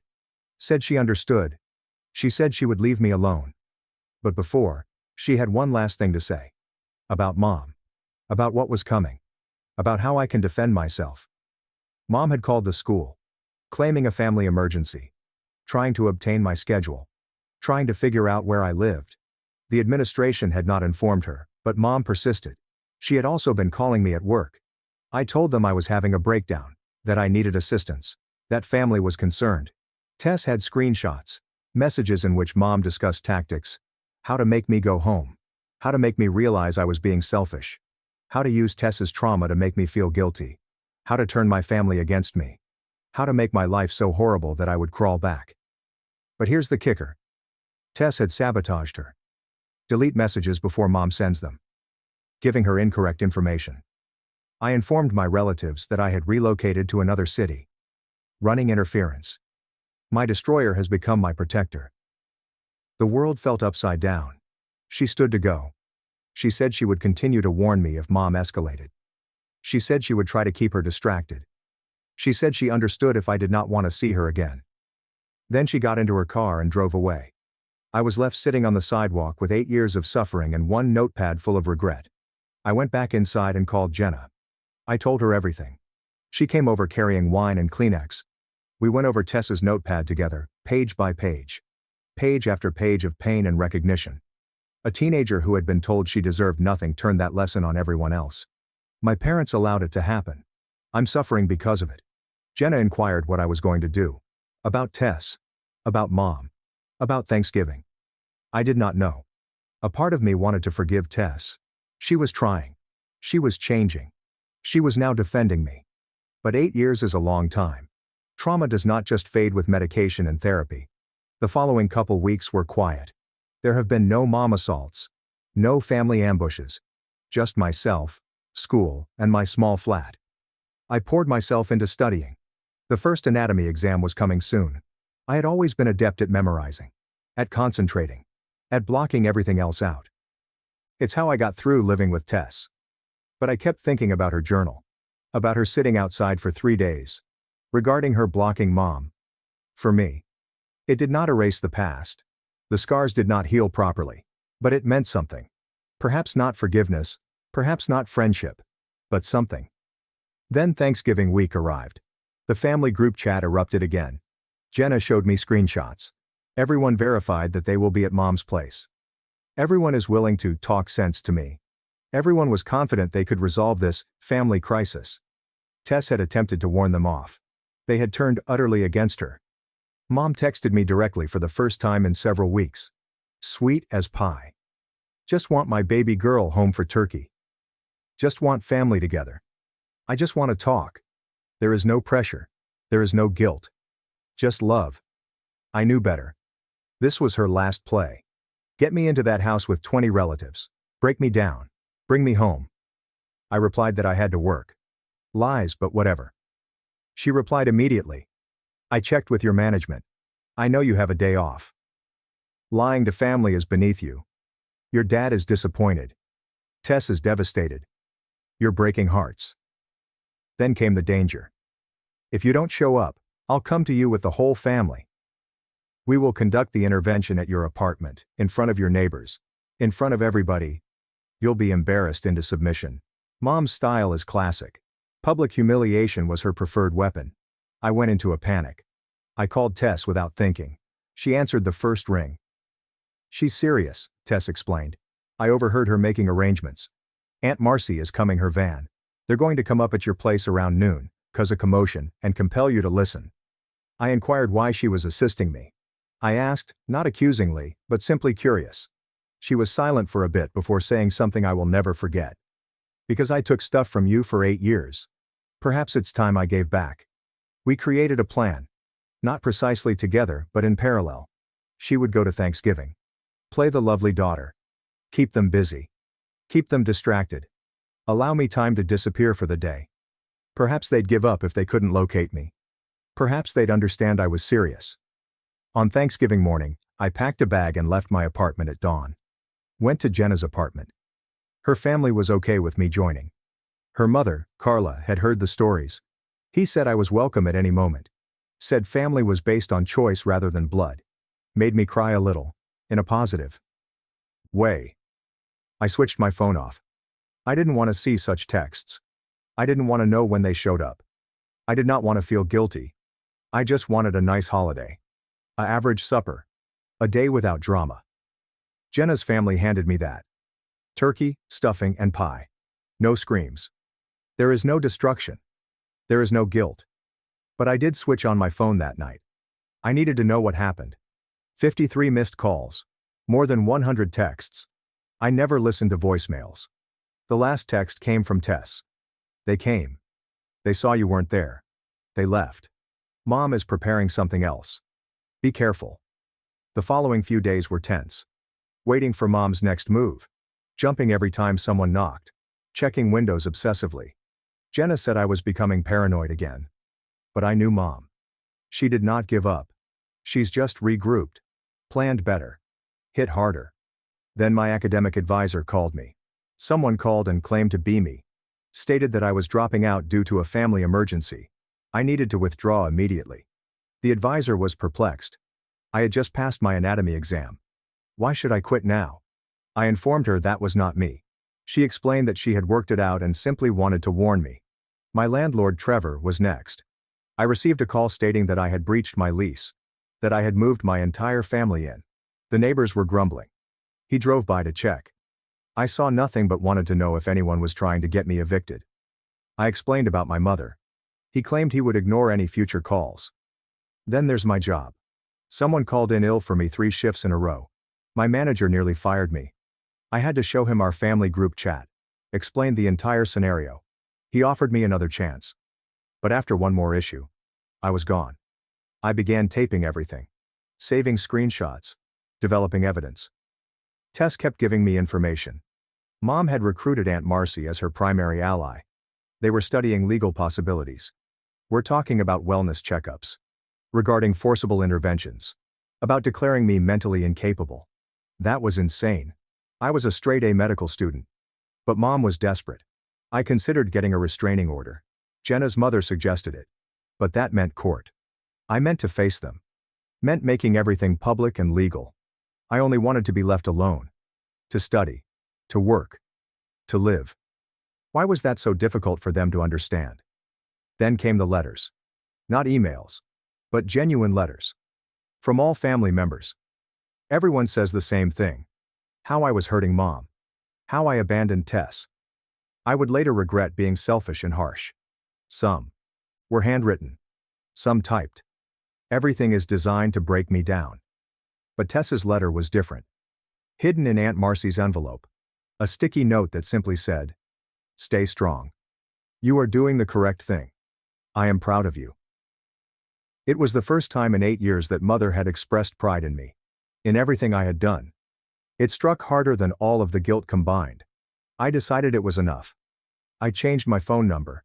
I just told Jenna about my job. I got a P.O. box for mail. Every day I park my car in a different lot. Yes, it was exhausting. But it was preferable to coping with Mom's increasing madness. 2 weeks have gone without incident. I began to relax a little. Perhaps they had given up. Perhaps Mom had discovered a new project. Perhaps Tess had persuaded them to back off. I should have known better. Mom was only considering her nuclear option. It was a Tuesday when everything went wrong. I was walking to class when I noticed them.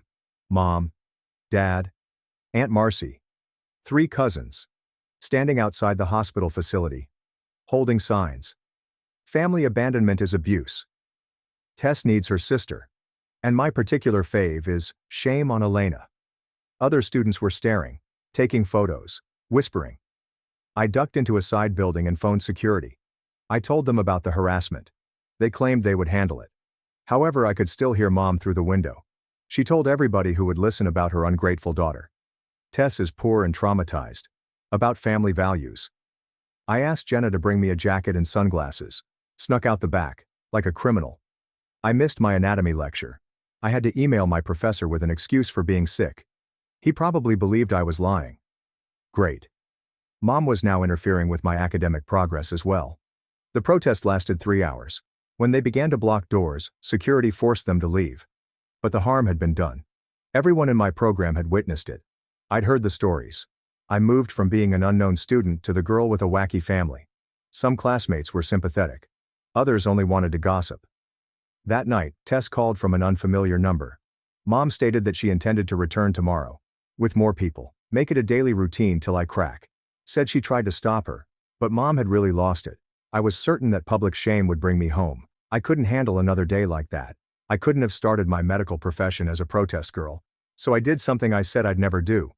I called Mom. Directly. Jenna's phone, so she would actually respond.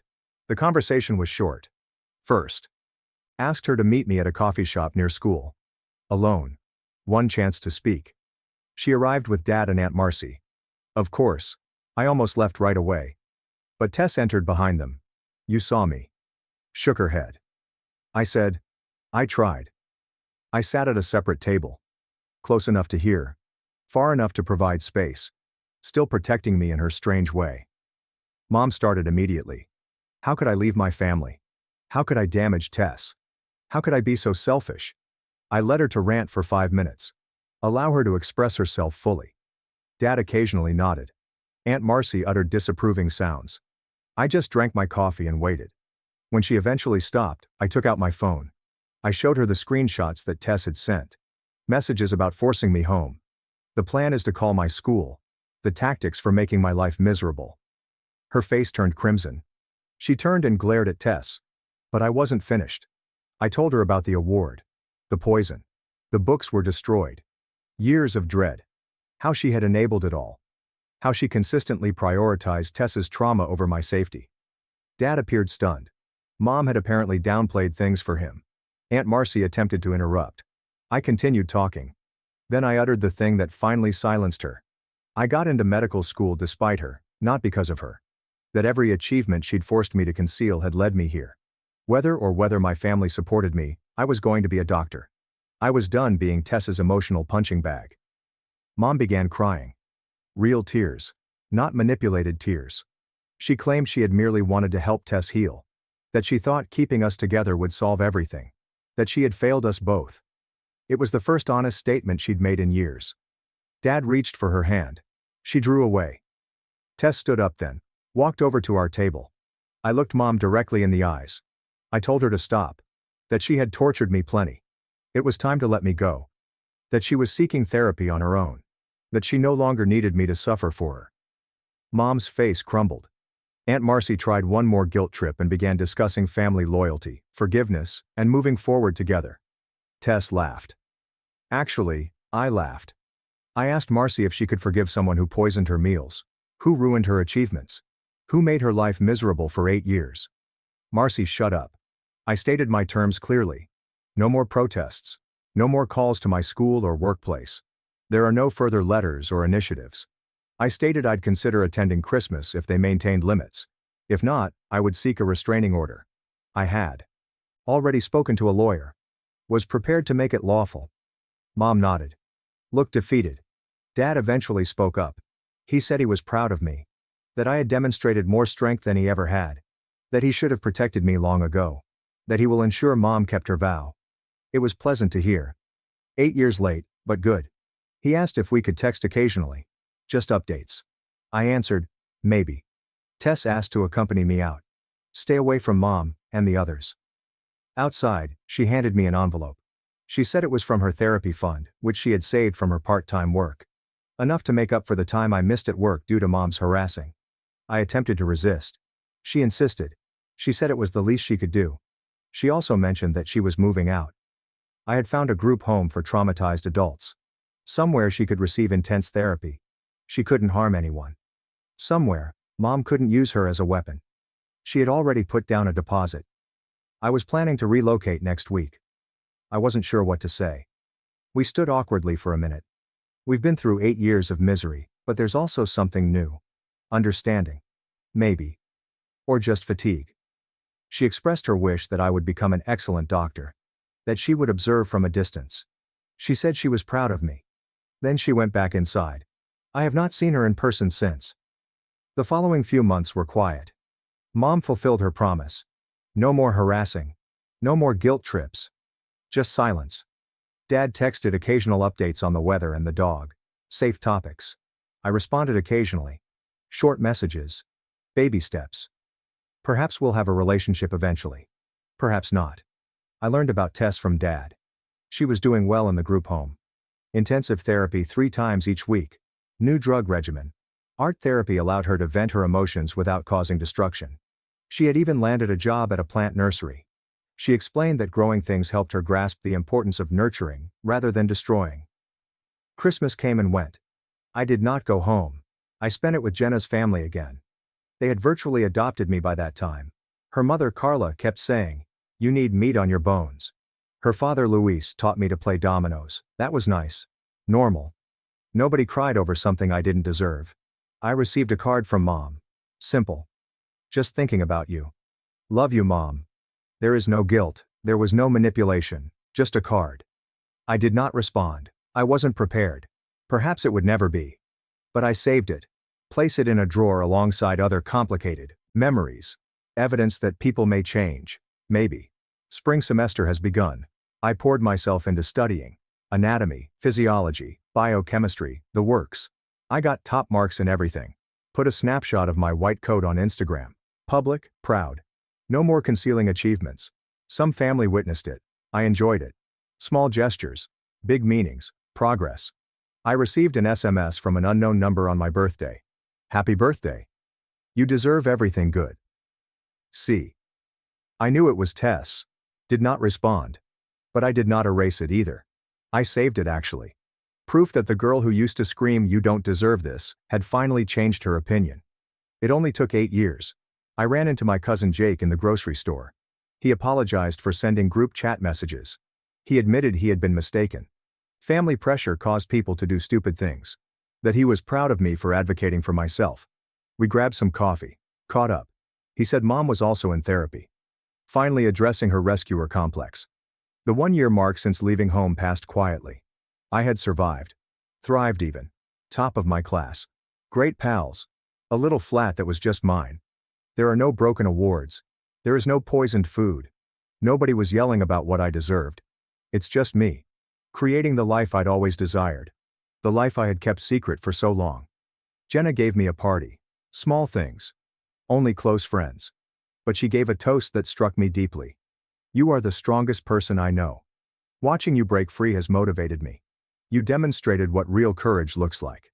I am not fighting back. I am simply refusing to play the game anymore. I am walking away.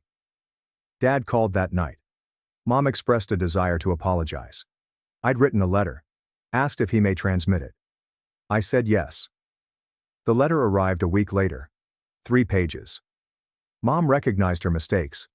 How she had failed me. How she had enabled Tess. She had put Tess's well-being ahead of my safety. She was terribly sorry. I did not respond to that either. Wasn't prepared for forgiveness. Perhaps never will be. But I did read it. Several times. I kept it with my Christmas cards. Evidence of transformation. Of growth. Of a family that had finally ceased expecting me to set myself on fire to keep the others warm. That was enough. For now. My 2nd year of medical school began. Classes are harder. Longer hours. But I loved it. Every minute. Even the harsh examinations. Even with the endless studying. Because it was mine. My achievement. My future. Nobody could throw this trophy at my head. No one could sabotage this success. My sister hijacked my graduation for her wedding. So I boycotted it, took my siblings with me, and we made her regret it for life. I am 23, a male, and one of 7 children. There's Lily, 31 female, Liam, 28 male, James, 25 male, me, Daria, 21 female, Nadia, 18 female, and Lexi, 4, a shocked child. With so many siblings, it's easy to become lost in the bustle. Some of us have our roles, so to speak. Lily is the oldest, Lexi is the infant, and I have a child. Yes, that is my description. OP blessed us with a grandchild, and Daria is the best. She was the last planned child, the one who was supposed to complete our family. She was born prematurely, so I realized that my parents coddled her to some level. But it's gone beyond that now. Daria is getting married, and she recently informed us that she has moved the date forward owing to a cancellation.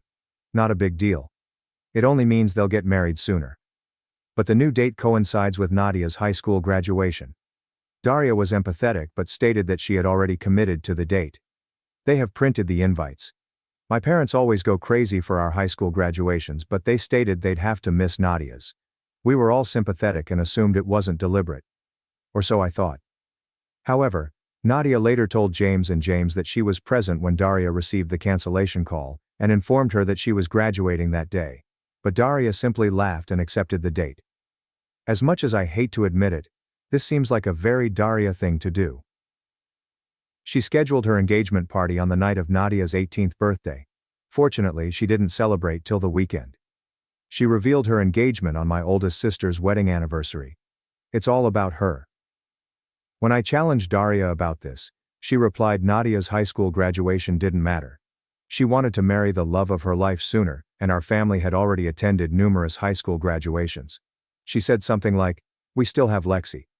But here's what bothers me the most. Nadia has been looking forward to this for a long time. She's seen all of us graduate and have massive festivities hosted by our parents. I asked Nadia what she wanted, and she answered she just wanted to have her day. So I informed my family that Nadia and I will not be attending the wedding. James has also pulled out. Everyone is upset. Daria is upset, and I didn't help matters by telling her that I could watch our other siblings marry because it's all the same to her. Mom is trying to persuade me to attend the wedding because graduation isn't as significant. But I feel like if I don't, it would set a precedent in Nadia's life that she will always be valued, less than Daria. I've received messages calling me a jerk, moron, and so on. They advise me to stand up and be a good brother, but that is exactly what I am doing. My son is set to be the ring bearer, but given how my family is behaving, I'm thinking about pulling him out of the wedding too. My father has assured Nadia that he will take her to dinner after the wedding. Nadia is currently staying with me since her mother will not quit cornering her. Am I a jerk for missing my sister's wedding? Update number 1. It's 2 days after D-Day, and I finally have an update. I had to condense it quite a bit because so much has transpired. Before I began, Nadia asked me to thank everyone who had congratulated her on her graduation. She was overwhelmed by the outpouring of support she received, especially after facing such opposition from our family. So, let's start. Last Friday, James and I went to speak with our parents and Daria. I wanted to inform them that I would be withdrawing my kid from the wedding. Our older siblings also showed up, so there were 4 of us sticking up for Nadia. James had spoken to them the night before, and helped them see things more clearly through Nadia's eyes. Apparently, they didn't realize Daria set the day on purpose.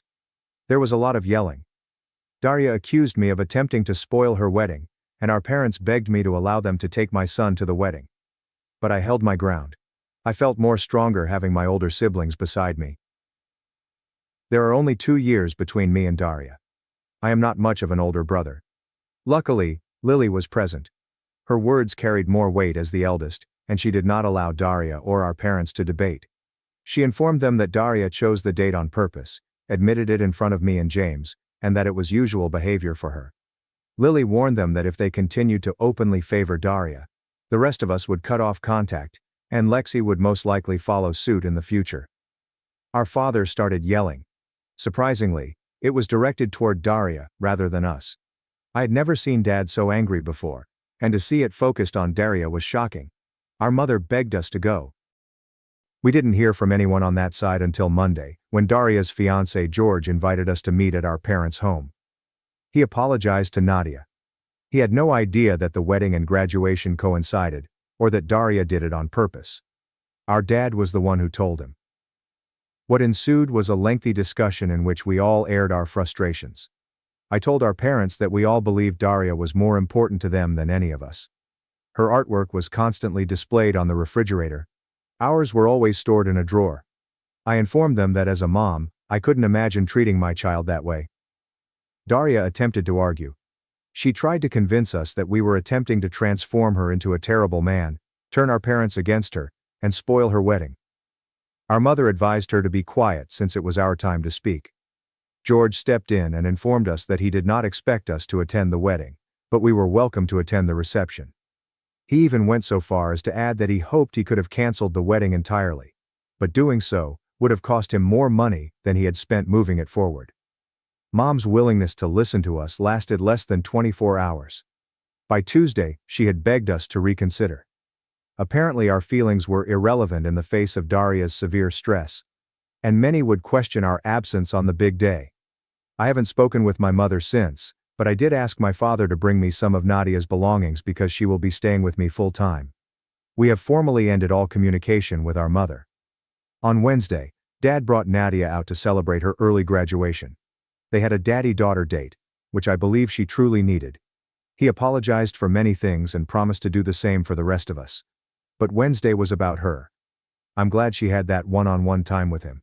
She was glad to see me. In our sibling group conversation, she stated that she believes Dad will make an effort to repair our relationship, even if Mom will not. Dad also showed up early yesterday morning, around 6:30 a.m., to offer Nadia flowers. He told her how proud he was of her. George even called while preparing for his big day to congratulate Nadia, which I greatly enjoyed. We did not hear from Mom or Daria. Our paternal grandmother ended up attending the graduation with us. It was a really amazing day. We didn't think about the wedding or Daria. We simply had fun together. My son got to wear his aunt's hat and gown, and he almost drowned in the fabric. Our grandmother also tried on the headgear. We took photos and sent them to our father, who included them in a Facebook post congratulating Daria on her wedding and Nadia on her graduation. And we giggled about how that must have irritated our recently married sister. We went out to supper, and as siblings, we gave Nadia money for a week away with her best friend, as suggested in a comment on the original post. I messaged George my congrats. Despite everything, I hope he and Daria find happiness together. While she may not love us, I have no doubt that Daria loves him. Yes, she wants her spotlight and her moment, but I don't think she'll marry him for that. Bringing the wedding forward, sure, that's a very wicked approach to gain more attention. Marrying him only so you can have a wedding? She is not that type of narcissist. As of right now, I intend to maintain no communication with my mother unless she makes significant adjustments. This sentiment is shared not just by the majority of my siblings, but also promoted by our father and grandmother. She's attempted to contact me and my boyfriend, usually chastising us for not attending the wedding, and accusing us of conspiring to keep her grandson away from her. Our summer is now looking busy. We intend to fill it with as many family outings as possible before Nadia leaves for college. We also have Liam's 29th birthday to plan. Our father has even joined in. This could exacerbate his rift with Mom, but for the time being, it appears that we are his top priority. Lily's threat definitely got to him. Thank you to everyone who commented on the first post. I know they made Nadia feel better when she was wondering if she was doing the right thing by selecting herself. Part of me wishes we had taken this stance sooner, but it took us a long time to find our voices. Looking into the future, I see 2 vacant seats at my own wedding, but I also see 5 siblings supporting me. I'm pleased with that. Update number 2. It's been approximately 5 months since my last post, and I've received several requests for an update, so I decided to sit down and write one. Keep in mind that a lot can happen in 5 months, which is certainly true in this case. Let me start with July. Daria and George went on their honeymoon, and their absence caused our mother to panic. She wasn't used to not having anyone around. Someone was constantly there, mostly Daria, but the rest of us went out of responsibility to see Nadia and Lexi. Mom had no visits while Daria was on her honeymoon, and the rest of us were out of contact, which she truly disliked. We began receiving phone calls the very next day after Daria had left. She attempted convincing Nadia first, which Lily saw as a strategic move because Nadia is the most timid of the group, and hence more likely to be persuaded.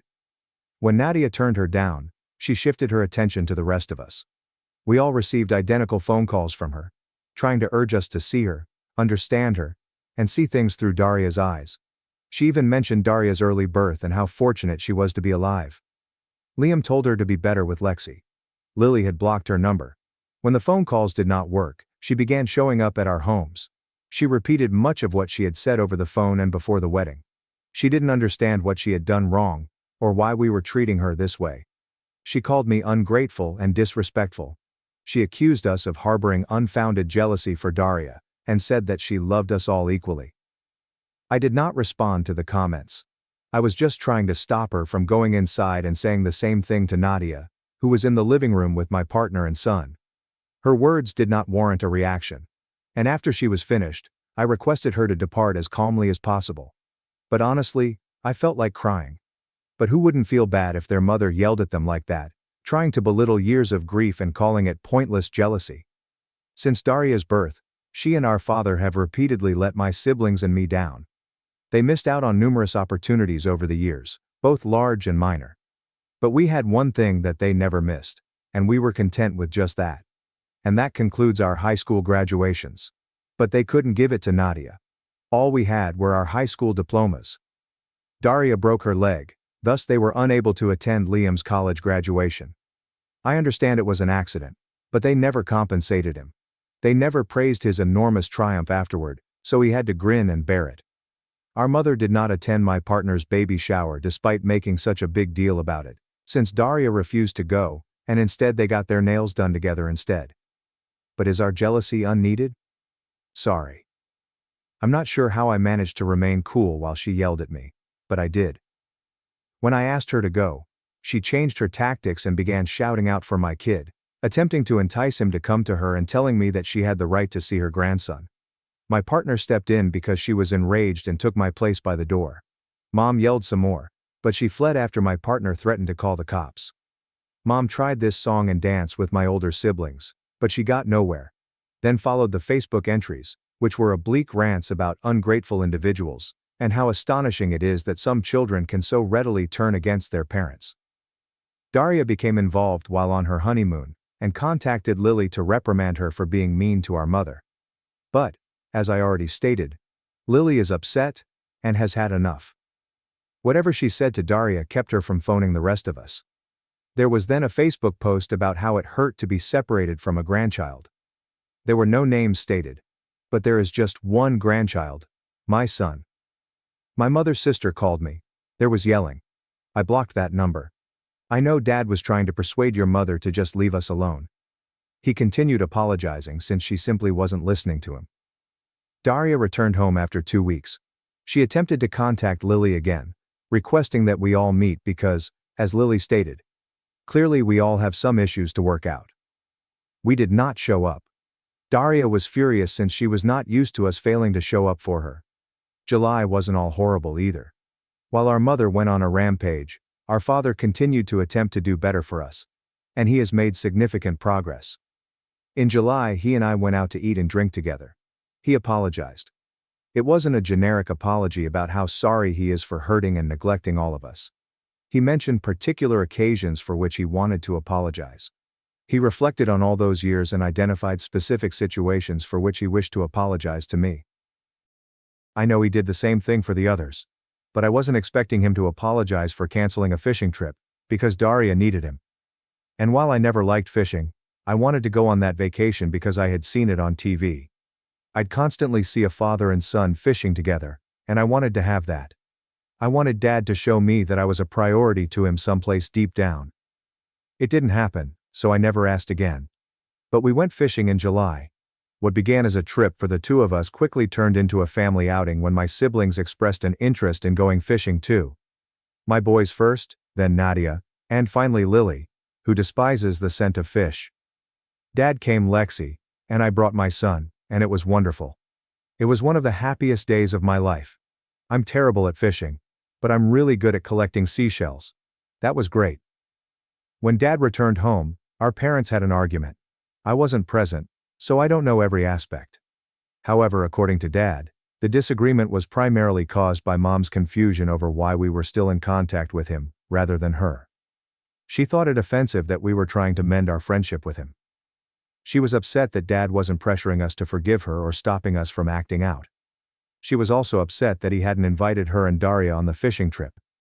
She became even upset when he emphasized that their presence would make us uneasy. Liam turned 29 at the end of July. We reserved an escape room for all 5 of us siblings. Then we met our father and partners for dinner that evening. Liam presented us to his new partner for the first time. All of our attention was focused on Liam. This was a first for our family. The entire day was dedicated to him. Then his pals threw him a party, and I left with a huge hangover. Mom began giving us the quiet treatment in mid-August. Dad moved away in September. Dad bore the brunt of her rage while we were subjected to the silent treatment, and it took a toll. He was attempting to do better for us, while she was attempting to portray us as villains. He eventually informed her that if she didn't accept responsibility for her conduct soon, he would contact a lawyer. Mom did not take him seriously. He has been staying in Lily's guest room since. Mom doubled down, saying he was blind for not recognizing how we were influencing him. Unlike the rest of us, Dad clearly maintains regular contact with Daria. And, according to him, she has even asked Mom to rethink. Unsurprisingly, Daria's involvement prompted Mom to relent. I'm not sure if she's thinking about how she treated us, or quietly stewing. I know she asked Dad if he was going to come back home, but he said it was best for them to have their own space for now. Personally, I find it difficult to envision a scenario in which our mother honestly accepts that she was wrong. I believe she will say that only to get Dad back home and the rest of us talking to her again. I don't believe she will ever hold us to the same standard as Daria. In more positive news, my own wedding is officially less than a year away. There is currently no place for my mother or Daria. My partner Jade and I are having our fathers wear ties that match me and my groomsmen, which I didn't want to do, but I'm pleased with the alteration. Nadia settled into college. She's making new acquaintances with the kids in her courses and enjoying it. She's happy. Despite having a busy group chat, she FaceTimes me every few days just to talk. Most of what she says I've already read in the group chat, but I'm always eager to hear her experiences again. Nadia never used to talk that much. She seems much happier now than she was 5 months ago. That, I believe, concludes things. I apologize for the novel, but as I mentioned, a lot can happen in 5 months. Update number 3. So it's been around 7 months since my previous update, and I felt it was long overdue. I planned to sit down and write one a few months ago, but life got in the way. A lot has happened. Most of it positive, some of it negative. I'm sure you can identify what or who was responsible for the unpleasant occasions. Mom was silent for Lily's birthday in October, but she did a big song and dance for Daria's in November. We don't monitor her social media accounts on a regular basis. And honestly, if it weren't for Lexi, we'd have blocked her. But James submitted a screenshot in the group chat of a post she had written. The message effectively portrayed Daria as the ideal child, a wonderful angel, and stated that she will always be proud of her. She made no mention of Lily on her page during her birthday, but I'm not surprised. Thanksgiving was different, but enjoyable. We all drove out to our paternal grandparents' house a couple hours distant to spend time with them. Technically, it was intended to be an in-law year, but Jade and I alternate who we spend it with so that neither of our families feels excluded. But Mom proposed we change things up this year so that I could spend the first major holiday with my siblings since the fallout. My in-laws are wonderful people who have been extremely helpful throughout this process, and I am very grateful to them. Mom didn't contact us on the day, but I could sense she was upset. It didn't help that she was asked questions after Lily shared a Thanksgiving Day photo without her or Daria. In December, she opened a group chat with all of us and Dad, essentially telling us to stop the petty turmoil and focus on family. But neither of us is foolish. We all know she wanted to show off her picture-perfect family for Christmas. And how could she do it when all but 2 of her children can't abide being around her? Daria was in the group but did not speak up, which was unusual for her, but none of us took it seriously at the moment. Dad said he'd stop by to visit Lexi, But he didn't want to spend Christmas with her until she was willing to admit the anguish they had caused us. A week later, she ignored my birthday, which was fine. It merely showed that she had no intention of acknowledging she was the evil guy. She grew more desperate as Christmas approached. The messages and phone calls came up again, but I was able to ignore them for the most part. What I couldn't ignore was getting home from work and finding her on my doorstep. She said she had been waiting for me for ages, as if I had planned her visit, which, given the nature of our relationship, I certainly would have. I'm simply glad my family wasn't home. Jade was on her way back from work, while our son was with her parents. I didn't want to bring her inside, but considering how desperate she seemed, I didn't want to deal with her in front of my neighbors. This woman explained that Christmas was about family and forgiveness. She told me I was going too far in keeping her grandchild away from her, and how confused he must be without her. She expressed it as if I was using my son to punish her. I assured her that it was best this way, because we all knew what would happen if Daria had a child someday. My son would be pushed to the side, like the rest of us were, and I did not want that for him. She stated I was being foolish, and repeated the sentence, "I love you all equally." I begged her to leave since nothing was altering my mind, and I was not going to spend Christmas with her. She became angry. She began yelling. And while I'd like to say I remained calm, I didn't. I started yelling too. The more I yelled, the more agitated I became, to the point that I began crying. Reddit. This was years of hurt coming to the surface. I don't understand how she can profess to love us all equally while telling her weeping kid to stop being so theatrical. She only left when Jade returned and saw the situation I was in. Jade is small, but fierce, and she will go to any length to protect me and my children. And I swear, my mother was afraid of her that day. The number of social media posts increased again. She played the victim, posting about children not respecting the sacrifices their mothers make for them, and so on. She posted that we didn't appreciate anything she had done for us, but we all ignored it. We celebrated our own Christmas. On Christmas morning, Jade, our kid, and I headed to the in-laws, where we watched our son and nieces unwrap their presents before heading over to Lily's house. She offered to host everyone this year. Dad took his seat in the kitchen, along with his assistant chefs Liam and Lily's husband. We didn't see our mother or Daria until January. Lexi turned 5, so there was a party, and we weren't about to punish our sister for the actions of the demon that created us, so we went. There were a few queries, but no one pushed when it was clear that none of us wanted to talk about it.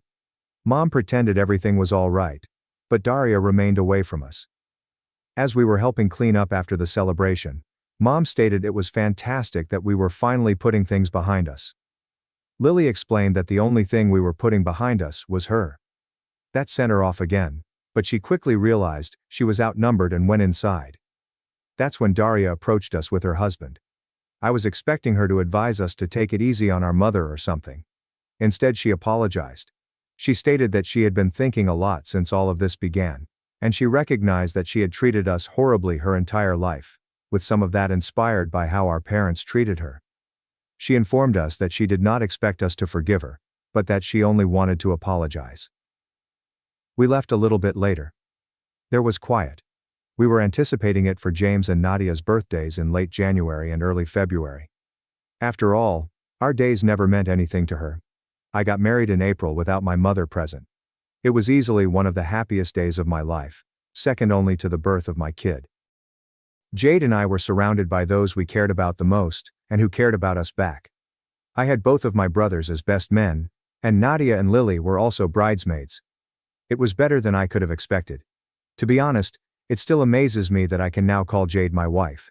It has been great. But, I'm sure you're all wondering how my mother handled this. And I can assure you that she did not handle it well. To be honest, when we sent out invites, I prayed that the news would not reach her. I hoped everything would go well enough that I wouldn't have to tell her about my decision. But of course, that would be too simple. She arrived a few days later, beating on my door, insisting that I speak with her. I went outside. I didn't let her in, despite the fact that the neighbors could see us, since I didn't want her inside my house with my son. I didn't want her to scare him, which she was obviously doing. She demanded to know what I was up to, how I could be so cruel, and how I could exclude her from such a precious occasion. I informed her honestly that my wedding was a day for me to celebrate with my closest loved ones, and she was no longer someone I considered close or loved. She had made her bed. She needed to lie in it. Part of me was worried she'd show up at my wedding. She returned to the house a couple more times, but stopped after I threatened to contact the cops.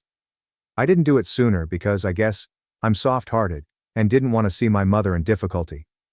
But every time Mom turned up to spout garbage about how I was a bad son for doing this to her, it depleted me. There were social media posts, of course. I had relatives contact me to tell me I should invite her, ask what type of son I am, and so on. But they stopped when I informed them I would also decline their invitations. Nobody mentioned her at the wedding, and she didn't try to attend. She did, however, try to stop Lexi from being a flower girl as promised, but Dad immediately intervened. Which brings me to the second point. My parents' relationship has officially ended. Dad sent her divorce papers in February, and I don't think he's looking back. This also surprises me, because he was very similar to her this time last year. He cared more about Daria than any of us, dismissing our accomplishments if they conflicted with hers. And now he advocates for us. Every time Mom wrote something on social media that belittled us, he responded with an upbeat post. I never envisioned having such a positive relationship with my father. But here we are. We assisted him in moving into his own house back in March. He's a completely different person now.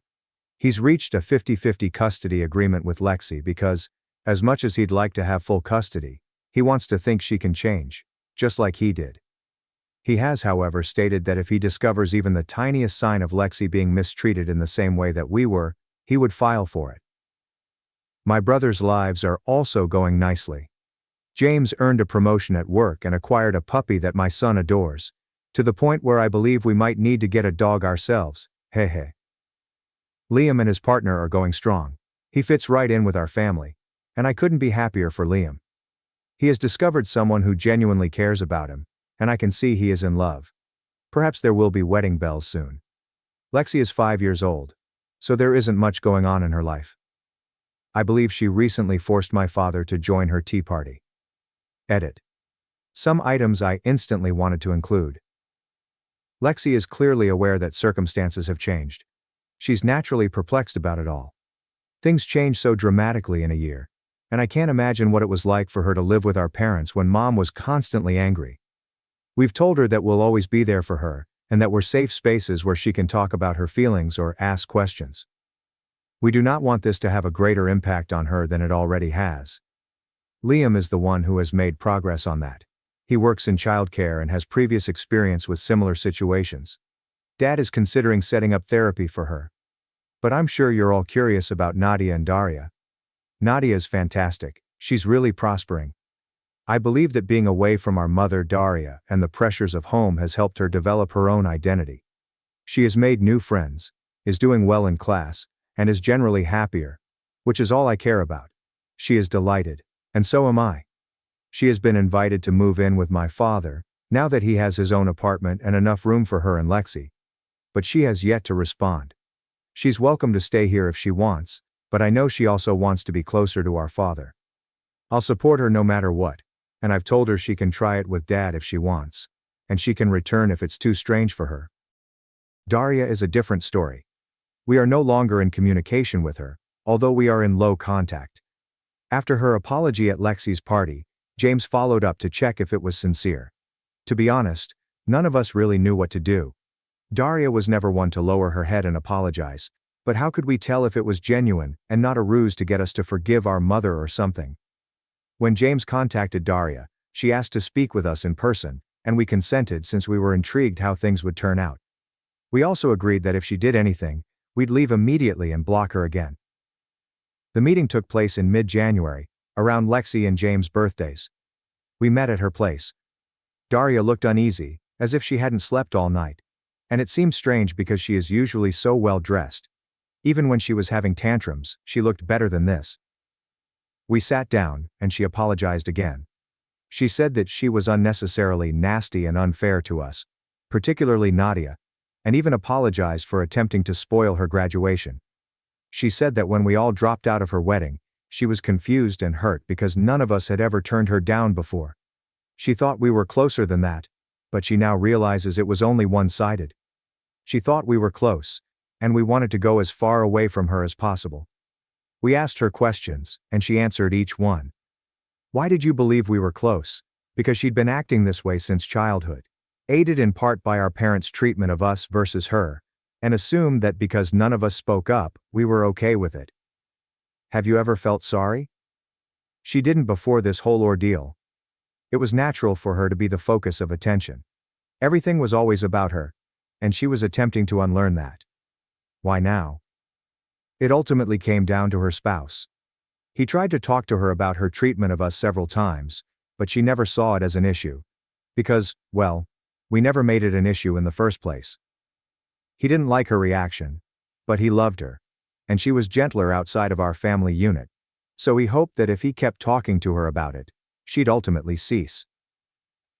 They clashed when she revealed their engagement on Lily's anniversary, and then again, when she scheduled their celebration for Nadia's birthday. He couldn't understand how she could be so harsh to her family, and she said that he didn't understand our family structure, and we were fine with it. The events surrounding Nadia's graduation almost destroyed their relationship, and I'm not sure how she persuaded him to stay with her. George said he was on the verge of leaving. She stated she was on our mother's side for a while since she believed we were just acting out. We had never been like this before, so why were we doing it now? She didn't understand why we were ignoring her and abruptly cutting her off, and she admittedly had a meltdown about it. George reminded her that we had probably been carrying that hurt and resentment with us for years. She admitted that she was a brat, but she had no idea how horrible she was until George and our father lay it all out for her. That's why she advised Mom to leave us alone, so we could relax from everything. And it turns out Dad wasn't the only one who took the brunt of Mom's rage. She was continuously blasting Daria's phone, showing up at her apartment, and dragging our names through the mud. It got worse when Dad moved out, and Daria became her sole source of support. Mom called us terrible names, which Daria thankfully did not repeat. Mom told Daria that she was all she had right now. George attested to how awful our mother was. He said he often came home from work to find Daria looking at a ringing phone. She didn't want to respond, but she knew if she didn't, Mom would ultimately show up at her house. I know Daria has been horrible to us since she was born, but seeing her like this hurts. I believe she was a victim of our mother's behavior, albeit in a very different way. She stated she wanted to reach out to us sooner, but she knew we wouldn't want to speak with her. She couldn't help herself when she saw us at Lexi's party and had to apologize. We parted ways, conflicted. On the one hand, Daria was always selfish. She had been manipulative and outright cruel. She always managed to outshine us at every turn, every accomplishment. Nadia's graduation provided proof of this. On the other hand, she appeared exhausted. She appeared tired out. And she had a guilty expression. And I didn't want to believe it was all an act to persuade us to forgive her, and then our mother. None of us knew how to proceed. But then Jade proposed that we invite her to the wedding, or more specifically, the reception, after everyone has eaten. We had a few acquaintances arrive at the same time who were unable to attend the wedding owing to unforeseen engagements. That way, if Daria attempted to bring our mother, security would catch it, and we'd know for certain whether Daria had turned a new leaf. Reddit user Daria attended the reception. She didn't bring our mother, didn't even mention her. Daria and George arrived, and she cried as she congratulated me. She told Jade she looked stunning, and hugged my son. She pulled Nadia aside at some time, and when they returned, they both had tears in their eyes. Nadia subsequently informed me that Daria wanted to apologize to her one-on-one but wasn't sure whether she'd get another chance. George thanked me for giving Daria the chance. He told me she has the potential to be a kind and caring person. I told him that I hope to meet that version of her eventually. I mean it. If Daria is genuinely as kind, compassionate, and great as George claims she is, I would love to meet that version of my sister. You may be wondering, OP, you forgot to mention Lily when talking about your siblings. It was on purpose. You see, it's a good thing Dad got out of her spare room. She'll need that space in a few months. And she is not the only one. I knew Lily was pregnant because she came down with me and Jade and told us she was pregnant, and concerned about her bridesmaid dress, even offering to step down if it was an issue. Of course, we urged her not to be foolish, and that we would cover the expense of any necessary adjustments. Jade told me that she planned to have Lily make an announcement during the wedding speeches. I stupidly imagined Lily would disclose her pregnancy to our wider family. And, while I was hesitant, I consented because Jade wanted it. And unlike others, she had received permission. Reddit. Lily gave a statement about pregnancy, saying she couldn't wait to be a mother, and was grateful to be sharing at least part of her prenatal journey with Jade. Reddit. This is how I discovered my wife was pregnant with our second child. Again. I wish I could say I remained calm, but I didn't. I cried. I couldn't help but be overjoyed. And I'm sure my pals will mock me for it for the rest of my life. It felt like everything we'd been through over the past year had been worthwhile, at least for that moment. To have my family gather around me in an event that was almost certainly about Daria and her wedding. I haven't shared my feelings about the past year with my mother. Honestly, I felt like garbage for the majority of it. I felt like curling up and disappearing. I felt disgusting and useless because my mother said I was. I felt like I couldn't express how I felt since Nadia was present, and I didn't want her to blame herself any more than she already did. I'm currently in therapy, and I'm not alone. I'm healing. Right now, I'm happy. I can hardly believe how pleased I am. I'm happier than I have ever been, and I am confident that my siblings will agree. Our mother will most likely claim that our family has broken apart, but this is not the case. Hers did. The family she created has disbanded, but ours has become stronger. It has grown really robust. We were formerly a united front, but it appears that we have updated our fortifications. We're coming out of this with better bonds with one another, a genuine relationship with our father, and 2 new family members on the way. This is what our mother is missing out on, and it is entirely her own responsibility. Perhaps I will inform you again in the future. I'm not sure if our mother is aware of Lily and Jade's pregnancy, but the news has been made. We do have her blocked on social media, so perhaps no one has told her the good news. Daria has not, at least. So, if anything changes on that front, I'll let you know. But for the time being, I am content with my current situation. Thank you for your continued support, and I hope you have a wonderful day. Update number 4. So, it's been almost a year, and as expected, a lot has occurred. I considered leaving it another 2 months to reach the 1-year mark, but I don't trust myself not to forget. Mom found out about Lily and Jade's pregnancy shortly after my last report, which went as expected. Lily and I became the targets of her fury, as did our partners. We were the worst people ever. She showed up on my doorway and screamed via our Ring camera about how ashamed she is of how I turned out. I'm waiting for the day when her comments don't hurt as much. But she's my mother, and I believe there will always be a part of me and my siblings who want her to love us. Honestly, I believe she produced 17 Facebook postings each minute. Each one portrayed us as villains for denying her rights as a grandmother. She had our aunts phone us and tell us we were ungrateful. One of them managed to catch Jade on her way home from work one day, and was not pleased when Jade told her where to stick it. I've never cut contact with someone that quickly. Police had to accompany Mom from Lily's property. We intended to wait it out at first, but after talking about it as a group, Lily and I felt it was best if we filed restraining orders against her. I couldn't risk my family's safety anymore. Fortunately, they were granted, and she has adhered to it. Since then, the 4 of us have not seen or heard from her. But the others were not as fortunate. In July, Daria cut Mom off. She blamed everyone but Daria for it. It was Lily's fault first, then mine, and finally Nadia's. It was Dad, James, and Liam's. Each of us was an adversary. Every one of us, except Daria. I regret that I wasn't surprised. I hate that I was used to taking the blame. I talk a lot about how happy we are right now. But before that, we were unhappy, furious, and heartbroken. I felt like death. And Liam almost did. Parents are not supposed to make you feel this way. I hope to God that my children never feel this way because of me. I simultaneously despise and adore my father. He is trying. He is better. But he was once just like our mother. Dad also petitioned for complete custody of Lexi. I guess we've all recognized Mom isn't going to change, and the best thing we can do for Lexi is keep her from being like the rest of us. She is so little, and I can't picture her going through what we did, or worse, when we had already escaped. Currently the conflict is still underway. Mom does not want to give up Lexi. However, due to her very public troubles with the rest of us, And the restraining orders. Mom only gets to see her on weekends. Dad is still not satisfied. Lexi began returning home from her weekends with Mom, claiming she did not want to go back. So Dad is working harder to remove Mom from the situation entirely. Daria has been more absorbed into our circle. This Daria is much nicer than the one I grew up with. I tell her a story, and she doesn't roll her eyes or tell me that nobody cares what I have to say. She is far from perfect, but she is trying. We can tell her she has done something wrong, and she will apologize. She is in therapy. We're also on the list for family therapy, all 6 of us including Dad. We're hoping it will help us move forward more. We hope it will allow us to heal. Mom may be a lost cause, but Dad and Daria are not. And honestly, it's more than I could have hoped for 2 years ago.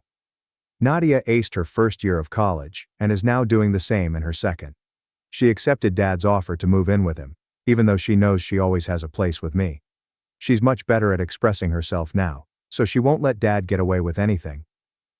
Nadia and Daria are genuinely conversing now. They lived together for more than a decade but never actually chatted. Daria thought Nadia was beneath her, and Nadia was terrified to offend Daria. They now communicate and bicker like sisters, as if they should have done it all along. To commemorate Nadia's great first year of college, Daria organized a girls' day for the 2 of them and Lily. This is the sister that we deserved. And we are the siblings Daria deserves in exchange. We no longer shrink beneath her. For once in our lives, we are on equal footing. Daria is also doing well in her new job as aunt to all 3 members of the next generation. That's correct. My kid is no longer the sole grandchild. Lily gave birth to a daughter in September. She has incredible lungs and elephant-like strength, yet she's also adorable. Jade gave birth to our second son in November. He is quieter than our eldest, and he used to sleep quite little. However, both Lily and Jade are doing well. They're doing fantastically. But I knew they would. Right now, I am happy. And I'm content. My mother is unable to touch this. This is not hers to corrupt. She will never meet these lovely, loving children. And she will never know the versions of us that come after. I hope this is the last update. I hope this peace will last. Thank you for your unending support. You have no idea how difficult the previous 2 years have been, how beneficial your words have been to us. Thanks for watching and diving into this wild family drama with me. If you love Reddit family drama, don't forget to subscribe and turn on notifications so you never miss the next one.